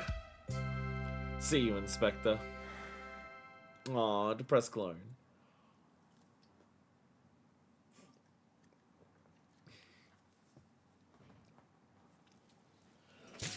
We did it! I honestly feel like if it was just here's a random guy to give terms to with no requirements, people wouldn't mind as much. I mean, like, I'm happy for this because of the story implications. I like the idea of what dialogue and, like, advancements are going to be now that Mandeville is the one that's working on the relic. Oh, okay, this straight up just give you sort of... Okay. Okay, so this straight up starts, like, the actual quest. So I'm gonna go Sage. I'm gonna go Sage, because I know I want Sage Endwalker Relic as my weapon. Relic weapon time! Relic weapon time! So let's go! I don't know what stage it is. I believe we worked it out before, but I can't remember what stage it is. I also, like, I've changed at some point what stage that I wanted, and then I realized what I still wanted was still another, Endwalker Relic. But I know I want a Sage one at some point. I don't know which Sage it is. I might change my mind. I also want, like, my job gear for Sage from Dawn Trail is going to be my glam. So I also don't have my full Sage glam right now. Oh, but also, look at my hat. I've been really struggling with a hat for my Sage glam for a long time. And then I think 7.2 introduced this hat, and it's really good. I really like this hat for my Sage glam. Should be easy now that we don't have to hide the whole things, so like Mandeville knives or whatever. So like, my Sage Gleam here, the only thing that's gonna change outside of like the weapon, is the body. I'm gonna use the, I think it's like a Skelepion or something. The Dawn Trail job gear for Sage is gonna be that. But the rest of it is currently what it is. So I have these gloves. So yeah, like you see these gloves, they've got like the big puffy wrist, they've got like the little frills there. We've got like our boots that have got straps on them. We got our big tall boots. So the idea of like the new Sage Glam, it has like, again, it leans into that like nautical military vibe, which is why this hat works really well. It's why this hat works really well. Because if you can't be a pirate, look like you're in the Navy. That's kind of... half of my, I swear about half of my glams for Minor Fist are just, if you can't look like you're a pirate, look like you're in the Navy in the same era as pirates. I mean, that's my scholar glam as well. This is just nautical military top as well. I mean, it literally has like war medals on it and shit. So it's kind of the idea for Sage, but also it's Sage, so have it be a bit techie. So this hat works really well for that. Because I've struggled with a hat for Sage Glam for a very long time. I'm just like, any glam that I want to do for Sage, I cannot, like... Because I had the grey outfit for Sage for a while, but I wanted to change that for a bit. And so I've really struggled with a hat for Sage of just being like, there are no hats available for healer that, like, suit Minor Fist's sense of style and suits the Sage Glam at the same time. And then 7.2 introduced this hat, so I bought it on the market board for like 5 million. Because I bought it the day that it came out. I bet it's cheaper now. I bet it's cheaper now, but I bought it the day that it came out. Because I saw someone else in the FC was wearing it, and I'm just like, I want that, so I went and bought it. But yeah, it's very nice. It's very nice. Shout out to the double dye, by the way. Shout out to the double dye so I can make the brim of the hat a particular red. Because the idea is the Dawn Trail drop gear has got this big scarf around it. It's a big Sage coat, so I'm gonna dye it white. But there's a big scarf around it. It's got like, it goes around the neck and then like down the front and down the back. So I'm gonna dye that red, and so the little, like, the brim of the hat like matches up to that. But either way, relic time. Relic time. Make it a minute. Oh, he's actually still here. Geralt's actually still here.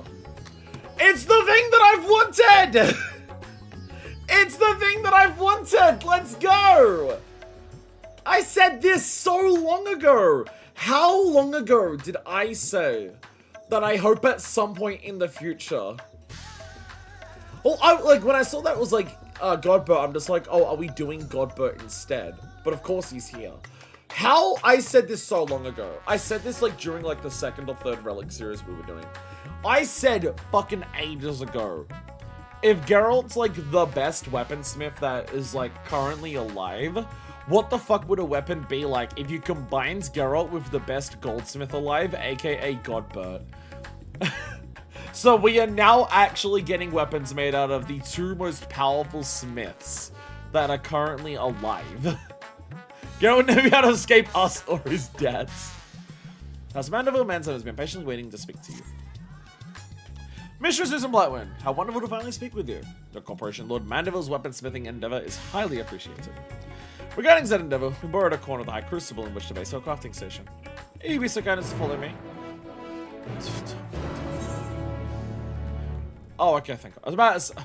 I was about to say, don't make it the High Crucible. Isn't the High Crucible one of the things that doesn't have a fucking aether right next to it? But it does. But it does. But it... I was about to say, I thought the High Crucible was one of those things that we determined didn't have an aethernet to it, but it does. The main area of it doesn't, but the way past down here does. Oh, this big forge here. Yeah, I've seen... I think I made a note of this tiny little corner that was just like... like shoved off to the side and had a big like thing here. Who the hell is this still here? Although this originally didn't have an aetherite, but it got added with a patch because of relics. Ah, everyone's like lizard. Have I mentioned how good this hairstyle is on Artesia? Have I mentioned that this hairstyle suits Artesia really well? I mean, Artesia goes through a lot of different hairstyles, and they're all really good. I really like this one. It works really well, and like with the ears especially. Goes in super well. What pants are these? Oh, your hard pants. Huh. I don't think I've seen these pants before. They're really nice. They're really nice. I've never seen those before. I didn't realize they were in the game. There you go. A humble base of operations. You can now be coming back and forth many times in the days ahead, so I shall suggest you attune to the city Ethernet. If you've not done so already. Because they added it in a patch. Do it now, by the way. Otherwise, I trust you all are set to proceed. One moment whilst I inform Lord Mandeville of your arrival.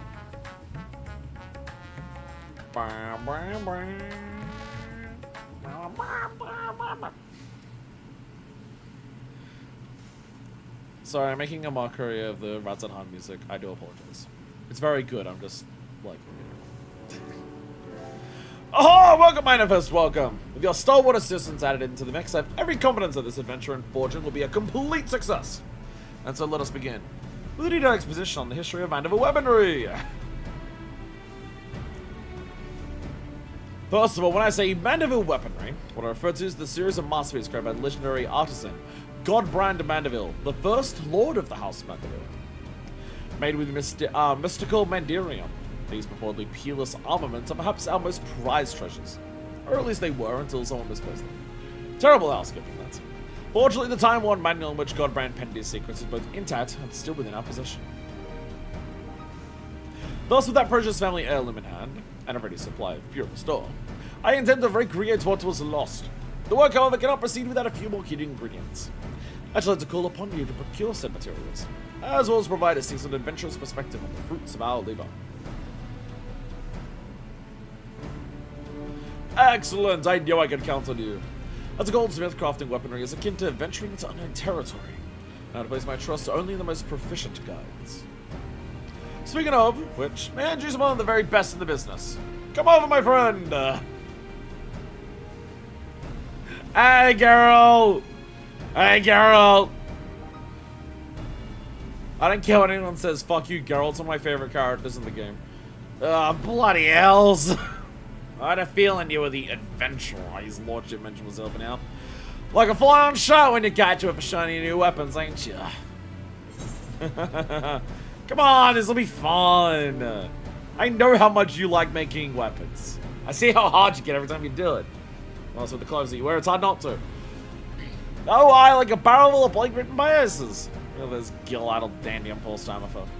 I'd rather drag me stones across hot coals than forge yet another rich bastard's old trinket. Old bastard trinkets. Is that the way of it, though? I contacted Rowena, hoping to employ the talents of Eorzea's finest smith. But as you clearly have no interest in providing me with your services, I shall hire another artisan. Wish you can put this talk of stones and coals behind us. Wait, you got me all wrong, your lordship.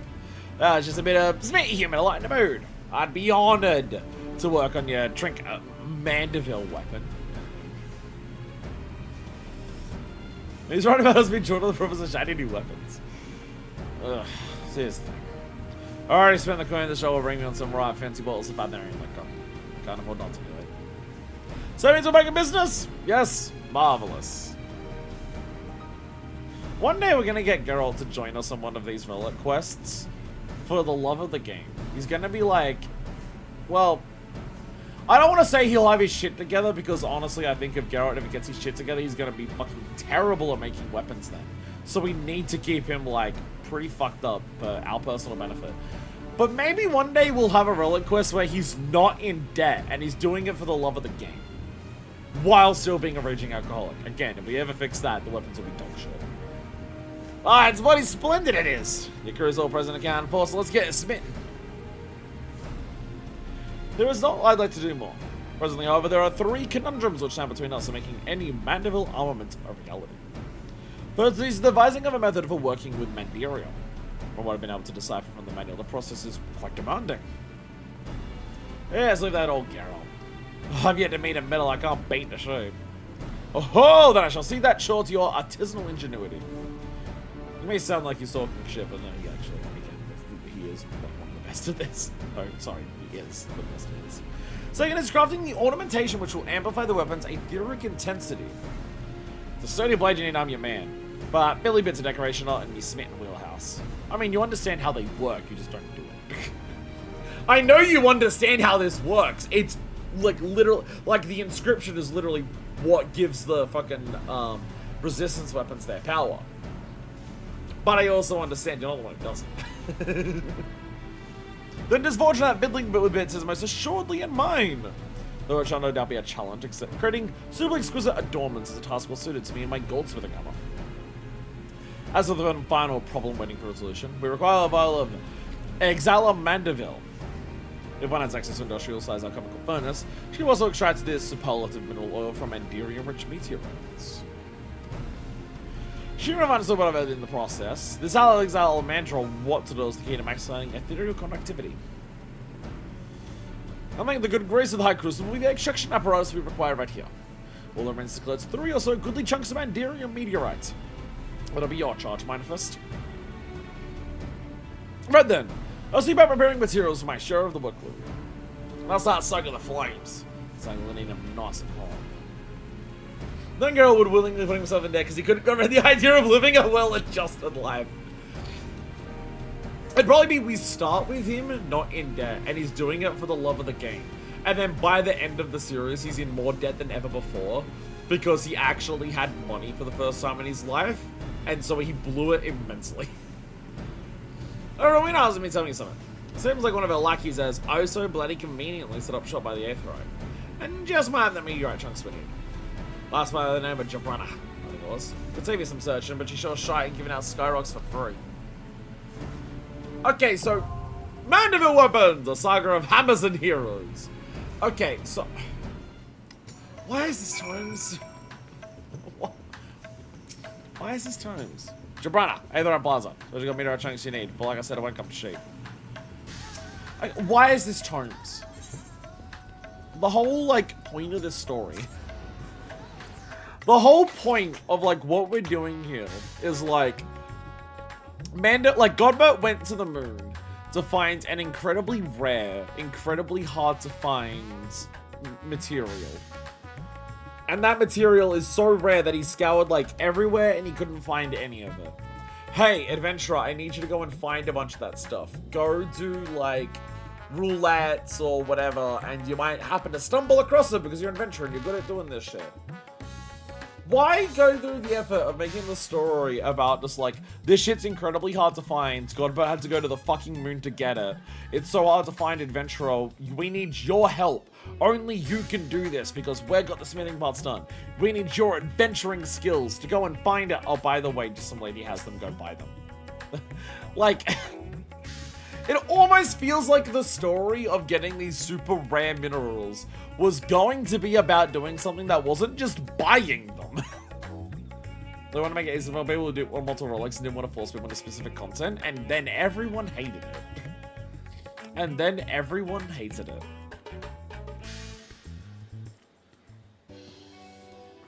You must be the famous manifest. Mrs. Wayne has said to expect you. And this is winning procurement requests.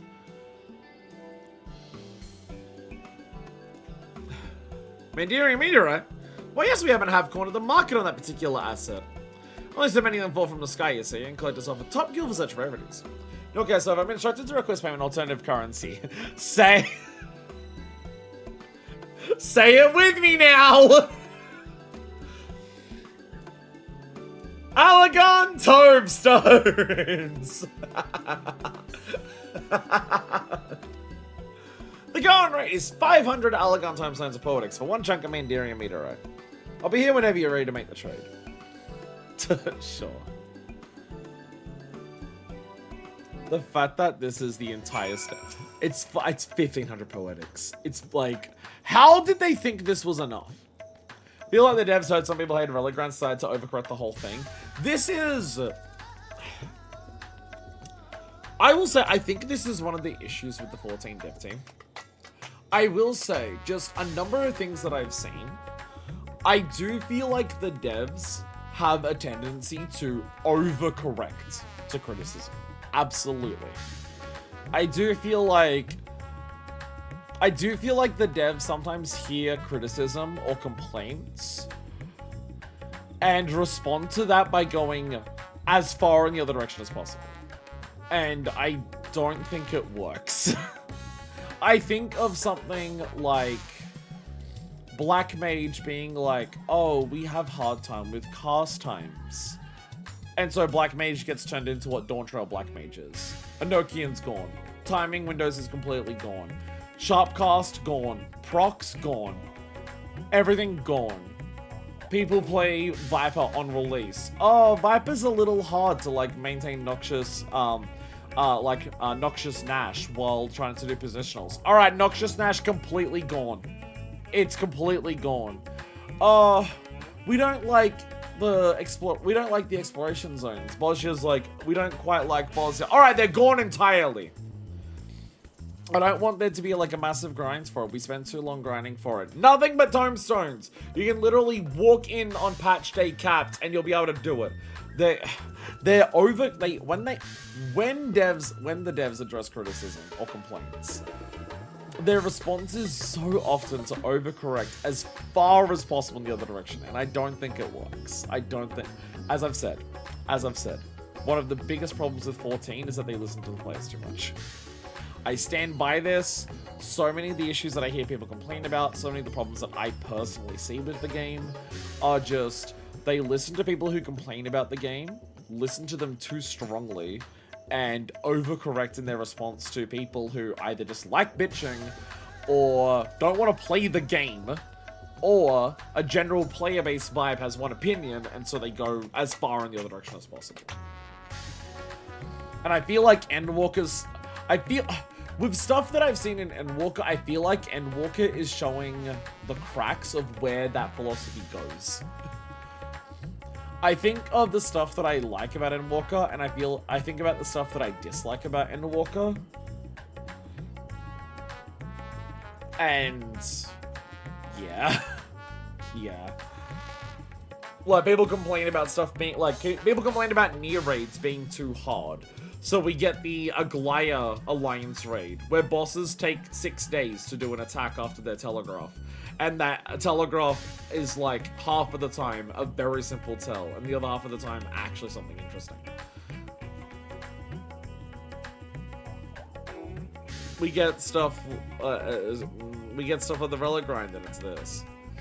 And now that DT Relics has a grind, people are complaining about that too. This is why they need to stop listening to people. Dawn Trail people said, oh, you don't like how easy it was to get relics in Endwalker? Okay, fine. We'll actually make it a grind in Dawn Trail. And now people are just like, what do you mean I have to grind? They just need to stop listening to people. Stop listening to people and have faith in your vision. That's how, like, realistically, that's how most games should be done. But I feel like the devs need to do that way more for 14. Because it feels like the more they listen to people over time, the more some cracks start showing. And this is not me saying game dead. This is not me saying game falling apart. I love 14. And every expansion I've really enjoyed. I would even go as far to say I love every expansion. Yes, even a Realm Reborn. I don't love it anywhere near as much as the others, obviously. But I would still say I love a Realm Reborn. If I think about what all of a Realm Reborn is, I would still say I love the expansion.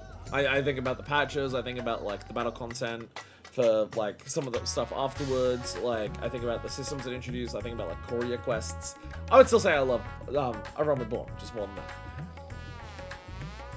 It's just more so, I feel like we're now in an era with Endwalker, from what I'm seeing, of just, the problems I'm seeing, like, I'm trying to think of a way to say it. It feels like the problem that I'm seeing, like, the problems that I saw in a Realm Reborn, Heavensward, and Stormblood, in terms of, like, the issues, or the things that I wish were improved, or the things that I wish were better, those more so felt like a game trying to find its footing. It had a lot of what made it work there, but it felt like up to Stormblood, most of the things that I was seeing that were happening were an MMO trying to find its footing and really, like, work out what it wants to be and lean heavily into that. That's what I feel like up to Stormblood is. And then I feel like Shadowbringers is where it really finds its footing of what its current incarnation is. And it really leans heavily into that. And I think overall, Shadowbringers for content, outside of, like, the fact that the near story sucks, is the one where it finds its footing the most and is like, we now know what we want to do, and we're going to dedicate the whole expansion to doing that. And I think Shadowbringers does it really well. And so now we have Endwalker, where it's like, okay, we know what we want to do, so let's start addressing people's criticisms of what we landed on in Shadowbringers. And that, I think that might be why I'm so all over the place in terms of my opinions on, like, content in Endwalker. Of, like, why some of this stuff is just, like, this is some of the most exciting stuff content-wise I've seen in the game. Overall, it's experimental, it's fresh, it's very new, and I love it. And then other stuff is playing way too safe and just making it boring as a result. And I feel like that's probably why. Up to Shadowbringers, they were just trying to work on their own vision to work out what they wanted the game to be. Shadowbringers lands on that, gets really popular, has a lot more voices now offering criticisms, and because they understand what they want the game to be, they can now focus on the criticisms and complaints as opposed to their own personal vision. And they kind of, like, are doing two different approaches at once in Endwalker of experimentation and appeasing the masses. And it feels like this is where it's starting to get a bit lost in the vision of, like, what the game wants to be. Not like the game is dying, not that, like, Endwalker is terrible or anything.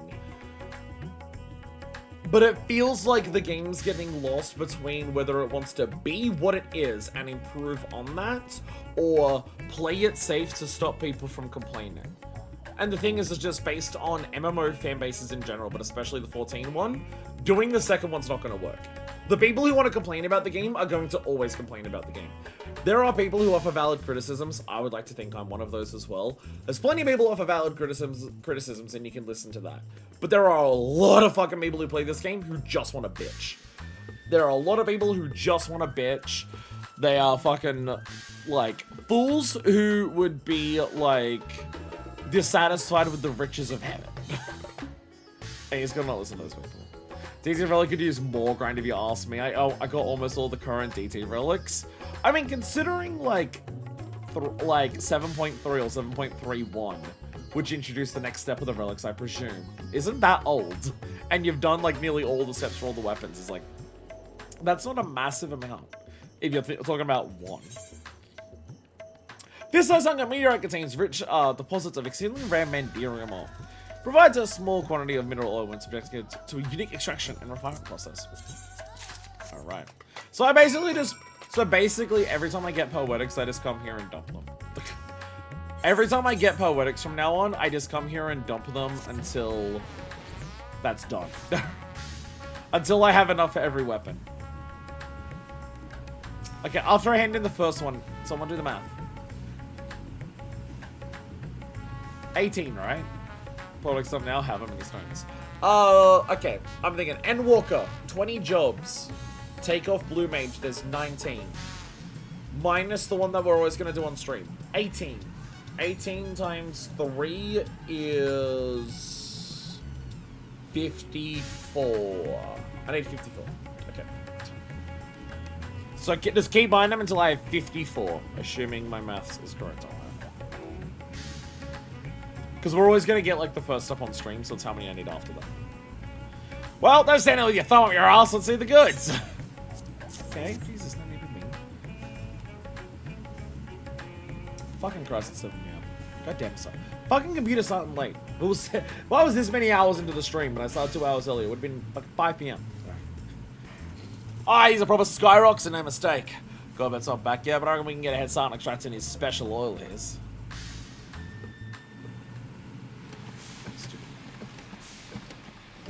Yeah, we're not even making the weapon out of the ore. We're just getting an oil out of the ore for ethereal conductivity.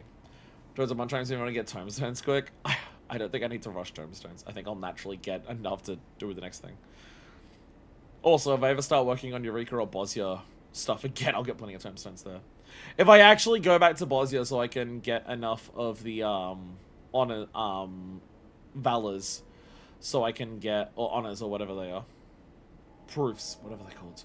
If I can get enough of those so I can actually get ready for trying to do the jewels, I'll get plenty of poetics doing that. Bugger! This might as well be cooking grease for all the conductivity it's got. I must have botched one of the steps. Which one? Pretty sure I followed the instructions to the damn letter. There was no fault in your process, Master Geralt.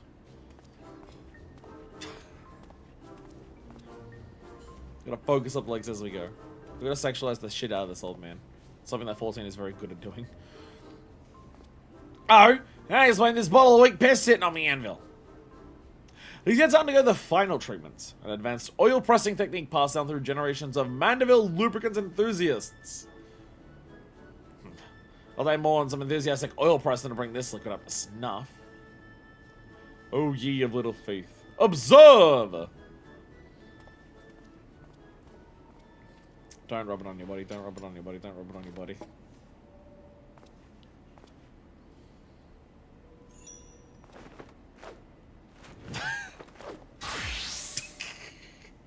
I like the idea that he had a job change macro with the emote. Godbert truly is one of the players. Do dramatic emote into job change. Hey, gods, man, what else are you stripping down to your small clothes for? Should have known you were just a degenerate fop. Says the man who's blacksmith shirtless. Patience, Master Geralt. This is merely the prelude. All the mighty squats of the Mandeville man!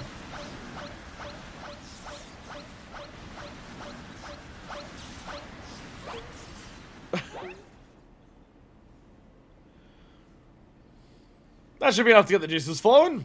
Now, to demonstrate the aforementioned technique. A single drop of potently empowered Mandeville Perspiration!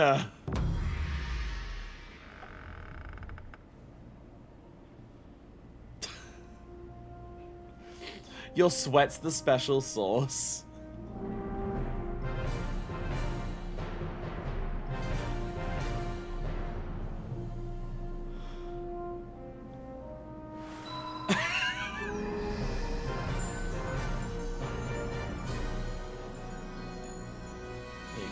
It's full of stars. Will that change anything? You still does an eccentric old bugger president about sweating on things.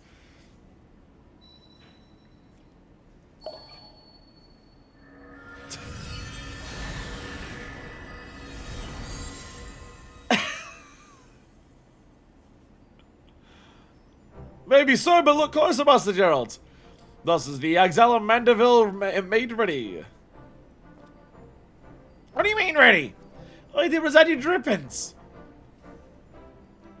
Bugger me! It ain't possible. Don't suppose you can explain this, are you? One does not simply reveal the tricks of one's trade, especially along guarded family traditions. As a fellow professional, I'm sure you understand. We have now abandoned the concept of actual lore explanations for why weapons are so powerful, and we are now operating on the logic of Mandeville logic for why the weapons are going to be so strong. Aye, well, makes no difference to me when we got dead doing them creepy poses. Bracing banter aside, I do believe it just puts us in possession of all the necessary components. Tis your time to shine, Master Geralt. I'll shine, alright. You're a cat above the average craftsman, I'll grant you that. We've still got a few rungs to climb. Best shield your eyes, ladies and gents, because my work's positively blinding! Well, like, this whole questline is just going to be fucking Carol and Godbert, like, in a dick measuring competition of skill. Which, to be fair, is basically a callback to ARR Relic with, frickin', Jalzon. Yo, I have little R-Wings, let's go! Success! Just as I predicted. Alright, there's a collaborative masterpiece. The array of Mandeville Millbraves! I have R-Wings, let's go! Hell yeah. But I would like to see my ancestors' wondrous forge work recreated. You made me a happy Mandeville man, Minderfist. Because you bought stuff from Rowena. Let's not bring out the bubbly booze just yet, your lordship. We've got a ways to go before we can call our work finished.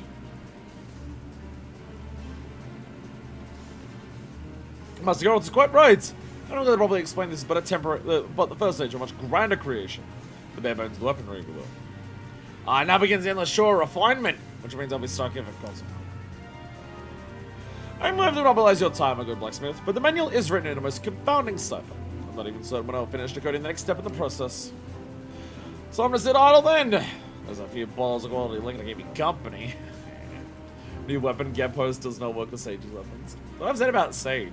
Sage weapons are designed to look good on your back, not when they're unsheathed. Because when Sage weapons are unsheathed, they all look the same because they just move a lot. So Sage weapons, unlike most weapons, are just designed for how sexy they look on your back more than anything, which is fine.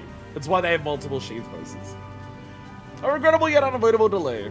Let us reconvene in, let's say 4 months. Meanwhile, I'll leave the weapon in your battle-hardened hands. When next we meet, your reports of its performance will be indispensable in guiding our improvements. A traditional experiment with a different variety of mandible weapon. Now, this highly trained house mandible artisan is at your service. I've been finding the necessary techniques facilitating this initial stage of crafting. He requires only contribution of Mandirium meteorite to forge a weapon of your choosing.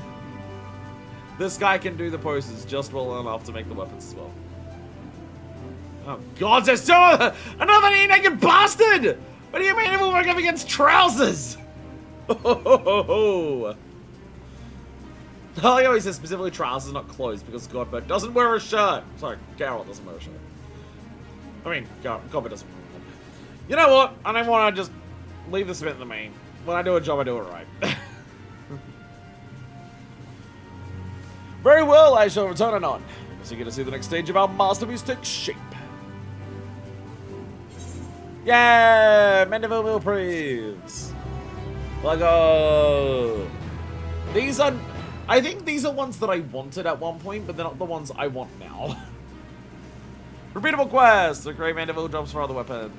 Mandeville weapons for other jobs. Mandeville demands and hammering it up Mandeville Mill Praise. Go to last 5.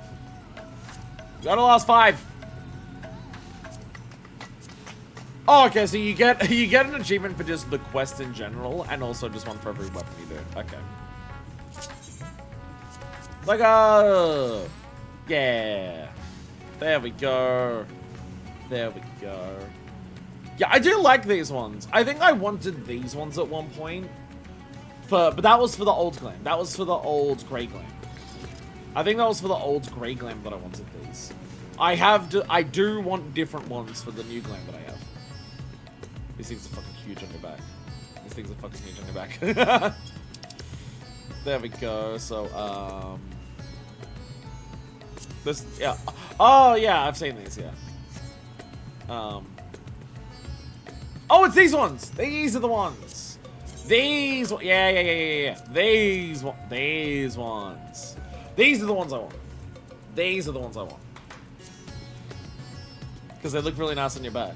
They're like big, 4 big pointed things. These are the ones that I wanted. The reason for the change is because of the scarf. The Dawn Trail job coat has the scarf goes around the neck, and when it goes on the back, it goes down in 2 sides. So the back of the coat is like the big white coat, because I'm dyeing it white. And then it has the scarf, and then like 2 red lines going down the side. So having a big thing that like makes a circle in the middle of like the 2 lines looks kind of weird.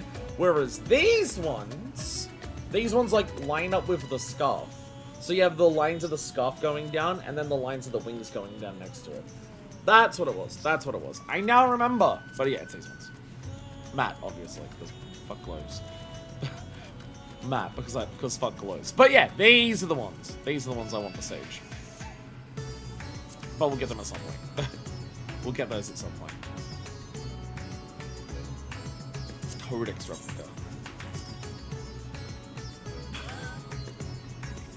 Fucking Christ! Biggest fucking book in the game or what? Fucking hell. Most of it's not even a book. Most of it's not even a book. It's just extra shit. What the fuck? What the fuck? Looks really nice with the armor too. It's so huge. It's so huge. Anyway, there's Endwalker relics. They're Mandeville. Again, I'm happy. Like, I like the story that we have here. I like that, oh, the 2 greatest myths in the realm are coming together to forge these masterpieces.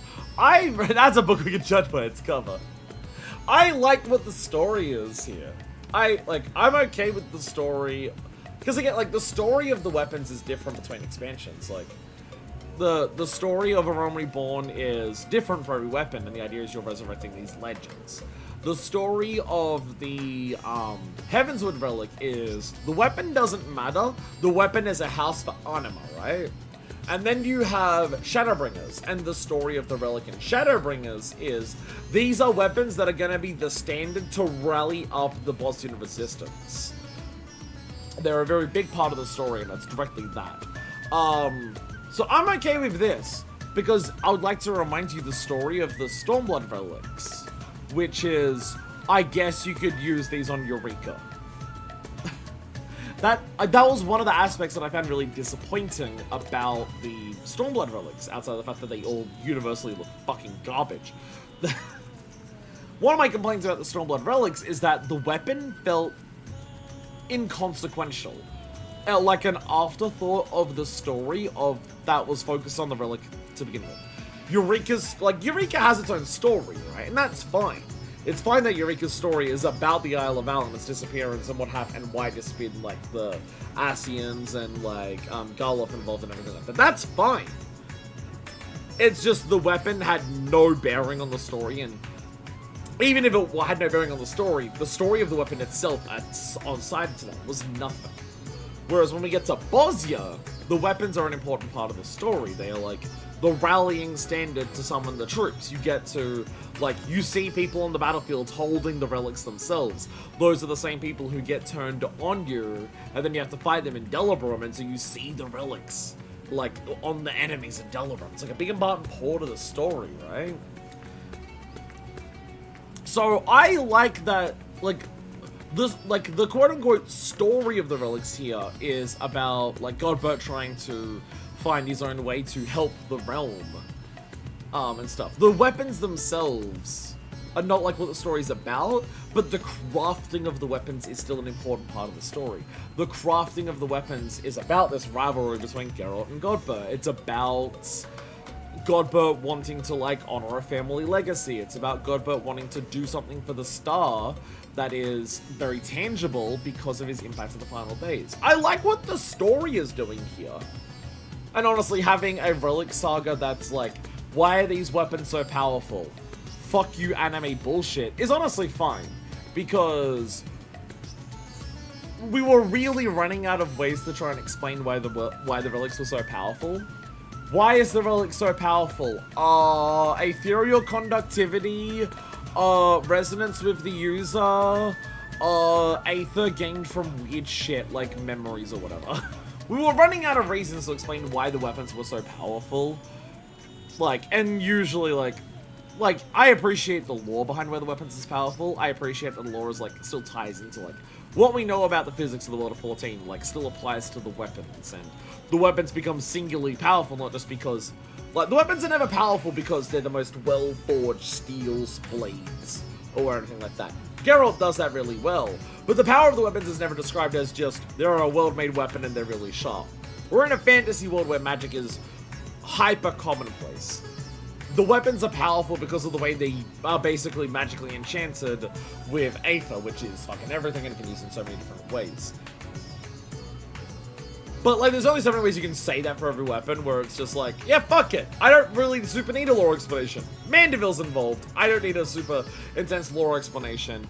Why are the weapons so powerful? The same fucking reason that the Mandevilles are. Because they are, fuck it. Like, I don't care about that part, because the lore of the weapon is not about its power in terms of, like, how you create it.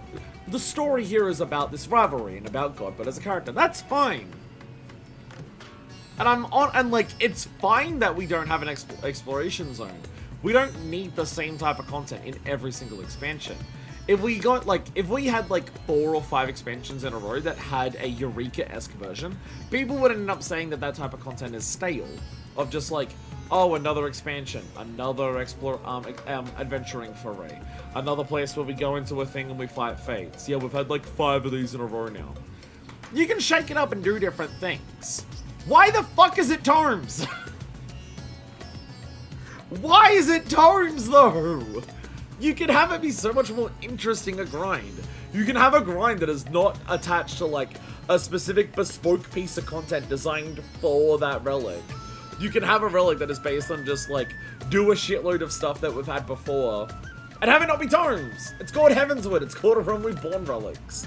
I mean, half of Heavenswood relics are still Tomes. But even outside of that, it's like, run specific dungeons to do this. Run, like, do a light grind. Work on, like, crafting and gathering to, like, get all of your scripts to, like, get the sand and stuff that you need. There's, like, unique steps, you know? I feel like you could make an interesting relic grind that's halfway between Heavenswood's too many Tomes, but having some steps that are, like, more interesting and require different things. And a Realm Reborn's hyper-specific repetitiveness. But anyways.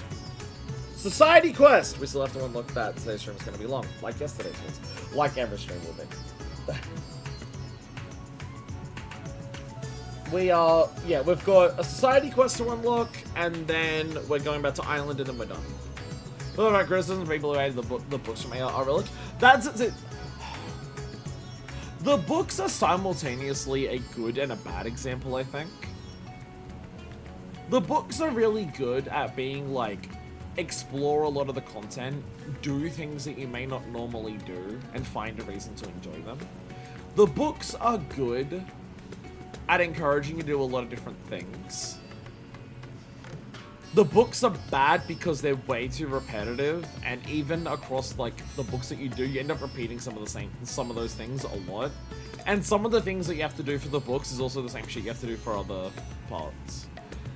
Like, there are parts in ARR Relic where you've got to like do certain dungeons to like get certain rewards. And a bunch of the dungeons that you have to do for the other rewards, like for the other rewards at other steps, are the same dungeons that you do during the books. You have a light groins that exists in A Realm Reborn, which you may end up running the same dungeons as the books. I mean, a lot of that does come from, it's just, how do you make an ARR Relic work where you gotta like go and repeat a lot of content that exists in the game when you don't have as much content as we do now because you only have A Realm Reborn to work with? I understand that's part of it. But I appreciate the parts of, like, if you're not gonna have an adventuring for it, if you're not gonna have like bespoke content for the Relic, I appreciate the variety of stuff that the game asks you to do for ARR and Heavensward. I appreciate that it's like, oh, do this crafting stage with the Alexandrite. Go and like either do daily maps, or like you can either do like you can either buy maps to get this Alexandrite, you can do like a daily to get some Alexandrite, you can use tomes to get an Alexandrite. You got a couple of things you can specifically focus on. And also you gotta focus on getting like a bunch of materia, you go and do that. I like the stages of the Heavensward ones where it's like, get a bunch of blue sands. Blue sand comes from a variety of sources. You can get into crafting, you can get into gathering, to get the scripts. You can, and again, like in like stuff like the Numites and like the Screaming Crystals or whatever in Heavensward, where it's like, you can run daily quests for that, you can use stuff to buy it. Like, that's how you do something like that. It's give people a lot of options on how to do it, but make those options something specific. Tomes are a lot of options, but with absolutely zero guidance. When it's just get a bunch of tomes, okay, run any content. Do it enough you can get it. I mean, I guess on launch this would have been, I believe, unlimited tomes. For that, so it would have been specifically like roulettes and hunts, I guess, but still my point stands. Like, offering people freedom to do a number of different things to complete one of those steps is good in theory, but when you give people the option of nearly anything and you give them no guidance, it gives up, therefore a lot of people, they'll find there's no incentive. There's no specific thing that they're doing to do that. They're playing the game how they normally would, and eventually they get it. It's the difference between, here are your options, it's everything, or here are your options, this, this, this, or this. Where people can choose one of those options, or bounce between those options, but because they're focused on that option, they feel like they're specifically making progress, rather than just where it's anything, and they just go, okay, so I play the game. Normally. And it doesn't feel like they're making progress towards the Relic, it just feels like they're playing the game, and at some point, the Relic will be ready. They don't feel like they're working on a specific grind, they feel like they're just playing, and oh, I guess I can do this now. It's a little, like, just, you know, too open-ended. Because I've seen this exact problem in Monster Hunter. I've seen this exact problem in Monster Hunter as well, where, I look at something like Monster Hunter Rise, and part of its endgame was just like, oh, you want to craft talismans. Talismans will have randomly generated skills. So you want to like keep crafting talismans to try and get those god rolls to like improve the strength of your builds. Or just like slowly get better ones to slowly improve your builds. And it's like, yeah, that's fun. Okay, cool. I've got a thing to focus on. How do I make these talismans? Hunt literally any monster in the game. Use like literally any monster parts. And you can use those to get talismans. And for a lot of people, that ended up being their response of just, okay, so I just play the game. I'm not, like, working specifically on the talisman RNG grind. I'm just playing the game I normally would, and every now and then I happen to be able to do a relic thing, like a talisman thing. It's a very similar process of just when you give people too many options of how to do something, it doesn't feel like they're choosing an option and working on that. It feels like they're just doing what they would anyways, and it so happens that this is a side inconsequential thing. Deku, you awake? I don't blame you if you want. Society. I don't know what society we're doing. I don't know what society we're working on, so there's that. So there is that.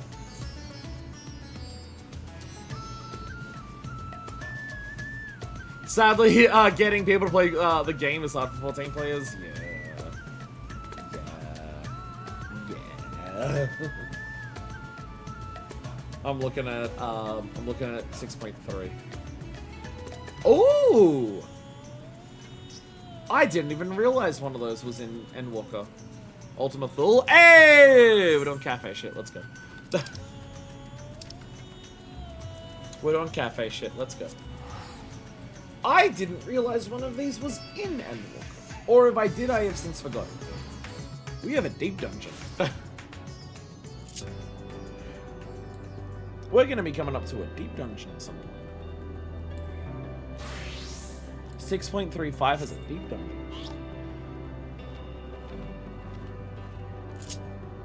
Why do I have a pig? What? What? Why do I have a pig? Where's a pig on my hotbar?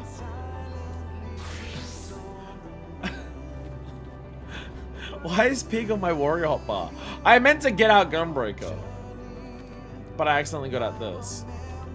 I'm realizing I can't even go. I probably can't even do this as Gunbreaker. I bet I have to be, because the pigs, not the pigs, the hippos. Yeah, it's right.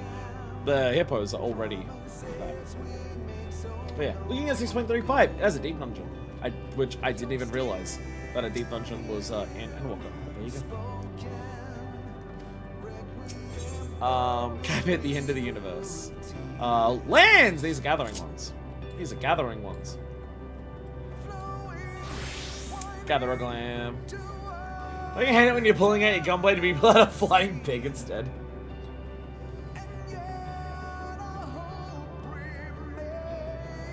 Oh, there's a lot of weird things to do. There's a lot of weird things to do in 6. But we'll work out a way to get it all working. Deep Dungeon's gonna have to be one we specifically plan for. Because I need enough people to be able to do the Deep Dungeon. So that's gonna suck. I'll have to actually pay for dentures soon. The cafe at the end of the universe. Lost Drinks managers jamming away in N7000. Much to tell you. Welcome, Manifest, to the Last Drinks. At long last, we're open for business. And that's not all. This unit recommends allow the squeaky life form to elaborate. Please be advised, this recommendation does not extend to other conversations. Who are you planning on serving here, by the way? Who do you plan on serving? For one thing, we've cleaned the place up since your last visit. The counter is clean enough to eat off. We've been sitting here waiting for you to talk to us for weeks. We also recruited additional Omicrons to our cause. They've absolutely not better to do and are thus stationed here at all hours. I fear their lack of customer service experience may prove an issue. However, something is best that our first patrons be similar to the people of Atheris. You'll have been awfully understanding of our slip-ups with the moon. To feel that agenda, this unit is taking the liberty of ordering the replication of possibly intelligent life forms based on the data recovered from the dead ends. These life forms now exist as tangible simulations, much like this unit itself, allowing them to enjoy cafe services. So are you making them out of Omicron technology, or are you making them out of Dynamis? Have you taken control of Medion's Dynamis? If you orient your ocular orbs to my right, you'll find Patron 001 and Patron 002 of the Corellian people. Oh my god, the Corellians. Oh no, they're gonna... Oh no. Is this what we're doing with the cafe? Are we just bringing some people back from, like, all of Medion's dead civilizations to go to cafe? Where... Out of all of the society quests we've done, where the fuck is this going? Proud citizen. Prepare to die, traitor! I shall obliterate your hideous helm and your belligerent brain with it! Do we have to replicate the guns? Ideological alignment with the global community is the only way to restore peace. That and the utter annihilation of our enemies! Fine, but you would say that, mongrel? You have long since ceased to see beyond the leash around your neck. Or perhaps that tasteless headword that's cutting off oxygen to your brain? You and your masters know naught of righteousness. The peace you offer is but apathy. Self-determination subjugated by the pull of the yoke. Pray that you at last know freedom in death!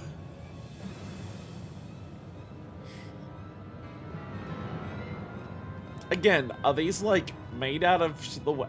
Are these recreations the way that Omicrons recreate stuff? Or are these made of Dynamis? Well, I guess if they're recreations the way that Omicrons make stuff, the Omicrons here themselves are also Dynamis, so I guess they would also be Dynamis.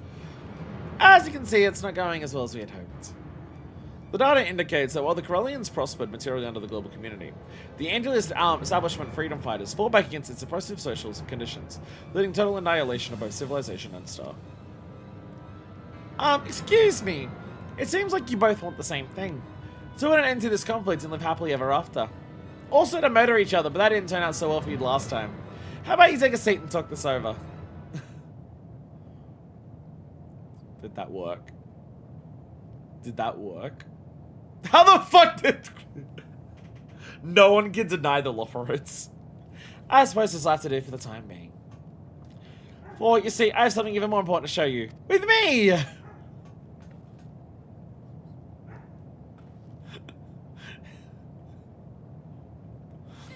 I can't believe this is what we're doing with Ultima Thule, like, post-Endwalker. The idea that this is what we're doing post-Endwalker and Ultima Thule is really good. Can you see it? Here at the end of the universe, a new star has been born. Oh, I did that! I noticed that! I noticed that when we were flying around. I'm like, I would recognize something that bright in Ultima Thule's sky. Can you gather a good enough meal to convince these two mortal rivals to not want to kill one another? Excuse me. I have an entire Stormblood job quest chain line based on exactly the premise of getting materials good enough to convince people to stop being racist and wanting to kill each other. I'm the perfect expert for this. Furthermore, readings confirm this unidentified star is composed of Dynamis. With the Endsinger gone, Ultima Thule should no longer be doomed to despair. What kind of star, what civilization could have arisen out of the Dynamis of this place, I shudder to think. That is precisely why this unit recommends eliminating potential threats immediately. The looming spectre of hostile civilization is not conducive to carrying out the current order to live. Have you learned nothing from the Corellians? We cannot simply go about annihilating everybody who looks at us askance. Besides, it would be a shame to waste any potential resources Sara has to offer. It's not as if we're rolling in tea leaves out here. This unit finds the eminently killable lifeform's outlook to be intolerably naive. I'll show you eminently killable, you weird-looking fork! Anyway, I propose that with your help, Manifest, we first investigate this newborn star. We're plenty of time for annihilating later, should such measures be called for. If both eminently killable lifeforms insist, you may access the research portal from base Omicron. This unit will accompany you for your own safety.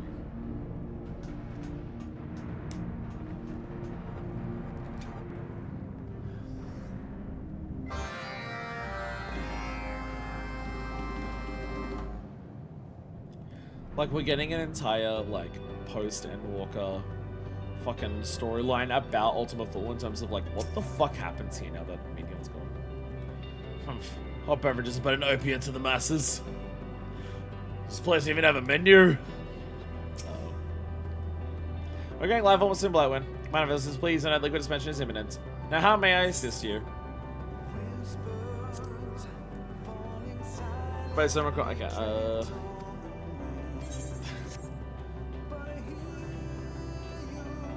I thought I was gonna get beverages. I know you had dialogue and lore and stuff, but you said I was gonna get beverages. I wanted beverages. I wanted to buy a drink. Made of diamonds. Starbucks is a tool of the bourgeoisie.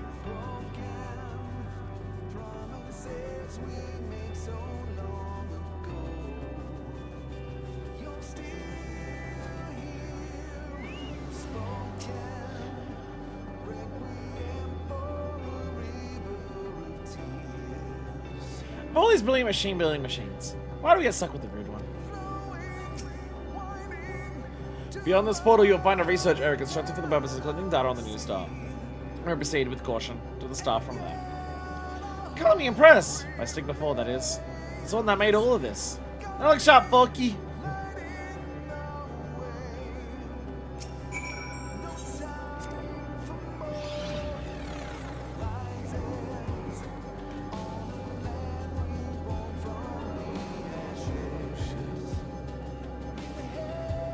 New star. Oh, repair unit. I do have some stuff that's broken. Vending unit, hello. Despite an ongoing mission to live, this unit has particular use for a variety of life forms. May this unit recommend the gold salmon roe? I don't think I've ever noticed this tiny little platform. The unit has already given the order to increase the instruments and material available in A4 research. Potential enemies will not find base on Omicron unprepared. Apparently, we wish hard enough to teleport us all the way to New Star. How hard is hard enough? FTL travel initialized. Calibrating coordinates. It's FTL. Am I going to be torn apart? Like, what's going to happen?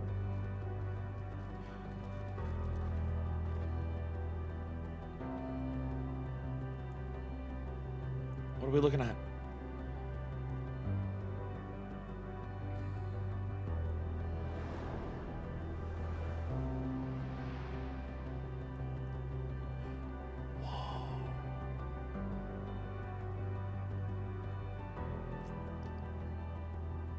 If Ultima Thule is governed by sentiment, does that mean this huge thing came straight from someone's heart? Initiating scan of planet's surface and core.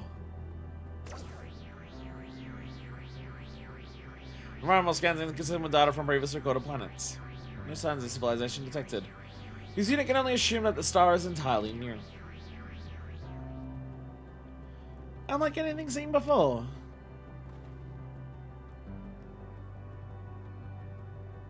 Emergency alert from the last strikes. This unit will now transmit directly from Sigma 4. Emergency alert. Customer data name Patron 001 and Patron 002 resisting deliverance of sustenance. Weapons have been drawn. Please advise. Oh, for fuck's sakes. Resisting? What in the world did you serve them? I propose by the flavouring manager. Staff urged them to provide patrons with locally rendered carrots. These were rejected as not food. Gordona, oil, and Omicron grease were also rejected, despite data busts indicating that these substances will fulfill 95% of the criteria for designation as food. Words unsuitable for transmission also issued forth from patrons at this time. The torrent of verbal abuse activated the Gordona Guardian's moderation filters, causing its weapon to set weapons to purge. All remaining units have withdrawn behind available cover. Projections indicate 99.9783% chance of failure should further arbitration be attempted by current staff. Management support requested. I sort of expected this.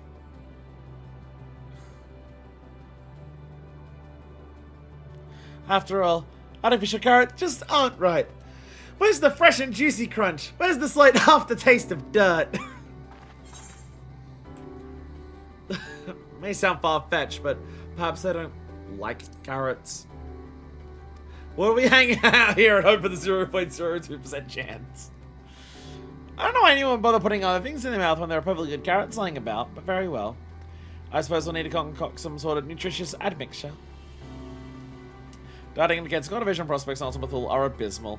To manufacture ingredients would require a dedicated production plant. Given the fate of our aforementioned carrots, that simply will not do. What of this new star? Could it not be used to cultivate the fresh culinary ingredients we need? Is this what...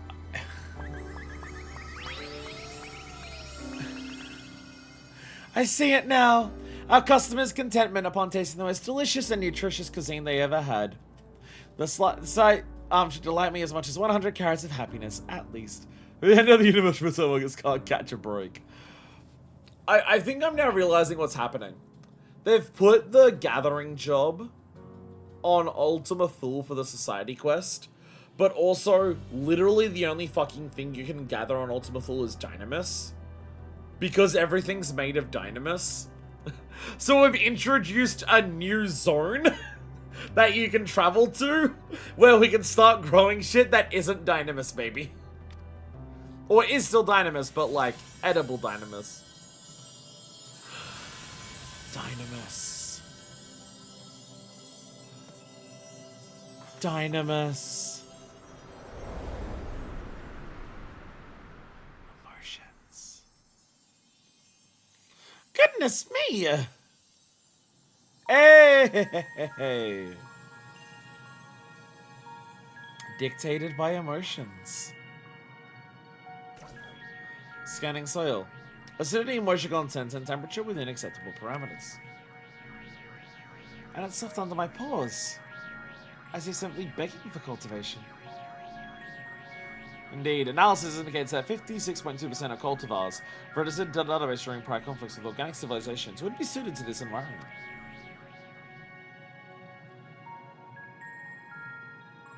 Did this star grant my wish?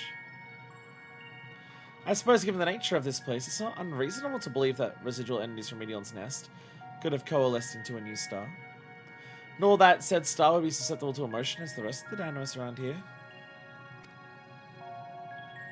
This theory is excessively convenient, but the data does not contradict it. I mean, we're in a place literally dictated by emotions. Like, you can do whatever you want here. As long as someone has the emotion for it. You really don't insult me even when we're in agreement never ceases to amaze. Fortunately for you, I have better things to do than big with a bucket of bolts right now. Oh, magics of creation! Feel the craving deep within my soul and grant me endless carrots!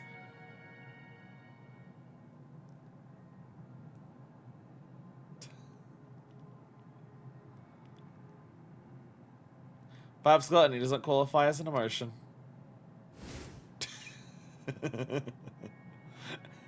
Bugger. Yeah, my hopes at the cafe too, apparently. Unlike my, however sincere visions of carrots specifically, that intangible hope for a potential future took form as tillable earth. In which case, perhaps the joy of as yet unrealized possibility is the key to success here. Thus shall we call it Elysion! A joyful land where our hopes may come to rest. The mythology at work here remains alien to this unit, but the overexcited organism speculation has merit. Dynamis has been demonstrated to make the impossible possible.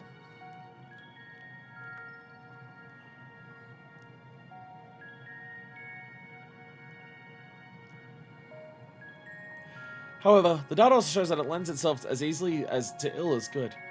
If the beings of Ultima Thule succumb to despair once more, the consequences will be dire. This doesn't even need to run the calculations to be sure. Oh boy, all my carrots! I forgot about all the customers! Must send them with all haste as they walk the nature of the star!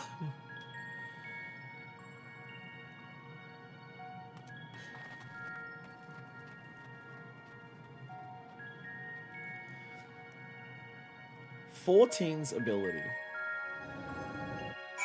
This is something that we've ever... Okay, yeah, this is just like straight up like, yeah. Yeah, this is like straight up like a new thing. New music for it too. Again, you literally can't gather anything there, so giving a gathering job and just like, oh, by the way, the whole gathering thing is here. I feel like this will grow. I half expect this place is going to get bigger. Because, like, look at those other areas there. Oh!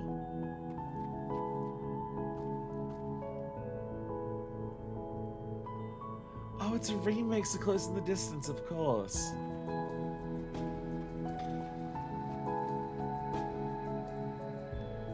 I feel like this is including some L'Operette.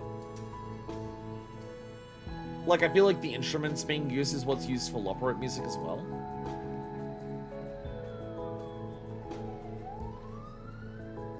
Like, that's what it I'm gonna... I don't know enough about music to, like, be able to definitively, like, say what it is. But I feel like L'Operette vibes from the music, and I don't know if it's, like, the particular keys and, like, synth that's being used or something. God, that's fucking pretty. Let it keep running this cafe or everyone will die. Legion, the final resting place for the souls of heroes and virtuous people.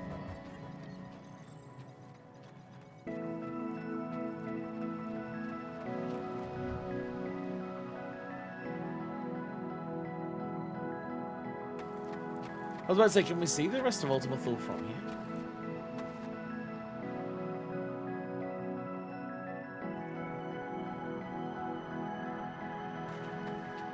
don't see any other buttons.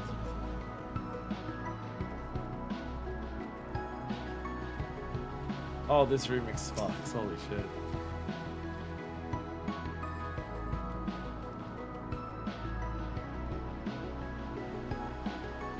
It's like the vocal version of Close in the Distance is the song of hope that you sing to overcome the despair that you face. This feels like a version of Close in the Distance that exists after hope has prevailed. And you're existing within that newfound hope. Oh, it's real.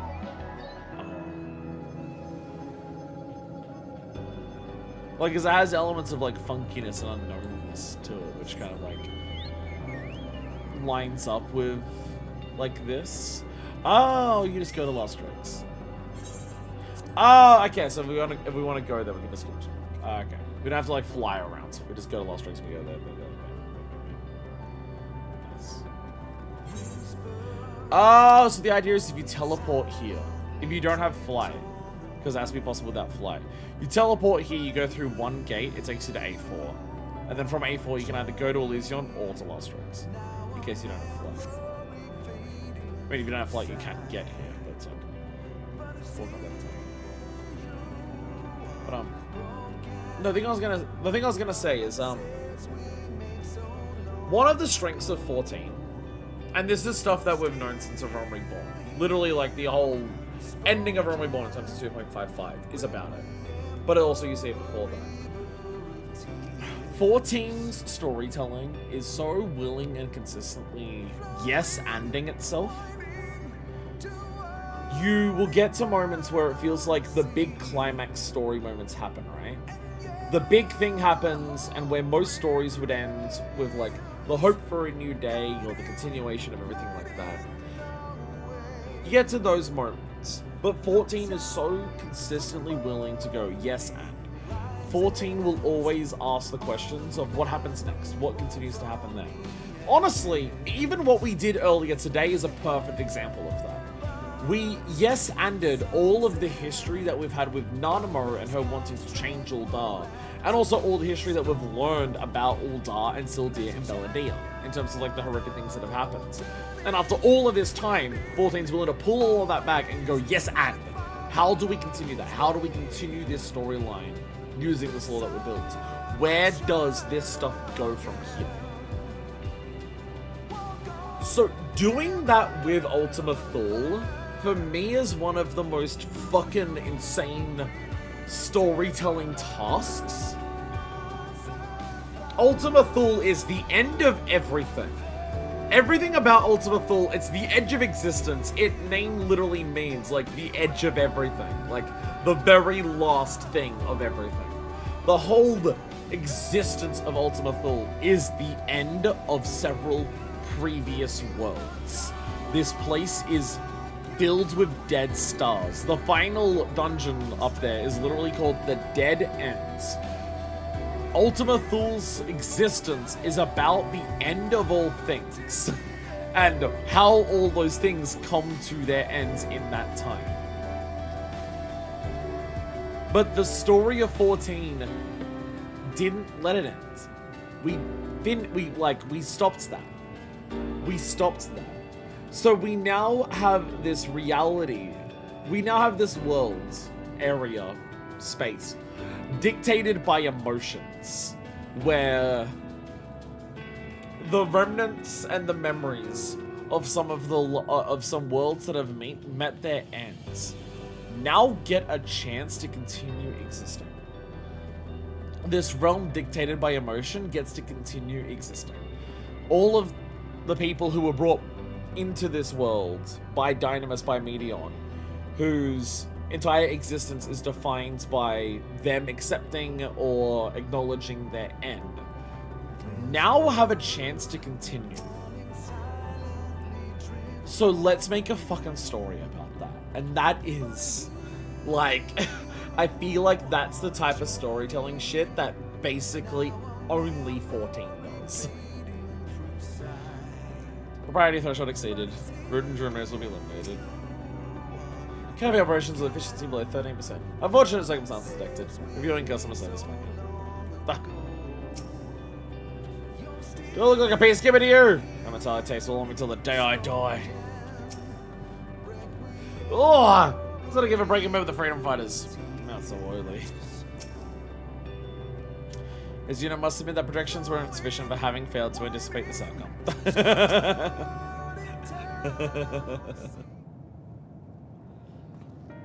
Please, if you just sit down for a nice calming cup of tea. As if we'd fall for your ruse a second time. That food you served us made me long for the days of chewing a boot in the trenches. Deeply though it pains me, I must agree. That was the least palatable vegetable I've ever eaten, wartime or no. If I die, my blood's on your hands. Heavens, we can't have that. We only wish to satisfy our customers, to bring them joy so that we never again fall to despair. What dishes would bring you joy, if I might ask? Everything we typically eat, from beans to beef, is manufactured according with specifications I could not begin to guess at. But I'd take anything even approaching normal at this point. Perhaps a salad to cleanse the palate of that horrid oil. As long as there are none of the genetically modified logs in it this time. I see. 2 salads with completely organic ingredients coming right up. How soon your paltry grey matter forgets. There is a dearth of produce in this corner of the universe. Even on the new star, seeds will require time to grow. Oh, surely Manifest could do something about that. Do it. You are a miner, are you not? Bonus of sense. Surely there must be some manner of edible flora around here, inconspicuous though it may be. And I dare say local ingredients are something of a conversation starter. So maybe the next step towards our patrons resolving their, differences? Wouldn't that be lovely? You need only relax and wait. We'll serve you your delicious dinner yet. You're a minor fist, right? Reluctantly reviewing natural resource database. Promising those located.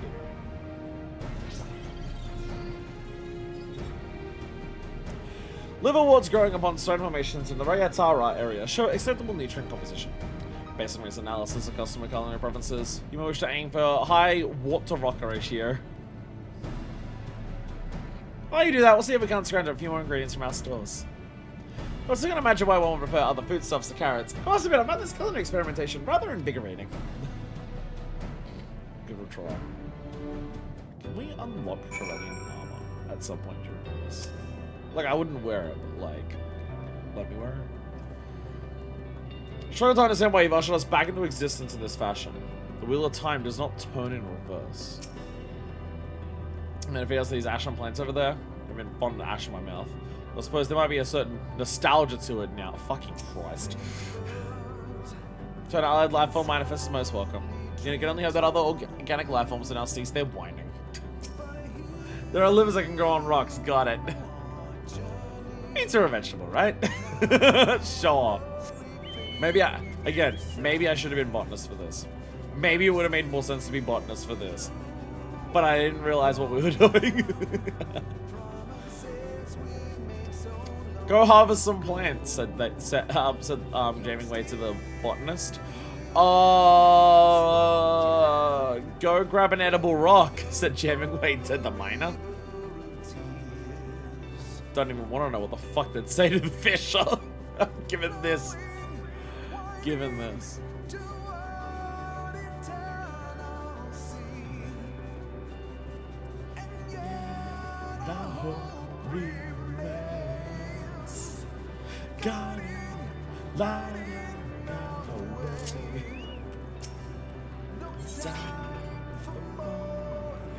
So wild, in fact, that it goes exclusively in the farthest reaches of the universe. Fair.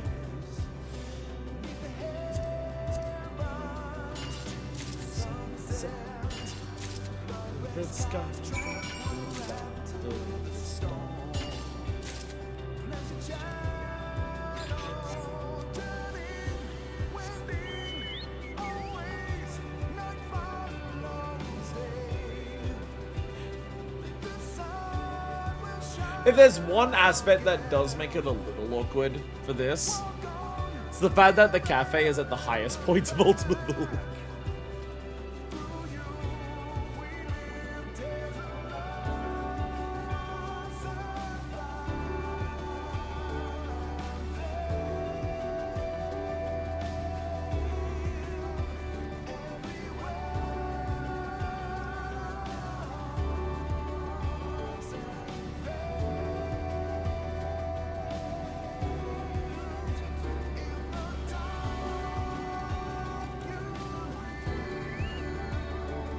Flora found in the Wellspring of Regret has been rated by other organic life forms as edible and shows acceptable nutrient composition. The Wellspring of Regret.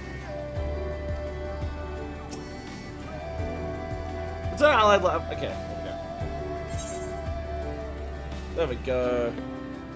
There we go. We've got to keep some. Again, we're not going to get every unique item that ever exists because we've already fucked it up for previous ones. But if we wanted to, we'd abandon the quest here and come back as botanist and fisher. But I'm not making you watch all that. I'm not going to make you do all that. And also, it's kind of pointless to do that now because we also didn't do that for like previous society quests, so it's impossible to get every unique item. Ah, well. Quantity and quality of provided ingredients exceeded expected parameters. Also, I can't have any belts. So. Yours, maybe. I knew one of us would go above and beyond. And I'll put those greens to the test.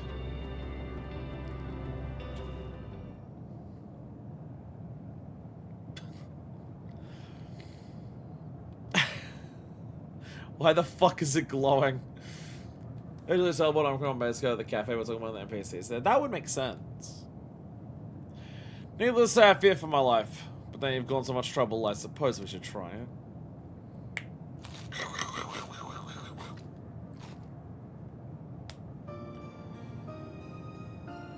An astoundingly robust spectrum of flavor and texture. Can I eat it as a non-dynamis being? They're dynamis, this is dynamis. Can I eat it? Not dynamis? There's not a way that food could possess such pleasant complexity. Mass-produced dishes pale in comparison. Watch your tongue! The global community solves world hunger through automation, you know? You'll not have scurvy thrice over without it. So it must admit that flavor is unique. Though we replicated a wide variety of cultivars in our factories, just many were consigned to history. I see now what a loss that was. There's a bit of having the freedom to choose what you eat. Is there not? Though I recognize the validity of your world hunger argument. Perhaps there's room for both perspectives at this table. As this peculiar waiter observed, our haste to elevate one at the expense of the others has not served us well in the past. Odd words to hear from a freedom fighter, but you're not wrong. Food so good it ends racism. Well, war? I don't know. We made some halal for you two, now kiss. In front of your salad. That's the spirit. Certainly to have plenty in common, if you're willing to hear each other out. In the meantime, why not help us with the gardening? Release some of that pent-up energy that has you shouting at each other all the time. Think about it. It's honest, non-violent work. And the more you grow, the more new flavors you can experience. We have a bunch of land on a new star that has your names on it. Well, your patron's designations anyway. What do you say?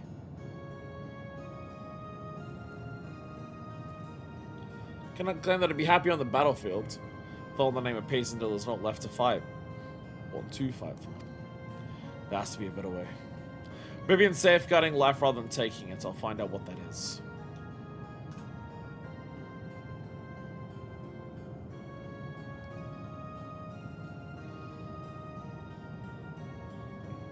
I hesitate to align my ethos with that of a global citizen.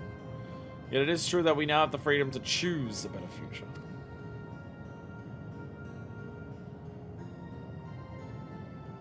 Very well. I should put down my arms and travel a different path this time around. Then it's a truce! Let us plant those vegetables! Ooh, I smell hope! Sounds like Kara's happiness if you're wondering. Perhaps Legion can smell it too. Inconclusive, 80% nonsensical. Have possibilities resulting from this unlikely alliance. Approach the infinite. I suppose that means we'll have to go and see for ourselves. Come along, patrons. Like, is this whole society quest line giving all of the fallen civilizations another chance? Like, in the context of this? Like, are we gonna get to the Gravelofts? Are we gonna get to the... I forget the name of the last ones that existed. We've read all this in EE3. The ones from the Rala planet. The ones that, like, wanted to die. And, like, had the... And had the Rala killed them. I can't remember what they're called. But the Gravelofts are like the sea otter things from the Poison Planet, I believe. At the very least, our Corellian friends should be able to cultivate those unusual salad vegetables you found. If they can grow here, they can grow anywhere. There's a small yet statistically significant chance of their being greeted by hostiles. The naive life form has sent patron 001 and patron 002 ahead to Elysium. Unit suggests we make case of confirming what effects, if any, their emotions have brought on the star. Again, all society quests now have to have something that evolves and changes as time goes on. And for this, it's going to be Elysian. Whoa!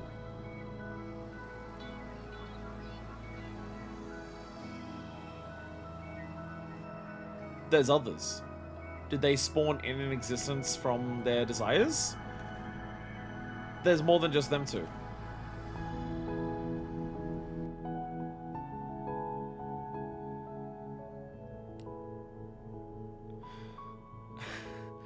The Corellians' heartfelt hopes for a peaceful future have taken form as resplendent gardens. Nevertheless, much of the newborn star remains as unto a blank canvas. What are the hopes will the power of Dynamis bring to life?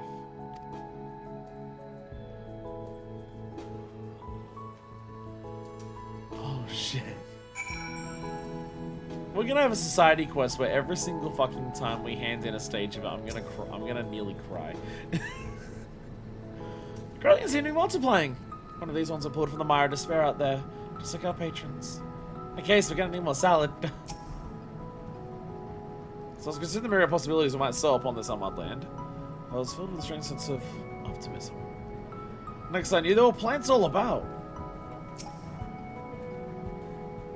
I don't know where it came from, but I'm glad for the sudden appearance of that agroform. It's a relic of the days before we fully automated food production.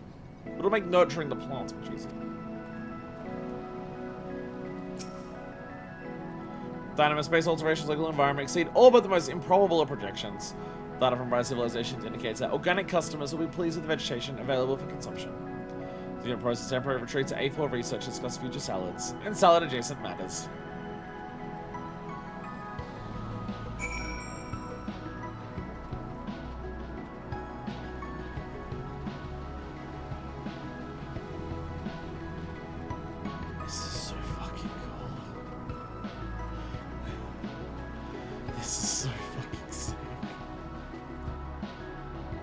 Look at the size of it! It's not the size. Because now we can like see like parts of these other worlds and like come to fruition. Pardon me.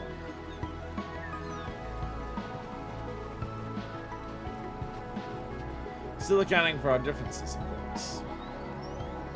Not a bad idea. Suppose we could try it your way. I have to wonder if part of, like, what is actively encouraging Ultima Thule to adopt to this, like, new star and new hopes for these civilization, like, lost civilizations, is Medion. Like, Medion's final thing that she said before she falls silent forever was to sing out one last final song of hope.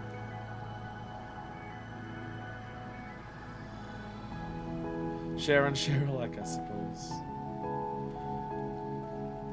But are these beings of Dynamis in this world of Dynamis taking, like, much faster to these concepts of, like, they're now getting past their differences and, like, the things are flourishing into this because of Medion?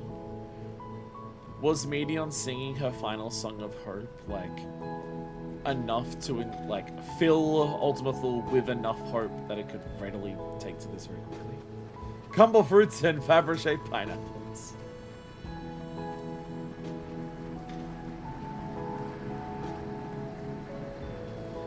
That should do it. Are you quite certain?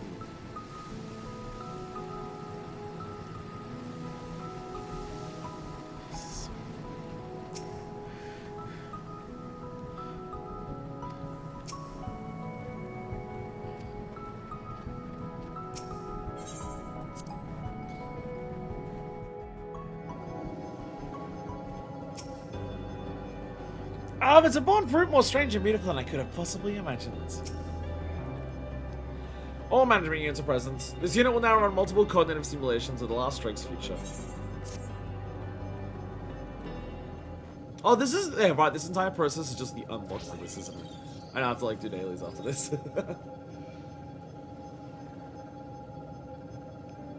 Analysis complete. Simulations suggest that further consultation with reconstructed life forms and changes to the nature of Elysian will both be beneficial in increasing future customer satisfaction. Overall, friendly interaction appears key to the success of Last Strike's objectives, which are vital to the ongoing mission to live. In other words, if we continue to value our patrons, our cafe will become an ever greater source of joy. This unit will not make such a fanciful projection, but nevertheless agrees with the general trajectory proposed. The ongoing assistance of allied lifeform manifests will also be invaluable. We continue to act as a management unit.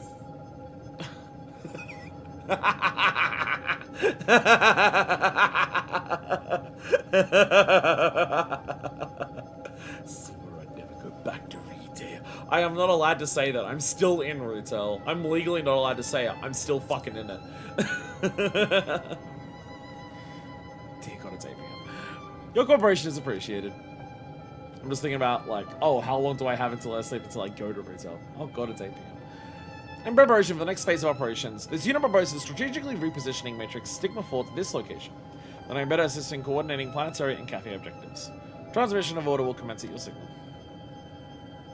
So you're gonna have to go all the way to the cafe to do your dailies, I guess. Stigma 4 is gonna handle dailies, and so Stigma 4 is just here. So you have to go all the way up to the cafe for that. Just you go to the cafe for, like, the quest turn-ins, I guess is the idea.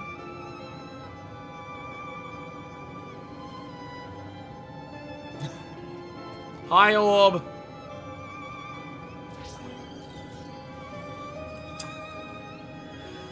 Retro thrusters on cooldown. Initiating Matrix installation.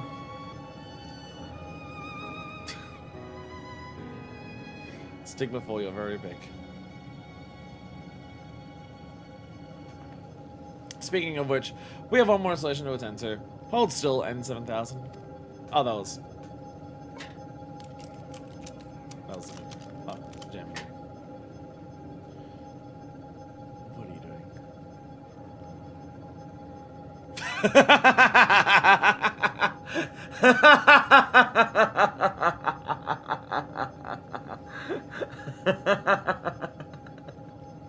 Perfect! Now I can tell which Omicron the insults will be coming from. Well, signifies you're on this operation quite well, does it not? Crude, yeah, effective. Student will consent to wearing the large id Lifeform's primitive accessory. Vitally important! Now, my loyal crew, to work! Possibilities are infinite, so there's much to be done. Let's go! Society quest complete! This has got to be one of the most wild society quests that are possible to do in this game. You have achieved friendly reputation with the staff and patrons of the Last Strikes. Omicron Society quests are now available from Stigma 4 and A4 Research. You now have access to a wider selection of wares from Omicron N0598. Voices of a distant server. Hey. There we go, rank 3. Welcome to the Last Strikes. Is that too much, do you think? Cafe and Elysian on patrol. Pardon. Rounds complete. This unit is taking a scheduled break. So Stigma 4 is going to be my dailies. Where is... There we go, vending unit. Omicron Omni Token Exchange. I assume at this stage it's nothing but material.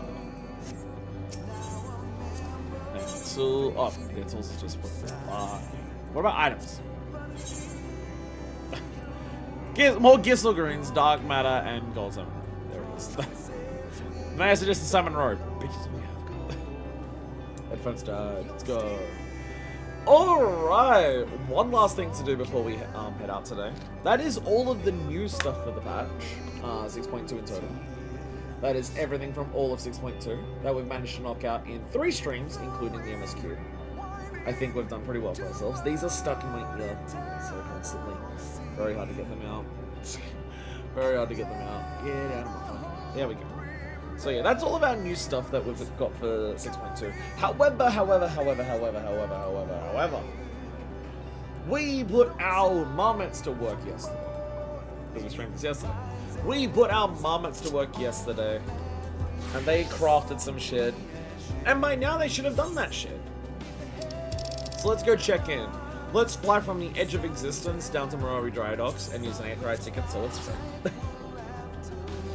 Let's just make it cost a little, let's just make it cost a bit less to go from the edge of existence. Hey, and our teacher's waiting for us here. Hello. Now, the question is, will this be enough to even level up our rank? I don't know how much we're going to get from this. Oh, actually, we can check in on the animals too. We can check in on the animals and our crops to see how they're going. Your little sweatshop in paradise. I forgot it was fucking papaya. Hey, Bomboko. Hey, Bomboko. So, Tactful Taskmaster, you should have created all this stuff and sold it off. Owner returns. The team has finished production of items you requested. Taking liberty of shipping them as well. Here are the earnings. 4,700. Okay, so if I review your earnings.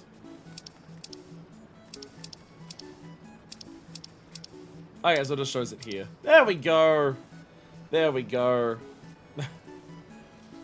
So we got 474. That gave us not much experience.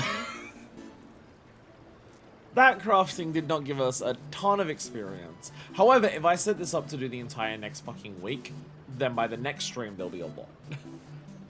If this goes for the entire week with a schedule, and I just do a shitload of gathering so I can actually make it for the entire week, that should do a fair chunk, right?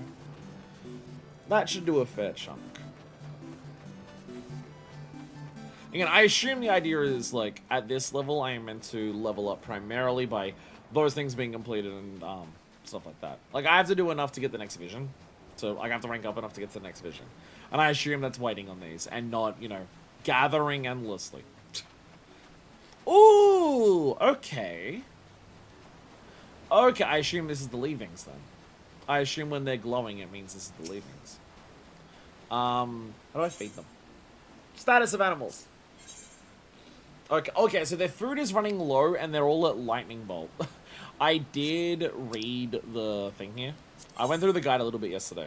Most of this is stuff that was already explained. But there was a couple extra little things. So, like, for the feeding animals, right?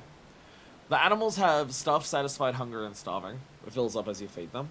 But it's the moods. So the moods are gleeful, chipper, content, unhappy, and hostile. So I assume hostile is lightning bolt and the unhappy was the cloud.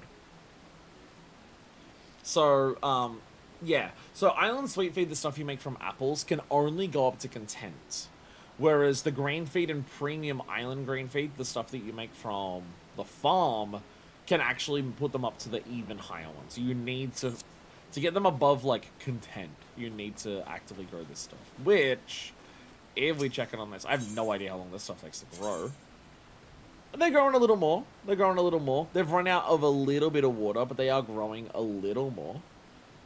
Oh, also, while I was doing stuff yesterday, I also found a new thing. I found some cabbage seeds. While I was out gathering to get all the stuff I need to make all of the crafting stuff there, I found some cabbage seeds. So we can also make some cabbage. But yeah, I made some Island Sweet Feed. I can craft that up. So yeah, actually, did I craft the Sweet Feed? I don't know if I did. No, I didn't. No, I didn't craft the Sweet Feed. I didn't craft the Sweet Feed because I wasn't sure it would give me experience. But yeah, I got a bunch of apples so I can make a bunch of Sweet Feed. I got 60 experience. It's not much at all. That is not much at all. But yeah, like I can water this. I can water this. I can just do some watering. So for this specific part, for the growing of this stuff, I imagine if I waited long enough for the next stream, most of this shit would be dead. So I have to like harvest this stuff before the next stream. But I guess I could also, before the next stream, like, optimize when I plant the next batch. To be like, okay, if I plant this batch now, it'll be ready to harvest and not dead. Plants don't die, but they won't grow if they're not watered. Oh, I thought that was the cold thing. I thought if they were cold. I thought if you left them too long, you needed to cull them. I'm bad at understanding things then. Whoops. Culling. Oh, it's just unwanted. Oh, okay. Yeah, so this has like a harvesting time, sprout, seedling, blossom, and produce, but doesn't like tell you like I imagine different things you grow to different things. Because you want to get rid of whatever's in a plot, it's not really important. Okay. See, everything's close to finished. It's at blossom stage. It's just not quite at produce stage. We're not quite at produce yet. But, you know, we're getting there. We're getting there. Because if we look at the stats, it's at blossom, which is 2 leaves. Yeah, so it's at 2 leaves. So there is that. But anyway, let's go feed our animals. Which is feed mode. Might as well just let it finish growing, then get the vegetables, then grow something else. Oh. Haven't I? Sweet feed.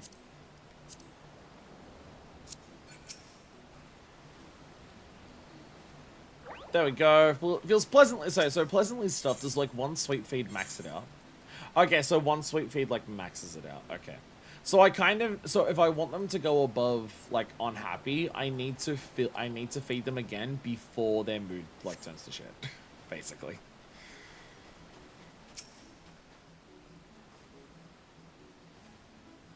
There we go.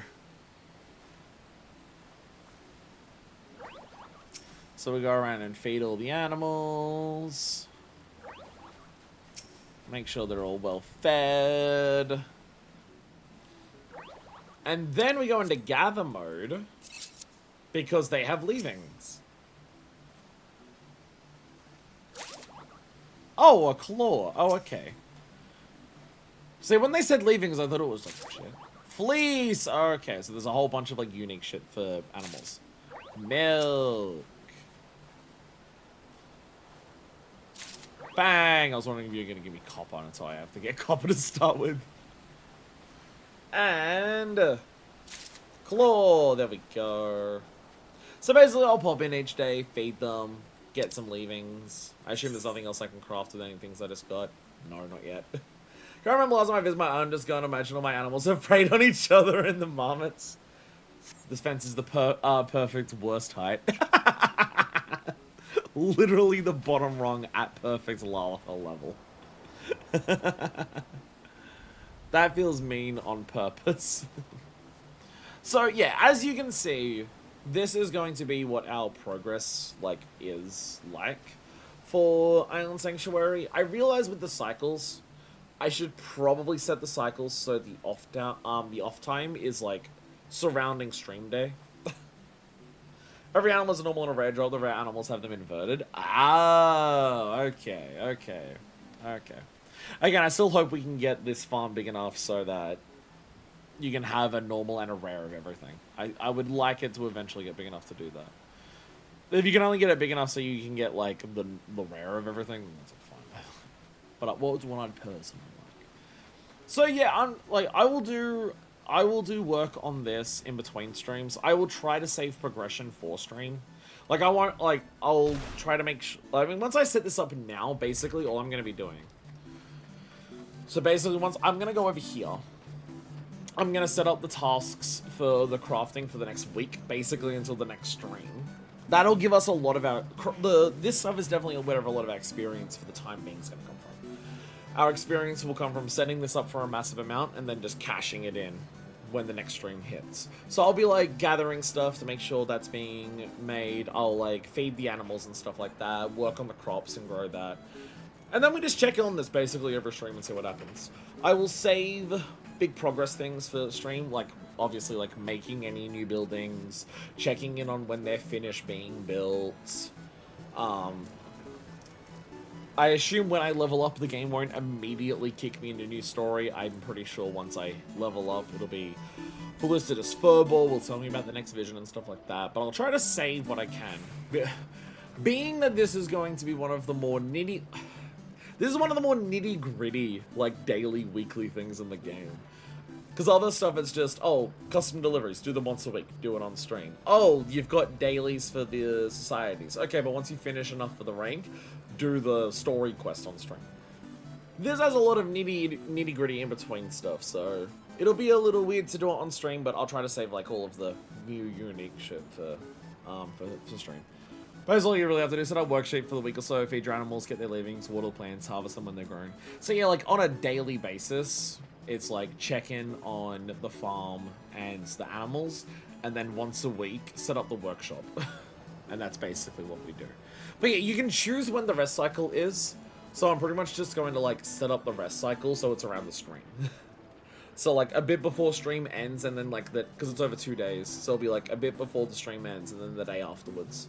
So once we do everything on stream, I can set stuff up, and then I've got like the rest of the day after stream to get stuff ready before things need to be crafted and everything like that. And it also means that the entire week's worth will be outside of stream hours, so we can cash in a full week's worth of stuff once the stream ends. But that's basically the plan from this point forward. I just figured we're doing like 2 streams in a row immediately after we unlocked this, so I'd just come in and just be like, hope this would give me a level up, and it didn't. But I can at least show like what the progress is going to be like. But anyways, with that, I think we're all done. With that, we seem to be done for the day. Or at least I fucking hope so. It is 18 past 8, and also Deku has to go and pass out for being here for 2 days in a row for 9-hour streams. And I need to go pass out for doing 2 days in a row of 9-hour streams. I should probably take tomorrow off. For my own health and voice, I should probably not stream tomorrow. That's probably a wise idea. I also have to check and make sure this VOD has actually worked. I mean, if you've been watching it on Twitch the entire time and you've said it's fine, then I can always download it off Twitch if worst comes to worst. But hopefully, because of all the computer bullshit that we had earlier today, hopefully the VOD itself does work and I can actually like upload this on YouTube. I'm only several days behind on doing that. Only an entire week behind on that. It's fine. But with that, 6.2 is done. That is all of 6.2. Technically, there is more to 6.2 because Island Sanctuary goes up to, what, like 10? But, you know, not much we can do about that. We probably may have been able to get closer to that if we didn't do these 2 in a row, but what isn't working? Time to do Ultima Thule all over again. That's why I have to be careful today. It's like, make sure the VOD doesn't get copyright claimed to get immediately deleted afterwards. But with that, we're out of here. Next stream is more MSQ, which means we get to see Zero more, so I'm very excited. Thank you all so much for watching. We continue story next time, and then there's a whole bunch of other things we want to explain. That'll be after that. Thank you all so much for watching, and until next time, this is version 2, signing